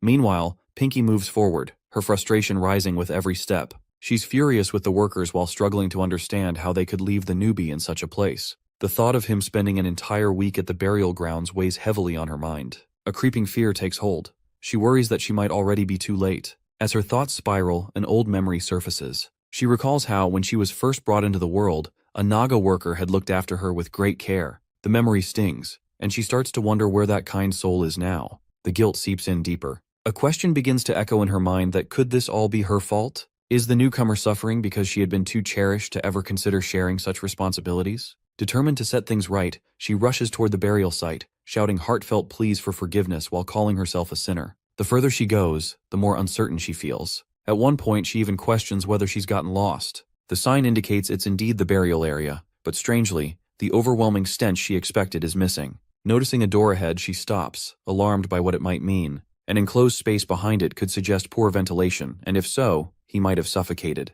With urgency, she pushes the door open and steps inside, her only concern being whether he's safe and still breathing. She calls out while shouting that she's come to rescue him, but what she sees inside halts her in her tracks. The place looks completely unfamiliar and nothing like the chaotic burial grounds she remembers. The usual piles of corpses once dumped and crudely covered in dirt are nowhere to be seen. The putrid smell that used to hang in the air is entirely absent. Instead, every body lies properly laid to rest, sorted by species and the time of their passing. The scene before her is calm, almost reverent, and not at all what she expected. As she takes in the peaceful scene before her, a thought crosses her mind that could he have managed all of this entirely on his own?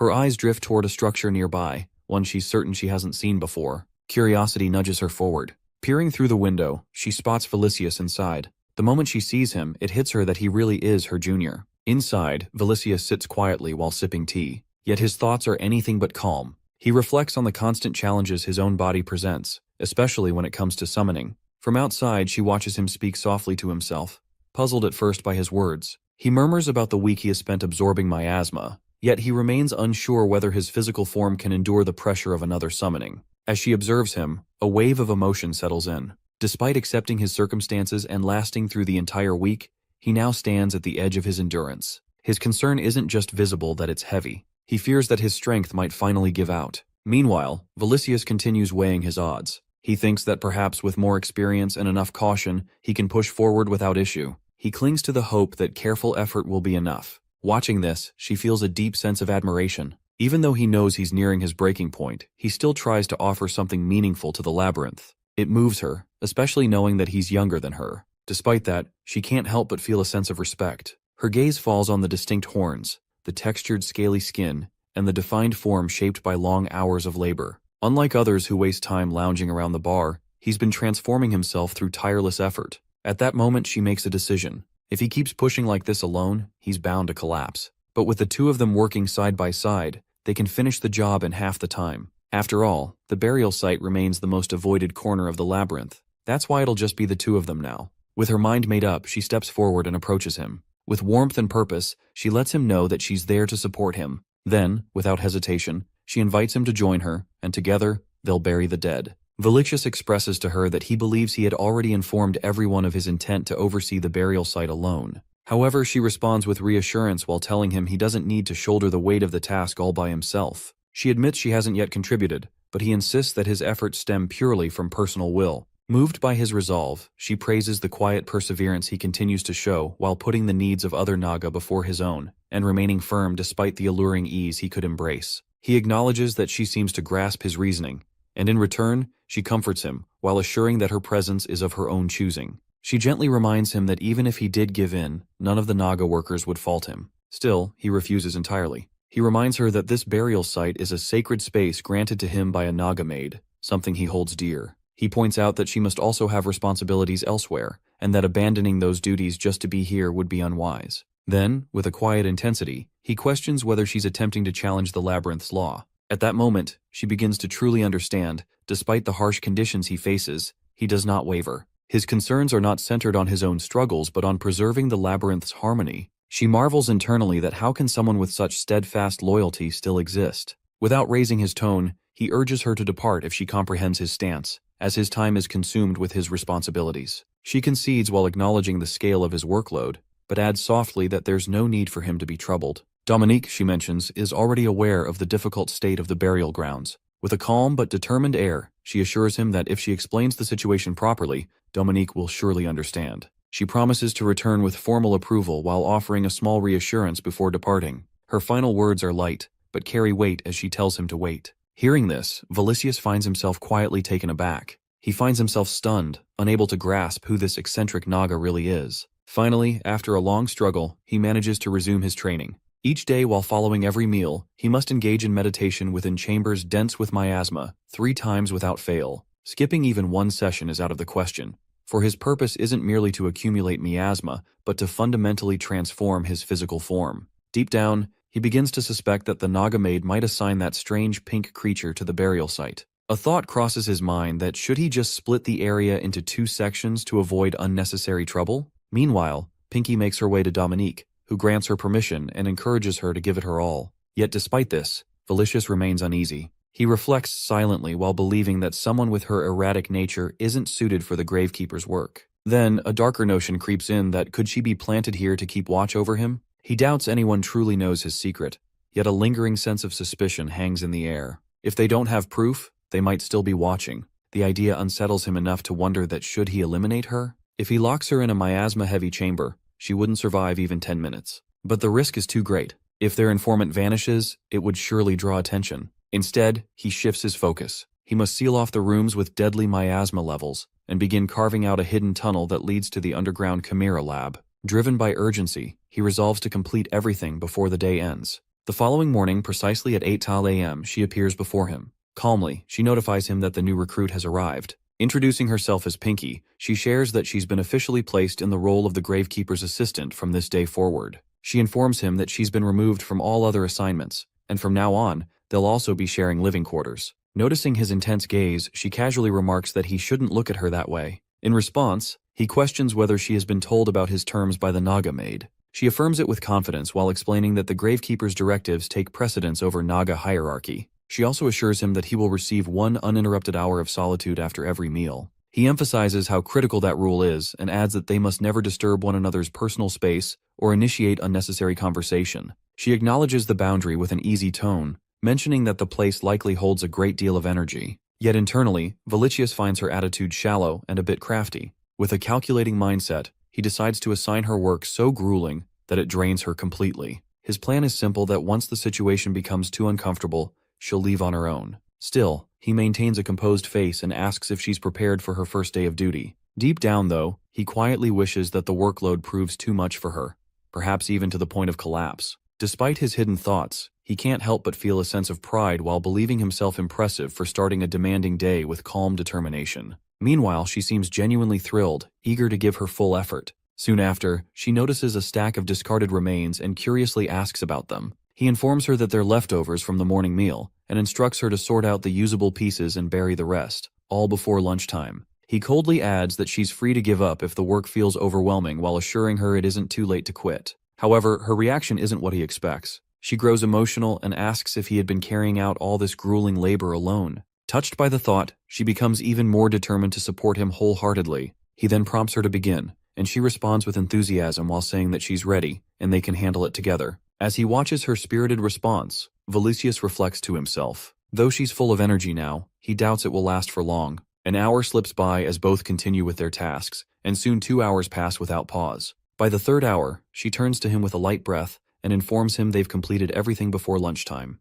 He offers a brief acknowledgement while complimenting her effort. Internally, though, he admits he's genuinely impressed. He had expected her to collapse before midday, yet she endures more steadily than he anticipated. Of course, he reasons, if she's been sent to keep an eye on him, it makes sense they'd choose one of their top performers. And truthfully, her work so far leaves little room for complaint. Just then, a sudden knock interrupts the silence, followed by a familiar voice announcing lunch delivery. Both approach the entrance, where one of the Naga workers steps in while mentioning with some confusion that he's been given food portions for two. His surprise only deepens when he catches sight of Pinky. Naturally, he asks why she's here. With a smile, she replies that since there are two of them now, the extra food makes sense. She casually thanks him for bringing the meal and jokingly calls him a dummy. The Naga worker, caught off guard by her words, repeats his question about her presence. She answers again while explaining that she's moved into the quarters here. The revelation stuns him. Hearing her playful jab, he becomes overwhelmed, and tears begin to stream down his face. Yet she responds softly while expressing regret and claiming she simply followed where her heart led.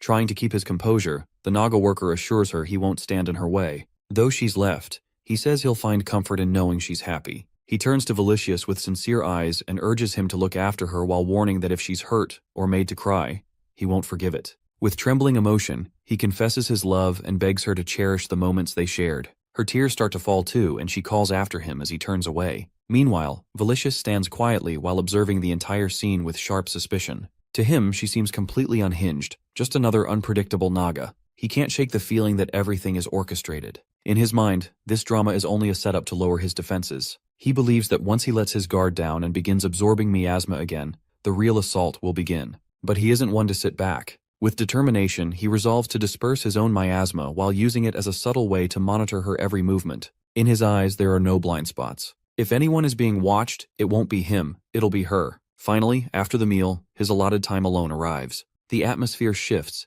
and she vanishes from sight within the burial grounds. 3 days later, along the outer edge of the Naga labyrinth, Jinwoo and the imp-headed worker make their way forward. As they walk, Imp casually remarks that he has always found the Naga labyrinth strange, but quickly adds that what truly feels strange is Jinwoo himself. Curious, Jinwoo questions the reason behind such a comment. The worker explains that, despite being the one in charge of the labyrinth, Jinwoo is often seen working alone. In response, Jinwoo remarks that it's because of his small stature. However, the imp struggles to see the connection between size and solitude. Jinwoo goes on to clarify his point. He notes that if someone were as large as the scaly Dragon King, they would naturally attract too much attention. Likewise, someone like Valicius, who is undead, would usually be surrounded by others of his kind. The undead, after all, rarely travel alone. The imp listens but doesn't seem entirely convinced, and simply lets the subject drop, while noting instead that they should be close to the meeting location. Soon, as they near their destination, their eyes catch sight of the merchant responsible for overseeing level 10.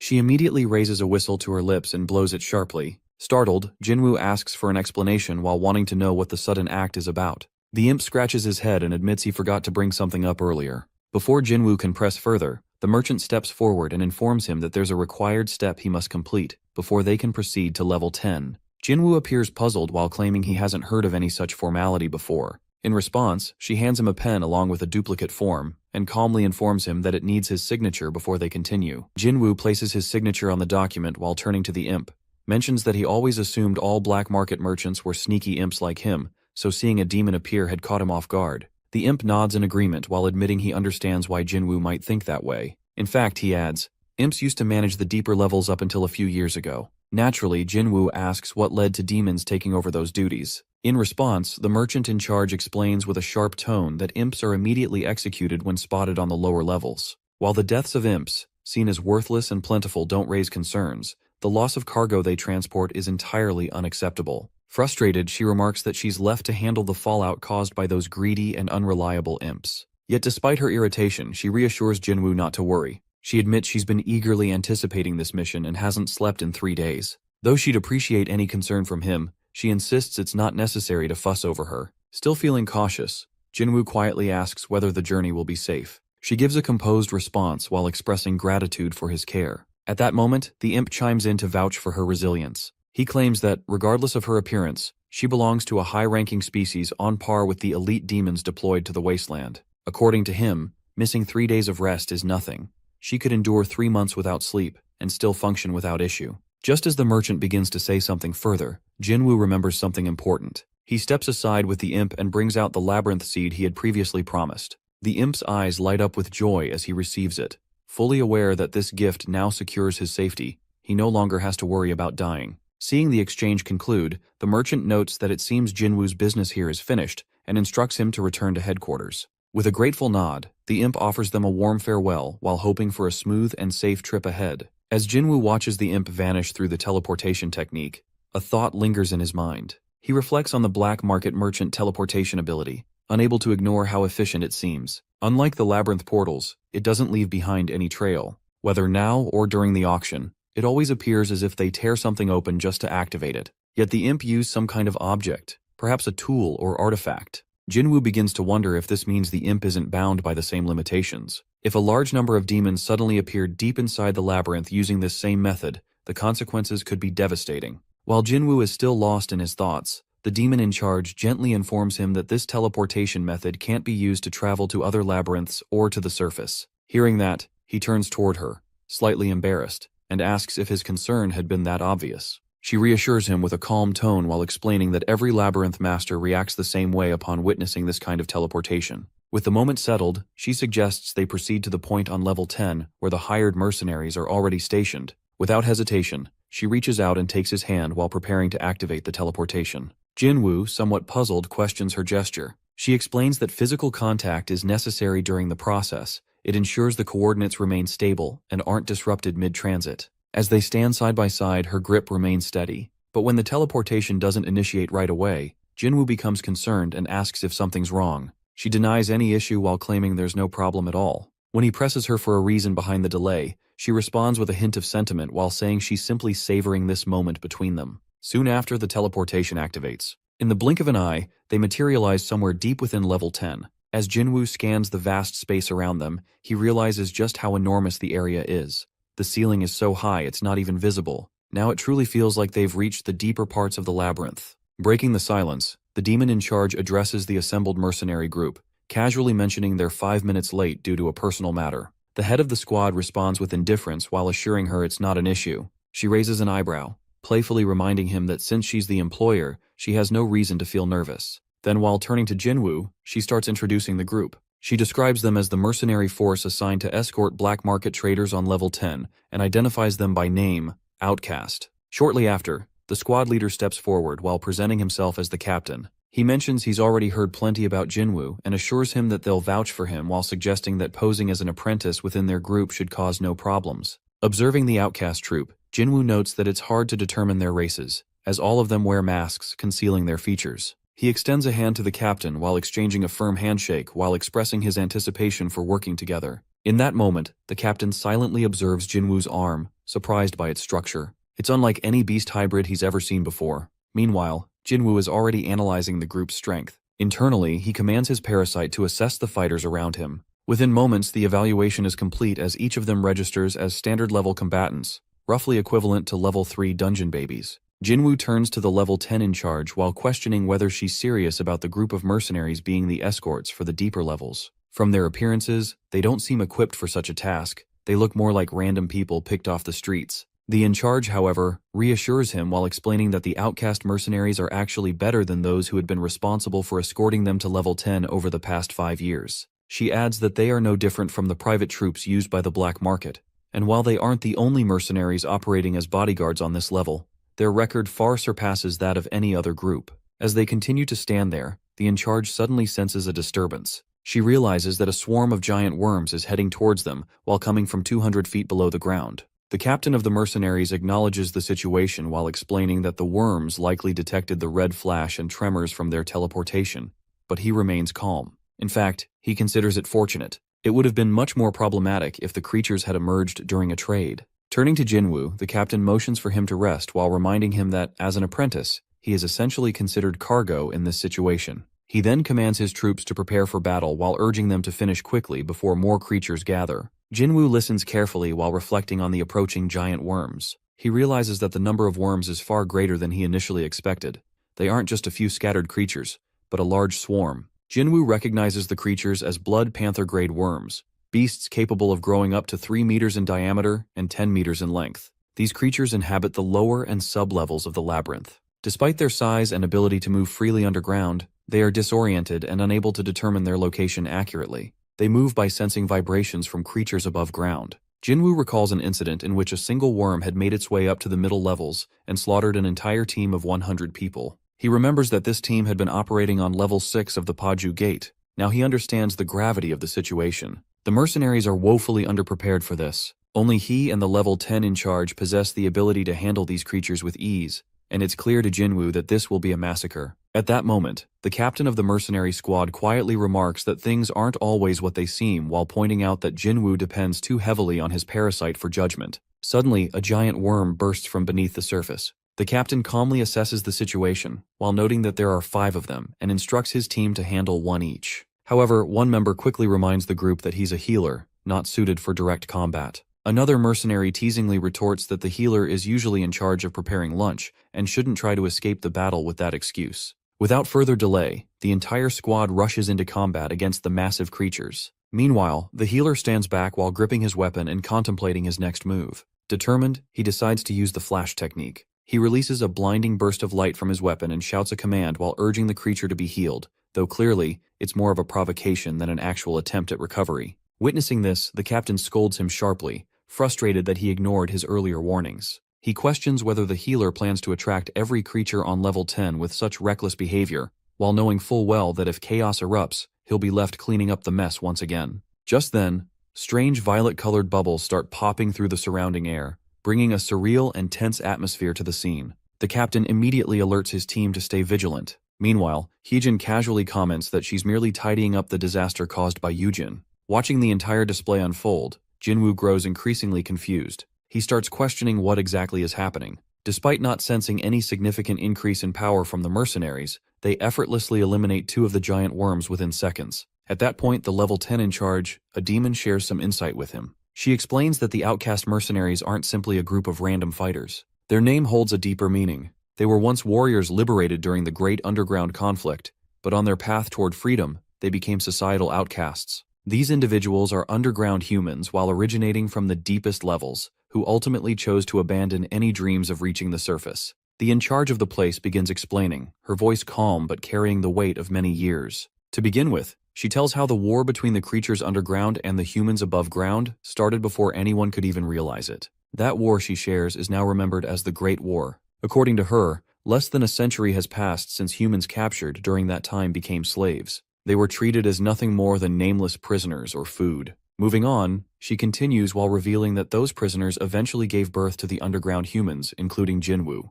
These underground-born humans, she notes, received the blessings of the underground and were fundamentally different from their counterparts who lived above. Because of that, they possessed overwhelming efficiency as workers, thanks to their superhuman strength and stamina. Furthermore, it didn't end there. The humans born in the deepest levels were even more blessed than those born in the upper levels, and this drew the attention of the underground aristocrats. Eventually, a group formed with the sole purpose of breeding humans in the deep levels. That, she explains, is the reason why underground humans could live in places that no above-ground human had ever reached. After she finishes this lengthy explanation, Jinwoo quietly mentions the name of the sunken sea tentacle mother. The in-charge seems visibly shocked upon hearing this, and wonders aloud how he knows of her. Jinwoo eagerly responds while showing no hesitation that he had been raised by her too. He calls her his mother because she took care of him, made him a king, and brought him the respect he now receives. The in-charge studies him, eyes narrowing slightly. Then, in a thoughtful tone, she reflects aloud while wondering what could possibly explain how humanity, barely capable of reaching even the lower levels, somehow managed to win the Great War. She questions what kind of entity could have brought such a long conflict to an end. Was it the underground king? The aristocrats? The human leader? In the end, she adds, that doesn't really matter. What does matter is the truth that underground humans receive more blessings than anyone ever expected. She tells Jinwoo they have an endless ability to adapt and grow, even in the harshest labyrinth. It was fear. She confesses that the aristocrats feared the underground humans might one day take over. As a result, under the pretense of freeing prisoners and ending the war, they chose instead to expel the underground humans. Their true plan was to wait until those humans lost their strength. By doing so, people from above wouldn't be able to gain the underground's blessings. However, some defied all expectations. They were those who turned their backs on their homeland and settled deep underground. These were the outcasts. She continues to give him more and more information. Jinwoo listens, but deep down he's thinking carefully while realizing how essential this knowledge is for him. It's primitive, raw, and truthful. As he processes it all, he wonders how some dungeon babies managed to stay and grow so strong. That's when she questions him while wondering aloud that why she's even sharing all this with him. She reminds him that the black market merchants are creatures of the underground too, and Jinwoo? He's a regular human before he's an underground one. In her eyes, that makes him the enemy. He responds, with a trace of seriousness while asking what she thinks he looks like. He utters that he looks like a demon. She doesn't deny it. On the contrary, she agrees while revealing that he is correct. She is a demon. A longtime friend of humanity. Then she turns the question on him that is he suggesting demons don't belong in the underground? Her words surprise him. He begins to question her meaning, but just then, someone else arrives while interrupting the conversation. The newcomer steps in with a confident tone while mentioning how they've been introduced without their permission. Still, he brushes it off. It doesn't matter, since he had planned to reveal himself anyway. He introduces himself as the leader of the outcasts while removing his mask. His name is Lee Pareum. At that moment, more individuals arrive while joining them. A girl and a boy step forward. They introduce themselves as Heejin and Yujin, both in charge of support in battles rather than direct attacks. Then, two more members come forward, Jungwon and Suhyang. They handle patrol and lead the main attack. Lee Pareum reassures Jinwoo, confident in their strength while stating that now they've proven themselves, there's no need for Jinwoo to worry during their trip. Jinwoo listens and begins to piece things together. Naturally, he concludes aloud that they really are human. But then he asks, is it true they gave up on reaching the surface? Lee Pareum confirms it, and Jinwoo presses further and he wants to understand why. Lee Pareum looks at him closely while questioning Jinwoo's memory. Doesn't he remember what happened underground after the Great War when the prisoners were released? Jinwoo hesitates while admitting that he has no memories of that time. He doesn't recall anything from his escape.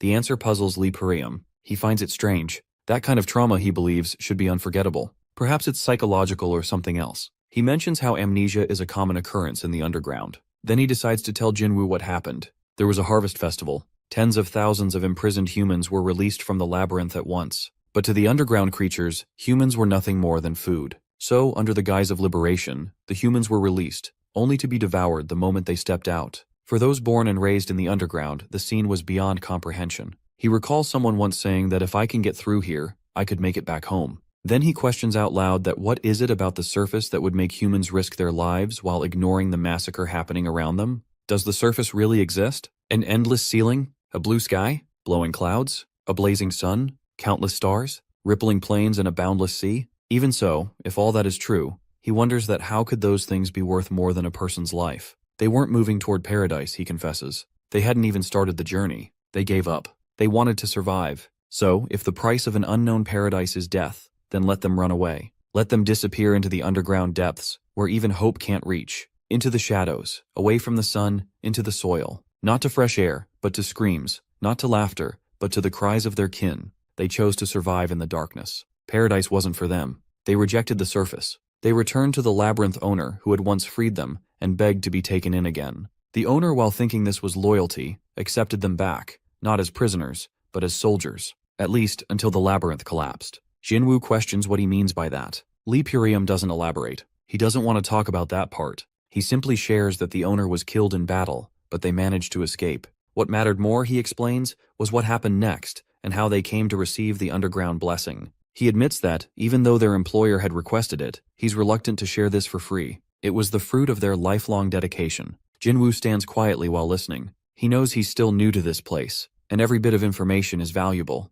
Lee Pareum watches him, and then wonders aloud that if Jinwoo is the first of their kind they've met since the liberation, does he still reject the surface? Jinwoo answers with a memory that he was born just 11 levels below this one. Yet, he made it to the surface that they had once rejected. He turns to all of them while asking gently, is it really true that the air up there is warm? He heard that water falls from the sky, but no, sometimes ice falls instead. He begins to speak more, his voice filled with something almost like wonder. An endless ceiling, a blue sky while blowing clouds, a blazing sun, overflowing stars and rippling plains along with a boundless sea. Finally, he gives them a message that the destination is the above-ground base. Just 55 yards to the east lies a portal. He looks at them and tells them softly that they didn't fall away. They're just a little late. Everyone listens. No one moves. Jinwoo stands before them, his words like a memory of something they had almost forgotten. As Jinwoo and the outcast group step into the open world, a sense of wonder washes over them. The vastness and beauty of the place captivate their senses. Heejin and Yujin gaze around in awe, their eyes wide with amazement. Hyejin, while beaming with excitement, remarks how bright everything appears, even marveling at the blue ceiling above them. Yujin responds while noting its towering height. Meanwhile, Suyang, while standing quietly beside Jungwon, inhales deeply and shares that for once, while nothing feels constricted in her chest. Jungwon nods while mentioning how refreshing the air feels. She adds while reflecting aloud that although the air carries no taste, she can somehow sense its flavor through how clean it is. At that moment, Jinwoo turns to the in-charge of level 10 and invites them to step into the open space as well. However, the in-charge gently declines while explaining that they can't abandon their duties. Jinwoo respectfully apologizes for disrupting their journey, but the in-charge reassures him while noting that additional time had already been factored into their discreet route. Eventually, Jinwoo finds himself beside Lee Purium, the leader of the outcasts. Lee shares that although he had heard of fellow outcasts ascending from the underground, he never truly believed the surface would be this extraordinary. He reflects on how he used to imagine it as just a slightly improved version of the underground, yet standing here confirms it's far more a true paradise. He thanks Jinwoo while acknowledging the opportunity with deep appreciation. Jinwoo responds humbly while admitting he got involved only because the outcasts appeared unsure. With their capabilities, he believes they could have reached the surface on their own. Lee Purium agrees and confesses that hesitation held them back. Then, without shifting tone, he begins explaining the term underground blessing, while clarifying that it refers to mana. Jinwoo, slightly puzzled, questions the term, and Lee confirms while elaborating that all underground-born humans possess it inherently. He continues while noting that the deeper one is born, the more concentrated the surrounding mana becomes. While saying this, he subtly displays a flicker of energy in his palm. He then theorizes that underground creatures evolved in harmony with their environment's mana, whereas humans lacked sufficient time to adapt naturally, instead learning to absorb and use the ambient energy. Jinwoo, while trying to grasp the concept, asks if humans from the same level share the same potential. Lee responds while referencing the sunken sea and the tentacle mother, and clarifies that while the mana at birth has some influence, it's not fixed. Since infants only stay close to the mother briefly, their mana develops more from the surroundings over time. As a result, those from deeper levels gain greater initial advantages. But for now, most underground humans merely gain a modest physical boost from having mana, an effect that's barely noticeable. As he continues, Hyejin and Yujin are seen playing and quarreling like children in the background while soaking in the open world's freedom. Lee resumes while explaining that unlike humans, other underground creatures naturally manipulate mana as effortlessly as breathing. He points out that Jinwoo's subordinates likely assume he already knows how to control it, which is why he must learn to harness the underground blessing properly. He promises that with training, Jinwoo could surpass his current strength. This proposal amazes Jinwoo. Suddenly, the two decide to engage in a sparring match to test their abilities. Everyone else settles down to watch. Heejin turns to Yujin and wonders aloud why a fight has broken out. She expresses concern about attracting beasts. Yujin scoffs while teasing her and saying that no creatures would appear in a place like this, especially since it's privately owned. When Hyejin asks what that means, Yujin admits she doesn't know. As they stand facing each other, Lee hesitantly questions whether the duel is necessary. Jinwoo reminds him of his earlier claim about being stronger and states that he won't believe in the so-called benefits of mana until he sees it in action. Lee sighs and agrees while warning him to give it everything. Jinwoo chuckles and comments that he wouldn't want to injure his future mentor. Lee then highlights the energy around Jinwoo while identifying it as uncontrolled mana dissipating into the air. He notes that those from the upper levels don't produce such ripples, while those from mid to lower levels display increasingly dense waves of power. As he explains this, Jinwoo suddenly unleashes a powerful surge while catching Lee off guard. Stunned, Lee acknowledges the remarkable force while calling it something beyond what he imagined from someone of level 12. Jinwoo attempts to respond, but Lee interrupts while asserting that despite the impressive show of strength, it isn't enough to defeat him. Frustration boils over within Jinwoo as he charges forward with his weapon. Li easily sidesteps the attack while causing Jinwoo to stumble and fall. Calmly, Li explains that just having mana barely improves the body, but purposefully directing it changes everything. Jinwoo, while growing increasingly determined, launches another attack with greater power. While dodging, Li elaborates that mana can amplify not just strength, stamina, and reflexes, but also mental clarity while helping one anticipate and react to their opponent's moves. The force behind Jinwoo's latest strike surprises Li slightly, but he still evades it without effort. Jinwoo finds himself behind Li while seething with anger. He dashes again. At this moment, Li introduces another aspect of mana control while channeling it into weapons. As he demonstrates by infusing his pickaxe with mana, he effortlessly blocks Jinwoo's charged blow. The surrounding area trembles from the impact. Li explains that even a simple iron tool, with the proper mana, can withstand an attack from a weapon made of adamantium. He follows with a counterstrike while hitting Jinwoo in the stomach and sending him to his knees. Jinwoo reflects, frustrated that he managed to land blows on labyrinth owners before, but now can't even touch Li. What troubles him more is the fact that Li has barely moved while keeping one foot rooted and an arm hidden beneath his cloak.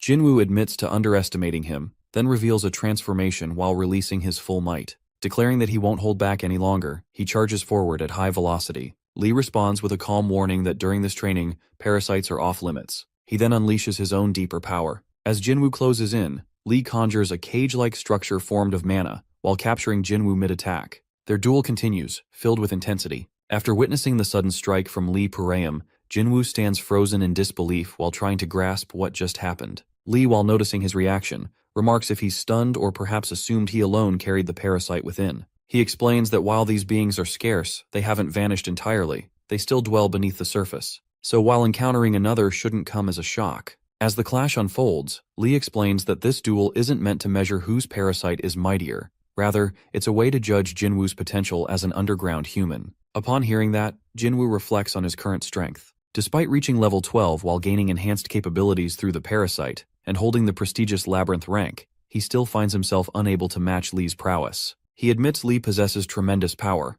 but Li disagrees and questions whether Jinwoo has truly felt anything yet. Jinwoo confesses that he feels nothing but defeat. As thoughts race through his mind, he recalls enduring countless brutal fights on level 9, while surviving numerous brushes with death. Yet never once has he felt this kind of helplessness. Back then, he believed that no matter the enemy, as long as one fought with every ounce of strength, a path forward would eventually reveal itself. Even when he stood face to face with the formidable Anatolius, he managed to keep his composure and evaluate the situation. But now while standing before Li, everything feels different. He mutters to himself, not because Li is overwhelmingly strong, but because he himself is simply too weak. Li acknowledges Jinwoo's realization and points out that understanding one's own limits is just as vital as grasping the opponent's. That awareness isn't just necessary for survival, that it's key to tracking personal growth. Life beneath the Earth's crust isn't merely a series of triumphs. Raw ambition can't conquer everything. One must always remember the deeper, while unchanging laws of nature. Survival of the fittest and the process of natural selection. He explains how their evolution was shaped by constant adaptation and relentless experimentation. Their hardened bones and skin, their muscle density, even their refined metabolism, all meticulously trained to withstand life underground, where even eating stones could be necessary to survive. Curious, Jinwoo wonders if all of this was achievable through the underground blessing. Li affirms it with a nod. As those words settle, Jinwoo can't help but think aloud. It feels as if these people have become a new form of humankind. Li accepts the idea without hesitation. In that moment, Jinwoo quietly admits to himself he's overestimated his own strength, ever since earning the title of undefeated commander. Now, reality hits hard while reminding him that strength isn't just about victories, and it's also about accepting weaknesses and pushing past them. Jinwoo, with firm resolve, turns to Li and expresses his desire once more, and he's going to keep requesting to learn the method of harnessing the underground blessing. He admits there's much he must protect, and for that he needs to grow stronger. To him, Li has now become his second mentor. However, Li casually responds that he had already intended to assist, and urges Jinwoo not to suddenly get too formal. It makes things awkward. Soon after, the group gathers at the center of the area. Heejin voices her wish to remain in paradise a little longer, clearly enjoying the peace. Yet Jungwon gently reminds her that although it's pleasant, they're still on duty. Yujin agrees as well while mentioning that they have a promise to return soon. Just then, Li turns toward the demon in charge while repeating a previous question. She responds, slightly amused, that she's already explained that they're not only journeying through the area, but also enhancing Baron's training. That's precisely why they've been granted 3 weeks instead of the standard 2 to complete the mission. Acknowledging that, Li notes that they still have 1 week left. But Jinwoo, while feeling the pressure, remarks that a single week isn't nearly enough to narrow the power gap. Lee, however, reassures him. There's no need to worry, they won't be training him in combat techniques. Instead, their goal is to reshape his physical state. If he adapts quickly, he might even be able to start circulating mana today. Jinwoo appears puzzled at the mention of mana circulation. Sensing his confusion, Lee instructs him to remove his shirt and sit on the ground while promising to demonstrate the process firsthand. Jinwoo hesitantly questions the need to take off his shirt, but Lee explains that it's essential for the method to work properly. Without further delay, Jinwoo complies. He sits down and takes off his shirt. Meanwhile, a few individuals from level 10 begin snapping photos and whispering among themselves, clearly curious. They wonder aloud what exactly lies within the bodies of underground beings apart from the underground humans. Amid the murmurs, Lee turns to Jinwoo and poses a thoughtful question that why does he think those dense gemstones are embedded within their bodies? Jinwoo speculates that it likely relates to mana, and Lee confirms he's right. These down gems, as they're called, function as cores. They circulate mana in place of blood and serve as reservoirs of energy. Lee elaborates further. The deeper one ventures into the labyrinth, the denser the mana becomes, which leads to more natural formation of these gems. Additionally, the more formidable the creature, the higher the quality of gem it carries. Pointing to a spot just below his own heart, Lee mentions that his own down gem, if ranked, would probably be classified around upper middle tier. Hearing all this, Jinwoo finds it almost surreal to think he now carries a stone inside his body. Yet Lee calmly responds while reminding him that a stone is hardly shocking compared to a parasite living inside his own body. He tells Jinwoo not to act like he's the only one burdened with something strange. Then while shifting his focus, Lee calls out to Yujin. She approaches and kneels behind Jinwoo, gently placing her hands on his back. She whispers a polite apology before beginning. Jinwoo, while trying to lighten the moment, remarks that he's not about to explode or anything, which prompts a slightly offended reaction from Yujin. Lee steps in again while explaining Yujin's unique ability. She can control high-functioning cells from a distance, although only in a basic way, such as triggering cell division. But when she makes direct contact, her skill becomes far more refined. She can heal injuries, diagnose health conditions, and even manipulate the stored mana within someone's body. Jinwoo, finally understanding her role, quietly tells her to begin. As Yujin begins the treatment, her focus shifts inward. Suddenly, she visualizes a vast space, so expansive it makes her wonder if she's looking at an ocean. The image leaves her puzzled, and she questions what exactly she's seeing. Her mind tries to process the unfamiliar view, but nothing makes immediate sense. Lee, while observing her confusion, also stands still with uncertainty written across his face. He then explains that he's about to forcibly create a pathway to allow the dormant mana stored within Jinwoo's body to move. The process will initiate at the heart, slowly traveling into the arteries. Over time, once Jinwoo adjusts, the energy will spread through his entire network of veins while reaching every corner of his body. They'll keep repeating the process until Jinwoo learns to recognize the sensation and eventually manage the flow himself. He instructs Jinwoo to focus, and Heejin quickly forms a soundproof barrier around them while generating a quiet bubble where no outside noise can interfere. Within that calm space, Lee reflects silently. In Jinwoo's current condition, it's possible that he can't even sense the presence of mana. However, once it begins to move, its effects will manifest physically. Since Yujin is guiding the process, the usual pain shouldn't arrive in sharp bursts. Still, because Jinwoo's mana channel has always remained sealed, the force of circulation will likely carve through his body as it travels. Just then, Jinwoo speaks up that he starts to feel something moving inside. It's unfamiliar, oddly recognizable, yet doesn't bring comfort. The sensation unsettles him. Lee, caught off guard by the sudden development, finds it difficult to believe. Surprised, he turns to Yujin for confirmation. She calmly responds while revealing that many of Jinwoo's mana channels are already open. Even more surprising, there are faint remnants of a previous down gem within him. After hearing Yujin mention that Jinwoo's mana tunnels are already open, Lee finds it hard to accept. From his perspective, Jinwoo didn't display any sign of having a skill, let alone any control over mana. Jinwoo, slightly concerned, asks if that poses a problem. Lee responds hesitantly while noting that while it's not exactly an issue, it certainly comes as an unexpected discovery. Curious, he then inquires if Jinwoo possesses any kind of special ability. Jinwoo admits he's not sure if what he has qualifies as an ability, but explains that he can sense the weak points of his opponents based on his power. Thanks to the parasite, he can even visualize the internal organs of those with lower strength. Lee, intrigued, asks him to try activating it now. Jinwoo answers that he can't actually switch it on or off. It triggers automatically when his eyes light up. Following that, Lee questions whether Jinwoo had used this skill during their recent fight. Jinwoo assumes he must have, since he doesn't control it consciously. However, Lee points out that no marks had appeared in Jinwoo's eyes during the battle while implying that the ability wasn't active.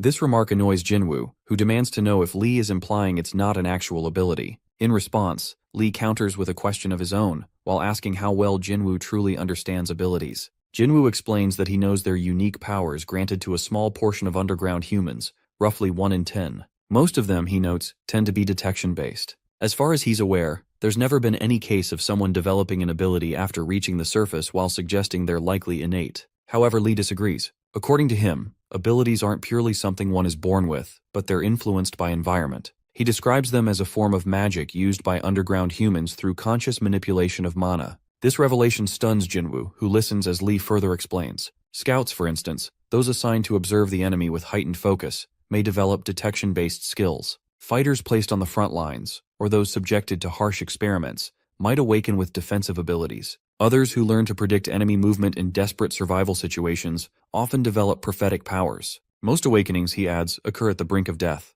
At this point, Jinwoo makes a connection. He wonders aloud if these powers are actually the underground blessing they'd been referring to. But if that's the case, doesn't it mean every ability user should be capable of manipulating mana? Lee tells him he's only partially correct. While most with abilities don't fully understand their origin, they try to recreate the same sensation from the first time they activated them. This repetition helps them become more familiar with mana control, especially for physical reinforcement. Still, what they don't realize is that simply using an ability already involves instinctive mana control. It also makes processes like down gem formation and mana refinement easier. Jinwoo then asks how his skill detecting weaknesses fits into all this. Lee explains that true abilities manifest visibly, often with marks forming in the user's eyes. Moreover, abilities aren't active all the time during combat. They're deliberate, conscious forms of magic. In contrast, Jinwoo's detection seems more like a refined battle instinct, enhanced by the parasite that allows him to perceive through bodies. Feeling frustrated, Jinwoo asks if that means his skill is useless in the current situation,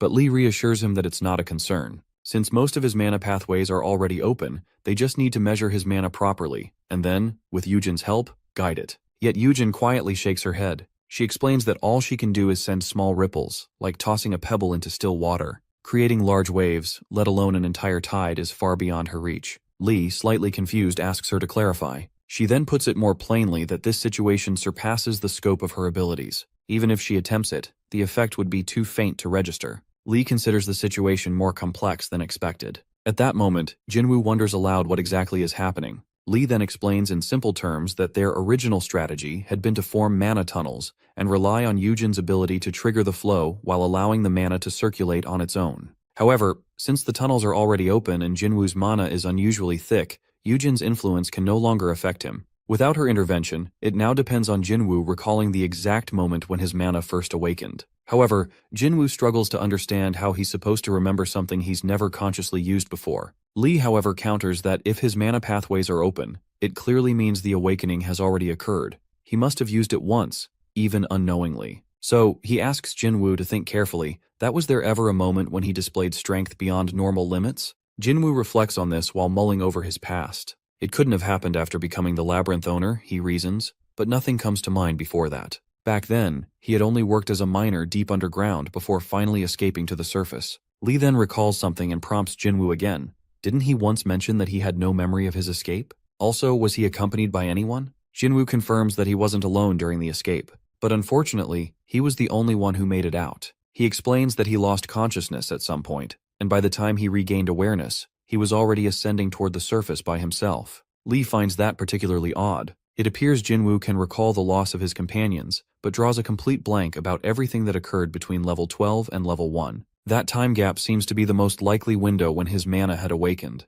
It's unfortunate, Lee remarks, because it's not like they can descend back to level 12 to retrieve his lost memories. Just then, the demon overseeing level 10, while grasping the leg of a monster, proposes an alternative. She casually wonders if they should try using this one. Lee looks over and clarifies that does she mean the porter? She nods and explains that although it's typically used for carrying loads, this creature is still an underground beast. Like other illusionary beasts, it has a central nervous system that collects intel and distributes orders. However, it also possesses an additional function, an internal defense system that allows it to replay traumatic experiences. With her assistance, it might be possible to view Jinwoo's past in precise detail. She elaborates further. If given consent, she could guide the beast to trigger a memory sequence within Jinwoo while letting him revisit the moment he first accessed his mana. Lee then turns to Jinwoo, gently asking if he's comfortable uncovering memories of his previous life as an underground human. Jinwoo doesn't hesitate. He believes this is a direct route to becoming stronger and sees no reason to avoid the past like a coward. With that, the process begins. The demon in charge calmly mentions that she needs a little time to make the preparations. Moments later, a sudden flash of energy lights the space. She observes that due to Jinwoo's immense mana reserves, his mind naturally resists mental intrusion. After all, while resisting an assault from a labyrinth owner requires incredible mental durability. She advises him to ease his body and willingly accept the hypnosis. Lee offers assurance as well, while reminding him that he doesn't need to worry about any nearby beasts. They'll guard him. Now sitting cross-legged on the ground, encircled by protective allies, Jinwoo begins the journey inward. As the process activates, his consciousness drifts backward through time. What surprises him most is that the memory dive doesn't just start from a major event. It pulls him all the way back to the beginning, to the very moment he's born. Then, through the murky veil of the past, they glimpse his first home, a human breeding farm operated by the mothers in the depths of the sunken sea. At that point in life, an infant understands nothing except the instinct to cry out for warmth and care. Yet in that place, the first step to building the perfect servant is to erase that natural response. A crying child is seen as flawed, but punishment is not precise, it's random and harsh. And ironically, pain only makes infants cry louder. So the method is cold and simple. Those who cry are removed until silence is all that remains. And now, more pieces of Jinwoo's forgotten history begin to surface. Looking back, there's a steady pattern of staring up at the ceiling. After that, the babies drink milk from a strange creature. The red crib takes in all the waste they make. It's unclear if each grave is its own creature, or just part of a pillar. But to babies who haven't formed thoughts yet, those things don't matter. At first, they simply exist while watching as other babies grow around them. In time, they start to understand death. When they are finally able to climb out, the red cradle turns blue, and the pillars go down. New red cradles come from above and open wide. For a moment, the sound of newborns crying fills the space. Then everything becomes quiet again. After that, the babies are dropped to a lower level, like spoiled fruit being tossed away. Luckily, the ground is soft, so most survive. They aren't met by loving parents, but by beasts trying to act like humans. These creatures change from being hunters into caretakers. When the babies notice the noises the beasts make and touch the tools nearby, the beasts answer with different sounds. That's how they teach the babies to talk. Even though the creatures seem like sea animals, they somehow speak clearly. During this time, the children eat the meat and milk that sometimes comes from the pillar while growing up surrounded by noise and movement. This part of life underground is thought to be the safest and most peaceful. When the children can stand and pick up tools, the pillars drop again to a lower level. This might be when their bodies start changing through mana. Each level has its own purpose. The top level is for care, where the weak are removed. The next one teaches language and basic knowledge. The last level is for working before being moved elsewhere. That's where Mother is. The rules there are simple that dig all the time until Mother gives you a rank. The best ones are sent to high nobles. The average ones go to minor nobles. The rest are eaten. There's no way to escape the giant whale that swallowed the portal. For some, being eaten might be a better end. Those who are never noticed by Mother just keep digging for the rest of their lives. Strangely, there's some peace in the hard work. When hitting stone with a pickaxe, it breaks. If Jinwoo hits a certain spot, it cracks perfectly. Doing this over and over teaches him how to find weak points. Before long, he is ranked as a high-tier person. Soon after, he is sent to the Spider Duke Labyrinth on level 12, where his friends are waiting. After that, he enters level 12 and reconnects with his companions there. At that moment, Jinwoo and Lee are in conversation. Reporter Jinwoo, focused as always, is compiling his notes while reviewing what he has uncovered throughout the day. Lee, while observing his actions, questions him while wondering if he's genuinely enjoying himself, as if there's still hope of escaping alive. He asks why reporter continues documenting everything while knowing full well that no one might ever read it. Yet, an older man nearby gently remarks that Lee is far too young to always carry such a bleak outlook. Instantly, frustration flares in Lee. He doesn't take kindly to being labeled negative. He counters while demanding whether he should laugh in the face of what feels like certain death. He accuses the old man of being delusional, while pointing out that just because someone has lived a longer life doesn't give them the right to expect calmness from others. Meanwhile, Major Jang sits nearby, quietly observing. Eventually, he urges Sergeant Lee to take a seat and settle down, but Lee reacts sharply. He throws back a bitter comment while implying that the Major must feel insulted by the boldness of a low-ranking soldier speaking against him. When Major Jang once again addresses him by his title, Lee snaps. He insists the title no longer applies to him as his discharge date has long passed. His anger boils over as he raises his voice while accusing the Major of being useless, especially after being stuck in this underground hell for over a month past his official departure from service. Just then, Park Hyung-tae steps in. He urges everyone to remain quiet and composed. It's time for roll call, and any loud noises might attract the attention of the spiders lurking nearby. He calmly explains to the major that Lee Ji-seok had been transferred here near the end of his military term, only to end up trapped. He notes how deeply frustrating that must feel and gently suggests they all move on from this heated exchange. Turning toward Lee, Park Hyung-tae reassures him that his anger is understood. Still, he reminds him that everyone here shares the same grim fate. Now more than ever, they need to stay mindful and united. But Lee remains consumed by frustration, his emotions too heavy to cast aside. Suddenly, the familiar voice echoes through the chamber while instructing everyone to form a line for the roll call. Park Hyung-tae promptly confirms that all 7 of them are present. Reporter Jinwoo mentions that they have already informed the field manager Spider about one of their team members being buried alive during the last work shift. However, while following that report, the spiders begin eliminating the others one after another. Despite the victims begging for mercy while promising to do anything to stay alive, the spiders remain indifferent. Meanwhile, Lee turns to Jinwoo while questioning if they really have to witness the same horror every single day. But Jinwoo, while trying to ease the moment, reminds him that they're simply present for a head count. This response only fuels Lee's frustration further. He expresses his anger while pointing out that the spiders are fully aware none of them can survive, even if they manage to break free from the labyrinth. To him, the entire process feels meaningless and cruel. Shortly after, the spiders hand over their daily rations along with a fresh recruit. They also inform the group to train the newcomer and make sure he joins them in the labor. Following orders, Park Hyung-tae unties the sack handed to them and peers inside that what he finds is a child. The kid is actually Junior Jinwoo. At that moment, Park realizes the truth. This one is an underground human. And with that recognition, fragments of his own past begin to surface once more. Although Jinwoo was only half interested at first, he now firmly decides to become a military reporter. At the beginning, he talks about how he used to write articles exposing scandals involving uncooperative celebrities. Since his subjects refused to answer questions, the company redirected him to this new role. In his opinion, the backlash he received felt unjust. If the reports had been true, he believed they were a scoop, and if they weren't, then there should have been no issue. Either way, he couldn't understand why he was the one being blamed. Shouting at him seemed excessive. Later, when he informs his boss that he's heading to the underground, he finds it amusing how quickly the man's attitude shifts, now treating him with surprising respect. He guesses it's because the underground is dangerous. After all, reports from there receive major attention and bring in large profits. In his mind, while writing a few lines should be easier than filming long documentaries. His plan is simple: sleep, collect a few interviews on level 3, then return. On a side note, the company instructs him to keep a diary. He suspects they might use it if something bad happens. Still, Jinwoo doesn't believe he'll die. Instead, he plans to publish the diary in his future memoir when he becomes rich and well-known. The next day he prepares to descend. A film crew is assigned to accompany him. Jinwoo jokes that if he had known it was this easy to become a PD, he would have volunteered earlier. Soon after, he gets ready to meet the troops stationed on level 3. Since the military claims it has already secured that level, he assumes he'll return after filming a few battles.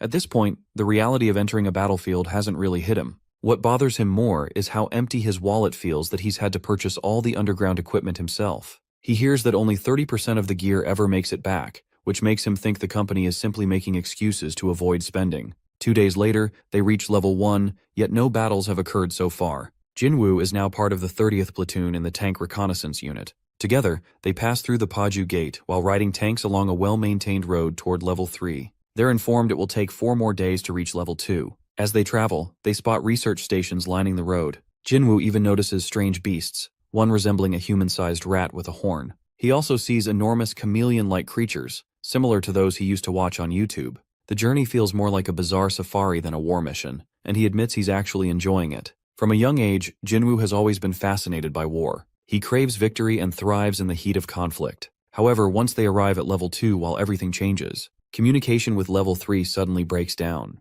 Nervous tension spreads among the soldiers. Bloodstains appear on the roads, and when he asks why no one cleans them, he receives vague answers. Something about keeping everyone alert, or how the stains would just reappear. Jinwoo isn't satisfied. He assumes the military just doesn't want to spend the money. As someone with military experience, he finds their excuses weak. He recalls the grand parade held 2 years ago after conquering levels 1 and 2, and questions why fear is being stirred again. He suspects it's all just a media strategy to create dramatic headlines. A soldier even jokes that the blood came from the last reporter, a joke Jinwoo finds tasteless. Deep down, he wishes the commander would one day read his diary and realize the error of these tactics. Jinwoo values honesty. He despises lies. Eventually, they discover a massive wall of boulders blocking their route. This, they believe, is what caused the communication cut with level 3. A jumbo drill is needed to clear the way. but due to the size, the work will take at least a week. Clearly the enemy erected the wall to delay their advance. What frustrates Jinwoo more is knowing they're only 2 hours away from level 3 by jeep.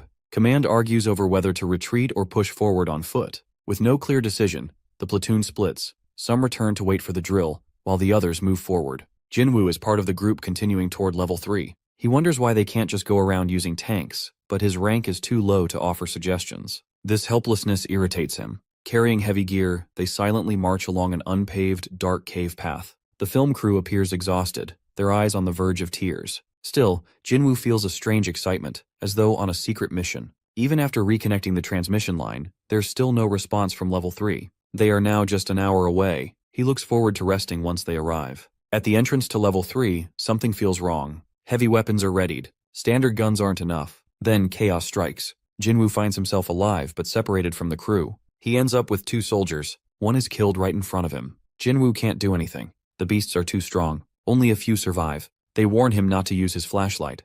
Light attracts the enemy, so he writes by the faint glow of his watch. Soon, they're ordered to run toward level 3. A soldier throws Jinwoo out of harm's way while saving him. He becomes the sole survivor in the area. Though vision is limited, he hears a scream. He believes the operator is dead. Somehow, he reunites with the same soldier, Sergeant Lee Ji-seok, who saved him earlier. The man's face is covered in metal shards. They realize they need to reach level 3 fast. Jinwoo regrets not expecting all this sooner. The enemy lurking at the entrance should have been a sign. Despite the military's claims that they control half of level 3, Jinwoo doesn't believe it. Being a skeptical reporter, he assumes it's propaganda. They scout level 3 in silence. Jinwoo notices the transmission line again and wonders how only the 2 of them managed to get this far. Everyone else is gone. Though grateful, he finds Ji-seok's language crude and tells him to tone it down. Jinwoo, even now, avoids cursing. Tension clings to them both. Thankfully, the medical building offers shelter. On the first floor, they find food. Then, they set up sleeping bags and hide in vents above the second-floor quarters. Ji-seok says the main force will reclaim the base, but the drill needs 5 days to arrive and another 10 to clear the rubble.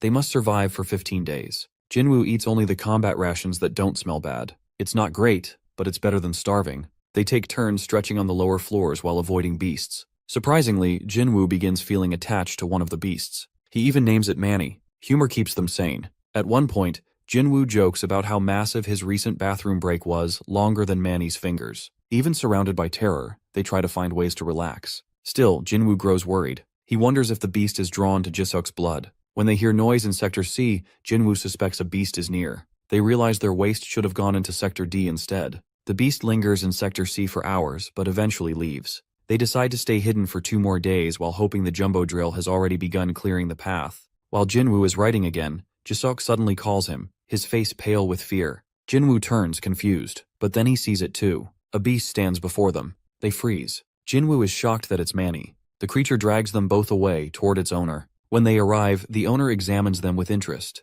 He notes that both are surprisingly unharmed. He praises the beast for delivering them in such good condition while mocking its urge to eat them when they're worth much more. Then, a girl asks if they should be sent to auction. A boy steps in while checking their details. The girl informs him they're just regular adult males from the 30th unit. The boy shrugs and agrees that they'll be sold directly. The Spider Duke has requested many adult males. And so, Jinwoo and Ji-seok, once a reporter and a soldier, now realize the harsh truth that they are no longer individuals with roles or missions. They have become products, ready to be sold. Jinwoo keeps writing in his diary, desperately holding on to the last thread of control he still has. He notes that he's still alive. Although they've taken his watch and his phone, somehow this diary remains with him. It becomes his only way to track time and stay sane. Since there's no sunlight, he can't tell how many days have passed, but it feels like nearly 2 months. Without sunlight, his eyes begin to fail. He can no longer tell what level they are trapped on. Meanwhile, the place is infested with spiders, each one as massive as a building. Even though these monsters could easily crush them in a single blow, the group is forced to dig through stone walls all day. He realizes he's now a slave. Up until now, he reflects, the surface world has never revealed this kind of underground life. Clearly, the media above ground has no idea what goes on down here. Perhaps this is just one part of a vast underground kingdom humanity hasn't discovered yet. People above still believe they are winning the war. They think the beasts are being driven back from the surface. But in reality, creatures like Joker Manashable were never a true threat to these underground rulers. Moreover, the beasts don't care about humanity either. They're too busy warring with each other. Still, Jinwoo fears that if even one spider or beast reaches the surface, someone has to sound the alarm, and that someone must be him. Then he begins listing the people in his group, known as Group 8052. Altogether, there were 8 members. First is himself, Jin Jin-woo, a military reporter. Second is Sergeant Lee Jisuk. Third is Special Ops Major Jang Ki-soo, captured while leading an operation on Level 3 of the Yeoju Gate. Fourth is Park Hyung-tae, a boy band member caught during a promotional event at Level 2 of the Paju Gate. Sadly, the rest of his group died.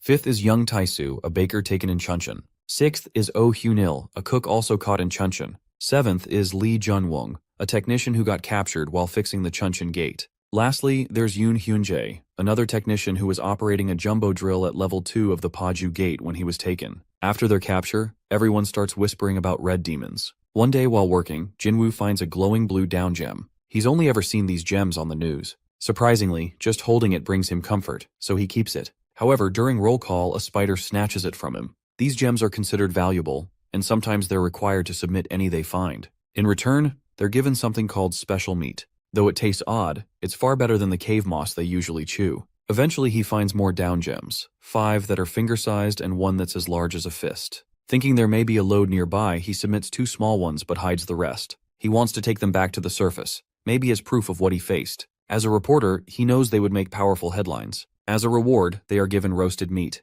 This time the taste is different, and he suspects it might not be human flesh. The meat is too large. He guesses it could be from a wild beast. Suddenly, an attack happens during a mining session. Many prisoners from the neighboring group are killed. Thankfully, everyone in his group survives, likely because a spider guard is standing right behind them. Shortly after, something even more disturbing happens. He watches as a spider tears apart a wild beast and pulls a down gem from its body. It confirms his fears that the beasts underground are evolving in terrifying ways. He wonders whether even humans could evolve like that. Driven by curiosity, he swallows a small down gem while the others sleep. Immediately, his body rejects it. He vomits, convulses, and loses consciousness. One of the hidden gems is discovered because of this. Fortunately, there are no lasting side effects. But once he wakes up, his group surrounds him while asking what he was thinking. They remind him he couldn't have been starving since they receive meat when they turn in the gems. He laughs it off while saying maybe he just lost his mind for a moment. Later, as he continues writing, he reflects that it actually felt like his body had begun to change. Even though the gem had no taste while swallowing, it left a soda-like flavor after he threw it up.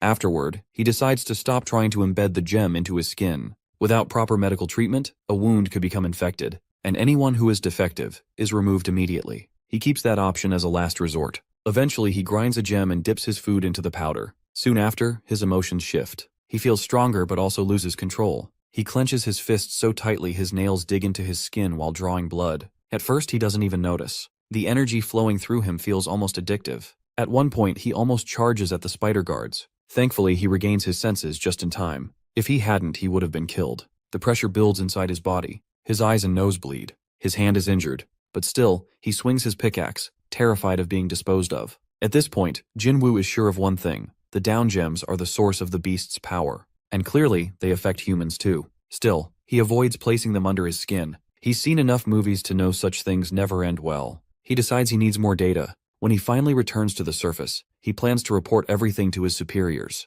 So, he begins experimenting on others. First, he sprinkles a little gem dust on Hyunjae's breakfast. It's 4 times the amount he took himself. Hyunjae doesn't know. He kindly offers to keep watch so Jin-woo can rest. Not long after, Hyunjae dies. On October 6th, while mining under the gem's influence, he becomes overwhelmed and attacks a spider. His pickaxe fails to pierce the spider's hide. Instantly, he's ripped apart. A man has died because of him. Yet strangely, Jin-woo feels numb. Maybe it's because he's become used to death, or maybe the underground has broken something inside him. Oddly enough, he thinks Hyunjae might have preferred dying this way, numb, high on power, without pain. As he stands before the lifeless body, he quietly expresses gratitude for Hyunjae's earlier kindness. He vows he won't leave this place so quietly. Even if it means continuing these experiments, he must survive so humanity can finally know the truth. Amid the chaos of the prisoners, no one hears his whisper. Soon after, a new recruit arrives, Kim Jin-wook, a high school student. Jin-woo gives him twice the dose he took before. Jin-wook becomes emotionally heightened, but manages to finish his work. His eyes and nose bleed, but he doesn't notice. One day later, they all sit together. Jin-woo gently tells him to eat more to recover faster. Jin-wook thanks him with a smile. But the next morning, he wakes up with intense muscle pain. Again, Jin-woo tests him the same dose. Bleeding resumes. Marked as defective, Jin-wook is taken away. Later, a new recruit shows up, Captain Lee Byung-chul. His body is powerful, so Jin-woo tries a triple dose. Predictably, he loses control and attacks a spider. He's killed instantly. Just before dying, Jinwoo thinks he sees Byung-chul's eyes glowing. Maybe it's his imagination. Soon, another recruit arrives. He has no name. He's an underground human, possibly raised by the beasts. Jinwoo considers stopping the experiments, but then changes his mind. He needs this data. The child already shows powers that humans only gain from consuming down gems. On October 16th, he records his next trial that is a quintuple dose. Park Hyung-tae approaches the child and gently inquires where he had been before arriving here. The child struggles to explain clearly. He vaguely mentions a large pillar and a huge fish that had swallowed him. He says he was inside the belly of this fish, where he spent around 30 nights digging alongside many spiders and others like him. When Park curiously wonders if there are more like the child, the boy denies it. He mutters that the big spider had consumed them all. However, Park finds it hard to make sense of the child's scattered words. At that moment, Ji-woong offers her thoughts. She believes the child might be referring to a period of about 30 days when he was working underground with other human-like beings. Perhaps the tall pillar was once their home, and the giant fish could have been some kind of travel machine. Hearing this, Park quietly admires her ability to interpret the strange account. Yet, she humbly remarks that it's just her guess, and she can't say for certain. Meanwhile, Lee lies nearby and mumbles that it sounds like the kid was toiling away just like they had been before. The way he sees it, the spider feeding on captives was nothing unusual for the boy. He figures there's no need to guide the child much while considering he's already been through it all. Then Jinwoo softly mentions that it's a relief they can even talk with him. He shares that another child from the next dormitory, another underground human, hasn't spoken a single word yet. Soon after, Major Jang comments that the kid seems to endure hardship well. But Lee finds such talks about toughness tiring. He notes that the kid's eyes are wide and glowing, which has nothing to do with strength or endurance. To him, the boy is simply a child shaped by a broken world, unaware of what it even means for someone to live or die beside him. He even wonders if the child truly understands what death is. Anger stirs in Lee, not just toward the spiders or that underground nightmare, but toward everything that had turned this child into little more than a digging machine. Yet, as the kid starts yelling with crude language, they're all stunned. Park and Ji-woong quickly caution him, urging him to forget such harmful words while telling him they're not meant to be spoken. Right after, Lee grows irritated and demands what he just uttered. Underneath it all, Jinwoo reflects. For those like him, life had always meant wearing the same worn-out clothes while bearing the same blank look, and living through the same dull days. The boy, however, had met surface dwellers for the first time, humans with bright expressions, unique spirits, and varied attire. They shared tales he had never dreamed of. Moved by this, the child begins listing the names of everyone around him. Kim Jinwoo, Jung Tae-soo, Jang Ki-soo, Oh Hyunil, Lee Ji-woong, Park Hyung-tae, and Lee Ja-suk. Ji-woong quietly marvels at how quickly he memorized their names, then gently remarks that had the child been born above ground, he might have been a genius. However, the mood changes when Lee Ja-seok becomes annoyed while claiming the kid purposely got his name wrong. Frustration creeps in. To shift focus, Jung Tae-soo asks the child for his name, but the boy responds that he has none. He explains that no one ever called him anything, and deep down he wishes for a real name. Hearing this, Jung Tae-soo hesitates while wondering if it's okay to name him since they're not his family. Ji-woong suggests perhaps a nickname would do, but the child disagrees. To him, a nickname holds no meaning. What he longs for is a proper name, something that truly belongs to him. He begins shouting in frustration while expressing how much it matters. But as he grows louder, Lee tells him to stay quiet so they can think. Suddenly, an idea strikes Lee. In a sharp, unexpected moment, he thinks perhaps they should just call him Chatterbox. Lee casually suggests the name Chatterbox. After hearing this, Park nods in agreement while pointing out that since the kid rarely stays silent, the name fits perfectly. Gradually, the rest of the group also finds it suitable. Jung Tae-soo even mentions that it's a cute name and quite easy to recall. However, Ji-woong notes that the child doesn't look too pleased with it, likely because he's still upset at the moment. She quietly figures it might be due to Lee Ja-seok's earlier teasing. After all, this is the stage where the boy begins to learn about the outside world. Then, out of nowhere, a sudden bang echoes through the air while breaking the moment. Jinwoo instantly drops to the ground, stunned. His eyes widen in disbelief as he spots the kid gripping a wooden stick and claiming he feels powerful. He even remarks that the meat Jinwoo gave him earlier is the best he's ever had. This scene leaves Jinwoo completely shaken. He never expected the boy to survive after consuming nearly 30 times the standard amount. In fact, he had gulped down almost half a refined gem. At first, Jinwoo's thoughts race as he begins to suspect the boy isn't even human. But as he watches closer, that thought shifts. No, this child isn't a monster. He's something new, a different kind of human. As the tension rises, the rest of the group arrives, drawn by the loud sound. Ji-woong immediately checks on Jinwoo while asking if he's hurt. Park quickly questions whether they're under enemy assault. Amidst the confusion, Lee catches a glimpse of Chatterbox and suddenly freezes. His attention snaps to the boy's eyes. In that instant, a strange thought crosses his mind that did the child just develop cataracts or something? Jiwoong also freezes for a moment when she notices the strange glow in Chatterbox's eyes. The sight unsettles her. Right after, someone turns to Jinwoo while asking if something exploded to damage the wall like that. But Jinwoo calmly responds while explaining that it's nothing like a bomb or illness. It's just something unique to underground humans. Meanwhile, Park picks up a small piece of meat lying nearby and turns to Jinwoo with a questioning look. Jinwoo, while trying to stay calm, fibs that he was saving it for later in case he felt hungry. But before he can fully cover it up, Chatterbox blurts out the truth that it's the special meat Jinwoo had given him. Jinwoo keeps trying to silence him, clearly uncomfortable. Then, to everyone's surprise, Park hands the meat back to Jinwoo and tells him to eat it himself. Jinwoo breaks into a sweat, caught off guard. Fear flashes in his eyes. He stammers while wondering how he could possibly eat food that's been lying on the filthy ground. What if it makes him sick? If he gets poisoned, he knows what will happen. Termination. But Park doesn't back down. He calmly reminds Jinwoo of something haunting.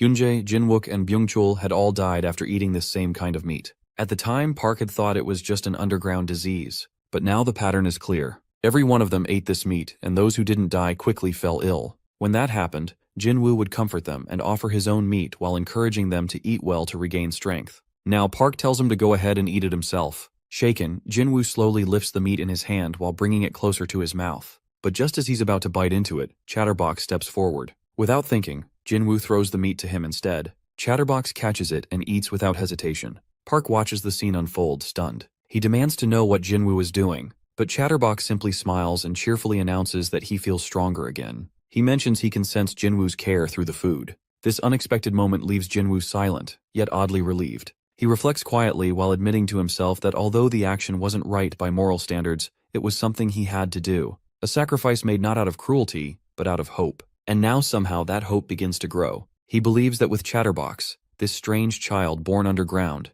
they may finally find a way to the surface. There's something about him.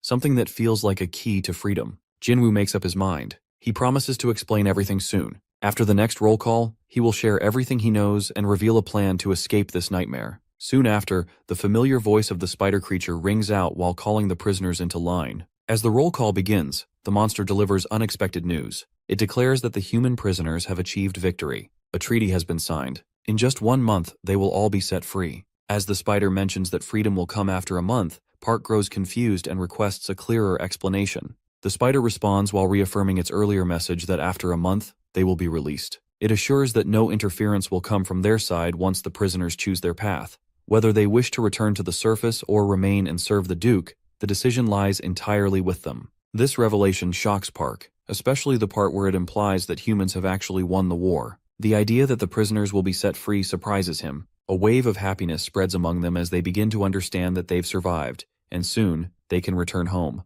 Still, they must endure just a little longer, 1 more month. Meanwhile, Jinwoo's thoughts begin to spiral. He reflects on everything he's done so far, all his questionable actions, and wonders what they truly mean in the end. Just then, the spider observes his expression and comments on his disappointment. It guesses that he must be feeling disheartened, especially being dismissed without having accomplished anything under the Duke's name. However, it quickly adds a note of reassurance. In recognition of the long hardship the prisoners have faced, the Duke, known for his mercy, has chosen to offer them one final opportunity. In just 15 days, all human prisoners will be gathered to participate in the battle on level 12. They march with determination toward the front lines, driven by a sense of duty, prepared to shatter the walls of the labyrinth and spark the fire of war. In that moment, Jinwoo reflects inwardly while believing that his choices weren't mistaken. Nearby, Park holds a small diary in his hand while glancing at Jinwoo with a questioning look. He inquires about the book, though his tone carries a deeper meaning. Jinwoo responds while explaining that it's a PD's journal, but Park's expression reveals he isn't asking about its label. Jinwoo then adds that it could be seen as a survival log or even a research record. However, Park clearly doesn't want vague answers. Frustration rises in his voice as he confronts Jinwoo while blaming him for the deaths of their companions. He accuses him of conducting experiments without consent, which led to the loss of 3 lives. Jinwoo, with a calm but heavy tone, admits that 3 people died because of his actions but questions if that loss truly outweighs everything else. Park stares at him, stunned, and demands clarity. Jinwoo explains that those 3 sacrifices were made to protect the 8 who are still alive and beyond that, to ensure the safety of millions more. Yet, Park finds this reasoning hard to accept and calls it nonsense. Jinwoo, while unwilling to back down, questions why Park only focuses on the current situation. He wonders aloud if Park even thinks about the people living on the surface. Park responds that those people are safe now, but Jinwoo pushes further while asking how he can be so sure. He urges him to look around and think carefully about what level they're really on. He reminds everyone of the beast influx that occurred 2 years ago while asking if they remember how many people died during that time. As he continues, he mentions that, by chance, they now have 2 survivors who were captured. Then, while turning toward the old man, Jinwoo asks if he knows from which level those creatures emerged. Jung Tae-soo replies while saying he heard it was level 2 or 3. Jinwoo confirms this and adds that the largest of them back then were chameleons, massive enough to match a 2-story building. But now, compared to the spiders lurking on this level, those creatures seem insignificant. They all know deep down that they must do whatever is needed to escape and warn the world about the looming threat before these creatures rise to the surface. Yet in response, Jung Tae-soo speaks with doubt. He gently reminds Jinwoo not to rush ahead of himself while pointing out that they just heard the news that the war is finished, and freedom has been promised. However, Jinwoo remains unconvinced. He questions the so-called victory and doubts the offer of freedom. He wonders how anyone can actually believe that. He recalls clearly what was said that they're being sent to fuel another war. Urging everyone to come to their senses, he emphasizes that they're being pushed straight toward a battlefield. Driven by suspicion, he then turns to Major Jang and questions what became of the prisoners who were previously deployed for the war. Just as the Major begins to respond, Jinwoo cuts in while revealing the harsh truth that every single one of them is dead. Only one person returned, and even that was barely. He insists they're not being released. It's all just a fabricated story designed to boost their morale moments before throwing them into death's grip. Even if, just for the sake of argument, Jinwoo considers that the offer might be real that they'll be released from the labyrinth, he challenges the logic behind it. He asks if they seriously think the spiders will kindly escort them back to the surface. How are they supposed to escape? Where will they find supplies, food, weapons, or even a map? And more importantly, how can they be sure of which level they're currently trapped on? At that point, Jiwoong tries to offer a bit of hope. He mentions that if a treaty has indeed been signed, then according to military protocol, the prisoners should be handed back to the army. Still, Jinwoo remains deeply skeptical. In his eyes, everyone trusting that promise seems foolish. Suddenly, Jinwoo raises his voice while urging everyone to pull themselves together. He tells them to stay strong, keep pushing forward, and believe that they'll make it out soon. But then, he reminds them of a grim truth that just yesterday, every prisoner in the next sector was wiped out. Still, he insists they must face the struggle as one. If they hold on and stick together, he believes the military will eventually come for them. He repeats the hopeful message they've been told that the war is over, and they'll be returning home. According to the treaty, the law-abiding, kind-hearted spiders will carry out the official transfer of human prisoners to the Korean military. Jinwoo calls it a beautiful and thrilling idea. But then, with a sharp turn in tone, he adds a bitter remark that maybe, like characters in an apocalyptic film,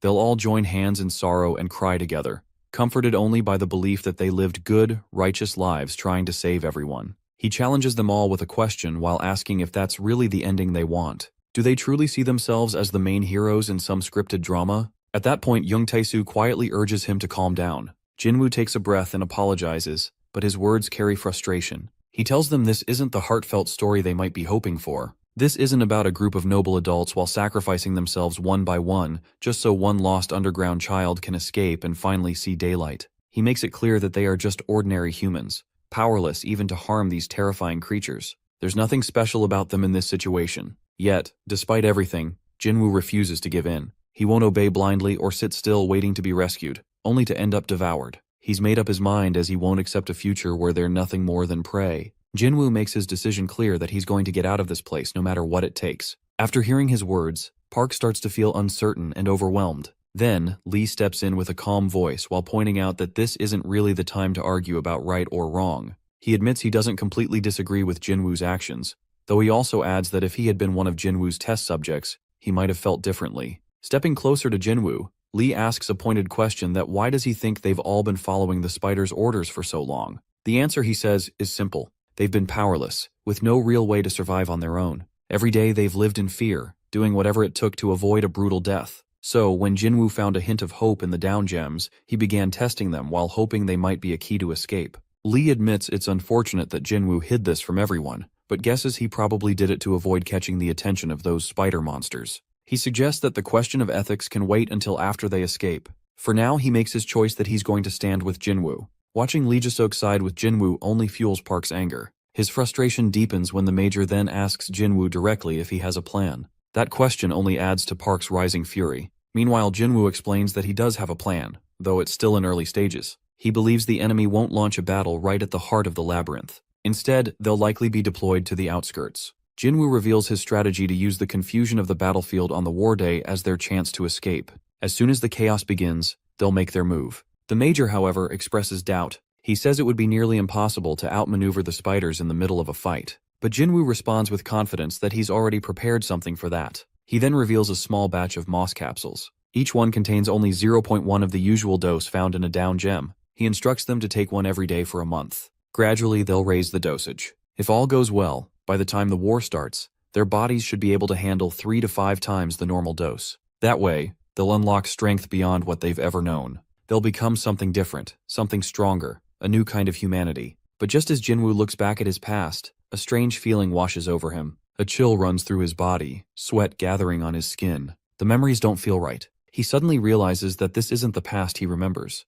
A week before the war begins, Park mentions that additional forces are now positioned along the attack route, where they've been planting mines. He also points out that more prisoners are being brought in as reinforcements. In response, Jinwoo mentions it seems this area will likely turn into a battlefield within the week, and they're fortunate in that regard. Park wonders why Jinwoo considers them lucky. Jinwoo explains that it's because they've had time to get ready, and preparations have already started. Quietly and steadily, Jinwoo has been digging a narrow path to the side while staying just beyond the main attack route and out of the spider's view. For about a week, he and Lee Jaseok have been working on it, and with the aid of capsules, progress has been going smoothly. However, Major Jang brings up a concern while noting that a straight tunnel doesn't really serve as a proper escape path. Still, Jinwoo shares that he wanted to investigate before informing the group. Just 2 days ago, they stumbled upon something unexpected at the end of the tunnel, a labyrinth. When the Major wonders if it could be connected to the spider's own labyrinth, Jinwoo acknowledges the concern, but confirms it appears to be separate. The tunnel, he explains, leads directly into its deeper sections rather than just brushing its edges. By the height of the corridor, it doesn't seem as vast as the one they're currently staying in. Despite this, the Major warns that the danger doesn't disappear just because it's smaller, but Jinwoo reassures him while stating that they haven't come across any monsters or threats inside. It appears to be an abandoned labyrinth. As most labyrinths are built in a mage-like fashion, he believes they might be able to lose the spiders inside if it ever comes to that. He also thinks they could even cut them off completely by expanding the tunnel. Yet Major Jang expresses another concern that they might end up lost inside and starve. Jinwoo understands but stresses that they need to find a solid solution before reaching that desperate point. He then asks about their current supplies. Ji-woong answers that they've got around 2 weeks' worth of preserved food, which was given to them by the spiders. However, the meat they receive through trading down gems tends to spoil fast while making it difficult to store in bulk. Jinwoo reflects on their current stash that they have 17 small down gems and 1 large one. He considers that if they begin now, they could use 1 down gem each day to get meat for their meals. Then, about 2 days before the war starts, they'll use the remaining gems to trade for as much food as they can except for 8 small ones and store all of it inside the tunnel the next day. Then, at that point, the Major brings up a different idea that he wonders why they shouldn't just trade the down gems for food now and make their escape immediately. He questions the need to wait until the war begins. In reply, Jinwoo mentions that he's already thought about that option, but there's a major obstacle: the foreman who controls the smaller spider units. He reminds them how, about a month ago, the foreman had an exact head count of everyone in the dormitory. Because of that, if they suddenly disappear, a squad might be sent after them, and their chance to escape would disappear altogether. Following that, the Major suggests they should make their move during the chaos of the war instead. At that moment, with thousands of prisoners possibly trying to flee while slipping away, might be more doable. Lee then brings up a new question that he's curious why they're keeping 8 of the small down gems. Jinwoo responds by explaining their purpose. Those specific gems, he shares, are being saved as their own personal self-destruct triggers. Jung Tae-soo then adds his doubts while saying he doesn't believe anyone can just stroll out of the facility without trouble. Still, Jinwoo clarifies that it's each person's decision whether to use them or not. However, since everyone's tolerance has increased, and they can now handle about 4 times the standard dose while swallowing a full gem, could allow someone to bring their existence to an end within a few seconds. Soon after, Ji-woong chimes in while pointing out that a single down gem has enough energy to create roughly 100 capsules, each holding 1 dose. Hearing this, the Major reflects and realizes that using 1 entire gem is the same as taking 100 capsules at once. Jinwoo simply nods and reminds them once again that it's meant to act as a final option, a true self-destruct button. At this point, it seems they've done everything possible to prepare before the war begins. Right now, thousands of prisoners continue digging along the attack route while progressing roughly 20 meters each day. So by the time the battle starts, they'll need to retreat around 200 meters. However, while escaping won't be simple, they'll still have to push through the spiders positioned right behind them. On that day, the plan is clear. Each person will take a single one-dose capsule early in the morning before beginning work. Then, the moment the war breaks out, they'll take a 5-dose capsule to reach the tunnel. With that much strength, it'll be possible to leap 3 meters high. At that point, they're supposed to use the surrounding prisoners as a distraction and make their escape. Park appears shocked when he hears that and questions what Jinwoo means by calling them bait. Jinwoo calmly explains that there are countless prisoners here, and most haven't built any tolerance to down gems. It's just not realistic to bring everyone while slipping past the spiders. Then, he turns toward Park and teases him while asking if he always reacts so emotionally to every small thing, or if he's just worried about the headlines once they escape. Jinwoo then mocks him further while joking that he must have forgotten Park as a reporter himself. After that, Jinwoo tells Park to step aside and not let his good child attitude get in the way. Finally, he lays out the full plan. Then he asks if anyone has any complaints other than Park. As the room stays silent, Jinwoo glances around and remarks that it looks like nobody has a problem. With a grin, he announces it's time for the main characters to step into their own story. When the day of the war finally arrives, the spider monster appears and delivers a speech. It refers to the humans as pitiful and urges them to welcome the honor of becoming the frontline warriors at the start of the war. According to the creature, they are no longer just prisoners, but heroes whose actions will be remembered throughout the underground world. While listening to this, Lee finds the speech ridiculous. He thinks to himself that he, Jinwoo, and the Chatterbox are stuck in the middle of the battlefield, and one wrong step could mean the end. As he glances over at Park, he notices that Park still hasn't pulled himself together. It's obvious that fear has him frozen. Then, Lee turns to the Chatterbox and tells him to slow down. As they move forward, a wave of spider monsters begins closing in on them. In a tense moment, Lee turns to Park and asks for the capsule. He urges him to take it immediately. But then frustration builds up inside Lee as he looks at Park and recalls how Park used to act like their leader, at least before the reporter took over. Now, while watching him collapse under pressure feels like a betrayal. Lee's irritation rises, and without another word, he pushes forward with a powerful leap. Right after that, the spider monsters begin shouting that the war has started while commanding the human prisoners to act as meat shields. They warn that anyone who dares to run will be killed. Suddenly, loud roars echo through the battlefield, and the chaos explodes all around them. In the middle of it, Park collapses onto the ground, overwhelmed by the destruction. At that moment, he realizes he's caught in the middle of the crossfire. Urgently, he decides to take the capsule and escape while he still can. As he pulls out the capsule and prepares to swallow it, a violent shockwave from the destruction nearby causes it to slip from his hand. In that instant, something inside him shifts. His good child syndrome rises again while whispering that kindness always brings kindness in return. A voice within reminds him to always choose goodness while believing the world will reflect it back. As he holds on to that thought, he begins to reflect. In the underground, he's always tried to be honest and kind. People praised him for it, though some criticized him. Still, he continued down that path. He remembers how Jinwoo once told him he had the good child syndrome, and now those words echo in his mind. A new doubt creeps in that was he only pretending to be good? He thinks about all the things he's witnessed.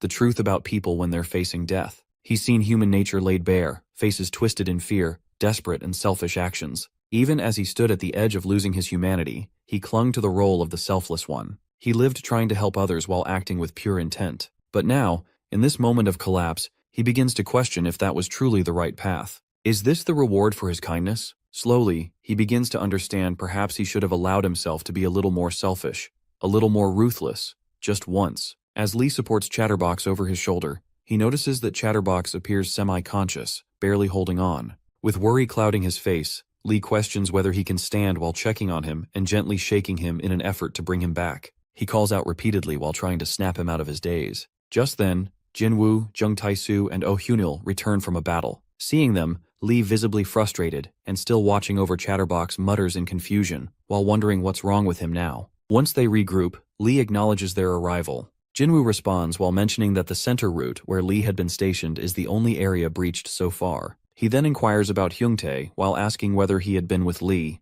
At this question, Lee falls silent, sorrow overtaking his expression. The moment he quiets down, the others instantly realize the truth that Hyungtae didn't survive. Jung Tae-soo and Oh Hyunil, while seeing Lee's reaction, also turn solemn, the weight of loss settling over them. After a short pause, Lee asks about Major Jang and Ji-woong. Jinwoo responds while explaining that there's been no update and assumes they're likely still stranded on the moon. He begins to explain the group's current layout.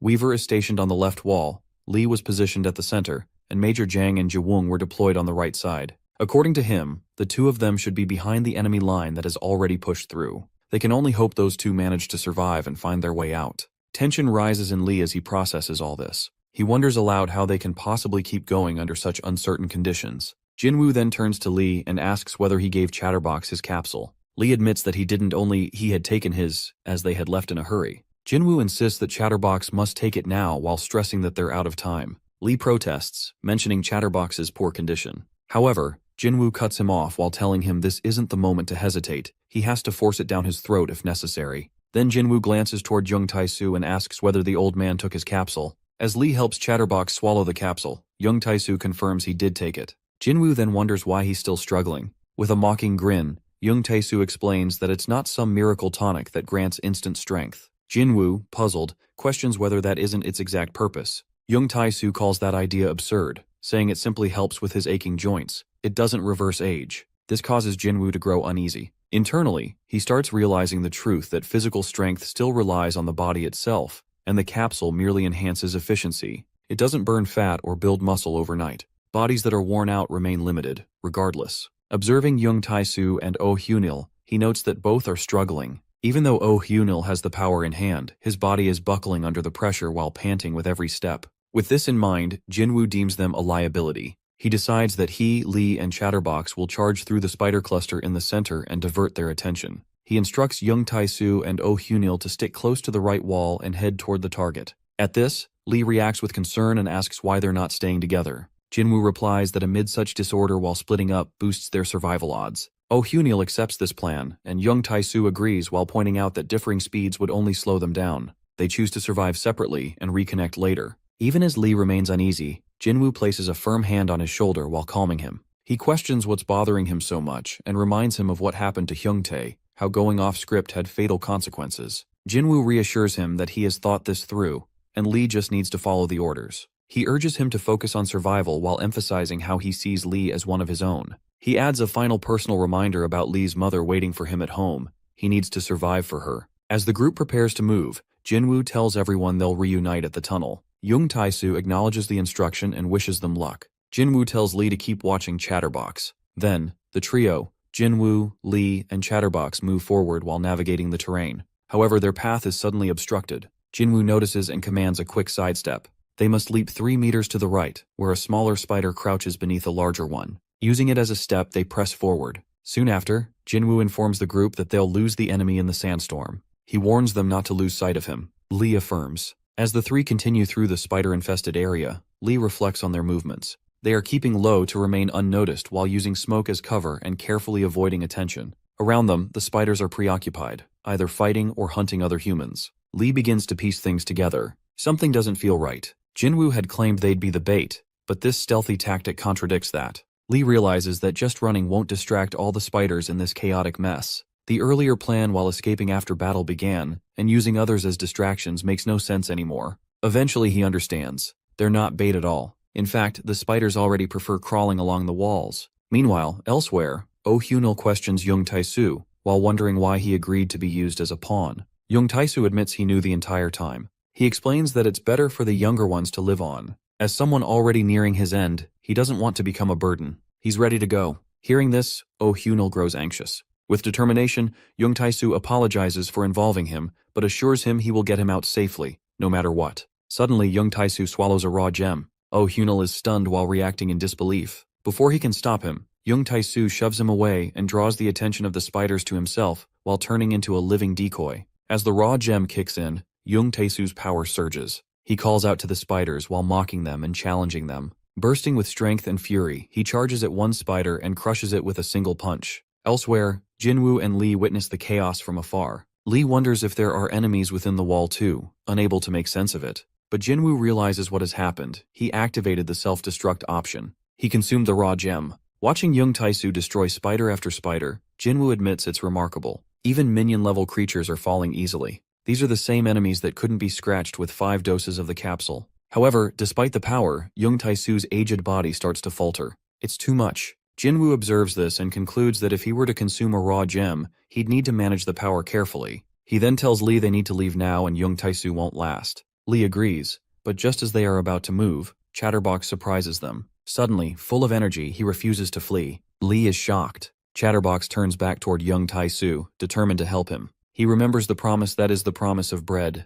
No matter what, Chatterbox chooses to fight beside his friend. Despite Lee's protests, Chatterbox breaks away and rushes back into the battle. Oh Hyunil ends up falling to the ground after being struck by his opponent's powerful attack. Meanwhile, young Tai-Su pulls everyone's attention toward himself, while making sure his teammates can stay safe. Eventually, when Hyunil regains his senses, he slowly realizes that none of the enemies are coming for him. They're walking away. At first he feels confused and wonders why they have suddenly lost interest in him, only to understand a moment later that their focus has shifted to Tai-Su. Tai-Su now sits right in front of the opponents, fully aware that all of them are about to charge at him. He prepares himself mentally, even willing to give up his life. Although Hyunil has injuries, he pushes through the pain and manages to get back on his feet. A thought runs through his mind that Tai-Su has bought him precious time, and now he needs to escape as quickly as possible. He knows exactly why the older man did this to keep everyone else safe and buy them a chance to leave. However, just as he turns to go, he glances back and sees the enemies swarming toward Tai-Su. His heart sinks.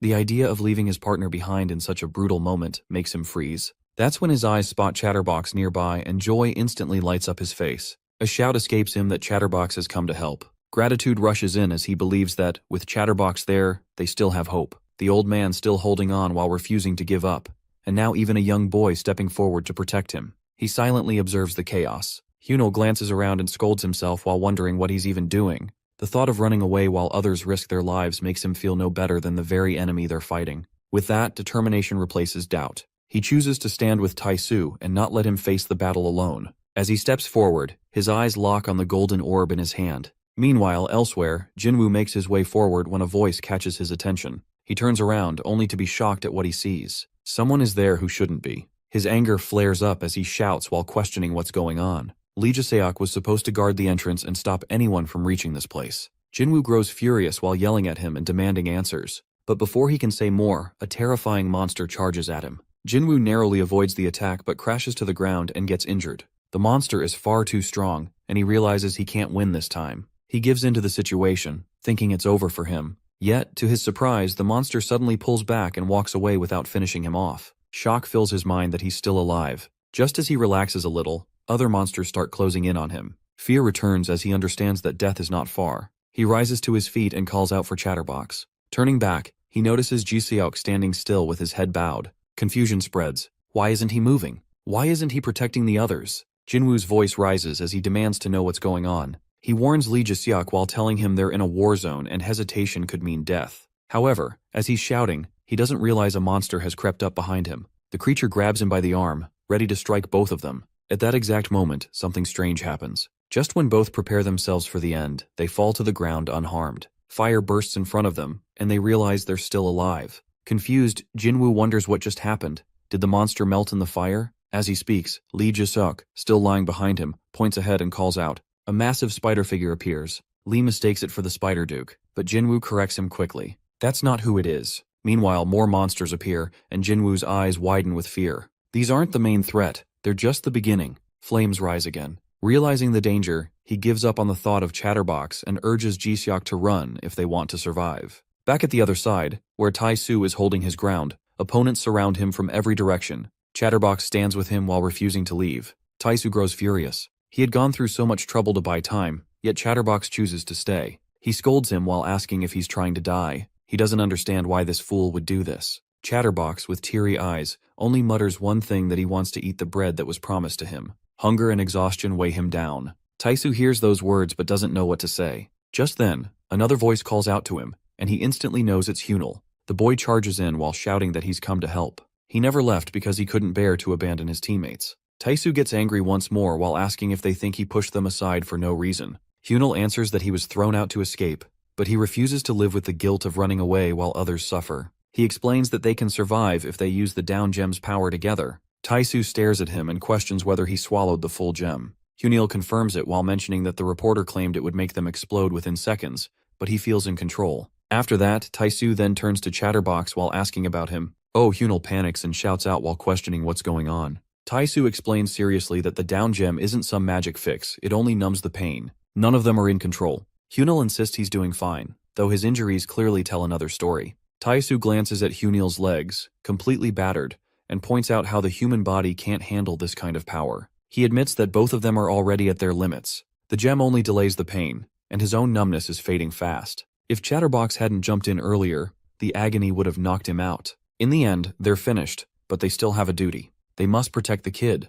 Taisu makes up his mind. He orders Hunel to take care of Chatterbox. Without waiting for a reply, he turns and walks away, ready to face their enemies alone. Behind him, voices scream his name, begging him not to go. But by then, nothing can stop him now. At that moment, Oh Hunil feels deeply troubled, his mind overwhelmed with fear that Jung Taisu might head into the fight alone. Meanwhile, lost in his thoughts, he fails to notice a monster creeping up from behind. His attention stays fixed on Jung Taisu, leaving him completely vulnerable. Luckily, before the danger reaches him, Chatterbox spots the incoming threat. Without hesitation, he leaps into action while launching himself at the monster with a powerful kick that knocks it to the ground. A strange phrase leaves his lips and he blurts out that he can't eat bread anymore. Immediately after, Oh Hunel snaps back to reality, his eyes locked on Chatterbox. He realizes there's no more time for grief, so he must protect him. With fierce determination, he understands he needs to take down the monster and ensure Chatterbox's safety. A firm thought anchors itself in his mind.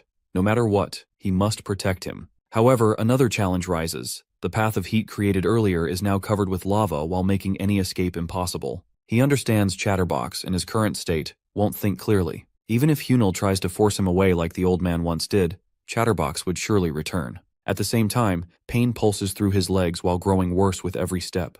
There's no way he can make it to the rendezvous point like this. A plan begins to form in his mind. He must somehow push Chatterbox away, separate him from the danger that surrounds them. The monsters continue attacking without pause while making the place far too dangerous. So, with urgency burning in his chest, he grabs Chatterbox by the collar. A trembling voice urges him not to repeat the same mistake he once made. The big guy doesn't feel so happy as he tosses Chatterbox away from the battlefield. But just then, a figure rushes into view. He shouts to Major Jang. The Major races toward them, desperate to reach them in time. When he finally does, he wraps Chatterbox in a hug, his relief showing clearly. Oh Hunil quickly points to the direction they must take to escape and urges them to go. Right then, Major Jang notices Hunil's leg, injured badly and unable to bear weight. A shadow of sorrow crosses the Major's face. In the middle of this, Hunil reflects on their situation. The spiders focus only on Chatterbox now. It's because they've never considered him a threat. In their eyes, humans are like insects, too weak to do any real harm. The old man and Chatterbox might have reached a level where they can hurt the enemy, but to the spiders, even they probably seem no more threatening than wandering dogs. He knows he must draw their attention. Being a mere annoyance won't be enough. If he's going to protect his team, he must look like a real threat. He needs to be more than a stray dog. He must become a terrifying beast. As his thoughts swirl, the frustration inside boils. He wants to keep everyone safe. He needs them to escape. Rage flares within him, and he screams at the spiders. His voice roars through the battlefield that he's right there, and he'll tear them apart. Every word is a deliberate trap, meant to pull the enemy's focus to him and buy his friends time. His thoughts burn as he must become like a starving bear. Meanwhile, elsewhere in the tunnels, Jinwoo and Lee are together. Lee warns the others not to touch the food supplies. He explains that the tunnel is partially collapsed in some areas, but it's still crawlable. Even though the ground trembles from the monsters, the narrow tunnel stays intact because of the strong underground bedrock. It's tight, just big enough for a grown man, which means the spiders can't follow. If they can make it through, they'll be safe for a while. Jinwoo listens carefully and then asks if there's any word from the others. Lee informs him that nothing has come through yet. At that point, Jinwoo reflects. He remembers telling someone to leave the others behind when they were near death, but now he regrets it. Losing such a physically strong underground human is a major blow. While trying to drop the dead weight, they ended up losing a valuable asset. He believes that person went toward the edge of the battlefield and might still be alive. But a sudden scream bursts out that there's a huge spider inside. Lee hears the cry and reassures him that it's already dead. Jinwoo slowly calms down after realizing the danger is gone. Just then, Major Jang and his team arrive to protect them. The Major quickly checks on Jinwoo and asks if he's alright. Jinwoo responds with a nod and quickly asks about Chatterbox. Major Jang explains that he had to knock Chatterbox out because he was thrashing around too much. But there's no time to talk. The spiders are chasing them and they need to move now. Suddenly, a spider approaches from behind. The Major reacts instantly and pulls his bag away to fight. His hands move swiftly. He doesn't even need a weapon. With just his strength, he takes the spider down. Jinwoo witnesses it, amazed. He's struck by how easily the Major defeated the creature with only his hands. He wonders if the Major's intense physical training really built up his body to this extent. Knowing time is short, the Major shouts for everyone to get into the tunnel. A tunnel lies ahead, their only chance at safety. They all rush in. Eventually, they reach the tunnel's end. Jinwoo breathes out a statement, They all made it. Everyone comes out, but then they realize the Major is still inside. All of a sudden, the ground shakes. Rocks start falling. Movement ripples through the place while confusing them. But Jinwoo notices the real danger, that the tunnel is collapsing. Panic sets in, and he shouts the Major's name while urging him to come out quickly. He searches desperately while calling out again and again, and hoping Major Jiang will return before it's too late. As they all keep their eyes on the Major sinking into the soil, a deep concern spreads among them. Everyone feels the tension, while including Jiwoong, who suddenly notices something odd. She remarks that the earth appears to be pulling him in. Meanwhile, Lee repeatedly calls out for Major Jiang while urging the others to pull him back up. Thankfully, after a brief struggle, the Major is pulled to safety. Once he catches his breath, he mentions they might be safe for the moment, though the situation remains tough. He explains that given the urgency, he had no other choice. However, the escape path is now completely blocked off for the rest of the team. They will have to dig their way back once the chaos behind the wall calms down. At this point, Jinwoo brings up something painful. He reminds the Major that they are the only survivors left. Park Hyung-tae had fallen during the first explosion, while Jung Tae-soo and Oh Hyunil lost their lives trying to protect Chatterbox. Then the professor quietly adds that he also saw Hyunil. He recalls how Hyunil had thrown Chatterbox toward him, and when he turned to check why Hyunil wasn't moving, he noticed something horrifying, that Hyunil's legs seemed to have turned necrotic. Hearing this, Jinwoo freezes in shock. The thought of Hyunil's legs turning necrotic shakes him deeply. He then turns to the Major and asks if he happened to notice any beam of light near Hyunil. After pausing to reflect, the Major slowly nods and admits there might have been a quick flash of light. Suddenly, Jinwoo begins to connect the pieces. He realizes Hyunil must have used a raw down gem. But a troubling thought follows, that could skin necrosis be a possible side effect of that gem? The Major, still weighed down by regret, confesses he had expected losses while crossing the battlefield. Yet, he can't help but think that if he had stayed by Hyunil's side, things might have turned out differently. Disappointment washes over him. Just then, Jiwoong gently reminds him that it wasn't his fault. He had carried both her and Chatterbox safely across the path. Jinwoo agrees, while adding that they managed to make it through the central path only because of their comrades' sacrifices.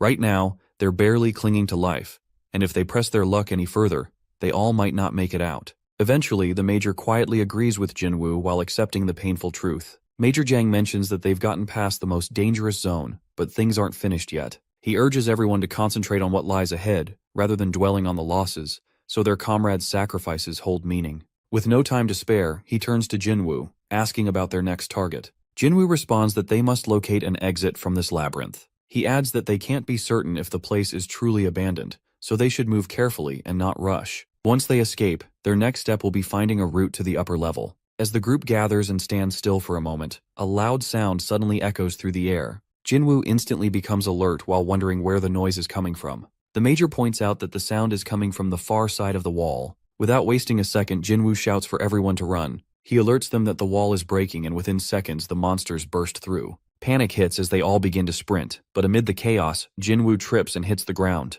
A bitter thought flashes through his mind, that why is it always him? Just then, he notices another monster emerging right in front of him. From behind, Lee Ji-seok spots him fall and urgently urges him to get back on his feet. However, Jinwoo finds himself unable to get back on his feet. As he lies on the ground, his eyes suddenly lock onto the monster's face, and to his shock, it looks just like Park Hyung-tae. A wave of confusion hits him as he wonders if it could really be Park. Yet before he can process the moment, voices around him rise, everyone shouting at him to get up and escape quickly. As this unfolds, the Major watches the scene closely and mutters in disbelief while realizing that the administrator has somehow tracked them all the way here. Lee, confused and frustrated, questions why human prisoners would matter so much in the middle of a battlefield. At that moment, Jinwoo responds while telling them that the monster he saw was Park Hyung-tae. His words leave the others in shock. He continues while explaining that he clearly saw Park's face. The monster that just helped him had his face. But the Major can't accept it. He insists that Jinwoo must be mistaken while pointing out that Jinwoo was at the brink of death and might have imagined it. Still, Jinwoo remains fully convinced of what he saw. The Major then reminds him that the monster had already been killed.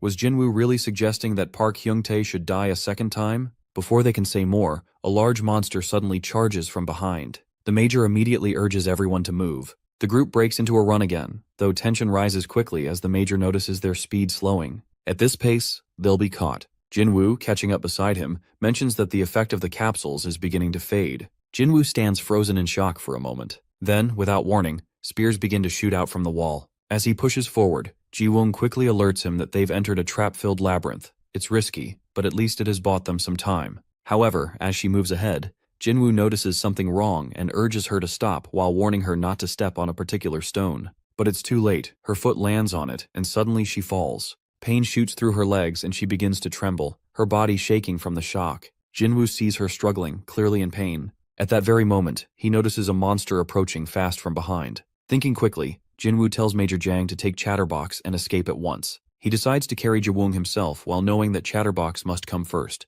He is their top priority. Without hesitation, the Major listens and follows his order. Jinwoo then turns to Jiwoong while asking if she can stand, but her legs are badly injured. Without waiting, he tells her to get on his back. Jiwoong, filled with guilt, quietly apologizes. She feels responsible while saying she can sense the blood draining from her legs, and even in the middle of the battlefield, she had to be carried the entire day. Now it's happening all over again. Despite the chaos, Jinwoo urges her to stay strong. He tells her to leave and escape, but he can't quite hear her response. The noise around them is deafening, and he keeps asking her to speak louder while struggling to focus amid the confusion. Finally, Jiwoong tells him that she will buy them some time. After hearing this, Jinwoo hesitates, then moves forward and thanks her deeply for setting the trap that may save them all. As Jinwoo departs while leaving Jiwoong behind with the spider monster upon Jiwoong's own plea, both Lee and Major Jang are left startled by his choice. Neither of them feels content with Jinwoo's decision. Lee, shocked and uneasy, turns to Jinwoo while asking what exactly he has done. Jinwoo, filled with regret and anxiety, believes everything is his responsibility. With trembling nerves, he tries to explain to both Lee and Major Jang that Jiwoong had mentioned he wouldn't escape without his legs. Jiwoong had planned to stall the spider and trigger a trap. Despite Jinwoo's attempt to stop her, Jiwoong had insisted. Major Jang, while standing beside Lee, confirms they all heard Jiwoong's final cries. Trying to ease Jinwoo's panic, he reassures him that it wasn't his wrongdoing. He adds that the trap worked well while giving them a brief advantage. Then, with a calm tone, he says that Jiwoong's brave sacrifice can be honored later. Right now, their main goal is survival. He places a comforting hand on Jinwoo's shoulder while encouraging him to focus so that Jiwoong's death wouldn't be in vain. Jinwoo agrees, takes a deep breath, and states they should move quickly. Lee, however, remains angry and suspicious. Quietly to himself, Lee mutters that everything sounds like nonsense. He believes Major Jang is being misled. A memory flashes in his mind as he remembers the exact moment Jinwoo flung Jiwoong into the trap and left her with the spiders. Lee's thoughts race. He realizes it isn't the first instance. Another scene emerges. Jinwoo once used an old man as a distraction too. Lee becomes convinced that Jinwoo discards anyone the second they become a burden. He reflects bitterly on the down gem experiments and labels Jinwoo a psychopath. Fear grows in him. He feels he must warn Major Jang before things spiral further. He prepares himself to speak up, but then imagines how the conversation might unfold. In his thoughts, Major Jang gets angry while accusing him of dishonoring Jiwoong's last act and trying to split the team. Lee realizes bitterly that the Major won't trust someone reckless and brash like him over Jinwoo, who always takes charge. So, he decides to remain silent for now, but vows to speak up if Jinwoo acts suspicious again. As these thoughts consume him, a terrifying realization hits Lee that he isn't very strong. He mentally counts the team: himself, Jinwoo, Major Jang, and Chatterbox. Among them, Chatterbox, though underground-born, possesses immense strength and follows commands without question. The down gem has no side effects on him. Major Jang, with his sharp instincts and elite training, stands out as the most capable member of the crew. When Lee thinks of himself, his heart sinks. What has he done to prove his worth? He feels completely useless. A cold dread fills him as he fears that he'll be the next one cast aside, just like the others like Jiwoong. At that moment, Jinwoo notices his shaken expression and checks if he's all right. Lee snaps out of his thoughts while insisting that he's fine, just remembering Jiwoong's sacrifice. Jinwoo sighs while sharing that Jiwoong likely didn't want to die, but down here, with her legs gone, no way to stop the bleeding, and no medical supplies, he probably didn't want to slow the team down either. He reassures Lee by gently resting a hand on his shoulder, while reminding him how critical it is to stay focused. Infection from even the smallest wound could be fatal. Suddenly, Lee imagines a twisted version of Jinwoo, a devilish figure vowing to throw him to the spiders. The image terrifies him, but Jinwoo notices his discomfort and sincerely checks again if he's okay while wondering if he might have hurt his head. Lee nervously says he's just lost in thought. Jinwoo emphasizes how even small cuts could be lethal in their current state, while warning Lee again to stay careful. In his mind, Lee questions whether what he saw earlier was just in his head. As he continues to hand over the rations, he panics and refuses whole, insisting that he must carry them himself. Jinwoo, surprised, says it's okay and jokes that he'll take over if it gets too heavy. Lee insists that he needs to contribute somehow. Jinwoo, though puzzled, agrees and turns to Major Jang while offering to carry Chatterbox. Major Jang, grateful, replies that Chatterbox appears awake but hasn't moved, likely still unconscious. He gently passes Chatterbox to Jinwoo, who lifts him onto his shoulders. Meanwhile, Lee stays stuck in a storm of thoughts. He clutches the rations like a lifeline while thinking that if he gives them up, he'll be abandoned next, just like the others. Eventually, they reach a split in the tunnel. Major Jiang announces that they've arrived at a crossroads. Jinwoo warns everyone about hidden traps and reminds them that they've been on a single path so far, but the spiders are catching up. If they choose the right path, they might shake off their pursuers. Major Jiang agrees and decides to inspect the left corridor himself. He instructs Jinwoo to watch their back while carrying Chatterbox. Jinwoo nods while telling him to be cautious. Then, Major Jiang turns to Lee while asking him to check the right corridor. Though still shaken, Lee complies. As he prepares to head out, Jinwoo asks Lee if he plans to take the rations along. Lee, frightened, says he must as it's his duty. Jinwoo clarifies that he's not trying to carry them himself, just asking him to leave the bag temporarily while scouting. But Lee refuses while saying he must hold on to it. Jinwoo then realizes what's troubling him and questions if this is about Ji-woong, or perhaps the past incidents with the old man and Hyunil. He asks Lee if he sees him as the villain here. He explains that with the old man, he only gave a suggestion, and the man agreed.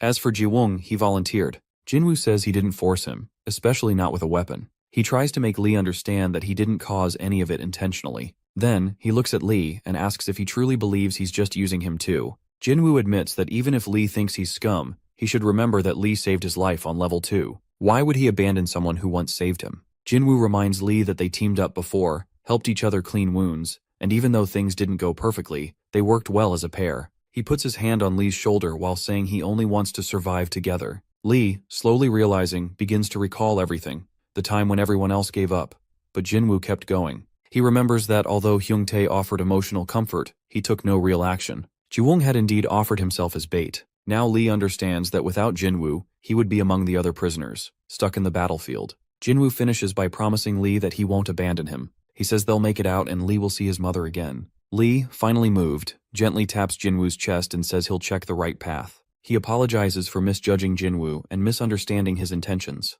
Jinwoo reassures him it's all right. He says that after being down here for so long, none of them are truly okay. He thanks Lee for trusting him again. Lee responds with mutual respect. As Jinwoo watches him leave, he reflects silently. He never imagined someone as smart as Lee would end up in such a state. He thinks Lee has probably hit his breaking point. Just then, without warning, a new monster appears right in front of Jinwoo. Lee Ji-suk walks with heavy steps, lost in his thoughts. At that moment, he reflects on how tough things are for everyone. Deep inside, he tells himself that they're all stuck in this mess together. But even so, he knows he's been complaining instead of holding it in like the others. While they make sacrifices and try their best, he's been having ridiculous thoughts. Eventually, he realizes that it's his turn to do what he can. Suddenly, just as he's caught in his reflection, something catches his eye. A spider is heading their way. Jinwoo's voice rises as he calls out while warning him about the incoming danger. The fear is clear and he's terrified. The spider looks deadly, and both of them want to live. Jinwoo stares at the spider approaching and begins to panic. He keeps repeating that he didn't mean for this to happen. He swears there was no plan for any of this. His apologies keep coming, full of regret and fear. But Lee can't hold back his anger anymore. In a burst of fury, he shouts Jinwoo's name. Meanwhile, the spider gets closer, and panic spreads through them both. They run, desperate to survive. Lee, overwhelmed with fear, keeps yelling that he saved Jinwoo, and in return, Jinwoo was supposed to watch out for him. They were meant to escape together. He trusted him. However, Jinwoo runs ahead while leaving Lee behind to face the nightmare alone. Lee stumbles and falls, the sense of doom washing over him. He breaks down, tears flowing, certain that this is the end. He clutches a stone in his hand while wondering if the self-destruct button could help him bring the spider down. But he knows it's hopeless. The spider isn't weak, he wouldn't even survive a few seconds. Still, he considers it. If nothing else, he can at least help someone before dying. He gets so frustrated, unsure of what to do anymore. Just then, the spider lunges. Lee gasps as he feels the blow and screams out in pain. His body gets covered with wounds as the spider keeps attacking. He falls hard, the battlefield around him filled with blasts. The fight turns brutal, his strength wearing thin. Thankfully, when all hope seems lost, Hyungtae arrives while rushing in to help. He battles the spider fiercely, doing everything to protect Lee. Eventually, he wins while defeating the spider and returns to Lee's side. With a worried look, Park Hyungtae takes in his condition and mentions that it hasn't been long since they last saw each other. But Lee is looking rough now. Lee looks up, shocked but relieved. He tells Hyungtae he thought he was dead. He looks amazing for someone they believed had been killed in the first explosion. Lee confesses they left him behind thinking he hadn't made it. But all this time, he's been watching over them. He admits that he should have listened to Hyungtae instead of the reporter. That name triggers confusion in Park Hyung-tae, and he asks who the reporter is. Lee answers bitterly while revealing the name as Kim Jinwoo. The anger boils in his voice. Jinwoo left him behind, ran when things got hard, and never looked back. Then Lee begins to vent. Jinwoo has always used people as bait, always stirring up trouble, and running when danger came too close. He brings up others, Hyunil, Jinwoong, victims of Jinwoo's selfishness. Hyung-tae listens and mutters that so it was all Jinwoo's handiwork. He had thought the others were simply killed trying to escape. That word, handiwork, confuses Lee, so he questions him. Hyung-tae quickly backtracks while saying he misspoke and urges him not to take it to heart. Then Lee, still lying on the ground in pain, mentions he has a favor to ask. He shows Hyung-tae a gem hole holding it weakly. Hyung-tae questions why he didn't use it as he could have fought back if he had. In response, Lee explains that using it would have been like trading his life to buy time for Jinwoo. He believed that resisting would give Jinwoo a better chance of escaping. But now, he can't stand the thought of letting that man reach the surface. He insists that someone must stop him. He doesn't deserve to be saved. He must stay buried underground. Frustration and anger pour out of him. Hyung-tae listens quietly and then responds gently. He thinks maybe there's been a misunderstanding. He always believed Jinwoo was a good person, and perhaps Lee is wrong. Lee bursts out emotionally. He tells Hyung-tae that he doesn't understand. But then tears come again. He breaks down while shouting that Hyung-tae is right. He was mistaken all along. Only Hyung-tae saw Jinwoo for who he really was. He should have trusted him. As Lee cries, Park Hyung-tae rises and begins to walk away. His thoughts drift back to Lee and Jinwoo. At first he felt that everything Jinwoo did had made his past life meaningless. He remembers how he gave everything to make others happy, while ignoring his own pain. Even when he was broken and shattered, he told himself it was okay as long as the people around him were smiling. But over time, it was Jinwoo who made him realize the truth. None of it mattered. The only thing that truly matters is yourself. All the good intentions, all the sacrifices,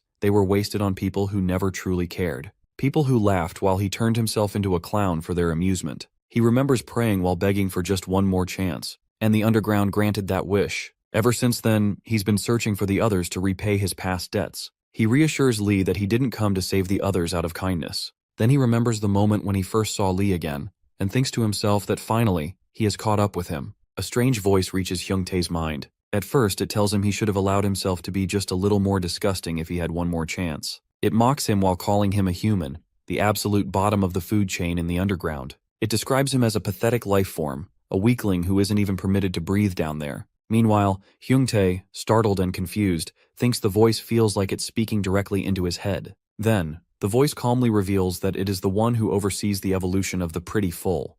It urges him to surrender while promising a new opportunity if he does. Naturally, Park Hyung-tae becomes suspicious. He questions why a great overseer of evolution would care about someone like him, a lowly human. However, the voice soon returns and explains that it cannot escape its host. Even now, with the voice inside his mind, the holes remain trapped in the idea of being a soldier. It shares that its previous host ignored its advice and refused its power, ultimately reaching a pathetic end befitting a mere soldier. Furthermore, the voice warns him that he will soon meet the same fate. Still, it reassures him that his chest and head remain intact, unlike its former host who lost his head. Once again, it urges him to embrace a new body, new power, and this new opportunity to become the next host. At this point, frustration builds inside Hyung-tae. He shouts back while asking the voice not to rush him and begging for time to think things through. After all, what he truly wants is trust and a chance to understand the offer in front of him. But soon the voice grows more urgent. It warns that time is running out. It reminds him that its fate is tied to its host.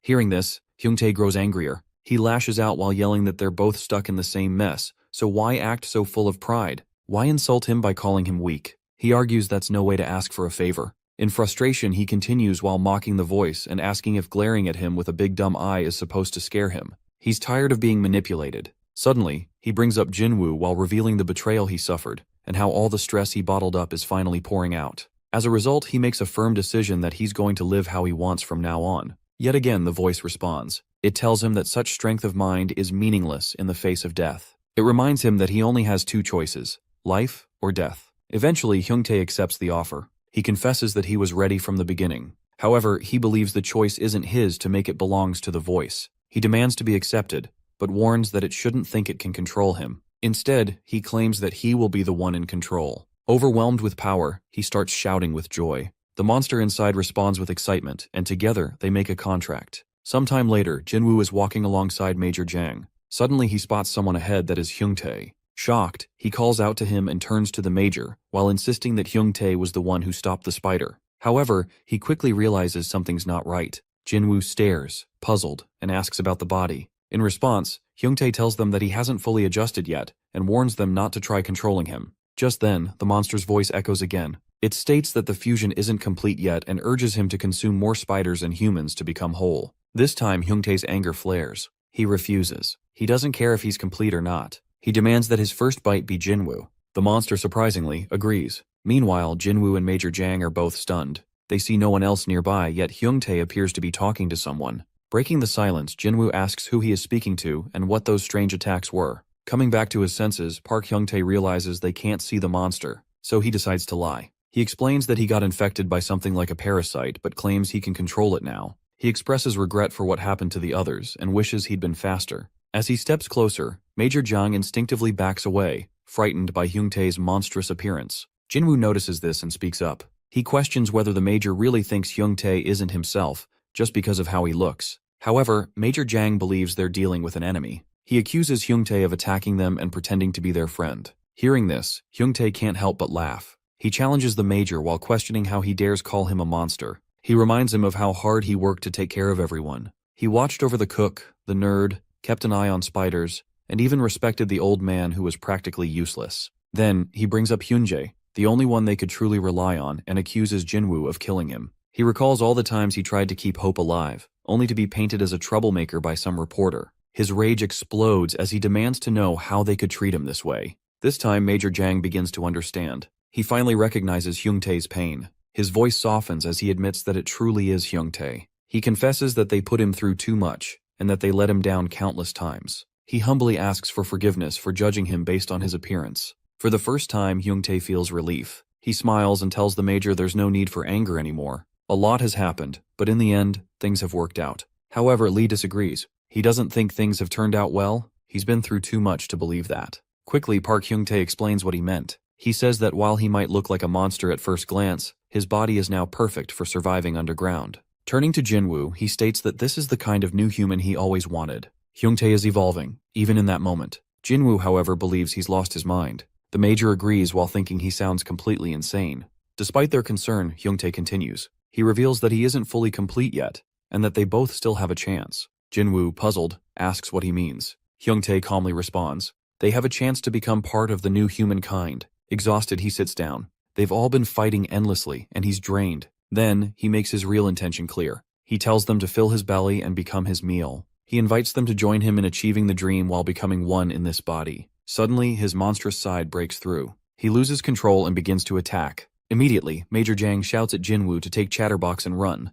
but Hyung-tae blocks the exit. Jinwoo panics. The Major yells at him to go back the way they came. He's willing to risk everything to protect the others. As Hyung-tae lunges, the Major jumps between them. The monster inside Hyung-tae demands that the Major get out of the way. It promises to spare him if he just hands over Jinwoo. It admits it's been waiting for this moment for a long time. Still, Major Jang refuses. He pleads with Hyung-tae to regain control. He insists that the monster is overtaking him. But suddenly, the monster inside Hyung-tae roars in fury. It insists everything is under control. It declares that this is its body, and that everything happening is part of its plan. It laughs wildly while asking why it didn't live this way before, and what was it so afraid of. Calmly but firmly, the Major answers. That fear, he says, is what makes someone human. Humans don't live alone. They care about each other. They grow by learning to adjust to one another's flaws. In contrast, the monster disagrees. It claims that's exactly why humans are seen as weak and inferior. But now it boasts it is something different. It is no longer human. It is the new humankind.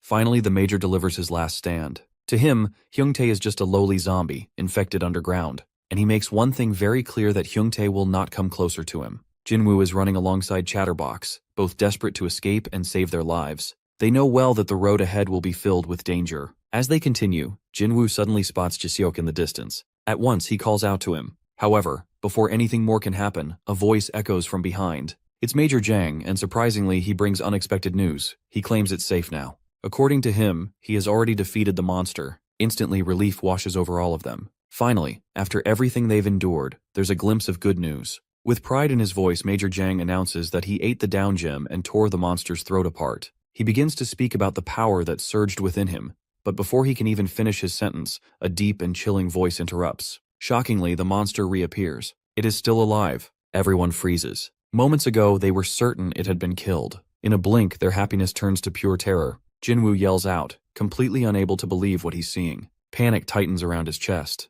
The monster turns to him and, with a menacing tone, questions where he thinks he's going. At that moment, Jinwoo is stunned. Everything had been going according to plan until now. He wonders bitterly why it's always the righteous who die first, as if fate is setting the stage for tragedy. Without thinking, he takes off again, and the monster immediately chases after him. As he runs, thoughts tumble through his mind. He believes this is how these stories always go. The weak fall one by one. Eventually, the strongest is left behind to make the ultimate sacrifice and destroy the enemy, all to ensure our hero survives. As the gap between them closes, the monster taunts him once more while demanding to know why he keeps running away. Jinwoo trembles yet forces himself to move forward. In his mind, he clings to the belief that he is the main character. After all, everything had followed the usual path while gaining strength, losing dear friends, then vowing for revenge. However, just when things were supposed to settle, disaster crashes in again. He realizes, perhaps painfully, that this must be the hero's first true battle. The monster listens yet seems confused. It wonders aloud whether Jinwoo has already given up because that, it says, would be boring.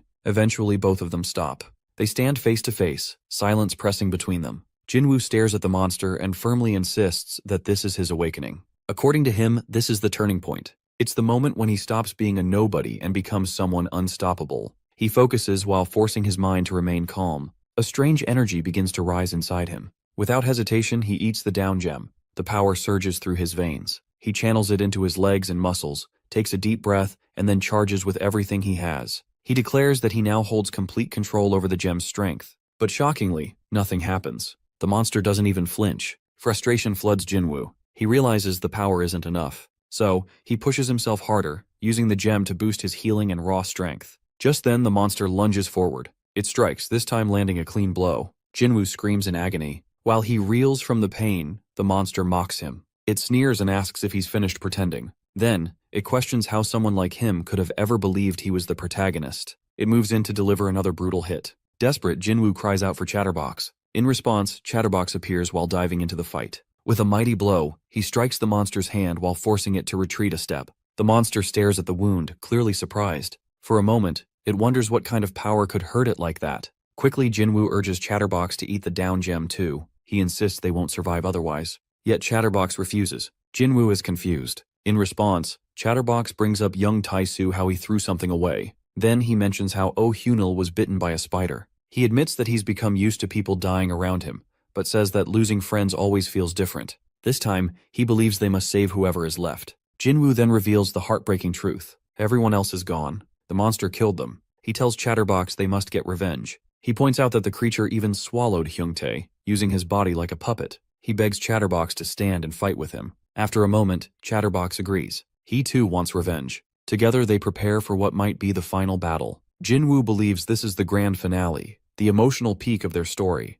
The monster snarls. Now furious, it realizes that if these two fight together, it might actually lose. It hurls insults at them and attacks again. The battle resumes. Powerful blows are exchanged. At one point, the monster kicks Chatterbox hard while knocking him aside. Still, it continues to mock them while scoffing at their belief in being heroes. Then, it looks directly at Jinwoo and says it finally understands. According to the monster, Jinwoo has used everyone around him like tools to fulfill his own dream. It tells him he was never the hero, only a reporter jealous of those who truly shined. The words cut deep, but Jinwoo refuses to accept them. He yells back that he is not just an extra. The monster, however, agrees, then adds that he is something worse. He calls him a villain, the worst kind. Suddenly, the monster lunges forward for the killing blow. Jinwoo knows this might be the end. Yet in that exact moment, Chatterbox jumps in front of him while taking the attack. Jinwoo is frozen in disbelief. He can't understand why Chatterbox would risk everything for him. But Chatterbox answers simply. He says he doesn't want to lose another friend. Jinwoo is all he has left, and no matter what happens, he'll protect him from the monster.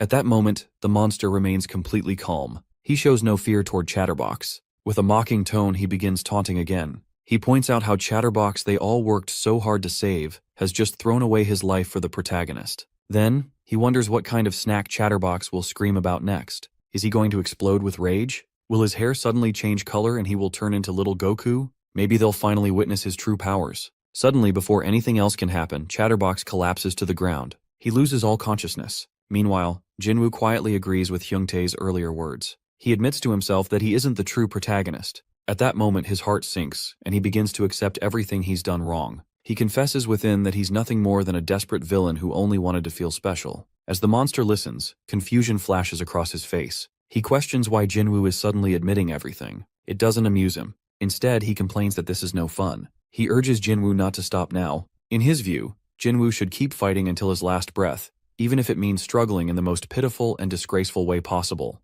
That's what he believes a protagonist does. So, he dares him to continue while hoping some new power might awaken. Eventually Jinwoo responds. He explains that even if he fights on, it won't matter because the true protagonist is already standing right in front of them. Then he gently points toward Chatterbox. With trembling hands, he places a gem into Chatterbox's body to make him stronger. Immediately after, the present timeline returns. Everything around them begins to shift. Everyone nearby turns in shock as they notice the gem glowing inside Chatterbox. The demon in charge, alarmed, shouts out for everyone to stay clear of Jinwoo. His body launches into the air at incredible speed. Multiple explosions burst out around him. He begins transforming while screaming like a monstrous being. Lee nearby screams in fear while begging the demon to stay away. He insists it wasn't his fault. Observing closely, the in-charge remarks that Jinwoo is syncing with the past exactly what he had intended. However, the result is far more intense than she had anticipated. A wild storm of mana begins to surge. Anyone else in his place would have been torn apart. Yet Jinwoo, even as a child, somehow survives and returns to the surface.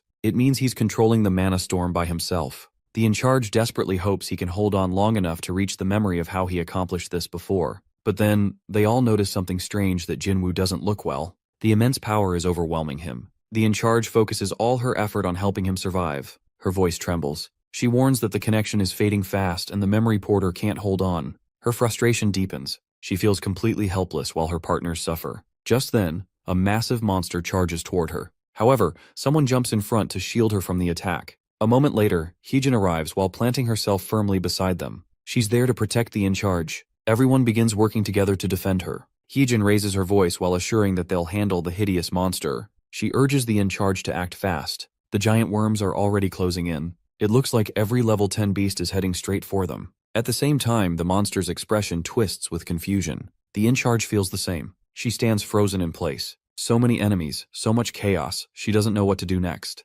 Then, a thought crosses her mind. Maybe the memory sync has been restored. If so, all they need to do now is hold on until Jinwoo can make his next move. Suddenly she notices something that Jinwoo has stopped screaming. She focuses on his eyes. For a second, she wonders if what she's seeing is Jinwoo's true ability. Then doubt creeps in. It doesn't seem like his own power. It feels external. Something closer to mind control. Just then Jinwoo appears beside him. Then Lee tells Baron not to let the down gem destroy his body. Instead, he encourages him to use it fully. He urges him to feel the strength of every down gem and make that power his own. With heartfelt words, he asks him to break free from the underground, destroy everything standing in his way, and leave behind all the pain. Lee reminds him that life on the surface is waiting. He can live happily. There's nothing he can't do, and he is the protagonist, the hero. Moments later, Hyungtae arrives at the scene. His eyes dart around, confused by what's happening. He mutters to himself while trying to figure out what they've done. Before he can act, the monster's voice cuts through the chaos while warning him to stay away.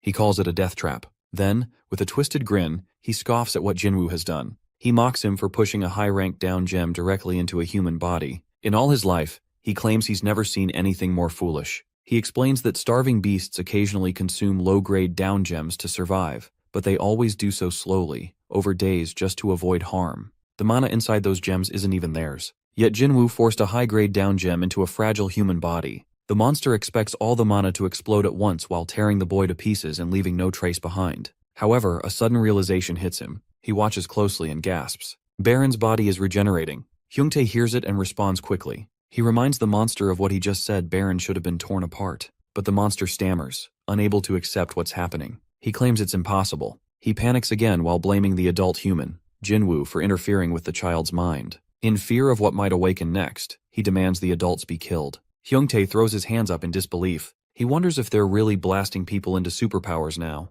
He still doesn't fully understand, but he makes up his mind. In a burst of motion, he moves to destroy Chatterbox. As he charges forward and throws a powerful kick, an unseen force pushes back with great intensity. The impact throws him onto the ground. He crashes hard, badly injured. His arm throbs in pain and he struggles to get up. At the same time, Jinwoo looks at Chatterbox. There's one last wish he wants to make. He admits that even now, despite everything, he still wants more. He acknowledges his past actions, quietly reflecting on his flaws. He had always wanted to be the protagonist. Even now, he doesn't want to be forgotten. He doesn't want to vanish like a meaningless extra or a pathetic villain. Then, he looks at Chatterbox and reminds him of how he once asked for a name. Jinwoo offers his own. He asks him to take it to the surface, his final wish. Moments later, his body rests still on the floor, eyes closed. He leaves the world behind. Chatterbox remains there, heart heavy. His friend is gone. Through the pain, he whispers a promise. He swears to use the down gems to their fullest, to claim their energy, and to harness that power. He'll break free from the underground, destroy everything that stands in his way, and leave behind every painful memory. His voice echoes quietly that his name is Kim Jinwoo. He promises to honor his friend's final wish. Then, while stepping into the present, he rises once again. As the in-charge lays eyes on him, she lets out a sigh of exhaustion. She mutters that this is one big mess. Her frustration is clear. As soon as he arrives at the scene, Hyejin immediately remarks on the overwhelming mana in the air. Meanwhile, Jungwon, who stands right in front of her, admits that it sends chills through his body and makes him feel completely exposed. At that moment, the in-charge reminds them that this isn't the time to be amazed, while urging them instead to prepare their defenses quickly. Then, as things escalate, Jungwon questions her urgency while wondering if an attack is really coming. She confirms his suspicion while explaining that the brainwashing command has already begun. However, just as she finishes her sentence, she senses something moving behind her. Before she can react, a monstrous figure lunges forward and strikes her. As a result, she begins to bleed uncontrollably from the force of the monster's attack. In the next moment, Jungwon, overwhelmed with frustration, cries out. The monstrous version of Chatterbox proves to be far too powerful, relentlessly attacking everyone in sight. Since he realizes that he might be the next target, he quickly decides to face the monster. Nevertheless, the fight ends swiftly. Chatterbox throws Jungwon across the field with immense force while causing him to crash into the ground and suffer serious injuries. At the same time, Hyejin screams in panic, deeply worried for her friend. She knows she might be the next to be attacked. Yet, unexpectedly, Chatterbox halts in front of her, silently observing. Up next is Hyejin, who didn't even get the chance to realize before her belly is penetrated with the bare hands. The massacre that just unfolded wasn't actually a real thing. This ability allowed everyone to experience the reality where they would have been dead. I guess this is the power of the outcast's leader we are talking about.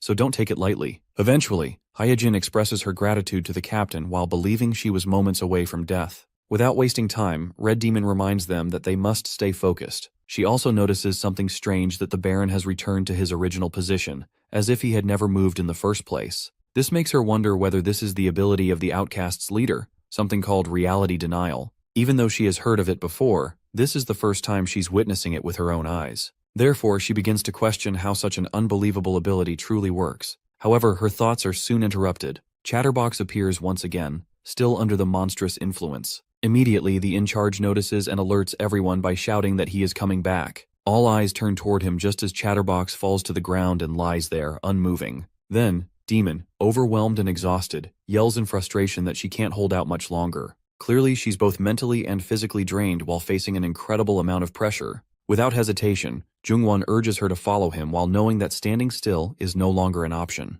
Together, they begin moving away from the area. While they run, Hyejin checks in with the captain while asking how he's holding up. He replies that the situation is worsening more quickly than expected. In fact, he reveals that he might only be able to push through one final time, and even then, he fears the consequences. He might not recover again. Surprised, she brings up that he's already used the ability more than 3 times. In response, he explains that the last time, he only needed to affect their own team. However, now that he's targeting both Demon and the Baron, the energy drain is unimaginably high. Meanwhile, the in-charge begins to realize that there's a serious cost to using this power. So, the captain turns to Demon while urging her to explain the situation further. He trusts her deeply and believes that she can shed light on what's really going on. Accordingly, she explains that Baron has indeed awakened, just as they planned. However, his sanity appears to have disappeared in the process. Additionally, she reveals that she had set up a sensory sync while allowing him to feel every aspect of the awakening and learn from it firsthand. Unfortunately, she never imagined that the awakening would result from a self-inflicted brainwashing.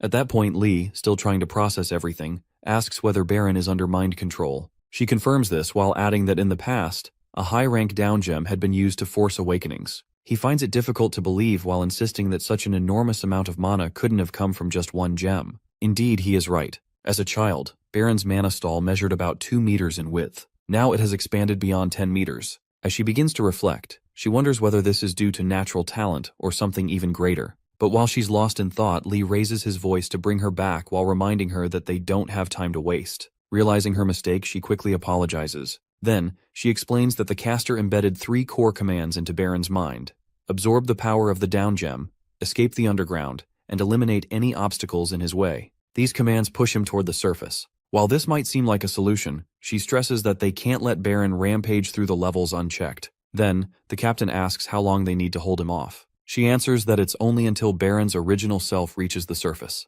But the captain doesn't accept her response easily. He yells out that it's impossible while asking if she understands how long it would take to get from the deeper levels all the way up. In response, she promises to speed up the process, already holding something in her hands that could help. At that moment, they spot Jinwoo approaching. He questions how someone like him could possess enough raw power to flatten a giant worm. She informs Lee that it feels as though the boy could step in at any moment. Despite her calm tone, she stays alert, clearly reading the situation with care. As Lee calls out her name again, she assures him that she will begin immediately. Thus, they all resume moving forward. Jungwon, while stepping up, tells the others to stay out of the fight. He wants to handle things alone. Though the situation is frustrating, he prefers not to face death again. He mentions that it hasn't even been half a day since their last sparring match. Even though the other party wasn't conscious at the time, Jungwon believes they must now pay for harming his family. Finally, Jinwoo arrives again, this time much stronger than before. As everyone turns to look, they can't help but shout out in surprise while wondering just how powerful he has become.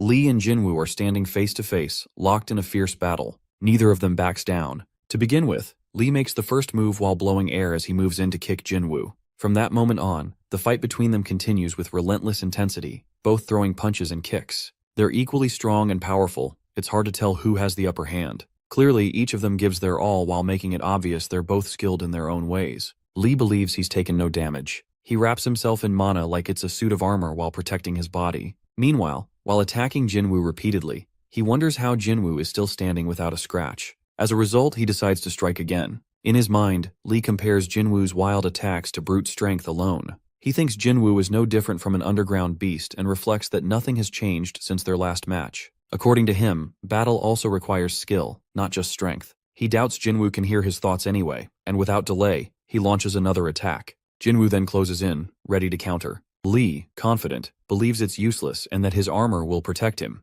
But Jinwoo focuses all his strength and lands a blow directly to Lee's eye, completely damaging it. Surprisingly, Lee isn't shocked. He suspects it's a feint. Right away, he commands Parasite to heal his eye, and just like that, his vision returns, fully restored. The scene flashes back to the past life. Hyungtae arrives at the scene. He's confused and turns to Parasite while asking what just happened. Parasite gives him the full picture. Apparently, what's happening before his eyes seems impossible. A human reigning inside the mana storm, a force that should have torn him apart. Yet this human has made it his own. Parasite can't believe it. He questions how such an inferior species could possess such power. In his mind, there must be a limit. Soon after, as he prepares to attack with his full strength, he shouts that it's impossible to dodge everything and calls for the human to die. But then, he sees something shocking. Chatterbox. He can't believe the abilities this being holds. He cries out in disbelief while calling Chatterbox a mere inferior being, a lowly creature. Then, the monster decides to launch an attack on Chatterbox. However, Chatterbox is using all his power while pouring every ounce of force into the fight. Hyungtae takes wound after wound as Chatterbox presses on, not slowing down. The monster screams in agony, but Chatterbox doesn't stop. His heart is filled with vengeance for all the friends he's lost. Now alone, he fights for them while deciding to end it, no matter the cost. Eventually, Chatterbox strikes with everything he has while forcing the monster to fall. Exhausted and injured, the monster lies helpless. Hyungtae calls out, pleading for his life, but Chatterbox doesn't stop. Just as he's about to throw the final punch with all his strength determined to teach a lasting lesson, the monster speaks. Hyungtae's voice breaks through while accepting his fate. If it's Chatterbox who kills him, he's okay with that. He repeats that it will be fine if Chatterbox is the one to survive. These words stop Chatterbox in his tracks. He sees the broken state of his friend and realizes Hyungtae is still alive. Overwhelmed, Chatterbox thanks the heavens. Hyungtae stares at him, confused and dazed. Chatterbox, desperate, promises to save him to hold on. He wants to destroy the monster inside Hyungtae, not his friend. But Hyungtae, full of sorrow, believes he must die. He feels responsible for the deaths of so many because of the monster inside him. Meanwhile, the monster keeps whispering dark thoughts to Chatterbox while telling him to kill, to eliminate all obstacles, to get rid of anything in his path. It tries to convince him to destroy Hyungtae, but Chatterbox shouts back while refusing. He cries that Hyungtae is his friend, and he won't kill him. Conflicted and overwhelmed, he doesn't know what to do. Hyungtae begs for it to end. Chatterbox, full of frustration, screams that he doesn't want to kill his friend. He can't do it. He won't. His mind is torn apart by the pressure. Hyungtae keeps pleading while telling him to come back, to end it. But Chatterbox can't bring himself to do it. In the end, he turns and runs away from the place, leaving his friend behind. Hyungtae, desperate and broken, screams for him to return while begging not to be left alone again. He shouts that he doesn't want to die alone and not again. As one of the spears comes flying and strikes Lee's eye, a sharp spear shoots through him. However, he quickly becomes aware that his sight remains intact, and he can still move forward next time. But then, his parasite speaks to him while warning that he'll eventually lose the eye, and questioning how long he plans to deny his true self. It reminds him that rejecting it is pointless, since it flows within his bloodstream. They are now one and the same. Yet, Lee tells it to stay silent while calling it nothing more than a parasite that forced its way into his body. The being responds calmly while letting him label it however he likes while urging him to wield its strength like he did during the earlier duel on the surface. But Lee counters while explaining that the choice to use it back then wasn't about owning the power.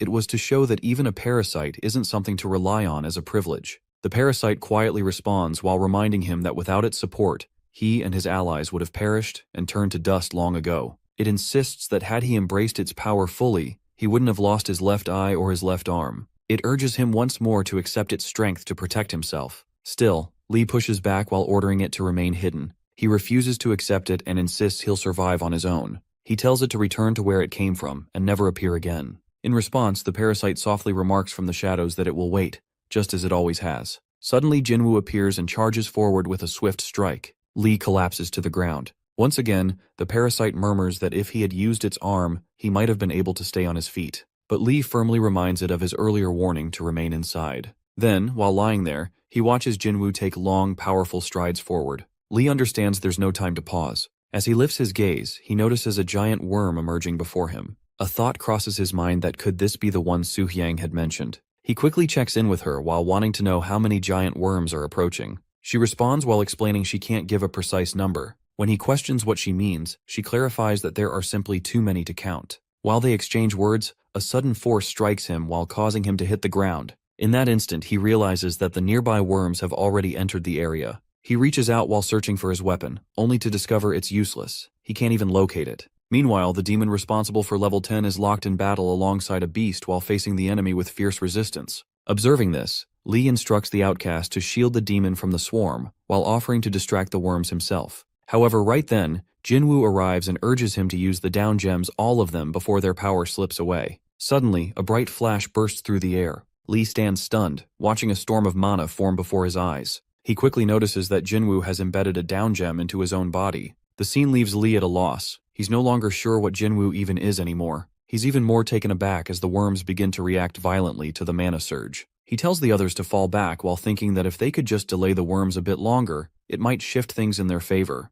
In the background, the parasite silently begins scanning the nearby down gems. Suddenly, a giant worm grabs hold of Jinwoo, but in a powerful counter, Jinwoo slams the worm and manages to destroy it. Lee watches in disbelief as Jinwoo tears the down gems straight out of the worm's body. In another instant, a massive flash lights up the field, and Lee finally grasps the truth that this is no longer a human standing before them. Lee at first believes what he sees is still a human body, but shortly after, it becomes clear to him that even an underground human couldn't possibly survive something like this. In truth, Jinwoo has become something far beyond that, a monster in every sense. However, the demon in charge steps in and explains that Jinwoo's flesh is still no different from that of a normal underground human. What makes this possible, the demon reveals, is the deep conditioning buried in his subconscious. Right now, Jinwoo is likely suffering through pain far worse than being burned alive. His body keeps tearing itself apart as it pulls in unfamiliar mana from outside, only to rebuild again and again using his own flesh. Before long, it will completely collapse and dissolve into dust within mere seconds.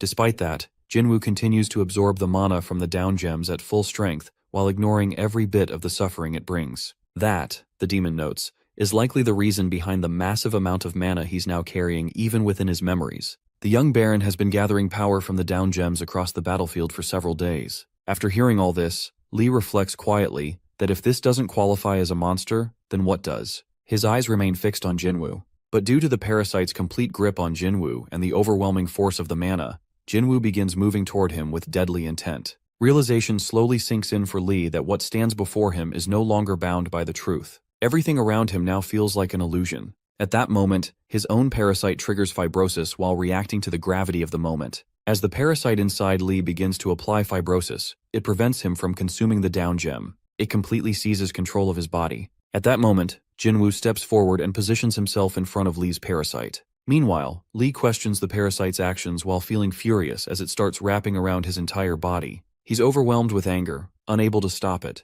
The parasite, in response, explains that it didn't select him just to perish in a place like this. For its own survival, it begins overriding Lee's control. Gradually, Lee starts to realize that the parasite's real motive was to steal his body from the beginning. It continues and mentions that it's been a while since it last emerged outside. The underground's cold atmosphere, it remarks, remains unchanged. Observing this, Hyejin yells out that the captain has just been devoured. Yet the parasite urges her to stay composed. It insists that it's only borrowing the body for a short time, not permanently. With the energy it has gathered, it can only sustain this state for 10 minutes at most. Later on, it addresses the demon in charge while remarking that restraining or capturing Jinwoo completely is now impossible. Elimination is the only option. However, the demon warns that any reckless move would cause the black market merchants to chase it down to the farthest depths of the underground. The parasite then questions whether keeping Jinwoo alive is truly necessary, while expressing that it's a tough demand. But since it has no choice, it decides that removing Jinwoo's arms and legs might help in making him more manageable.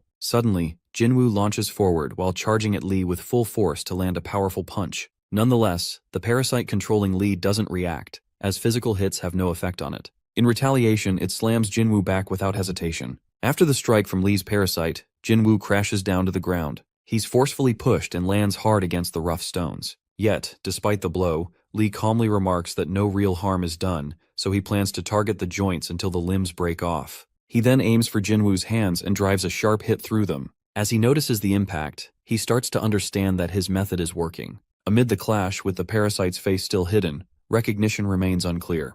But then, something about its form becomes familiar. Lee's parasite soon questions that could this be a prototype? It once believed those were wiped out, yet now one stands right before it. It assumes this must be the last of its kind. Without holding back, it lashes out at Jinwoo's parasite while calling it an arrogant, selfish echo of a forgotten era. It accuses the first of their kind of holding on to illusions, which led to their downfall. With rage, it commands them to vanish back into the shadows where they rightfully belong. Seeing all this unfold, Hyejin stands stunned, unable to grasp why the captain is speaking this way. But the demon in charge quietly explains to her that something deeper seems to be happening between the parasites. At that moment, Jinwoo's parasite questions whether Lee's parasite has become so desperate to keep living that it has forgotten its real duty and now only wants to survive. They were once given a mission to carry out. They are the seeds of the king. It urges the other to return to the hive and complete what they were created for. In response, Lee's parasite wonders if Jinwoo's parasite now stands as the hive's leader. But Jinwoo's parasite firmly denies that, while pointing out that Lee's parasite must be the last one remaining,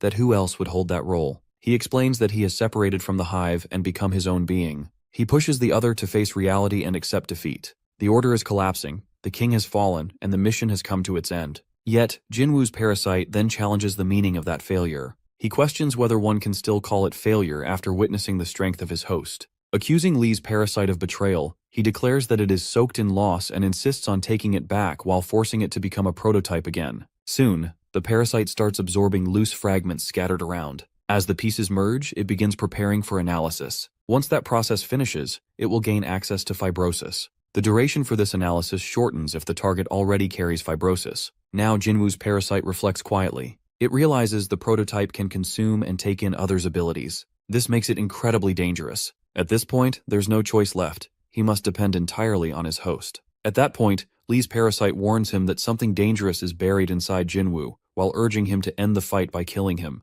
However, the demon in charge quickly blocks the move while insisting that it can't be done. In response, Lee's parasite turns toward her and reminds her sharply while calling her a young demon not to ignore what she's trying to protect. It reveals the truth. The one they are defending is the Demon King himself. It continues while explaining that the Demon King will rise again beneath the underground, and urges its host to strike the human before he has the chance to destroy the Demon King's vessel. Just then Lee speaks up. He tells the parasite that while he was trapped deep inside it, he spent every moment thinking of how to disgrace it in the worst way possible. Hearing this, the parasite becomes visibly shaken, but Lee continues. He recalls what the black market merchants told him, that those living above ground call this thing a giant bastard. He reflects further while saying they had spent their entire lives buried in the shadows while turning away from paradise, until the day this one showed them the light. Still, the parasite keeps insisting he must kill Jinwoo while warning him not to make a mistake. Yet, Lee responds calmly, while revealing that he never expected he'd get the chance to repay his debt so soon. He now believes this is the moment. With determination, he promises to remove the darkness from the parasite's path, while declaring that everything in its past has been a lie. While sitting on the ground, Jinwoo slowly wonders when he lost consciousness. A moment later, Lee mentions that he's finally awake and checks how he's feeling.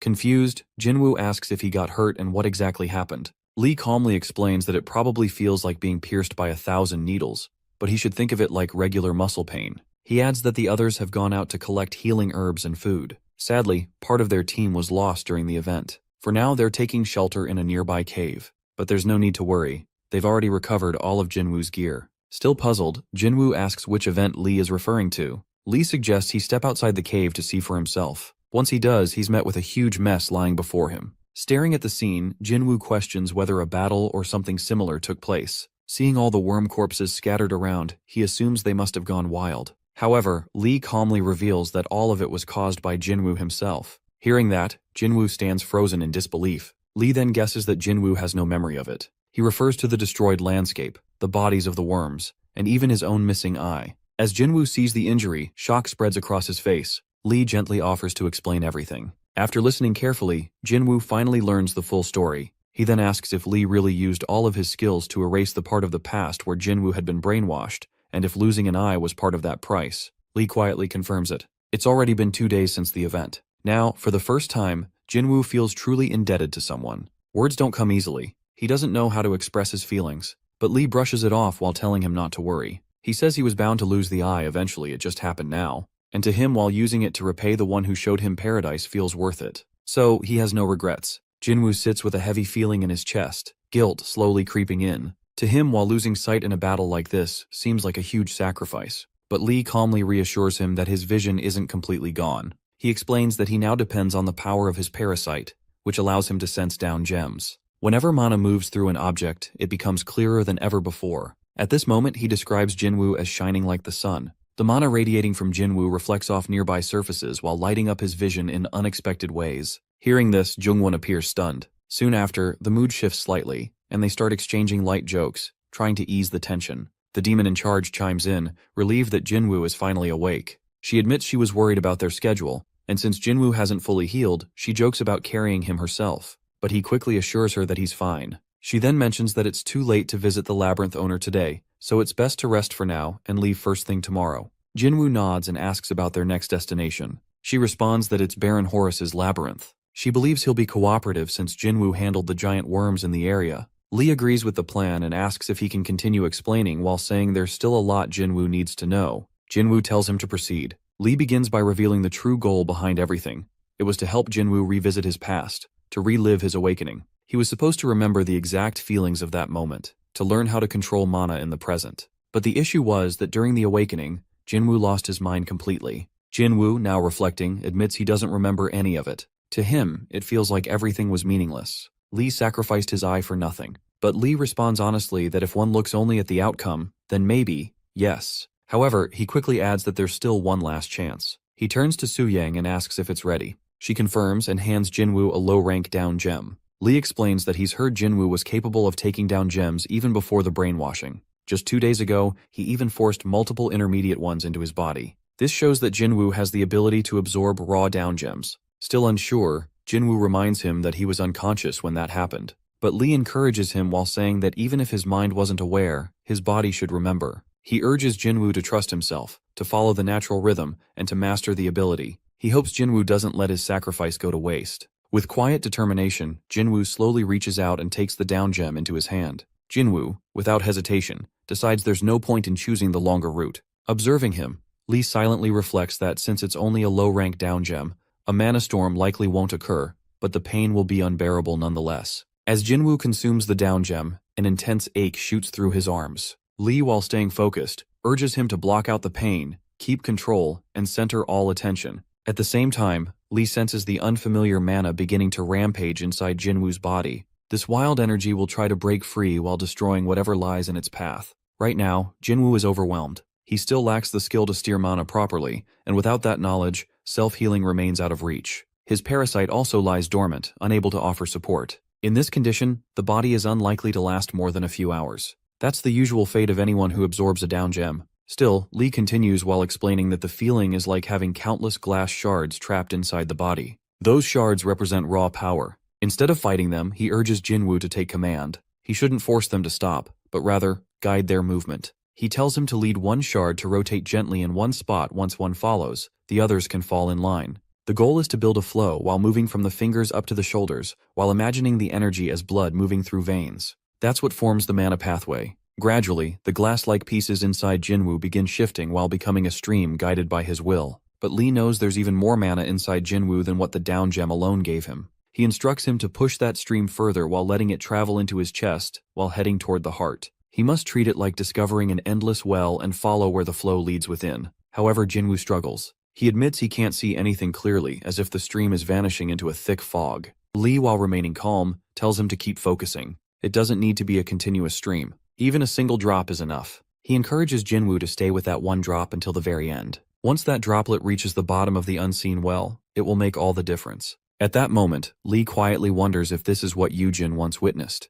He finds it stunning, like catching a glimpse of something sacred. Looking at Jinwoo, he remarks with admiration that Jinwoo carries a paradise within his chest. And with a calm smile, he congratulates him. Jinwoo has finally touched the blessing of Geyser. As everyone keeps searching for the gem, Lee urges them to look upwards too, while pointing out a large one located just to the right of Hyejin. While she continues to explore a different area, he mentions that she's wandered off too far. She responds, mentioning that there's nothing useful in her spot. But after studying a nearby wall, he remarks that the gem must be hidden within it. Eventually, Hyejin discovers a mid-level down gem beneath the surface. Soon after, they begin locating more on the cliffs. During their search, Jungwon alerts Lee that he nearly steps off the edge. Lee expresses his thanks and admits he can't clearly see the ground. Jinwoo, however, offers to guide the way using mana. Still, Lee refuses gently while explaining that too many beasts nearby could detect magical energy. He notes that he can still follow the people walking ahead, and mentions that Jungwon will remain behind him for safety. Then, another gem catches his eye, and he retrieves it. After that, he reflects on how many down gems are scattered in the area, eventually realizing that this place must be Baron Horus's labyrinth. The demon in charge confirms this while admitting she thought they had already entered his territory. She wonders aloud if it's alright to collect down gems while being here. She adds that the Baron likely wouldn't mind or even notice their disappearance. Jinwoo calmly explains that Baron Horus is one of the wealthiest figures on the 10th floor. At the center of his labyrinth lies a vast mine. He recalls how the goblins on the 9th floor were also mining, but they didn't seem very successful. The demon nods and mentions their mine only holds iron, occasionally yielding small traces of mithril or the occasional down gem. Meanwhile, Baron Horus's labyrinth is rich with gold, various precious stones, down gems, and even adamantium. In fact, she mentions how some rumors claim that down gems naturally fall from the ceiling and land directly on the altar. Still, Jinwoo feels uneasy. When asked if it's due to the Baron's ability to fund a massive army with perfect gear and access to endless down gems, he confirms his concern while acknowledging that they may eventually need to face him in battle. At this point, the demon pauses thoughtfully and assures him that there's little need to worry. She quietly adds that it's unlikely Baron Horus would go all out, perhaps even more accurate to say that he can't use his full strength. When Jinwoo asks her to explain, she simply tells him he'll understand soon enough. Soon after, they all approach a glowing sight, and Jinwoo wonders aloud if it's pure gold. However, Lee stops him and hands over a mask and bandages soaked in beast scent. Before they step forward, he advises him to wear them so the Baron won't discover that he's human. Soon, within the dark corridors of the Shadow Labyrinth, Jinwoo steps inside alongside Lee and the rest of their group.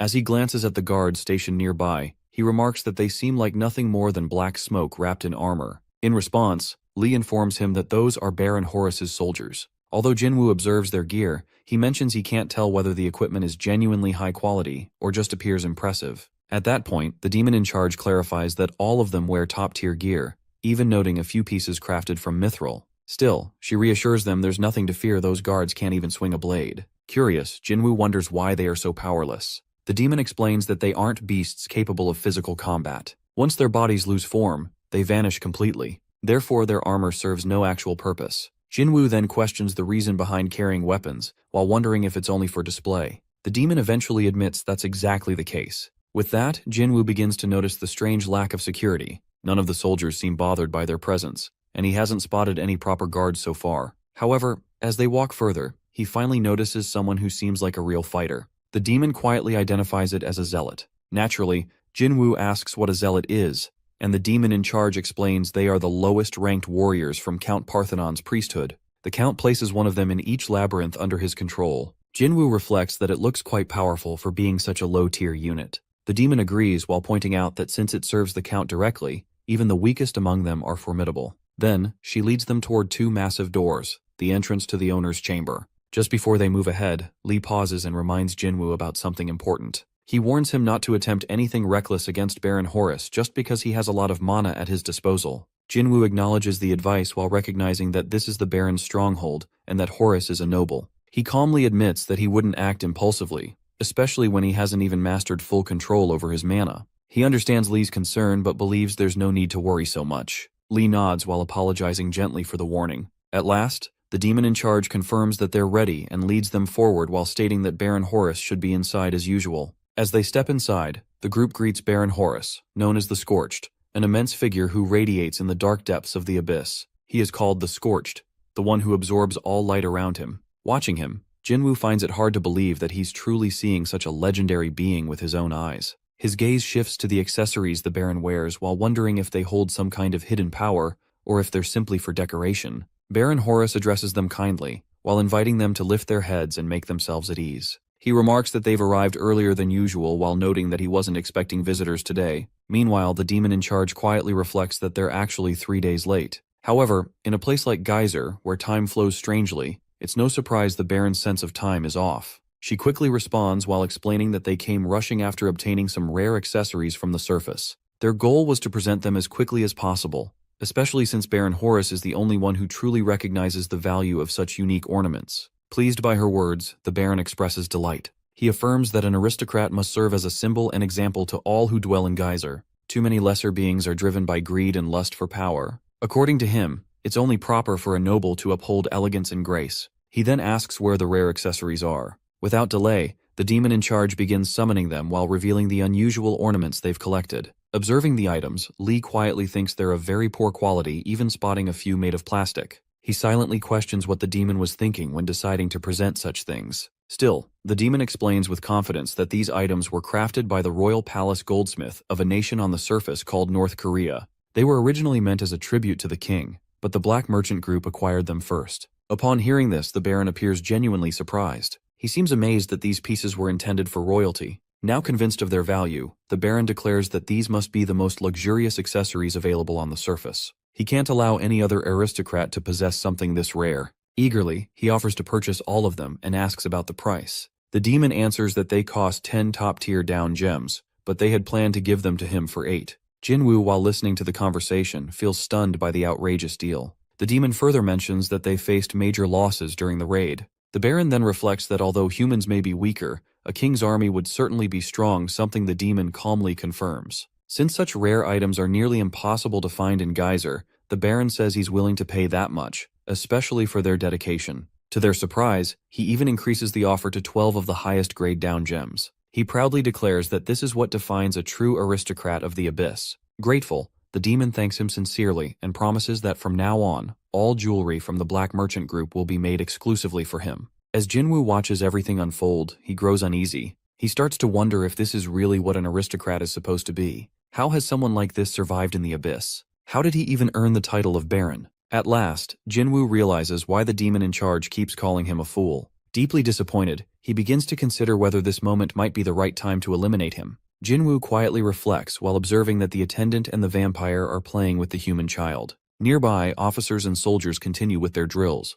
Workers remain focused on their tasks, and even the beasts are playfully interacting with that same foolish slime returning once again. He figures the elf must be out on scout duty. Truly, the area feels lively and full of motion. Despite the labyrinth's master being absent, life here carries on. He muses to himself that living beings really are strange. Thinking further, he realizes it's been quite some time since he last looked around properly. He recalls how the labyrinth of the dead used to be during quieter times. Those were long stretches, days, months, sometimes even years, wrapped in a suffocating stillness. Often, without any breakthrough in his research, he would lose all track of time and simply drift through the silence. This rare moment of peaceful symmetry now feels unfamiliar. Meanwhile, on the other side of the labyrinth, Felicius and Pinky spend time together. Pinky turns to him and wonders aloud about what they should do next. Felicius responds with a hint of confusion while pointing out that all their tasks were already finished earlier that morning. She then suggests that they could continue their date inside the house. He mentions it's time to return home. As she appears puzzled, he reminds her of the contract they agreed to, one that guarantees him personal time. She argues that he always ends up working alone right after she leaves. He firmly declares that he values his privacy, then gently sees her off. Watching him go, Pinky quietly thinks to herself that although he calls it privacy time, she always finds many of the corpses from the evening already cleared by the time she arrives the next morning. Clearly, he just keeps working instead of truly taking a break. Still, she believes that despite his cold attitude, he's actually being thoughtful while trying to make sure she doesn't push herself too hard. Smiling softly, she quietly calls him a gentleman in her heart. Back in his workspace, Felicius grumbles to himself. Because of that troublesome little pink lizard, he's had to cut down his chimera crafting hours. He knows he'll be working late again tonight. In his previous life, he never felt tired, so this kind of setback frustrates him. He admits that the creation of chimera soldiers remains far beyond his reach right now. But even so, he feels satisfied knowing that the body he intends to transfer into is nearly complete. Meanwhile, Pinky suddenly remembers the lunch she prepared for him earlier. She made it especially for him and now realizes she won't be able to eat it herself. Determined, she heads toward his room. However, she suddenly stops while remembering that it's just after his private hours. So, thinking it should be alright to simply drop the lunch off, she steps inside quietly while intending only to greet Felicius. She softly calls out his name, mentioning that she has brought something for him to eat. However, as she looks around, she notices he's nowhere to be seen. Wondering if he might be in the bathroom, she decides to leave the meal on the table. Yet, a small part of her still wishes she could hand it to him in person. As she gently places the lunch down, her eyes wander toward the bookshelf. A curious thought crosses her mind that it feels like it has been moved slightly. She doesn't remember it standing in that exact position before. Then, as her gaze follows the change, she notices something unusual.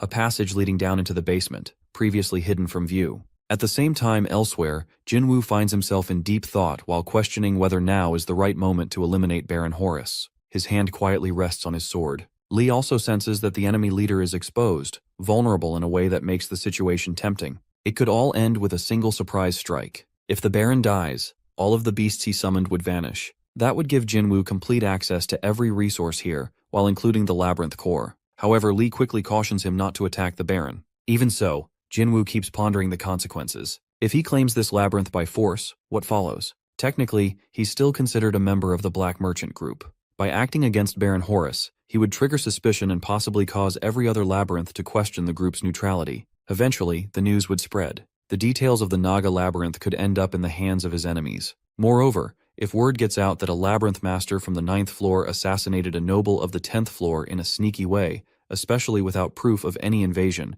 it would only give enemies a reason to launch an assault. Worse, being the one who initiated the conflict, he'd find it nearly impossible to create alliances with others on the 9th floor. While he's still caught in thought, the demon in charge shifts the conversation toward Baron Horus. She casually asks him what he thinks about the 9th floor of Geyser. The Baron seems puzzled by the question while wanting to know why she asks. She responds that she heard an aristocrat was recently placed there and is curious about his opinion. Baron Horus shrugs off the topic while assuming it's just another fool who decided to follow Anatolius. He remarks that the title of aristocrat is not something that should be handed out lightly, especially not to someone treated like a pet. He makes it clear that he doesn't consider that individual worthy of his attention. The demon in charge then mentions that he seems completely unbothered by this new aristocrat's presence. Hearing this, the Baron bursts into laughter, amused by the idea. He mocks the notion of being threatened and boldly claims that he could wipe out that labyrinth using only 2 of his soldiers. She agrees with his words while offering a slight nod of understanding. After hearing their conversation,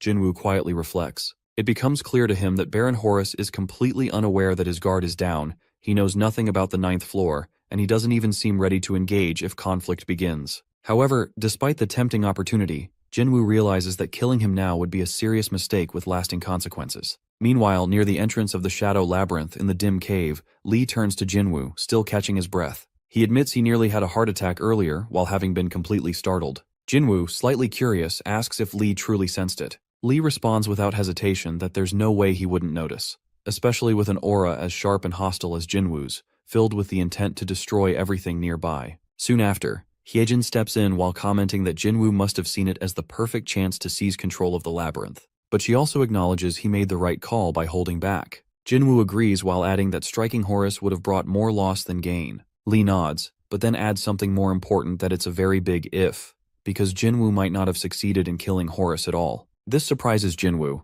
and he asks if there's something deeper he hasn't understood yet. Lee answers calmly, while knowing exactly what Jinwoo is thinking. He admits that although Horus appears foolish on the surface, there's a reason why he alone dominates the most fertile regions of the 10th floor and still carries the title of Baron. Until the shadow surrounding him is cleared away, no one can bring him down. Jinwoo wonders out loud that even Anatolius can't? Lee firmly responds that only Anatolius himself is capable of doing so. He explains that if Jinwoo had really gone through with the attack, it would have looked like Horus's body was split clean in half. But once that illusion faded, all that Jinwoo would have seen was endless darkness. And eventually, that darkness would have swallowed him whole. That is the cursed flame of darkness tied to Baron Horus. Jinwoo mutters while half joking that it sounds easy. Maybe all he'd need is a flashlight while swinging his blade. But deep down, he knows the truth is far more complicated. At that very moment, somewhere else, Valicius stands still, pleased and quietly proud. He looks over what he has crafted with his own hands. Valicius feels pleased now that he's finally completed crafting his new body.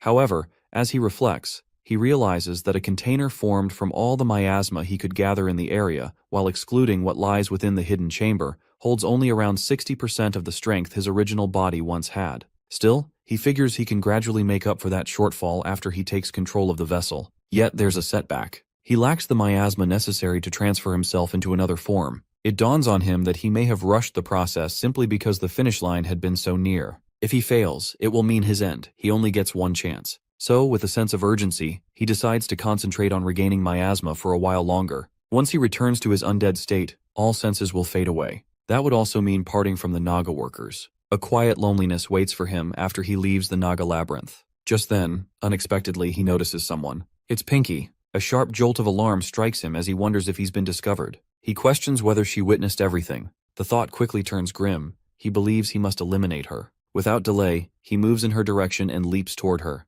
At that moment, she begins coughing, clearly in pain. He realizes that the energy he's using is already enough to kill an average Naga worker, and he won't escape unharmed either. If this takes much longer, the damage will build up. He thinks if he uses his full strength, he could end her in an instant. The time is now, he must act quickly. He demands to know why she returned while reminding her that she was supposed to respect his private time and leave him be. Yet, even while attempting to strike her down, his hand pauses mid-action. A strange hesitation grips him. Each second of delay costs him precious miasma. Then, another wave of suspicion hits him. He demands to know if the labyrinth sent her to observe him, and whether others are aware of his plans. Still, even as the words leave his mouth, urgency churns inside him. He must end this before it's too late. But then, confusion takes over that why can't he follow through? She responds gently while telling him she only returned to drop off a meal she prepared for him. He doubts her and believes it's a lie. After all, who would care about delivering a lunch at such a time? He suspects she's broken their contract, but she assures him that she made the food herself and was only thinking about him. She swears there was no bad intention, she simply wanted to spend more time with him.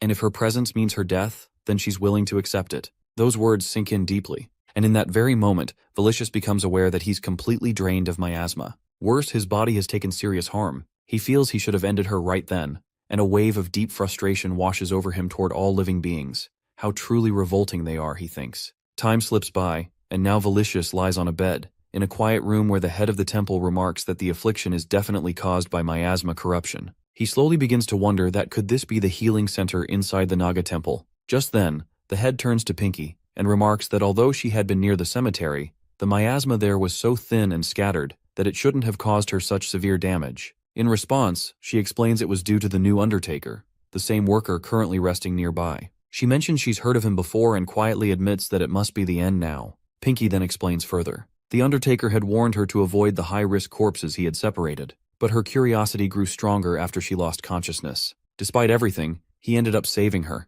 even if it meant wounding both his arms. The temple head quietly nods while understanding what unfolded. With a firm tone, they mention that he's already aware Valicius is awake, so there's no point in pretending. As expected, Valicius slowly rises to a seated position on the bed. Right then, Dominique steps closer and reminds him gently to be cautious with his arms. His injuries, in fact, are more serious than Pinky's. Valicius, still confused, asks what truly happened. In reply, the head explains that Pinky had dragged herself all the way to the temple while carrying him on her back. Her own skin had burned off from the miasma, yet she received no assistance since the cemetery stands far from the labyrinth. They go on to add that all essential treatment has already been applied. However, miasma corruption cannot be healed completely with a single spell, especially because his flesh had been restored using magic. Though there's no risk of further infection, the pain will persist for a while. The head assures him that some medicine will be given, and he should keep them informed on how the healing progresses. After that, Dominique gently mentions that a few workers will be sent to the cemetery, so they both can take some time to rest.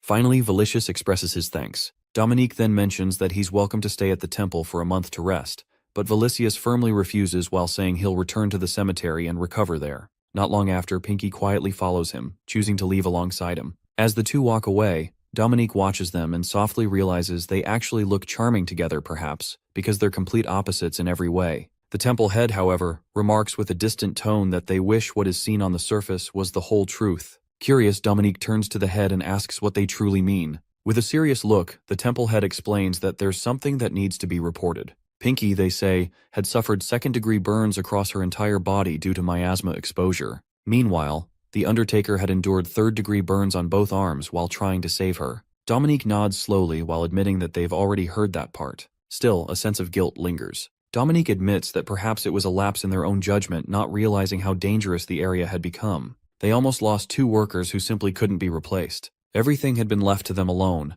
and no one had checked in on the Undertaker's condition. With a heavy heart, Dominique admits they must inspect the site themselves and improve the safety measures immediately. Yet, the temple head gently replies that Dominique is correct, but that's not what they were truly getting at. They explain further that it's not unusual for someone like Pinky to receive second-degree burns in a space filled with miasma. But what doesn't make sense is the extent of Valicious's injuries. To suffer burns that severe, he would have needed to expose his arms to miasma so potent that it could be seen with the naked eye, lethal levels of concentration. And yet, that raises a troubling question. How could he end up with third-degree injuries while Pinky only suffered second-degree ones? Dominique quietly realizes how strange that sounds. But the temple head isn't finished. They add that there's more to consider. Based on what they were told, Valicious rescued Pinky from inside a room full of miasma, yet only his arms are harmed. That detail doesn't add up. With a calm but firm tone, the head concludes that it points to one thing: magic. More specifically, they believe Valicious used necromancy spells, as such magic uses miasma as its energy source instead of mana. Valicious is walking beside Pinky when he notices how tired she looks. She can barely keep going, so while seeing her struggle, he tells her to climb on his back. He offers because she's injured and clearly not able to walk any longer. Although he himself is worn out and wounded, he still wants to help. Pinky, aware of his condition, brings up his injuries while pointing out they're worse than hers. But he insists that it's an order. He explains that her burns cover her whole body while his torso and tail are still fine. The only issue is that his arms hurt too much, so she'll need to hold on herself. Eventually, while understanding her condition and secretly wanting to rest, she agrees and gets on his back. As they continue on, Valicious suddenly throws a question at her. He wants to know why she didn't tell anyone about his experiment. Pinky, confused, asks what he means. He clarifies that he's talking about his underground facility and how he once tried to kill her. She answers calmly while saying she didn't think it was worth reporting. His eyes widen, stunned by her response. But she continues, reminding him that while it's true he nearly killed her, it was because she had stepped into his hidden space, one he was clearly trying to protect.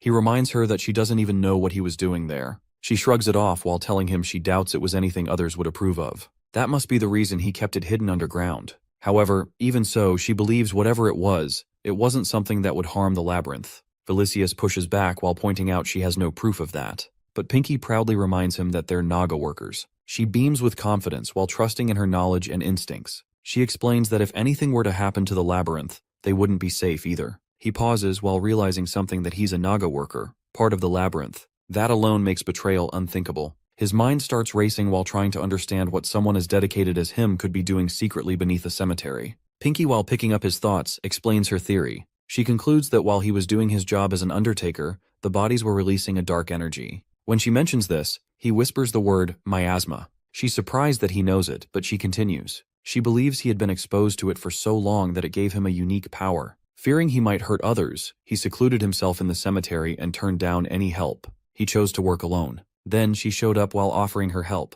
He suppressed the miasma during the time they worked together, but would release it all at once when he was alone in his underground space. She had happened to walk in during one of those moments. She pieces everything together while recounting it all to him. He's amazed by how well she remembers and puts things together. He compliments her, impressed. But she's not finished yet. She moves on to the next part. His power is strange and dark. No one else has something like it. He must have thought deeply about how to use it, and in that pursuit, he began researching how to create an undead beast for Balzac. She remembers seeing a humanoid figure and questions it. Why a human shape? Does Sir Balzac ride humans? That wouldn't sit well with their labyrinth owner, who's human too. Felicius responds that it was just a practice model. Pinky nods, slowly understanding everything he's been doing. Her cleverness shines as she connects the dots. Then, he takes a moment and proposes something unexpected, that he wants her help to create an undead horse. Her eyes widen at the offer. He adds some conditions. She must keep it a secret.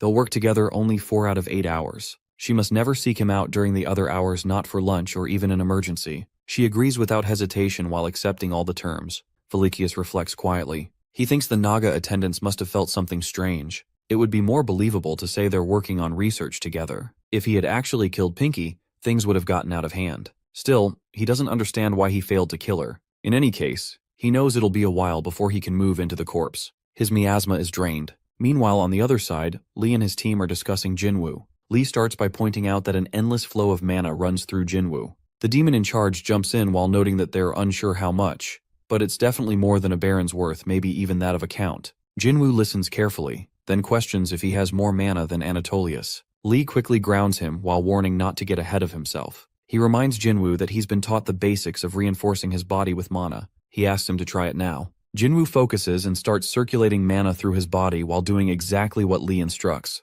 Watching closely, Lee tells him to keep it up and now attempt to strike that boulder nearby. Jinwoo uses all parts of his body while moving carefully and using his steps as he attacks the boulder. Lee observes and remarks that someone like Anatolius would have been defeated by that for sure. He explains Jinwoo's movements are stiff because he's too focused on consciously controlling the mana. It's not meant to be done consciously. Mana manipulation should come as naturally as a river's flow. The demon in charge adds that it should feel like a passive ability. Lee compares it to having a new set of arms and legs. Since humans don't use mana from birth like the beasts of Geyser, it feels foreign. Controlling it like a part of one's own body is the key. Jinwoo slowly begins to understand. After taking it in, he asks if that means with enough training, he'll be able to move normally while reinforced. Lee lets him know that's not all. He's told to hit the wall again while reinforcing his body. Following instructions, Jinwoo rushes at the wall and strikes it with his hands. He mutters that it doesn't feel too different from usual. He's using all his energy. But the strike doesn't succeed. The wall stands strong, unaffected. Jinwoo's frustration builds. He shouts about the massive gap and insists it can't just be due to mana amount. Lee clears the confusion. It's about how efficiently one can use mana. Having an ocean of it means nothing if you can only use a handful. Jinwoo needs to draw a whole waterfall from the paradise within him, not just a small stream. Only then can he face someone like the Baron of the Abyss. Jinwoo realizes his mana now only flows like a trickle when it should be a flood. He's confused and overwhelmed. The demon in charge comforts him while reminding that no child starts running before learning to stand. He probably used all his mana during the time he was brainwashed, so training is the only way forward. Jinwoo reflects on his strength. He can't punch like before, but this power, this new one, has no upper limit. While moving is still hard with mana wrapped around him, while focusing all his energy while standing still seems possible. Suddenly he asks a strange question that does anyone know what a tsunami is? Right after the words leave him, a huge blast erupts. Lee wonders silently whether this is truly the strength of a human. Meanwhile, Hyejin and the others arrive while shouting in confusion. They question whether it's an ambush, clearly startled by Jinwoo's unstable state. They are unable to make sense of what's happening. Hyejin glances around while nervously joking about whether a giant worm just passed through. In response, Lee explains that everything occurred during the Baron training. She gasps in disbelief and raises her voice after realizing Jinwoo caused the chaos. Internally, Lee reflects that he never thought Jinwoo could reach this level from just a few words of advice. However, despite the impressive display, there's a major flaw. Soon after, Jinwoo approaches Lee and admits that even though he caused it himself, it still feels unbelievable. As he stands there, his leg suddenly clamps onto his arm. He cries out in pain and wonders why his arm is so damaged. Lee tells him that he should be thankful it's still attached. Without delay, he commands Hyejin to assist. Hyejin follows Lee's instructions and begins using her healing skill. Jinwoo, still in pain, brings up how he heard that quick regeneration has to do with mana. He wonders if he can test that theory himself. Lee quickly clarifies that Hyejin can manage it, especially not him. As things settle, Jinwoo sits down and agrees, though he mentions that an explanation wouldn't hurt. Hyejin catches on and begins thinking about how to describe the process. After a brief pause, she compares mana to a team of kind doctors, each assigned to a wounded cell. She tells him she leaves the healing to them. Meanwhile, Lee shifts the conversation while commenting on the sheer force of Jinwoo's attack. He remarks that if someone finds this spot later, they might assume a noble battle took place here. Nevertheless, he points out there is a flaw in Jinwoo's method. Jinwoo, confused, asks about the flaw. He assumes it has to do with his body not handling the power well. Lee agrees that it's one issue but then asks what Jinwoo was thinking before the attack. Jinwoo explains that he was focusing all his power into one point, Upon hearing this, Li understands and elaborates further. He explains that for a few seconds after the strike, Jinwoo's strength dropped to that of a regular human. All mana users have stronger bodies naturally, and their strength grows in proportion to their mana. This is why those closer to the abyss are sturdier. An engineer's attack that might be fatal on the surface would only scratch a Gesirian. He goes on while describing how the down gem inside Jinwoo works as storage for mana. But that's not the whole picture. There's always a layer of mana surrounding his body. During the attack, Jinwoo drew energy from paradise and also concentrated his body-strengthening mana into a single spot. This reduced his defense. For about 3 seconds afterward, his body became vulnerable. Then, over the next 10 seconds, it slowly returned to its normal state. Although it seems like a short time, Lee emphasizes that 3 seconds is dangerously long in an abyss-level fight. He warns Jinwoo to use that technique only as a last resort. If he must use it, then it should be a finishing move to ensure victory in one blow. Jinwoo nods, finally understanding the risk. Lee's careful explanations help him realize the danger of his new strength if misused. Just then, Jungwon approaches while reminding everyone that although training is important while skipping meals isn't wise. He has food ready and invites them all to eat together. Heejin joins in while mentioning the food is prepared. As they begin eating, Jinwoo frowns at the sight of the same giant worm meat they've been eating for days. He expresses frustration, clearly tired of it. Yujin quickly reminds him that he's the one who blew up their food storage. She jokes that he should be grateful it's not cave moss. Trying to lighten the mood, Jinwoo promises he'll bring them food from the surface next time using a portal. Youngwoon is pleased and forgives him for the earlier damage. Excitedly, the others react. Heejin asks if they'll get to try some too. Jinwoo reassures her that they will. The demon in charge arrives while reminding them to eat quickly since they're behind schedule. She adds with a playful tone that Jinwoo should come up with an excuse for the earthquake he caused. He's unsure how to respond, but Heejin interrupts while saying she doubts anyone would really care. 3 days later, the group arrives at a new labyrinth located in a wasteland. Jinwoo notes that it's underground. Since he hasn't visited in a while, he wonders if this is the 11th floor, the dry pit. The labyrinth is clean and made of marble while lacking color or decoration. The soldiers are beetles, bulky due to their marble-covered exoskeletons, but generally sluggish. Compared to Horace Baroni, this place is much simpler. It's clear the owner doesn't care for decor. Eventually, Antlion Baroness Valatus appears. Though she's an insect, she resembles a human. Antlion Baroness Valatus appears. The name nearly choked me, but anyways. Though she's an insect, she resembles a human.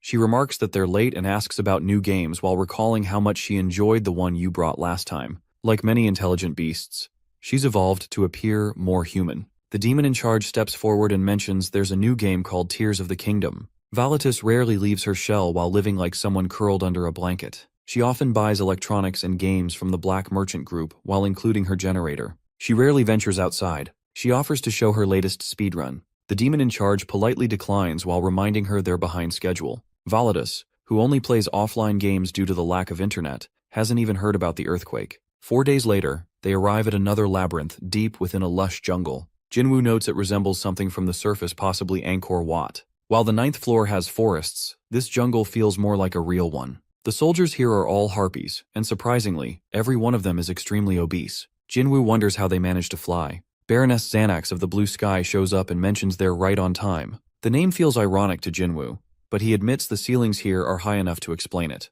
Just like her soldiers, the Baroness is large and even more arrogant. She complains about food shortages while saying the creatures here aren't enough for her appetite. She too buys food from the Black Merchant Group. The demon in charge approaches her while explaining that all her food, like last time, comes from Michelin 3-star restaurants. Xanax tells her to warm it up but grumbles about how little there is. Most of it is frozen meals, but she still treasures them. On the surface, such meals are usually reserved for royalty. Unfortunately, they leave the labyrinth without gaining any useful information. Jinwoo admits he no longer feels nervous. In fact, he's starting to forget that these aristocrats have ruled the abyss for years. It's starting to feel peaceful. The demon in charge hears this and comments that the 9th floor has been intense lately, so it's not surprising he feels that way. Jinwoo then asks whether all aristocrats are like this. She confirms they are, except for one. At that moment, Lee jumps in while asking if they're heading to Boreas's labyrinth. The demon in charge confirms they are. She explains that Baron Boreas' Eternal Frozen Land is next. Lee sighs and now understands why the pay for this job was so high.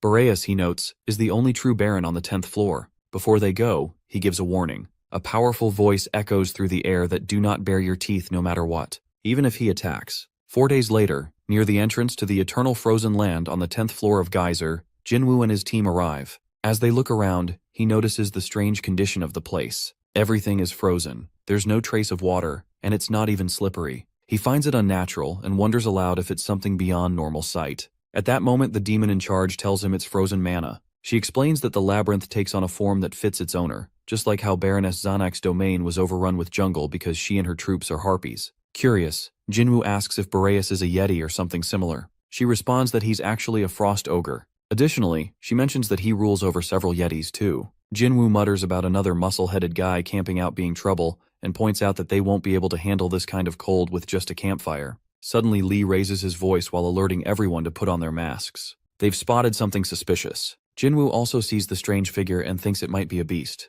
though he's unsure. Lee responds that he can't confirm either, but it does look like the corpse of a recently hunted beast. Quickly, the group hides behind some rocks to avoid being seen and observes the figure closely. Jinwoo notices a spear embedded in its back. In response, Lee explains that the amount of mana infused in the spear is abnormal. This might mean Boreas is close. Hearing this, Jinwoo speaks up while pointing out that this might be Boreas' territory, but it's only the outskirts. He wonders if it's likely they'll meet him here. Lee shares what he knows that Boreas is known for loving fights. He's been killing all the beasts in the area, driven by boredom from the long peace. He also mentions that Boreas often eliminates his own subordinates if they claim his prey. His troops act as scouts, while he remains the only true hunter. That's the rumor, at least. The demon in charge, who has been listening, joins in. She tells them there's no need to overanalyze. She recognizes the spear. It belongs to Baron Boreas. Moments later, Baron Boreas arrive, and he recognizes them and realizes that it's the Black Merchant group, and they're earlier than expected. The group greets Baron Boreas of the North Wind. Jinwoo is surprised by how fast Boreas has arrived. Boreas turns to the demon, coldly telling her that if not for her red skin, he would have killed her on the spot. He reminds her that they were supposed to carry a flag with their symbol when visiting. Trying to explain, she mentions that they lost most of their freight after being ambushed by giant worms. Boreas raises a brow at this. He questions her story. With people like them, it shouldn't be hard to kill a few worms. He accuses her of taking him for a fool. At this point, the air changes. The effect of the Baron's seal triggers low aristocrats' dignity. Because of it, those affected are unable to resist. Boreas scans them and mocks them for standing with their heads raised. He questions if they are challenging his authority. In response, they all bow and sit on the ground. Seeing this, he realizes they are paralyzed and comments on it. The demon in charge steps forward and apologizes. She tries to explain that one of their team is new, from the 9th floor, and hasn't yet let go of his old habits. Boreas cuts her off, uninterested in her excuses. He reminds her that he doesn't care about their circumstances. Ashamed, she lowers her head and admits her mistake. With fury, Boreas declares that she'll be punished for both lying and her insolence. He decides on 5 strikes without the use of his spear. 2 for the demon and 3 for the mercenary. Shocked, the demon protests. She calls out to him while offering to take all 5 strikes herself. She claims responsibility for her subordinates' actions. She knows they won't survive the punishment, so she makes the sacrifice. Boreas accepts her offer and announces the punishment, 5 strikes for the demon. She begins the strikes and he counts them out one by one. After the 7th strike, he roars that she is too slow. By now her body trembles from the pain. She gasps out an apology while knowing she has no choice but to obey or else face death. She continues while forcing herself to keep going. Meanwhile, Jinwoo watches, heart heavy. He blames himself that this is his fault. If he hadn't spaced out, if he had just kneeled in time, none of this would be happening. He knows she is suffering for his mistake. As the 8th strike lands, Jinwoo observes how much she's endured. She's holding on longer than he thought possible, but she's nearing her limit. He remembers Lee's warning, do not bare your teeth,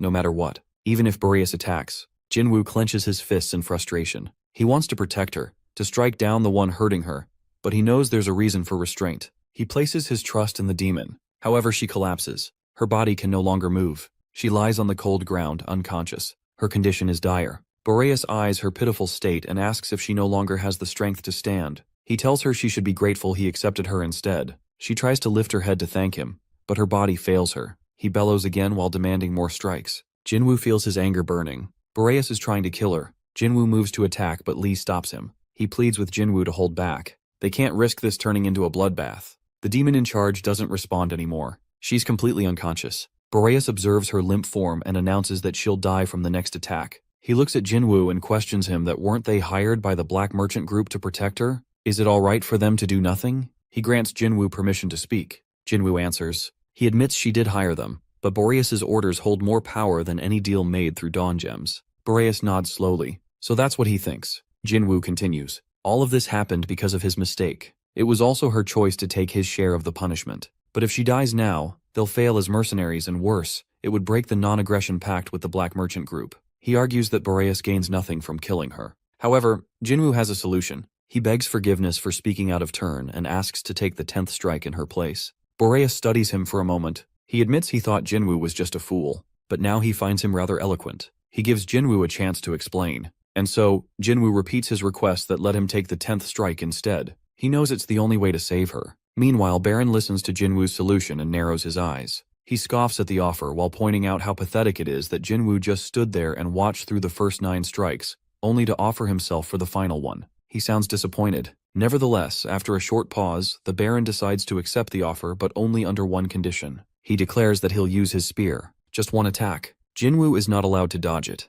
However, he may try to block it. If he manages to do so, Baron promises to overlook any future incidents of misbehavior. Without hesitation, both parties agree. Jinwoo knows full well he doesn't have the luxury of rejecting anything. At this point, they all have to obey the Baron's commands. He then turns his gaze toward the weapon in Baron's hand. Based on what the demon mentioned earlier, that spear is probably Boreas' main weapon. Considering his status as an aristocrat, it must be powerful, possibly even legendary. Moreover, Jinwoo figures Boreas will use mana to amplify the attack. He realizes that the Baron won't hold back. If he fails to block the strike, he will die. He briefly considers using hardening, but quickly dismisses the thought. The parasite hasn't activated since the memory recall, and dodging isn't an option. He must block the blow somehow. As he stares at the spear, his mind drifts. That's the captain's method, he remembers. The captain once told him that even a shabby iron pickaxe can block an adamantium sword if it's infused with mana. The idea lingers in his mind to imbue his weapon with mana. He becomes lost in thought while trying to focus. Suddenly, Baron's voice yanks him back to reality. The noble asks if he's ready. Baron prepares to strike while radiating confidence. He's sure that Jinwoo won't be able to block the attack. Meanwhile, Jinwoo steadies himself. Fortunately, he realizes that Baron's weapon is a spear. Since thrusting is the most concentrated and powerful type of spear attack, that means Boreas will focus his power on one single point. Jinwoo believes he can do the same. Still, it's far different from simply letting mana flow through his body. He struggles to concentrate it into one place. It keeps scattering. Time is running out. Baron is already charging toward him at full speed. Jinwoo sees the spear flying at him with deadly force. He quickly makes his move. He decides to fill the surrounding area with mana, and then direct it toward a single point. Their weapons finally clash. In an instant, a massive shockwave erupts. Explosions ripple outward. Debris and wind tear through the field. The attack unleashes destruction all around them. Meanwhile, someone runs to Lee and the others while asking if they're okay. They nod and thank him. When he asks about the captain, they reply that he went to protect their employer. Soon after the clash ends, Jinwoo slowly returns to the others. As he surveys the aftermath, he mutters about the destruction. Just one attack caused all of this. He remarks that if a real war ever breaks out, the geyser could collapse. He then hurries to check on the demon. Her condition worries him. She's unconscious, but at least she's breathing. At that moment, Baron's voice cuts through the air again. The noble walks toward him while shouting about how refreshing that attack was. He can't believe a mere mercenary managed to block something that was meant to be lethal. Although surprised, Baron is amused. He notes that Jinwoo couldn't avoid internal damage. That, to him, is expected. He confirms that the punishment is complete. As promised, he'll overlook their earlier offenses. Baron also observes that Jinwoo isn't in any state to negotiate, so he offers to keep the path open. He invites them to visit once treatment is done. With a nod, Jinwoo agrees. They all follow the Baron. Several hours later, Jinwoo is resting while Yujin tends to him. She informs him that the internal wound is pretty serious. She's done first aid for now, but he'll need time to recover. He thanks her sincerely. As he leans back, Jinwoo recalls what the captain once mentioned,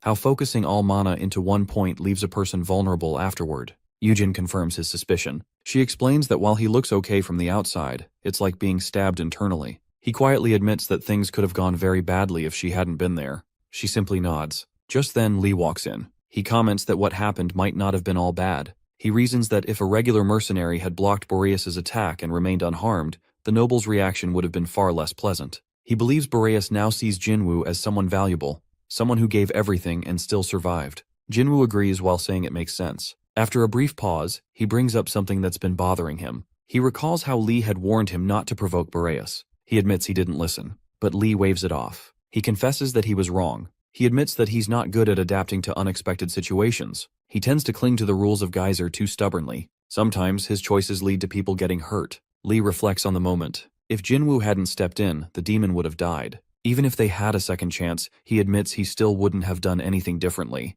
They, the failures, have survived by avoiding danger while taking the safest paths. and ignoring others in need just to keep themselves alive. It's a selfish way to live, and they've taken that comfort for granted. Just then, the demon walks in. Jinwoo looks up and is surprised to see her. He asks if she's alright to be moving already. She doesn't answer right away. Instead, she walks over and pulls him into a quiet, heartfelt hug. She thanks him softly but clearly. She knows that without him speaking up to the Baron, she would be dead. She's fully aware of what he risked for her. Tearfully, she repeats herself and thanks her. At first, the demon in charge wraps her arms around Jinwoo while expressing how she thought everyone in the Black Merchant group was tough-skinned. However, she finds it refreshing to see a different side and warmly apologizes. She clearly appreciates what he did, especially since he saved her life. If he hadn't taken the last who, she definitely would have died given her terrible condition. Now that she's fully healed, she smiles with gratitude. In return, Jinwoo reassures her, simply pointing out that she could have died otherwise. Meanwhile, as their conversation continues, Lee suddenly steps in and wonders aloud if Jinwoo knows why the merchant in charge of the Abyss changed from an imp to a demon. According to him, imps kept dying. He's seen it himself, and unlike them, demons can endure far more. Jinwoo listens carefully, and then points out how that seems to violate the Black Merchant Group's contract. In response, Lee explains that aristocrats don't bear responsibility if a merchant can't withstand punishment and dies. Moreover, the demon in charge adds that it's up to the aristocrat to decide whether any crime even happened. Then, Lee reflects that he could kill a merchant just because he dislikes them. Sheep quietly agrees. Lee continues while noting how the Black Merchant Group is strong enough to take down barons. However, they usually ignore such things, because avenging a dead merchant would break the balance of the long-standing system. As a result, all three of them exchange ideas while Jinwoo quietly absorbs everything. Eventually, he acknowledges their points. The demon in charge gently reminds everyone that consequences might still come regardless. For a moment, there's silence. Then Lee suddenly remembers a beast approaching from behind and offers to take care of it with Jinwoo while telling the demon to rest. At that moment, Hyejin questions his warning while claiming she doesn't feel anything strange. Yujin, clearly tired, snaps at her to stop talking and just follow along. So, the group begins moving again. During the walk, the demon in charge turns to Jinwoo and brings up his preparation for war while assuming that's why he's traveling with them. He agrees without hesitation. In response, she promises to give him all her information on Boreas. She explains that the price for that information was once her life, and now that he saved her, it's time for her to pay it back. The next day, after taking some rest in Boreas' territory, they start moving again before the cold stiffens their bodies. According to Yujin, the demon is now fully healed. However, she still feels weak, so she rides on Jinwoo's back the entire time. 3 days later, they arrive at a fortress near Boreas' labyrinth. Jinwoo remembers how Boreas only showed mild interest in surface firearms while treating them like toys. However, when shown bombs, his reaction shifts. Despite that, he ends up buying nothing, and so they leave his territory. Afterward, Jinwoo questions why they made the long trip if Boreas wasn't going to buy anything. The demon in charge explains that this is why they usually skip his labyrinth.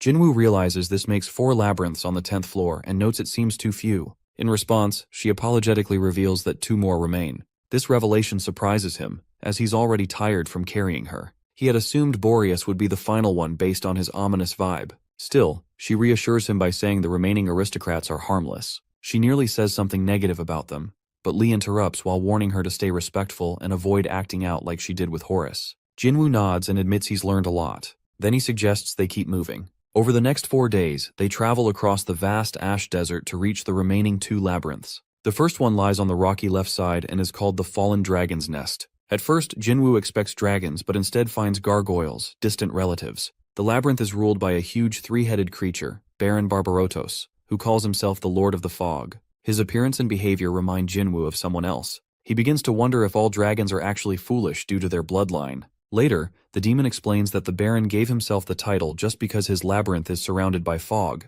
not because of any fog-related abilities. Still, she admits he's strong due to inherited dragon blood. Jinwoo then thinks about how to counter his petrifying breath. When they offer him rare dragon-related artifacts, Barbarotos becomes excited, especially at the mention of Blue Eyes white dragons and Red Eyes black dragons. Apparently he's thrilled with anything dragon-related. He even shouts his love for the Black Merchant Group when given weapons. Their visit ends smoothly and without trouble. Again, after another 4-day journey, they reach the final labyrinth. It stands at the entrance to the 11th floor and is known as Mentelos Chamber. On the surface, it looks like a simple fortress built to stop beasts from crossing over. However, it also serves as the gateway to Count Parthenon's domain. Jinwoo recalls that the wall was recently constructed, and it reminds him of his visit to the Naga Labyrinth when all nearby scouts were killed rather than captured. Unlike the others, this labyrinth lacks splendor, possibly because Count Parthenon visits it more often. It's guarded by ancient people and giants. Jinwoo observes that while they resemble humans, they aren't related at all. These beings were driven underground after losing the survival battle above in the Middle Ages. Apparently, they're the reason witch hunts once happened on the surface.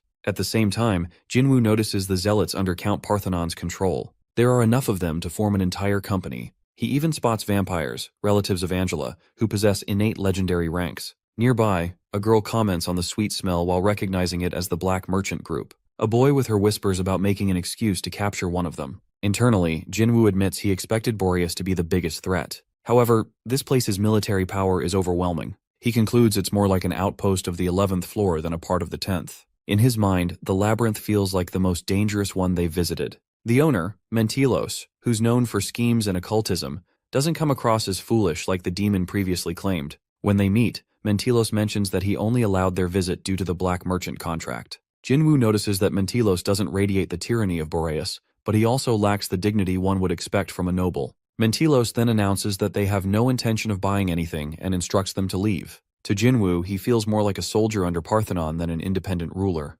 Before they go, Mentilos delivers a final warning. These are sensitive times. Count Parthenon is in a bad mood, and they should stop making visits to the 9th and 11th floors. For Jinwoo, this moment confirms what he feared all along. Count Parthenon is preparing for war. An invasion of the 9th floor is coming. While they are all eating, Jungwon doesn't like the food as he resembles it from water on dried vine. Lee becomes shocked and brings up how there's no mana in the food and thinks it's a shame he can't see it. Meanwhile, Hyejin suddenly exclaims that it tastes amazing, excited that they're finally having proper food after so long. She remembers how they had been eating the same thing day after day and had grown tired of it. At that moment, the girl nearby scolds her for being messy while pointing out that Hyejin is getting food everywhere. Just then, Jinwoo shows up and asks if the food tastes alright, a bit uncertain since he's the one who prepared it. Lee quickly responds that the taste is heavenly while calling it food from paradise. However, he grows curious when he notices Jinwoo packing up his luggage. He asks where he had gone in such a hurry. Jinwoo explains that after promising to treat them,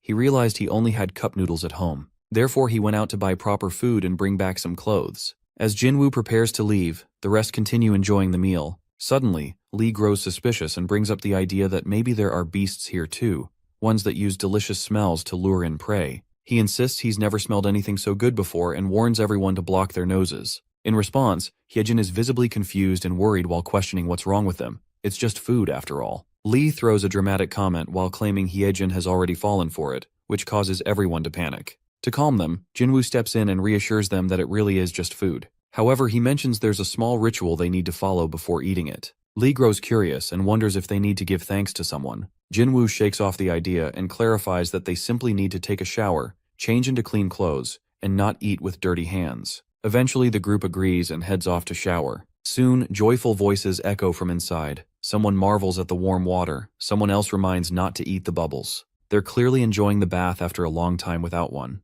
Meanwhile, Jinwoo is busy arranging the best food on the table while making everything perfect. He murmurs to himself that he's done setting up, then decides to check on the demon in charge. He heads toward the cave, where he finds her warming herself by the fire. He greets her while bringing food, clothes, and a blanket. Her face lights up as she expresses her happiness while remarking that it's been a long time since she's had surface food. Jinwoo tells her to eat before it gets cold and to change into the clothes. As he turns to leave, she softly calls out and wonders if it's okay to make holes in the clothes for her wings and tail. Jinwoo responds with a smile while saying it's completely fine, and adds that he would love it if she could rest with them on the surface. But she replies that she's not allowed to go up there while reminding him of the Heaven-Earth Agreement. Jinwoo realizes that must mean angels exist too and asks her about them. She explains that angels haven't shown themselves for over 1,000 years, but it's not strange to think they exist if demons do. Jinwoo then wonders aloud if she could visit just for a short while, but she tells him that unless a special spell used by Satan worshippers is performed, she would be punished the moment she sets foot on the surface. While he's still talking, she calls his name and shows him how she looks in the clothes he brought. Jinwoo glances at her and admits she looks beautiful, even teasing that she could pass as a succubus. Suddenly, voices echo from outside. Someone warns others not to approach while claiming the smell is too good and suspicious. Another voice insists it's just food. The demon in charge urges Jinwoo to go back while seeing that his friends are starting trouble. Jinwoo apologizes while explaining that he's anxious about what they're up to, and promises to return soon. She quietly agrees and watches him leave. Outside, Lee voices his concern, unsure about the colorful food in front of him. He says just being on this upper level doesn't mean it's safe and warns everyone to stay alert. Hyejin shouts back, still insisting it's just food. The girl joins in. also expressing doubt that something so colorful could really be edible. At that moment, Jinwoo arrives and explains everything. He understands their suspicion while admitting that letting one's guard down in the abyss can be dangerous. He assures them there are wild beasts around, but even the strongest ones are only slightly more dangerous than horned rats, and they're rarely encountered. This place, he tells them, is safe, and they should relax. His partner expresses an interest in learning more about the area. Jinwoo agrees while saying they can talk while they eat. He reflects that their journey on the 10th floor ends with a short trip to paradise through the portal, heading toward the 9th floor near the Naga Labyrinth. Later, they're gathered with the demon in charge as she announces their arrival. Jinwoo thanks her for her help and says it's time to split up since they've already had their farewell party. He encourages them to visit the Naga Labyrinth if they want to return to the surface. Lee remarks that the path from the 10th floor isn't easy, but it's worth it. Heejin bursts with excitement and yells thanks for everything. Jinwoo smiles while telling her she's welcome anytime. He includes the demon in that too. She looks at him and promises to visit him. But then, their farewell is cut short when a terrifying presence arrives. They all freeze as a monster appears and someone shouts to Parasite. The creature speaks while revealing that it is the prototype Parasite and still dormant. It explains that despite using all its strength, it failed to fully take control and knows its time is running out. It accepts its fate, but insists it has come to speak directly to Jinwoo.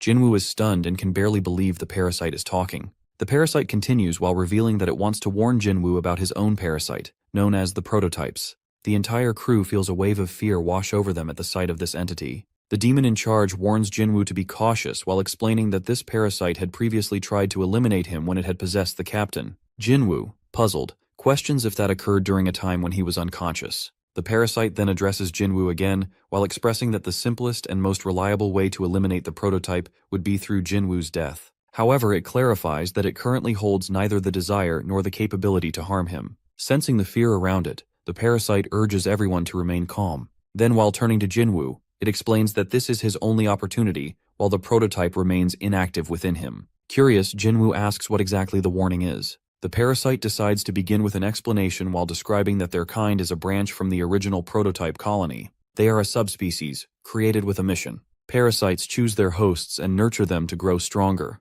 all with the dream of bringing about the king's return. This revelation leaves the group visibly shaken. The parasite then openly confesses that they are fragments of the king, the very seeds of his rebirth. Jinwoo is left stunned by this revelation and repeats the words that the king's remains. He begins to reflect internally. The existence of aristocrats in Geyser is already a known fact. He himself is one. Yet, no one has ever brought up anything regarding a king. He turns to the demon in charge while asking who currently governs Geyser. She admits that she doesn't know either while stating that such knowledge is beyond her reach. Listening to their exchange, the parasite responds, uncertain if the king it refers to is the same as the one ruling over Geyser. It describes itself as just a minor piece of the colony. Jinwoo then asks if their goal is to transform their vessels into a new king. The parasite confirms that was their original purpose. Jinwoo questions if that has changed now. The parasite affirms and elaborates that, initially, they possess no more awareness than mere insects. Their sole instinct is to bond with the first host they encounter while evolving that host into the king.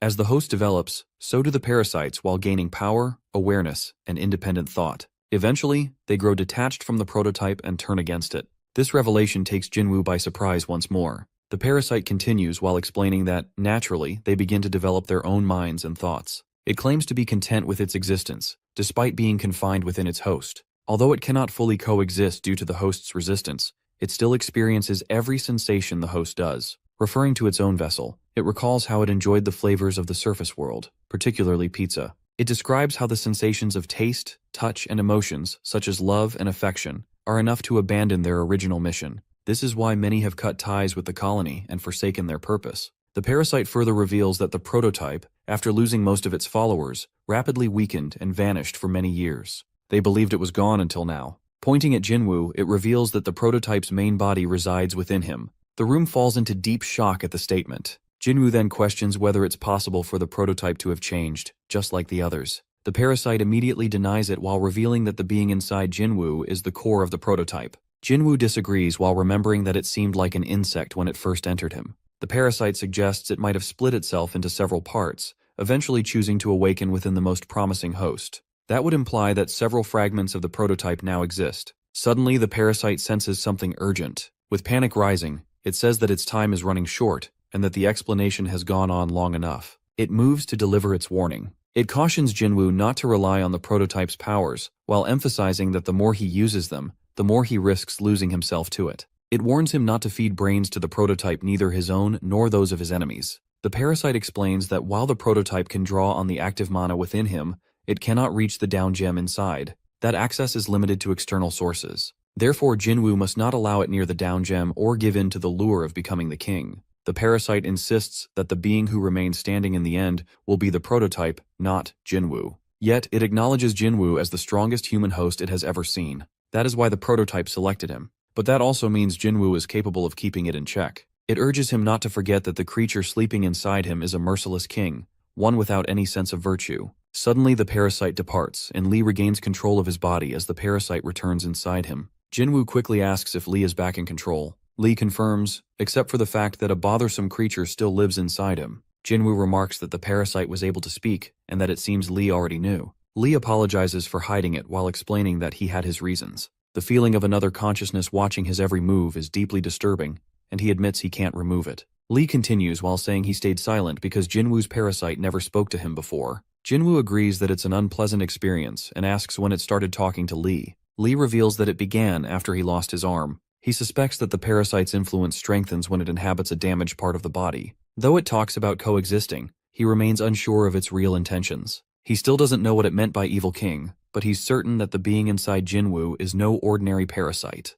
He urges Jinwoo not to trust it and not to fall for its tempting words, or he may end up like him, frequently losing control of his body. Jinwoo reflects silently. It appears the captain's parasite genuinely desires coexistence. Still, it's not his place to interfere. What he does know is that he wouldn't have survived without his own parasite. Placing a hand on his neck, frustration seeps through as he mutters to himself about yet another concern added to his list. Internally, he assures himself to stay cautious, but also confesses that he has no plans of suppressing his power. Jinwoo responds that while he doesn't feel great about the situation, it's manageable. He reminds her that her labyrinth still awaits. Meanwhile, in a desolate wasteland at the Horned Rat Watch House, one rat stirs another awake. The sleepy one apologizes while saying he always dozes off toward the end of his shift. The other reminds him that being alone out here makes it risky. However, the sleepy one argues that ever since they've been stationed at the entrance to the 10th floor, staff shortages have been an issue. He adds that they're in the Black Line, and there's no labyrinth in this barren zone. It's more of a communication post than a true watchtower. He admits it's one of the easiest posts to guard.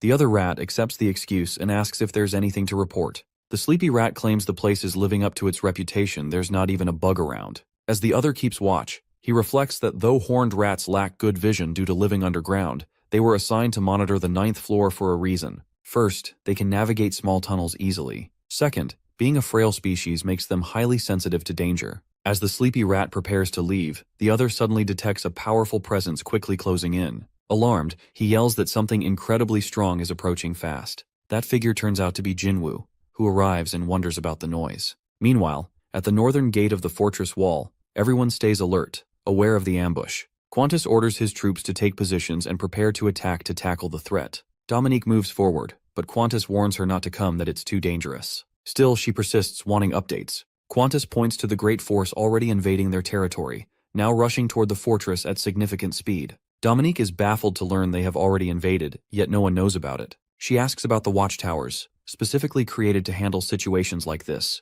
Qantas assumes the horned rats on duty must have perished since they haven't sent any signals, unaware of their carelessness. Dominique worries that they don't have Rikshasha or Jinwoo to handle the situation. At that moment, Usio reminds her how they have already defeated 2 great labyrinths on the 9th floor. He calls himself the Great King of Gluttony, which Angela disagrees with. Ignoring her, he adds that since they had a good relationship, he can help defeat anything that dares breach their territory. By the look on everyone's faces, it's clear that they don't agree with him. Usio hasn't even maintained his position for 3 weeks, and his subordinates are waiting for him impatiently. Still, he's determined to defeat this troop. Ignoring him, Qantas analyzes the enemy force and guesses it's of noble level, maybe a count leading the troops. They consider it could be a steel golem again, but then reject the idea, thinking it might be something else. Meanwhile, Usio casually talks to himself about going to his labyrinth to bring his subordinates. Before he can move, our boy grabs him, stopping him from going further. Everyone freezes, realizing he is finally here. After a while, our guy sits on his throne with a very bored expression while everyone greets him.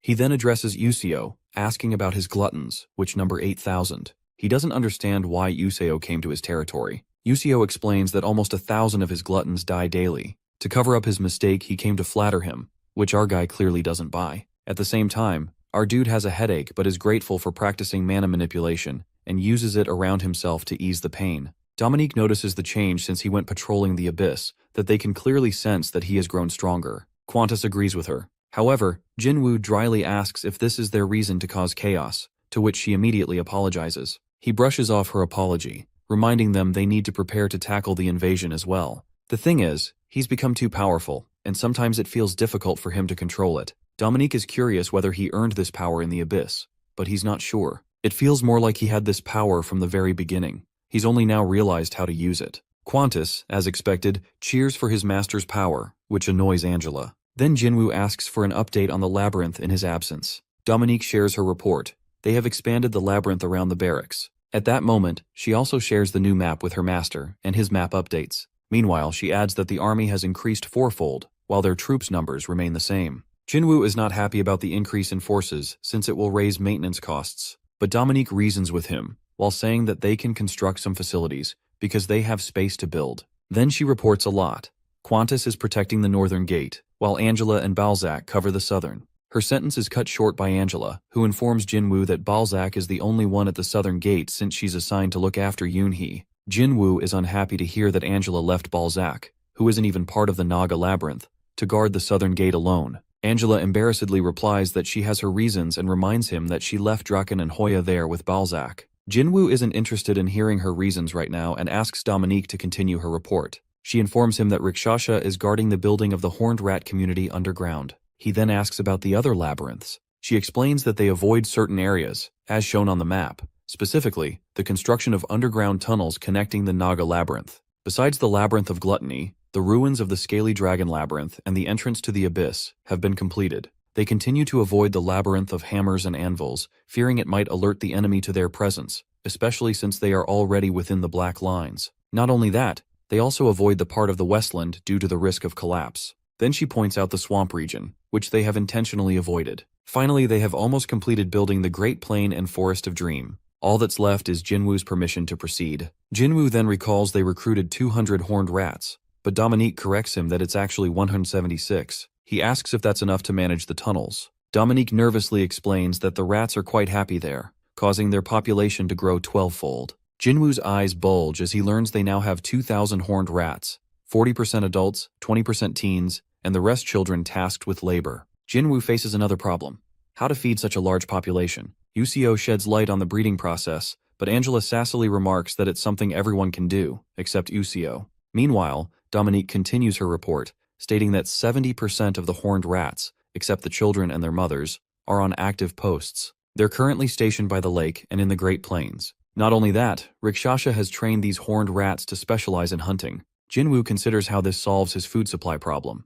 From another perspective, it seems the horned rats have built their own force throughout the 9th floor after breaking free from the Scaly Dragon King. Dominique agrees that this is why they stay hidden, to avoid being hunted down and to prevent people from suspecting they're part of the Naga labyrinth. Jinwoo then gives her permission to continue the construction, but warns her to stay clear of the Labyrinth of Wanderers and the Labyrinth of Dream. Dominique complies and proceeds. At that, Jinwoo grows quite worried about the rats because their population has exploded, but their lives are short. He notes that the new generation likely doesn't know the oppression their ancestors faced under the Scaly Dragon King, so they might take these facilities for granted. Overall, he thinks the loyalty of the horned rats is fickle. They might even build their own labyrinth on the outpost. Dominique protests that he's thinking too far ahead. He dryly reminds her that these are just hypotheses. Getting to the point, he asks about the supervisors of the rats. Dominique answers that the first-generation horned rats, Beano, Twitch, and Snitch, are in charge. He asks if there's anything else. Dominique replies that everything is peaceful besides that. Then he mutters aloud that he needs to attend the Round Table Conference in 4 days. After that, he'll likely go above ground, in case the 10th floor tries to take over the 9th floor's labyrinth. He expects a lot of work ahead and just hopes to have a month before the war breaks out. Everyone tenses at the confirmation that the 10th floor is preparing to attack the 9th floor. Jinwoo admits that it's just a hunch, but he's certain about it. Angela asks if that means they're going to fight the Noble Alliance. Jinwoo tells her not to worry, as he's already preparing for it. That's why he went to the Abyss with the Black Merchant. He reminds them this isn't just any ordinary war between 2 floors, but a battle between floors that can crush them like rats. However, they must be cautious not to reveal to the other 9th floor labyrinths that he is the one behind this war. Then he rises from his seat and declares that the war is coming soon. He announces that he will now debrief the plan they have already prepared in advance. When he comes above ground, the first thing he does is turn on his phone, though he has forgotten which button to press after being away for a while. He tenses up as he sees numerous missed calls from his family. Unfortunately, he doesn't have much time to spend with them, so he decides to come up with some excuse and beg for their forgiveness later. It's better to ask for forgiveness than permission. He sends his dad a message filled with fabricated lies, while claiming he's on holiday in a remote part of Australia where the signal is weak. He rejects the idea of calling Bayek, knowing she'll chew him out. It's smarter to focus on what he needs to do and call Jun-young instead. When he tries to remind her who he is, she shouts over the phone, demanding how he dares to miss all her calls. Jin-woo quickly spins another excuse about war and his work as a merchant keeping him too busy, which earns him the title Sly from her. He then asks about the weak signal on her end, and she explains it's because she's on the 5th floor of the geyser facility where she now works. Jin-woo is stunned to learn she can receive calls from underground. Jun-young informs him about some new military equipment that's still in the trial phase but is specialized for underground communication, provided one is near the right vicinity. He is stunned to realize that she has managed to get her hands on military equipment again. Getting to the point, she asks him why he's calling. He casually tells her he needs some equipment, just like last time. She grows suspicious and asks what happened to the previous ones. He carefully replies that they weren't enough. She is furious to hear this. It's been a month since his last call, and now he's asking for more gear. He tries to reason with her, saying he can't explain the details. Angrily, she demands to know if he's in a war. He admits he is, with the beasts of the geyser. She reminds him again that, as Dungeon-born, they are not allowed to harm humans on the surface. That confirms our guy isn't doing anything illegal, at least. She is still frustrated but reluctantly asks him to list the things he needs. He tells her to grab a pen and paper because the list is long as our boy clearly needs a lot. As she listens to the never-ending list of items, she finally snaps and yells at him in utter frustration, asking if he's completely lost his mind. Hearing her yelling, Chansik opens the tent flap and asks if there's a problem. She quickly explains that she's just on a phone call and asks him for some privacy, which he respects, and steps away. Turning back to Jin-woo, she demands how he can ask for such a massive amount of supplies. She can't just take those out without raising suspicion. He suggests crossing off the tank from the list, but even that doesn't make things much easier for her. Eventually, he compromises and asks her to at least arrange bombs and communication devices. She tries to reason with him, explaining that it's not a simple task. She has to get approval from the geyser's general for such items, but the entire process is riddled with corruption. There's a long procedure just to acquire the supplies. She not only has to pay for the equipment, but also cover labor costs and bribe people to stay quiet about the transaction. Altogether, it would cost a huge sum of money. Jin-woo cuts into her rising frustration, asking bluntly how much she needs. She's taken aback, but he assures her he can arrange the money, that he just needs to know the exact figure. After a moment of mental math, she estimates that compared to last time, which cost 100 million, this time it would take around 1.5 billion.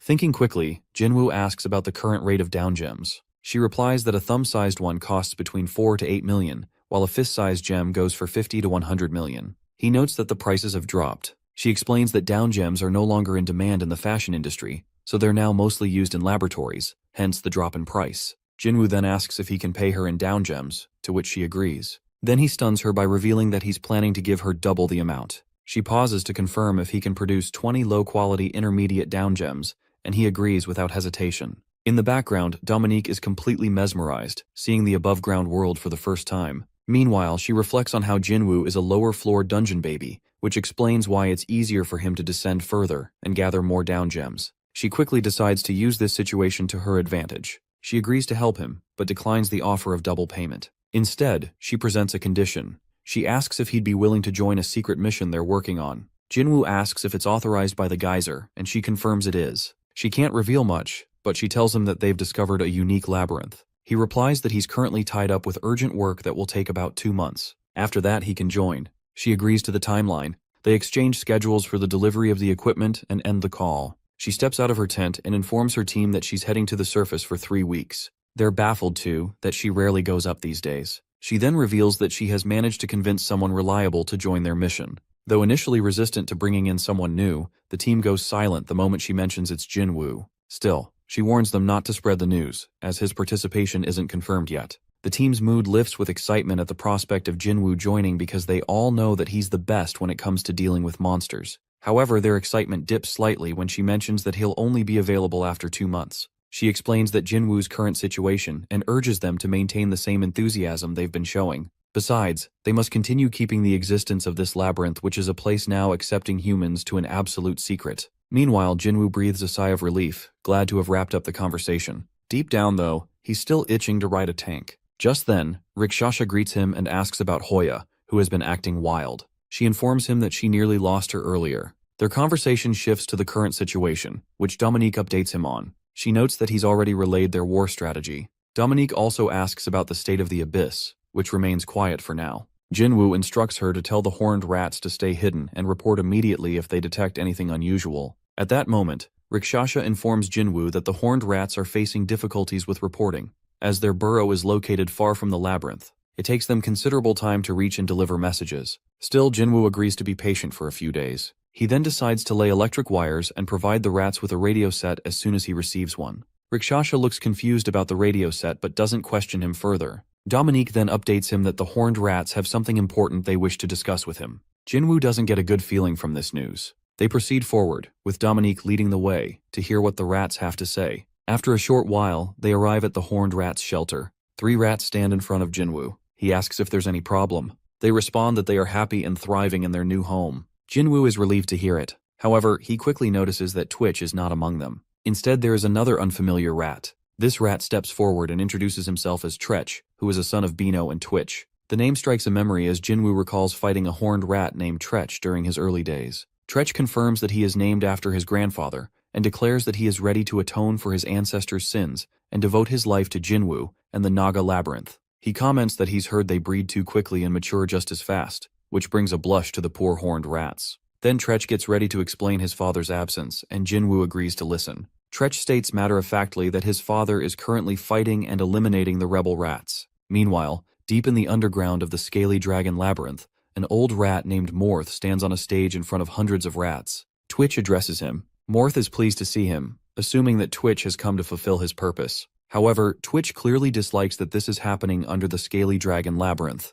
He asks if everyone is present. Morth replies that the current numbers aren't enough to take the 9th floor. He explains that he has brought 70 elites, each with a unit under their command. Twitch comments that Morth seems to be playing nobility here, but Morth insists that he will join the battle as well, declaring himself the general because of his hero status among the rats. Twitch vaguely replies that he has been doing a lot of work lately. Then Morth notices a cutter in Twitch's hand, and Twitch explains that he plans to use it. Twitch abruptly changes the subject, saying he wants to ask something. Morth gives him permission. Twitch explains that he is a close confidant of the Naga Labyrinth and is fully devoted to it, so much so that he follows every command without question. He asks Morth what he's thinking by bringing him here. What if he had reported this to Jinwoo? Morth asks if he did, to which Twitch denies. Morth was already confident that he wouldn't. The answer to his question, Morth says, lies in the name he gave his son, Tretch, after his own father. Morth knows that Twitch is following Rikshasha to gather information about their oppressors. He is the one who laid the foundation for the revolution,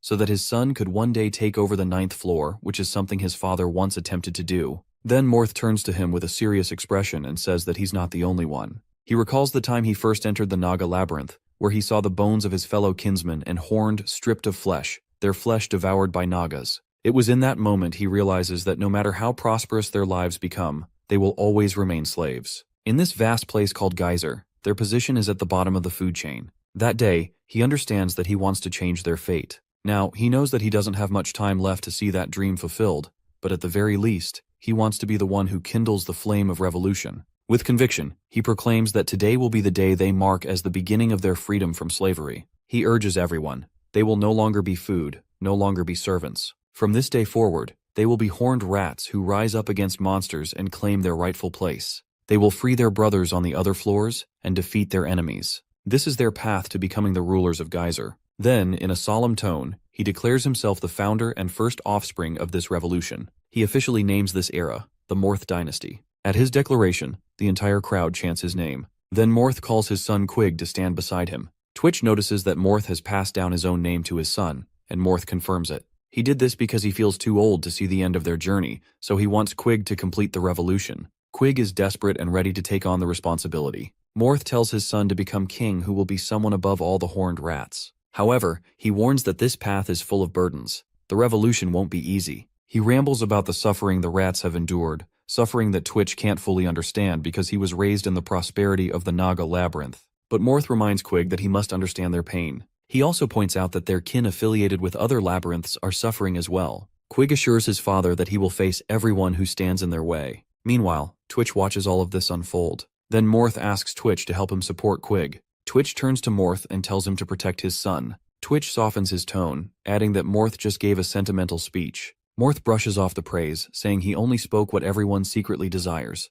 Twitch thoughtfully repeats whether this is the desire of everyone. Then he asks to go on stage, adding his own words as well. Morth allows him, calling him their great general. When Twitch climbs the stage, everyone is chanting Morth's name. He looks at his weapon and then at Morth. He initially wants to speak to Morth, but quickly decides it won't work now. Instead, he declares that he is conservative, which stuns everyone. Then he yells at the crowd that anyone who wants revolution is given time to atone for their mistakes. He asks anyone who wants forgiveness to come to the stage and cut their horn so they will be pardoned. The rest will perish by his hand. He gives them 30 seconds to decide. Morth is furious hearing this and warns Twitch about his actions, but Twitch has already started his countdown. The crowd, angry for Twitch to side with the Naga Labyrinth, grows restless. Morth calls out to anyone who can fight to come down and eliminate this minion of the Naga. The horned rats are furious to learn of Twitch's mindset, whom they thought was their ally. A sleeping horned rat claims he's here just because he was off duty. The other rat is furious, telling him to stay calm despite the traitor among them. This horned rat remains composed.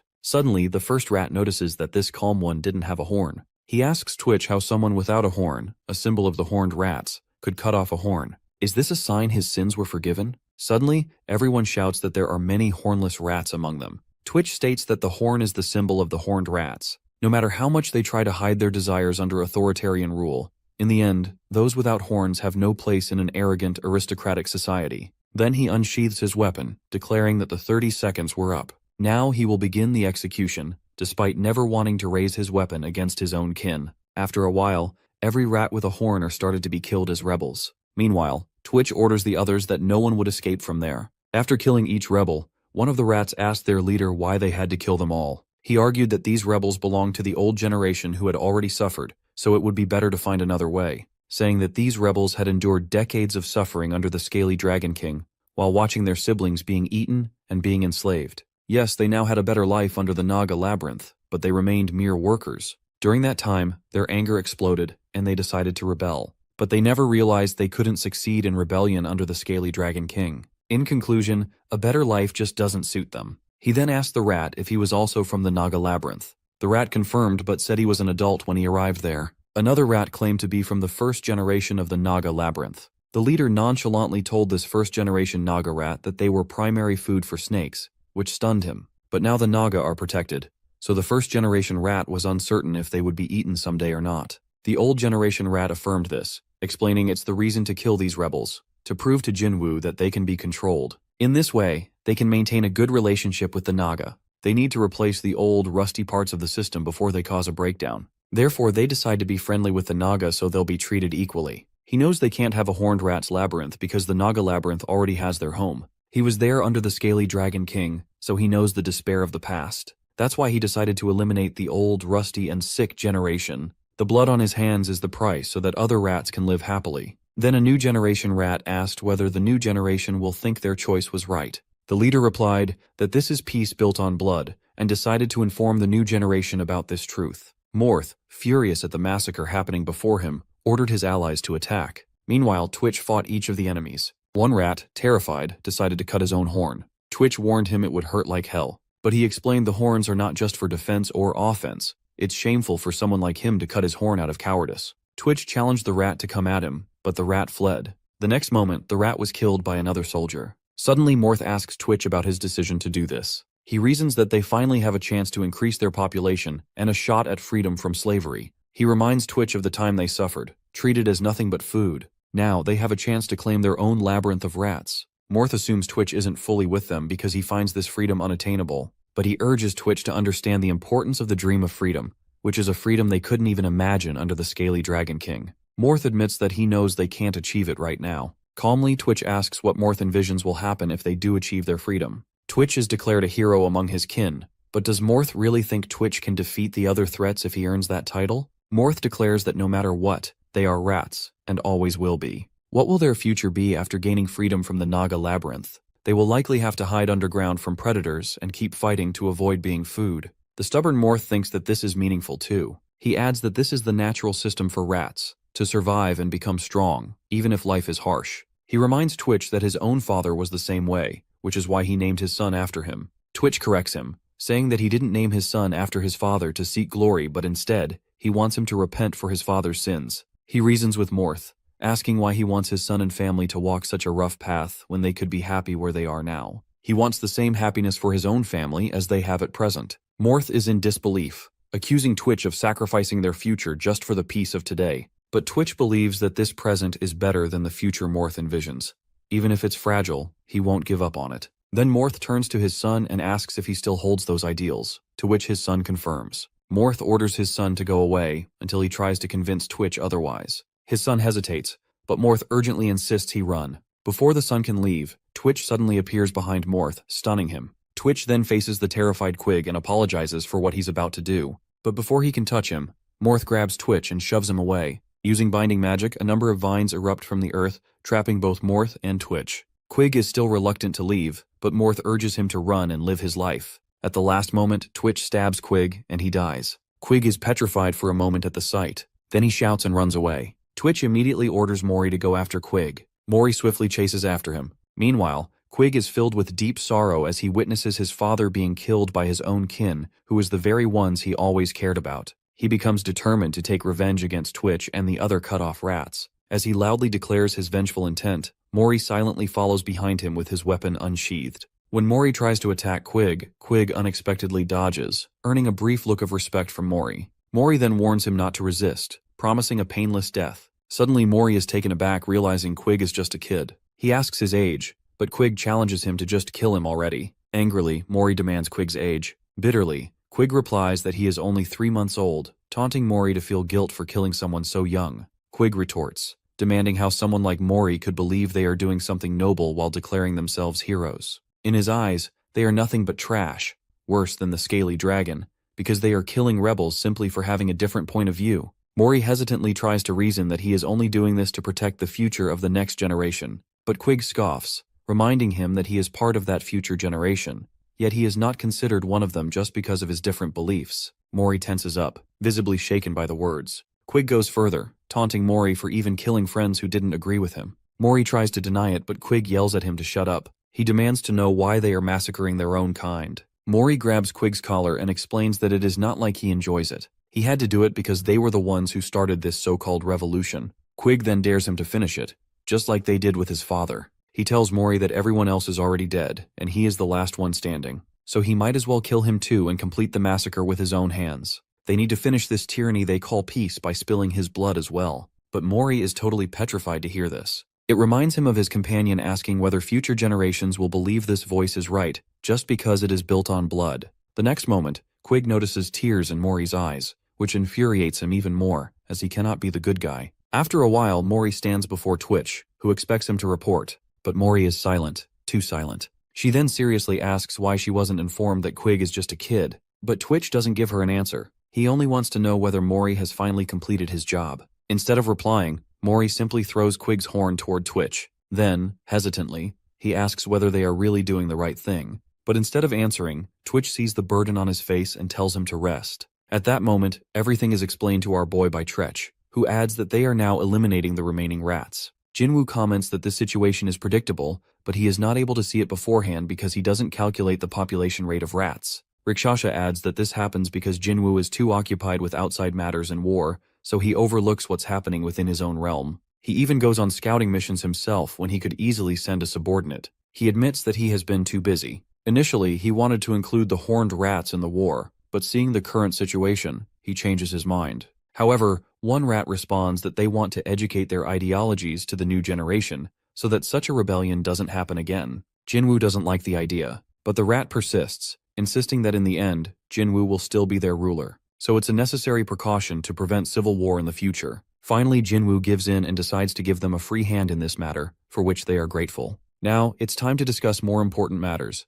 like the supply of food for his labyrinth creatures, including the rats, and their future during the ongoing war. After resolving everything, Jinwoo steps ahead and adds that he has taken care of the horned rats issue. All that remains is to prepare for the round table conference. Then suddenly he asks about Yoonhee. Dominique guesses that she must be in her room. Jinwoo wants to see her, So he heads to her room, where she is still spaced out. He doesn't understand the reason behind her behavior, as the people of his labyrinth are taking good care of her. He wonders whether there's something troubling her internally. Then he gently brings up the topic of the upcoming war. He knows she helped him during the war against Felicius, but this time, he doesn't want to use her again. Doing so would make him no different from the aristocrats who exploited her when she was living underground. Instead, he decides she should rest at his home on the surface, rather than staying in the underground. He plans to bring her back once the war is over. Then he turns to Dominique and is about to ask her to make the necessary arrangements, but he's cut off when Yoonhee tugs on his sleeve. He politely asks whether she wants to stay here or go to the surface. She says nothing, but he takes this as progress, because in the past, she would only nod and comply with whatever he asked. He pats her head gently, assuring her that they will continue this conversation later. Still, he hopes she will agree to go to the surface during the war. In the end, he assures her that he's not going to leave her behind. Then he runs to Dominique and asks her to call Useo because he needs to prepare for war before going to the conference. Meanwhile, at the entrance of the Forest of Dreams, someone digs out from the ground. It is none other than Quig, with a haunted expression on his face. He is muttering about the Naga Labyrinth, Twitch, Mori, and every rat without a horn. He deadpans that he is going to get his revenge on all of them.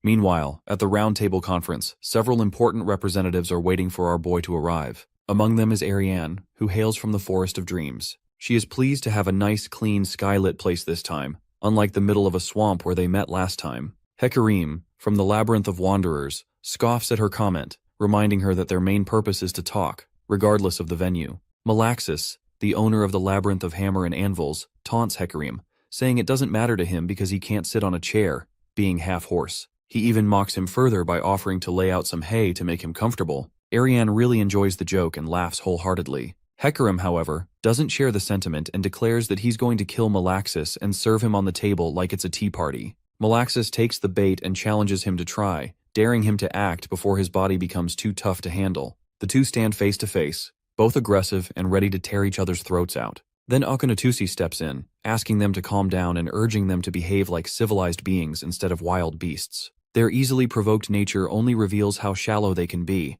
acting like self-proclaimed kings of their labyrinths. But Hekarim doesn't answer him, considering Akhenatensi someone who himself once broke the table. Ariane, however, is taken aback. She doesn't even know who Akhenatensi is. Akhenatensi replies that he wants to introduce himself when everyone arrives, but he doesn't have a choice, and introduces himself anyway. Malaxis immediately guesses that he must be the same guy Jinwoo told him about. Akhenatensi responds that he has also heard a lot about him. Malaxis welcomes him wholeheartedly, asking him to forget about the earlier fiasco. But Hekarim doesn't share the sentiment because he is furious that someone from the 8th floor, who is supposed to be beneath them, dares to set foot on their gathering. Before any blood can be shed, our dude interjects, stating that he is the one who allowed him in, which repels Hekarim's aggression. Finally, he arrives in his armor, directly challenging Hekarim, asking if he has a problem with him inviting Akhenatensi. Hekarim now understands that he is the owner of the Naga Labyrinth. With everyone present, it's time to start the meeting, but the table has already sunk into the floor. Then Gorintos warns them to restrain themselves,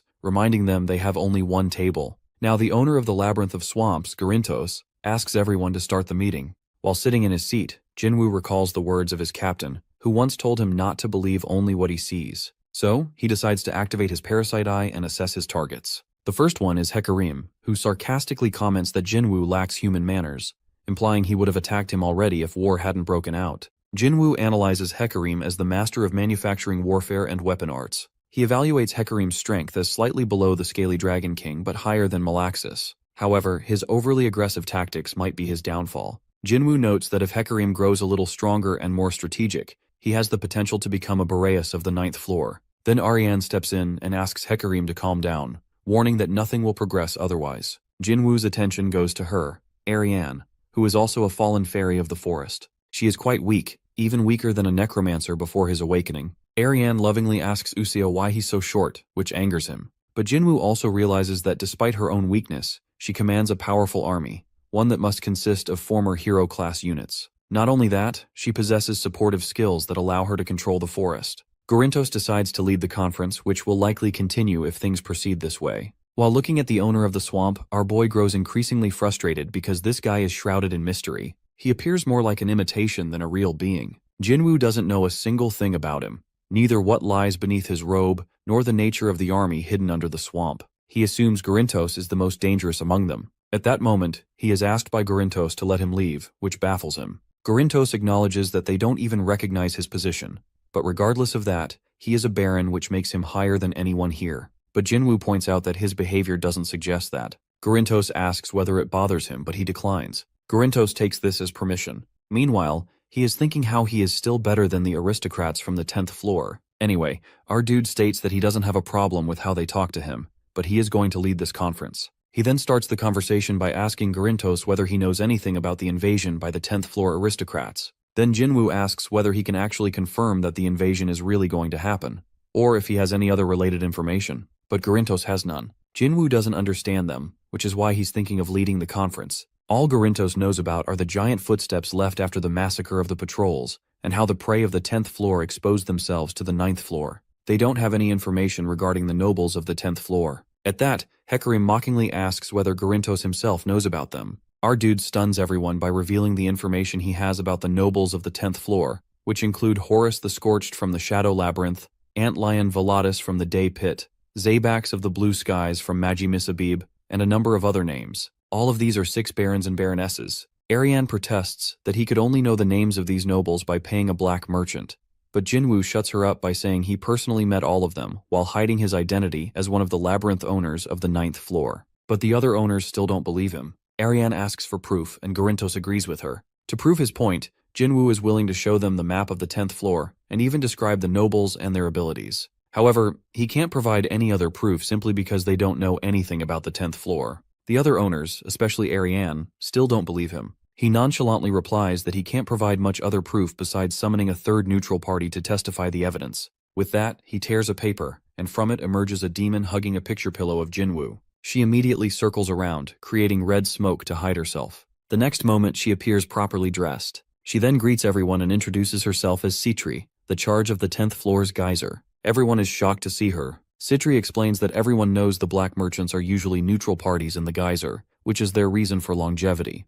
Even when they exchange information, it's more about personal transactions. Then the question arises whether she sold information to Jinwoo. She is initially hesitant to answer, but when Jinwoo nods at her, she reveals that he purchased information about the geography of the 10th floor from the 9th floor. However, he himself went to the 10th floor through safe routes. Ariane thinks it must have cost him a fortune. Jinwoo informs her that he has spare dormant labyrinth cores which he sells. The Velicious one was already damaged due to war. Okunatasi also adds that moving to the vacated location in the barren wasteland was part of the deal. To strengthen his testimony, he assures everyone that Okunatusi is as strong as the Scaly Dragon King if he were on the 8th floor. Then he turns to everyone and reminds them that it's not the right time to dominate each other because of the danger of war. Gorintos asks if he really went to the Abyss area, while Hecarim thinks he's gone crazy. Citri confirms that it's all true. She adds that from now on, she won't reveal any information, only the validity of the information. Jinwoo tells her that he will pay her for her service. But Gorintos believes she must be bribed, so he offers double the amount to ensure her truthfulness, which Jinwoo doesn't care about because he knows she is already telling the truth. Then Jinwoo deadpans that he is going to be the commander of them, on the condition that they reveal the information he has about the 10th floor, which stuns everyone. But Jinwoo continues with a second condition. They must sign a contract declaring themselves his knights. Gorintos angrily burns the contract while declaring that Jinwoo intends to take over the 9th floor. Hecarim, as expected, calls it all nonsense because no matter how much power Jinwoo gains, they are also labyrinth owners. He finds it an utter insult to work for Jinwoo, which he claims will never happen. Jinwoo understands that it's impossible for him to make them work for him, so he decides to reveal a little bit of information. Meanwhile, as he shares information, Citri confirms each detail. Jinwoo reveals the war planned by the barons and baronesses of the 10th floor, who are all allied. Arrogant lines of followers surround him, but the one who truly urges the invasion of the 9th floor is the Count of Parthenon from the 11th floor, who wants this war to extend his territory and authority. However, Citri doesn't confirm this fact, calling it just a theory. Jinwoo mocks everyone, saying they might end up becoming subordinates to Parthenon just to live under his protection. Then he asks if they know about Anatolius, which Gorintos confirms. This guy is a count because they can't make a duke on the 11th floor. Jinwoo reveals that Parthenon has been at war against Anatolius for a long time, and this is the real reason behind the invasion of the 9th floor. Gorintos picks up the hint and completes the sentence.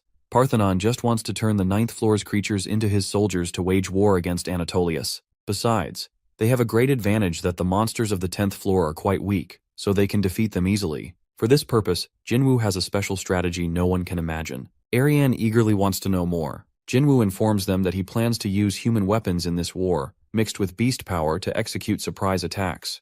Hecarim scoffs, dismissing human weapons as usually weak. Jinwoo believes they can't understand his mindset because of their beastly genes. But Hecarim reminds him that survival of the fittest is the ultimate rule underground, and weaker creatures are likely to die. Jinwoo calmly asks if he wants to die. It's not about weakness, it's about what they bring to the war. They will obviously die if they think they are weak. Then he exclaims that to save everyone, all they need to do is follow his plan. They just do what they usually do during a fight, let Jinwoo plan and strategize the war for them. At that, Gorintos finally admits that Jinwoo has the potential to be a knight because of his skills. Hecarim protests against it, but Gorintos wants to know why Jinwoo wants them to be his knights. Jinwoo answers that it's a precaution against betrayal or revolution. This way, they will reveal their forces openly, and there's no chance for them to leak information to the enemy. Gorintos understands this much. Then Jinwoo offers to change the contract so they won't have to give him tribute, but Gorintos rejects it. Jinwoo is shocked to hear this. Gorintos states his point, that Jinwoo is the only noble on the 9th floor,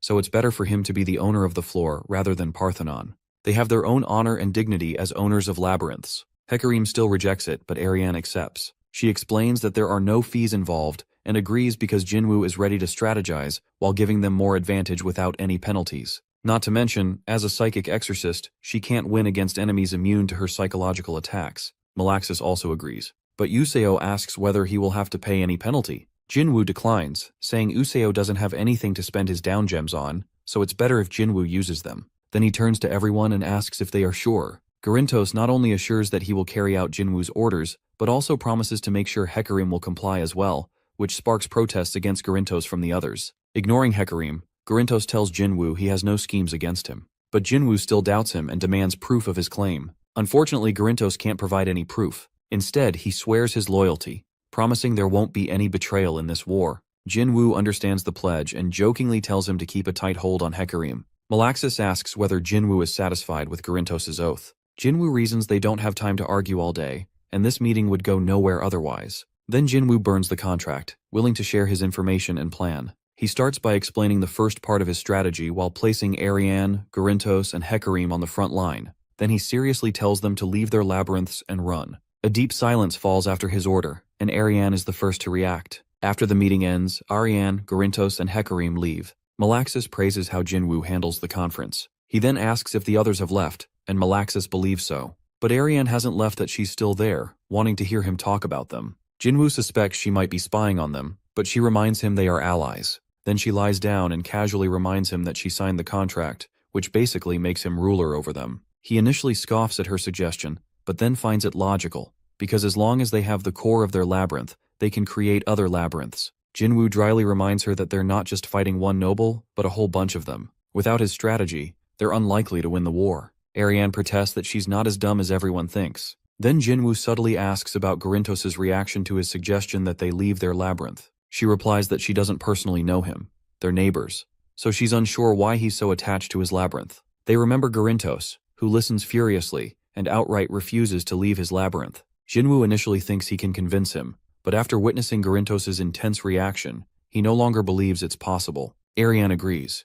Gorintos is the kind of person who would rather die than abandon his labyrinth. She hopes at least he'll take down one of the nobles with him. Jinwoo then analyzes Boreas and his army's chances of invading Gorintos' swamp. They have the ability to freeze the swamp with their ice magic, forcing the swamp beast to leave their hiding place to save themselves. This will likely force Gorintos and his army into a face-to-face battle, denying them the advantage of surprise attacks. Meanwhile, Boreas' military is well trained. Ariane jokingly says she hopes Gorintos doesn't die at the hands of some lowly minion. Jinwoo then turns to Okinotusi and tells him he needs to fight on his own, instead of Hecarim, if the swamp falls. He orders Malaxis to assist Okinotusi, which sparks a protest from Ariane since Malaxis was supposed to be her partner. She even suggests sending Useo to help Gorintos in a face-to-face battle, but he disagrees because Useo is weak against ice magic. Then Jinwoo reveals more, explaining his assumption that the frost ogres will be positioned in the center. Insects and harpies will likely invade the southern region, in other words, the Forest of Dreams. The rest of the nobles will be split between the center and northern parts. His thoughts then turn to Mentilos, whose forces make him worried.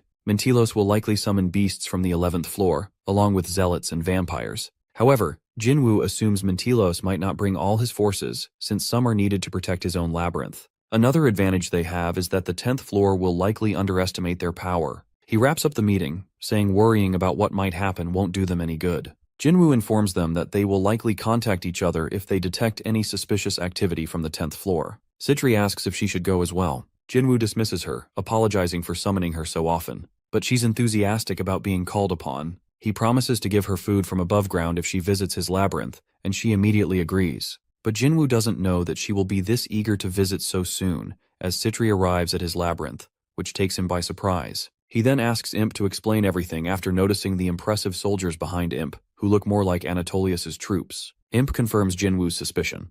Jinwoo asks about the supplies he requested from the Count. Imp confirms that he brought those and that he was assigned to guide these soldiers there. Yet Jinwoo still doesn't understand why Citri is here. Imp himself doesn't know why she came, since she was supposed to be on vacation. Intrigued, Citri reveals she came with his permission. Jinwoo nervously remembers his earlier offer and realizes it was her plan all along. Before she can do anything else, Jinwoo is addressed by Hestia, Anatolius's adjutant. She introduces herself and apologizes for the intrusion. She explains that she arrived here with her forces in secret, so there was no time for formal introductions. It's better for him to open the gate. Jinwoo senses her bloodlust but notices her rude behavior, which stems from her confidence in her master's strength. However, Jinwoo politely asks her to talk inside. After a while, they arrive at the training facility where Dominique greets him with a surprised expression. He introduces the reinforcements from Anatolius, while Hestia corrects him, insisting on referring to Anatolius by his count title. Then Angela personally greets Hestia, who returns the greeting but is clearly unhappy to see Balzac there.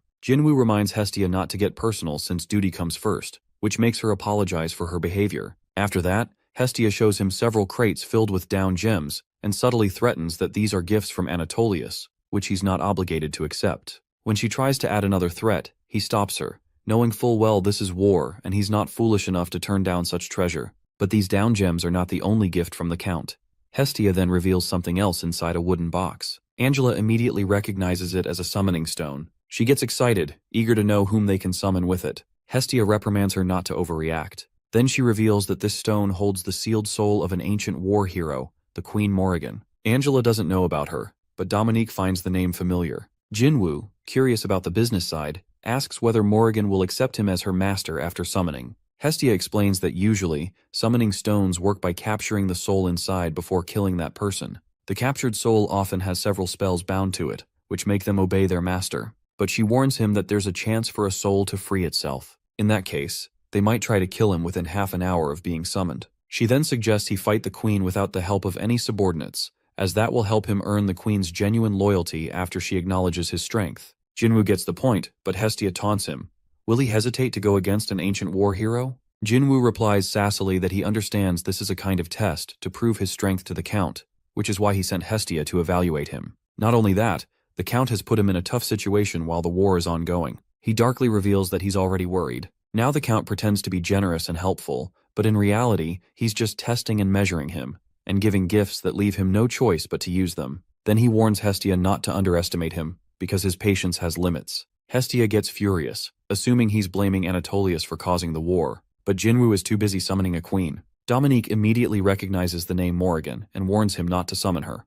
She's nothing but bad news. Morrigan was originally the killer of countless nobles in the ancient abyss, sparking the deep hatred of Parthenon. Jinwoo is shocked to hear this, but he knows it's too late. He's already summoned her. As soon as he learns this from his loyal subordinate, Jinwoo punches Hestia and asks what this means. They're just imposing problems on him and his labyrinth while presenting them as gifts. He dangerously asks whether this is a test, or if Anatolius simply has no concept of moderation. Totally baffled, Hestia finally realizes the strength of Jinwoo and admits she doesn't know Anatolius's full plan, only the name Morrigan. While bowing, Hestia admits she doesn't know what kind of relationship Morrigan had with Parthenon. Ignoring her, Jinwoo immediately turns to Dominique and orders her to evacuate every non-combat creature from his labyrinth and tell the mages to seal the entrances. He then asks Qantas and Balzac to ready their weapons and instructs Angela to protect those who can't fight. They immediately comply. Meanwhile, Hestia's mind gear is also spinning as she realizes it hasn't been long since Morrigan was sealed inside the stone. Besides, Morrigan knows things from the past.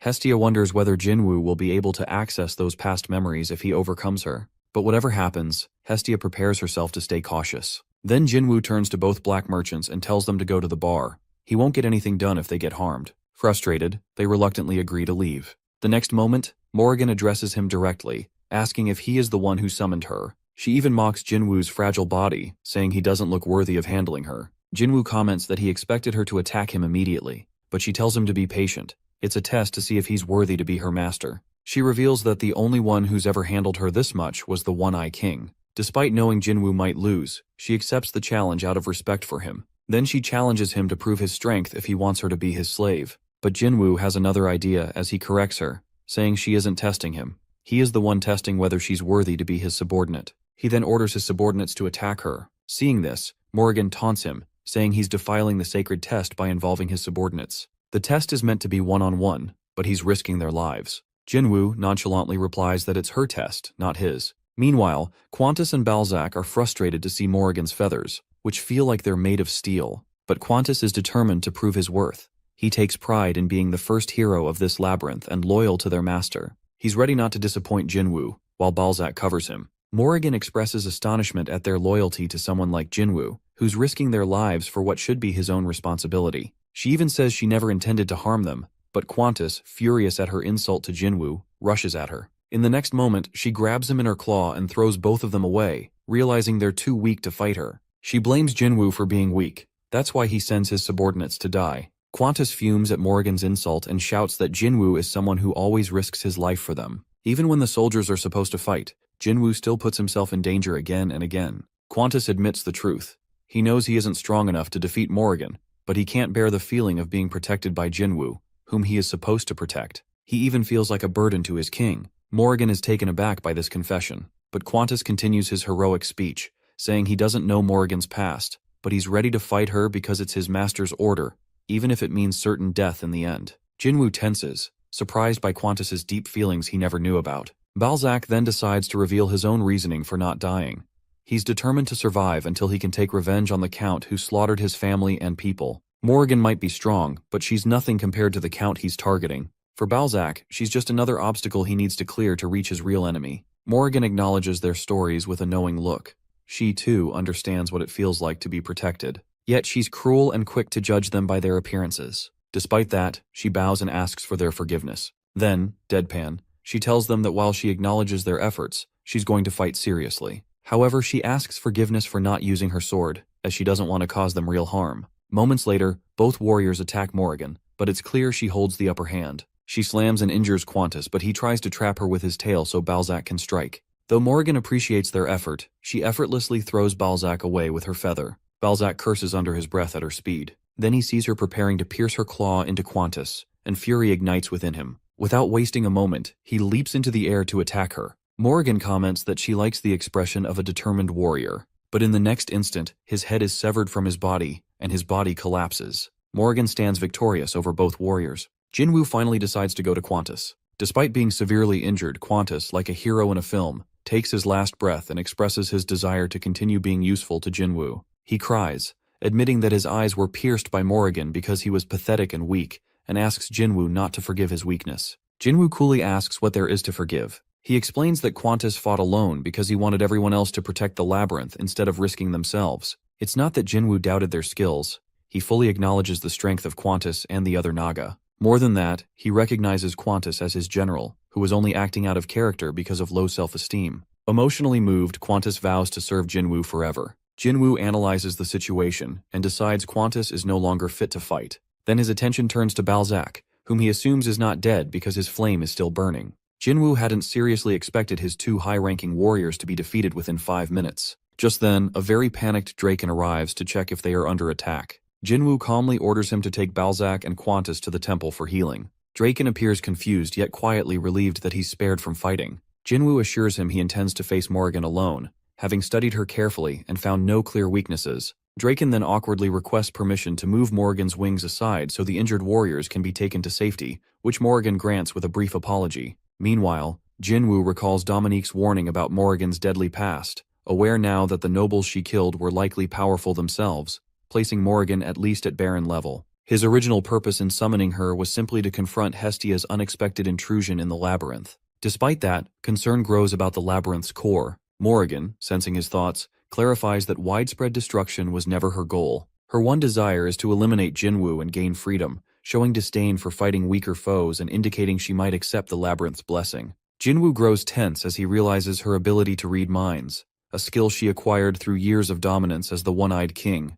adept at probing the thoughts of weaker adversaries. Without further delay, she readies a slender sword, confessing her lack of mastery with the weapon, signaling the fight is about to begin. Jinwoo suspects that Morrigan is likely testing his strength first. It doesn't feel like she's simply underestimating him. After going through some training, he's learned to interact with the mana surrounding him. Since the captain had advised him against using the parasite, he decides to fight without relying on it. Next moment she attacks him. He spots her and starts wondering if what she just used was a spirit blade or a bullet. Did she actually launch raw mana? While this thought lingers, she remarks that his awareness is sharp. He responds by thinking that the weaker ones usually fall to such attacks. But then another thought comes that what if there are many like her? Her strikes are unbelievably fast and sharply aimed, easily surpassing the speed of sound. He notices that her mana shield feels unusually thick, which means he needs to close the distance. So he moves in. The moment she tries to land a hit, he swiftly slips past the strike and counters with his sword. However, what catches him completely off guard is how she suddenly starts using her wings as weapons. This unexpected move leaves him stunned.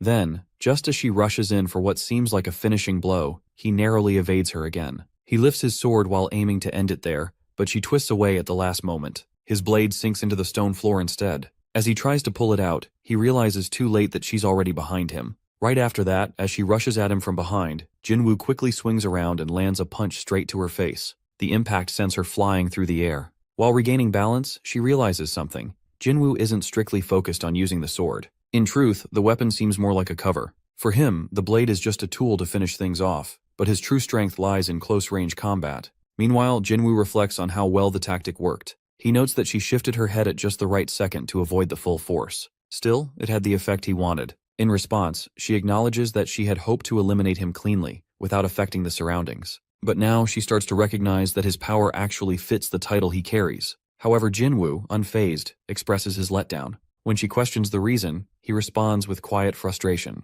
He had expected more from her more than what a baron would offer. After all, Dominique described her as an aristocrat killer, yet in comparison, even a mercenary captain he once faced felt more dangerous. With about 20 minutes left, he believes the rest will be simple. To her, his words sound arrogant. She quietly remarks that everything until now was just a warm-up.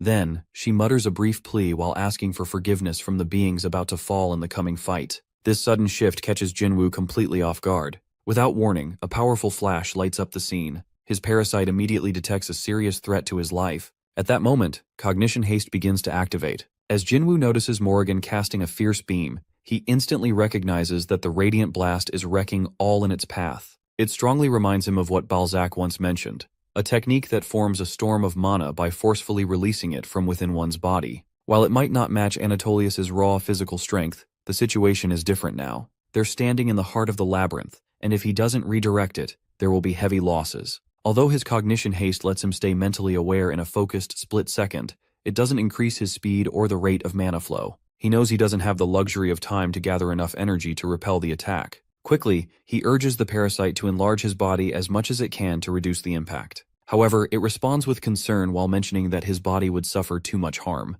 It recommends escaping instead, as its remaining force isn't enough to fully shield them. It also brings up the option to tap into the down gem inside his body, which could help neutralize the blast. This suggestion stuns Jinwoo, and he remembers that the parasite explained him that the prototype relies on the active mana within him, but cannot reach the down gem. Moreover, it warns that Jinwoo should never grant that access. So our boy refused the access. Still, Jinwoo grants it permission to draw on 80% of his active mana until the threat passes. Time is running out, and he makes it clear that if nothing is done, they'll both vanish completely. He insists that if it wants to survive, it must stop resisting and follow orders. Following this, the parasite begins its hardening process while releasing its full strength. Soon, it takes on the form of the scaly dragon king Anaxtis, just as cognition haste fades. Even then, Jinwoo grows irritated while realizing that the blast's range is massive, and this is all he's capable of shielding. Despite that, he hopes everyone else makes it through safely. Within the blinding light, Angela tightly holds a very frightened Yoonhee,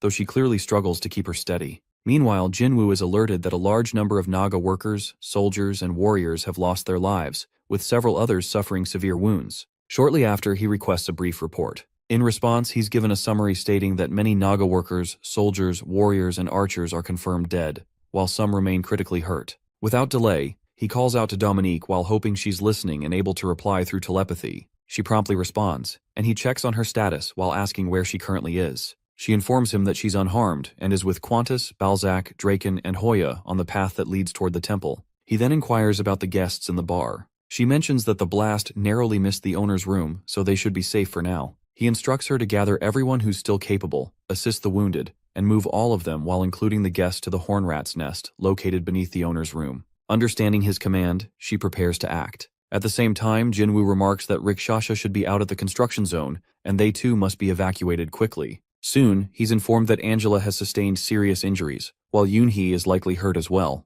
Just then, Morrigan steps into view and remarks that she hadn't expected him to withstand the strike. She admits she's impressed, but also warns that if she attacks once more in the same manner, he won't last. However, Jinwoo sharply cuts her off. Without wasting a moment, he turns to Dominique and questions what lies to the east of the training grounds. She answers that there's only a storage area, which they had plans to expand in the future. He asks if there are any living beings there, and she confirms that no one is present. Finally, he turns back to Morrigan and calmly informs her that he knows that there's no one standing behind her. She finds it curious that their battle has now turned into a clash of pure force. As bursts of light flicker around them, Jinwoo instructs his parasite to shield his left arm with full strength. Once the parasite begins exerting its maximum control, his body is pushed higher toward the upper level. Meanwhile, Morrigan is also launched far through the air. When she crashes to the ground, she quickly senses the impact comparable to the force of a top-ranked Baron or a lower-tier Count. She realizes that if her strike hadn't partly weakened his, the damage would have been severe. She hadn't expected him to be this powerful. As she lies there, she wonders how far she has flown from the labyrinth. Then, she notices Jinwoo stepping closer, calmly counting under his breath. He asks her if she can guess what he's counting. At first, she observes something strange that his mana hasn't dropped at all. In fact, it seems to have increased. She then questions whether it's related to mana regeneration. It becomes clear to her that she wasn't the only one keeping her true abilities hidden. Jinwoo confirms her thought. Afterward, he mentions that it has now been around 16 minutes. He then prompts her to consider what that number means. She assumes it marks how long she has left to defeat him. However, Jinwoo denies it and explains that it's the amount of time she must endure while being overwhelmed by his assault. Inside the Naga labyrinth where Valicious remains, he suddenly wonders if the loud explosion is actually an earthquake. Right after, the Naga workers receive instructions that everyone except the soldiers must quickly evacuate to the Horn Rat's nest. He instantly recognizes the message as a telepathic order from the attendant. Soon he's also informed that the Soyuseon exit is blocked due to the blast, so they must use a different route.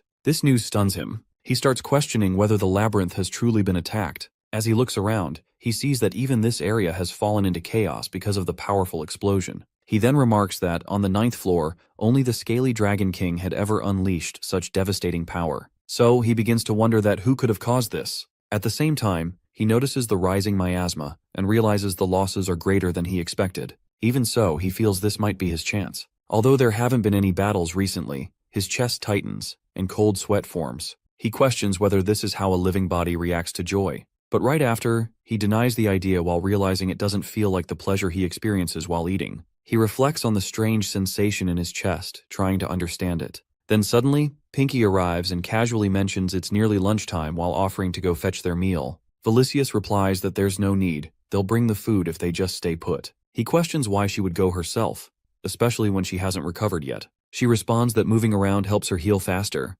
Besides, she reminds him he was the one constantly complaining about the food they receive. She promises to get his favorite this time. Hearing this warms his heart, and he feels a quiet joy from her words. But then, another distant explosion rings out, and there is only debris where Pinky is. A sharp worry creeps in. Still, he tells himself that Pinky is all right. The Naga soldiers' leader instructs to assist the workers first. After that, one of them moves toward the worker who is badly hurt, and urges him to stay awake a little longer, while reassuring him that the rescue group has arrived. Lying nearby, Bluey is wounded. Valicious approaches and inquires if he's okay. A worker standing close by responds while explaining that Bluey barely survived.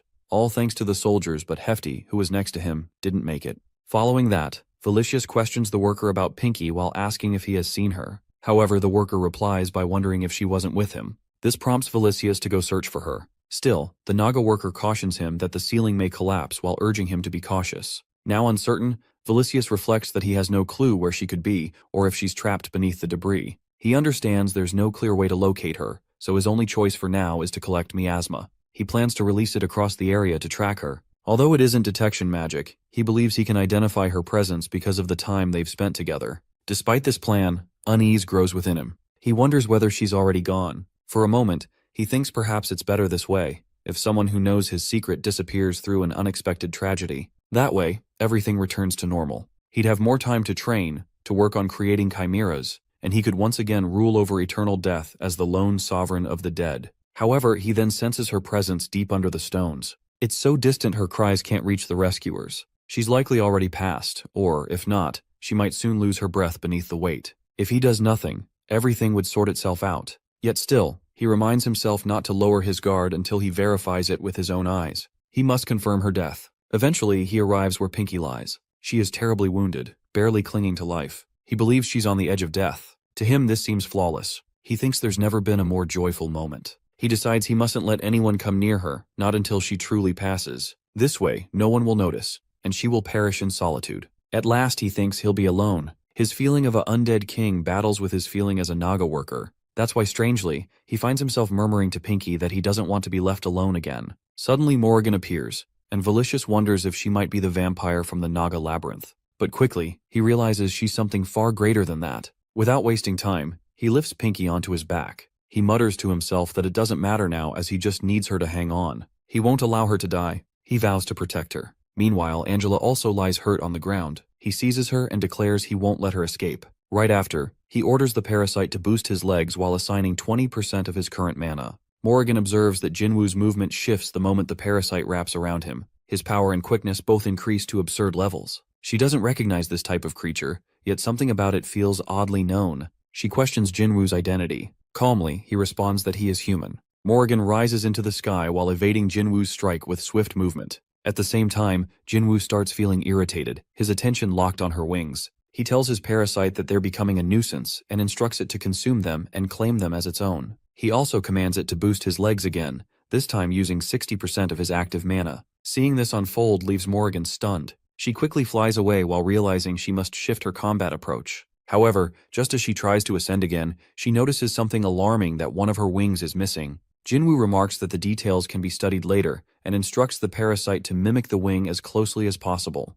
She questions him while asking what he has done. In response, he mentions that it doesn't seem right for only her to soar through the air. Now that they both have one wing, it feels more even. Hearing this leaves her speechless and increasingly irritated. Shortly after, Jinwoo receives an alert about the time of death for the target group. The notice adds to his frustration. Then, he mentions to her that although he heard of her reputation as an aristocrat killer, she had crafted weapons from the enemies she had killed and turned them into her feathers. However, she dismisses his words, claiming that they weren't enemies. Curious, he presses further that if they weren't enemies, is she implying they willingly turned into her feathers? As she tries to explain, a sudden realization strikes her that most of her memories before being sealed are now missing. Confused, she asks what century it currently is. When he responds that it's the 21st century, she appears stunned. 700 years have passed. She wonders if it's the side effect of the seal while admitting that she remembers nothing, not the one who sealed her, not those transformed into feathers, not even her king's final order. Jinwoo, with a sharp tone, accuses her of using memory loss as an excuse to avoid facing her cruelty. Recalling her words about the estoc, he reminds her that she once mentioned not being skilled with it, yet still wielded it with familiarity. He insists that she knows the identities of those people. She quietly admits it. Still, what she senses isn't hatred but reverence. To her, honoring and remembering those who perished in battle is a lifelong duty and consequence she must bear. They weren't just enemies. Even those absorbed by her power are included. Yet Jinwoo rejects her reasoning, labeling it as nothing more than insanity. In a bitter tone, he challenges her that does she truly believe that using a lifeless body as a weapon counts as tribute? Holding one corpse in his grip, he asks her if that face seems joyful. Her lack of remorse to him is sickening. He declares that he will grant these tormented souls peace. They will slowly fade within him, but she halts him firmly, without hesitation, and refuses. She yells at him while demanding he return them. Those are the weight she must carry, and at the very least, he should give Valkyrie back. Hearing the name Valkyrie leaves him stunned. Holding a stick in his grip, he questions her if she means this one. She snaps while telling him how disgraceful he looks touching her, and warns him not to lay his hands on her with that filthy parasite. Jinwoo, in return, remarks that her memory loss must be a lie if she can't even strike him. Then surely that weapon meant something precious to her. But she cuts him off, her voice sharp. She declares that he's no longer worthy of the respect she once held. She vows to reclaim her feathers, even if she must consume him to do so. Jinwoo challenges her again while questioning if she truly won't attack. Calm but resolute, she responds that there is only one ruler in this world whom she honors. As his blade, she will keep cutting down his enemies forever, even if their bodies rise like peaks and their blood flows like endless streams. All of it, she claims, will be for her master's greatness. She promises to offer undying reverence to those who've fallen without cause, while her own form carries the weight of their harsh destiny. With that, she vanishes into the shapeless Balmork labyrinth. Quietly, she whispers to her king while pleading for forgiveness and for ending one who once stood as an enemy. Soon after, Jinwoo receives a message that she has exited the Naga labyrinth and stepped into the formless labyrinth. The news leaves him stunned. He wonders aloud how she could enter when she doesn't even possess a labyrinth of her own. However, she questions his misunderstanding. The formless labyrinth, she explains, is not owned. It is a method created by those without a labyrinth to resist those who do. Every living soul, while including herself, holds the urge to ascend. The formless labyrinth is merely the material reflection of that inner longing. It's only called so because fools believe all personal domains must be labyrinths. She then acknowledges his strength while saying he has endured well for someone who resembles a human. Gradually, Jinwoo begins to comprehend. He mutters that this isn't a battle he can win unless he allows the parasite to access his down gem. Hearing this, she asks if he intends to surrender now. He responds with resignation while saying there's no reason to carry on. She responds with disappointment. Though she admits she sees him as a proud and skilled fighter, she expresses how greatly he has let her down. But he clarifies that that's not what he means. He reminds her of her current state. At that exact instant, he comes to know that all conditions are met. The curse of subordination activates. Morrigan is caught off guard, visibly shocked, as her body becomes bound under Jinwoo's control. Jinwoo, calm yet firm, declares that he is now her new king and commands her to kneel. Without resisting, she drops to her knees. Yet she speaks with regret, not anger. If she had gone all out from the beginning, if she hadn't wasted time measuring their power difference, then perhaps it wasn't him, but her, who was truly arrogant. With the battle settled, the two leave the formless labyrinth together. Right after, Jinwoo is notified that the target is now in a weakened condition and cannot break free from the curse of subordinate unless her strength exceeds that of the caster, and her caster is the one-eyed king, Ustas. The revelation fills Jinwoo with frustration. In response, she urges him to end her life while confessing that she has massacred many of his innocent people. He admits that she has taken the lives of dozens, including workers, and the death toll continues to grow. At first, he intended to kill her immediately, but now, there's a count pursuing her for the damage she caused in the past. Because of that, she must face and resolve the chaos she left behind. Whether she chooses to regain her wing is her decision. However, to do so, she must find and confront the aristocrats on the battlefield. 6 are on their way. She must eliminate at least 2. Only after everything is finished will he determine what to do with her. He warns her not to see this as any sort of favor and instructs her simply to guard the Nagas until the war begins. She follows his order without resistance. Meanwhile, Jinwoo reflects. The summoning stone was only part of the supplies provided by the Count. He never expected such a formidable being to emerge from it. Still, he cannot ignore the truth that it was his mistake to activate it in the middle of the labyrinth. His lack of strength led to the failure to defend the Nagas and the ruin of the labyrinth itself. He wonders what might have happened if she had opened the formless labyrinth from the start. Soon after, she offers him an apology. But even then, Jinwoo finds himself consumed by the thought that he's forced to rely on the parasite, all because he can't control his own power. He's tired of feeling helpless. Later, Dominique approaches and asks about her. Jinwoo answers that she is now a part of the Naga labyrinth. As the moment quiets, he realizes something deeper, that he needs greater strength. Strength not just to fight, but to protect everyone he holds responsibility for. In the weeks following the clash with Morrigan, Angela mends at an unexpectedly swift pace. Despite her critical wounds, she recovers remarkably well thanks, it seems, to her vampiric regeneration. Being ranked as legendary surely plays a role. She ends up with only minor scratches, likely due to Yoonhee's efforts. Wanting to support her, she was offered a stored pack of my own blood, kept for emergencies out of appreciation for her defense of Yoonhee. Surprisingly, Rikshasha places no blame on anyone else while choosing instead to fault herself for not being there during the crisis. She doesn't appear to know anything about Morrigan either. Meanwhile, there are assumed high elf nobles spotted within the absorbed wing. At one point, Jinwoo reflects on when he reassured Rikshasha that overseeing the 10th floor was the top priority back then. He reminded her it was an unexpected situation, and not her fault. In another turn, Balzac and Qantas both fully recover. Sadly, 10 Naga soldiers being treated don't make it, and the toll rises as 6 workers also perish. Though horned rats can offer some assistance, Naga laborers are supposed to be among the safest. Losing 6 impacts everyone's morale. It's a loss that shouldn't happen again. Elsewhere, Morrigan is summoned by her king. When she responds to his call, he instructs her to guard the Naga workers fiercely. If even one more dies, he warns, she'll share their fate.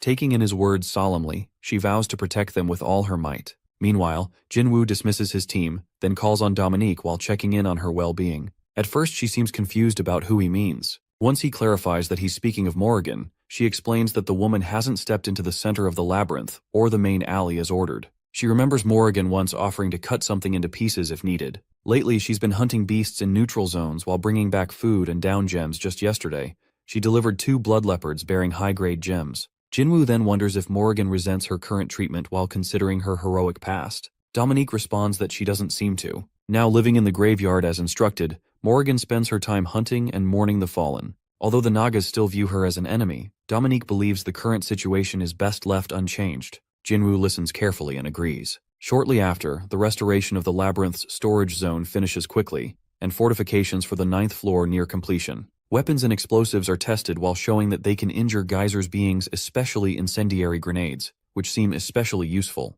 Jinwoo recalls once asking Draken why he wouldn't go inside, to which Draken had responded that the heat would roast him from within. Jinwoo had countered sarcastically while questioning if smoke inhalation was a better way to go. Goblins and boars are assigned construction duties. Naga workers recall how the Baron once joked about turning them into barbecue if they touched goblins. Still, these laborers, while hailing from the labyrinth of hammers and anvils, show great craftsmanship, quickly adapting to surface-level tools like firearms and communication gear. Jinwoo remembers when one Naga worker nervously tested a device while saying something about how fragile it was while trying to connect. The primary mission made public involves constructing supply routes between the hammers and anvils, Gluttony, Big Tusk, and the Naga Labyrinth. Jinwoo doubts whether Useo's domain even needs supplies, but having a path still seems beneficial. Quietly, expansion of the Horned Rat's tunnels continues. Since the Swamp and Wanderer labyrinths aren't entirely trustworthy, the Queen of Dreams is informed, especially given her openness to forming a pact. Qantas jokes about skipping food storage, but says they were warned not to consume anyone.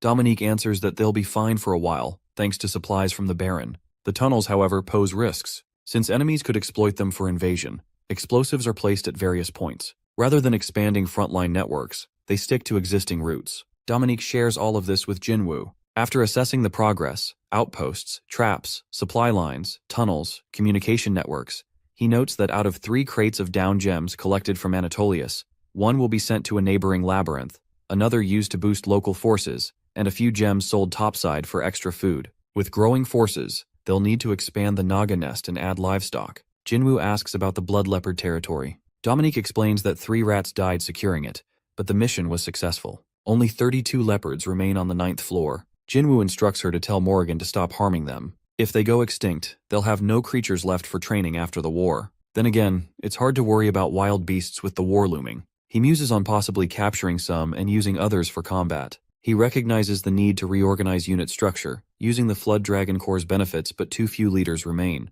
Perhaps sending rare-rank Nagas is the solution. He continues thinking aloud when Dominique suddenly shouts while halting him. Startled, he asks what's wrong. She responds emotionally while urging him to rest. She sees how heavy his burdens are while noting that while the war is near, physical and mental strain is something else entirely. If he keeps pushing himself, he might collapse before the battle even begins. Her concern warms him, though he answers that it's different now. The Flood Dragon's invasion marked the start of something deeper. It's no longer just conflict, it's war between labyrinth floors. He's the commander now. There's no room to rest. Dominique hesitates before voicing her true thoughts. She isn't doubting him. She realizes he's human. He has no natural tie to the Nagas. He never asked to become their labyrinth owner, yet here he is, ready to risk his life for them. She wonders why he never complains about the burden he never chose. Jinwoo listens silently at first, then begins to speak. He questions the idea of burden. He admits not remembering his life before arriving at the Naga labyrinth. On the surface, he lived as an empty shell, despite being surrounded by his family's deep love while nothing fulfilled him. Though he might regain his past here while something has already changed, he feels different now. The others always tell him he works too hard, that no king fights at the front, that he should rely on them. He knows they're right, but he admits he's impatient and greedy. A selfish human who only knows extremes. When she asks why again, he replies simply that it's his greed, not a burden. Geyser, the Naga labyrinth, and everyone in it filled his hollow heart. He's no longer just surviving, he's alive. He calls himself the Baron of Geyser, the undefeated human, the Naga labyrinth king, and her master. He refuses to let some upcoming war take any of it away. He doesn't intend to lose anything, not even a little. Dominique, overwhelmed, declares that he's truly greedy. He glances back at her with a faint expression, something between exasperation and amusement. In the grim halls of Geyser, all kinds of souls exist. Some are driven by greed, some by jealousy like a certain demon who longs for status, bitterly thinking she could have had it if she weren't born black or demon. Others carry pity. Joy lives in Angela, who cherishes every moment of her life. There are those who hide secrets, and some who search for answers like Draken, who once pondered whether blood contained alcohol and kept questioning endlessly. Determination burns in Balzac and Qantas, who stand outside the room wondering what's going on. Balzac jokes that everyone inside seems to be enjoying themselves while suggesting they have a drink after the war. Qantas agrees but insists they keep training. Love shows itself in Pinky Velicious. Rage simmers in a horned rat's words about how dreams are foolish, and prosperity always leads to ruin. He swears they'll repay the respect shown to them many times over. Loyalty runs deep, obedience stronger. Horned rats proclaim their freedom from old chains, now reborn as honorary Nagas. But doubt still lingers. Some Naga workers quietly question their loyalty and obedience. Grudges form, like one who shouts glory to the Naga labyrinth. Though the 10th floor aristocrats seem unrelated while something still feels wrong. Yet in all that gloom, hope remains. Rikshasha mentions reports of under-elves being spotted on higher floors, but she keeps her focus on the war ahead. Among all those who dwell within Geyser, emotions clash: greed, sorrow, joy, rage, doubt, hope, all preparing for what's to come.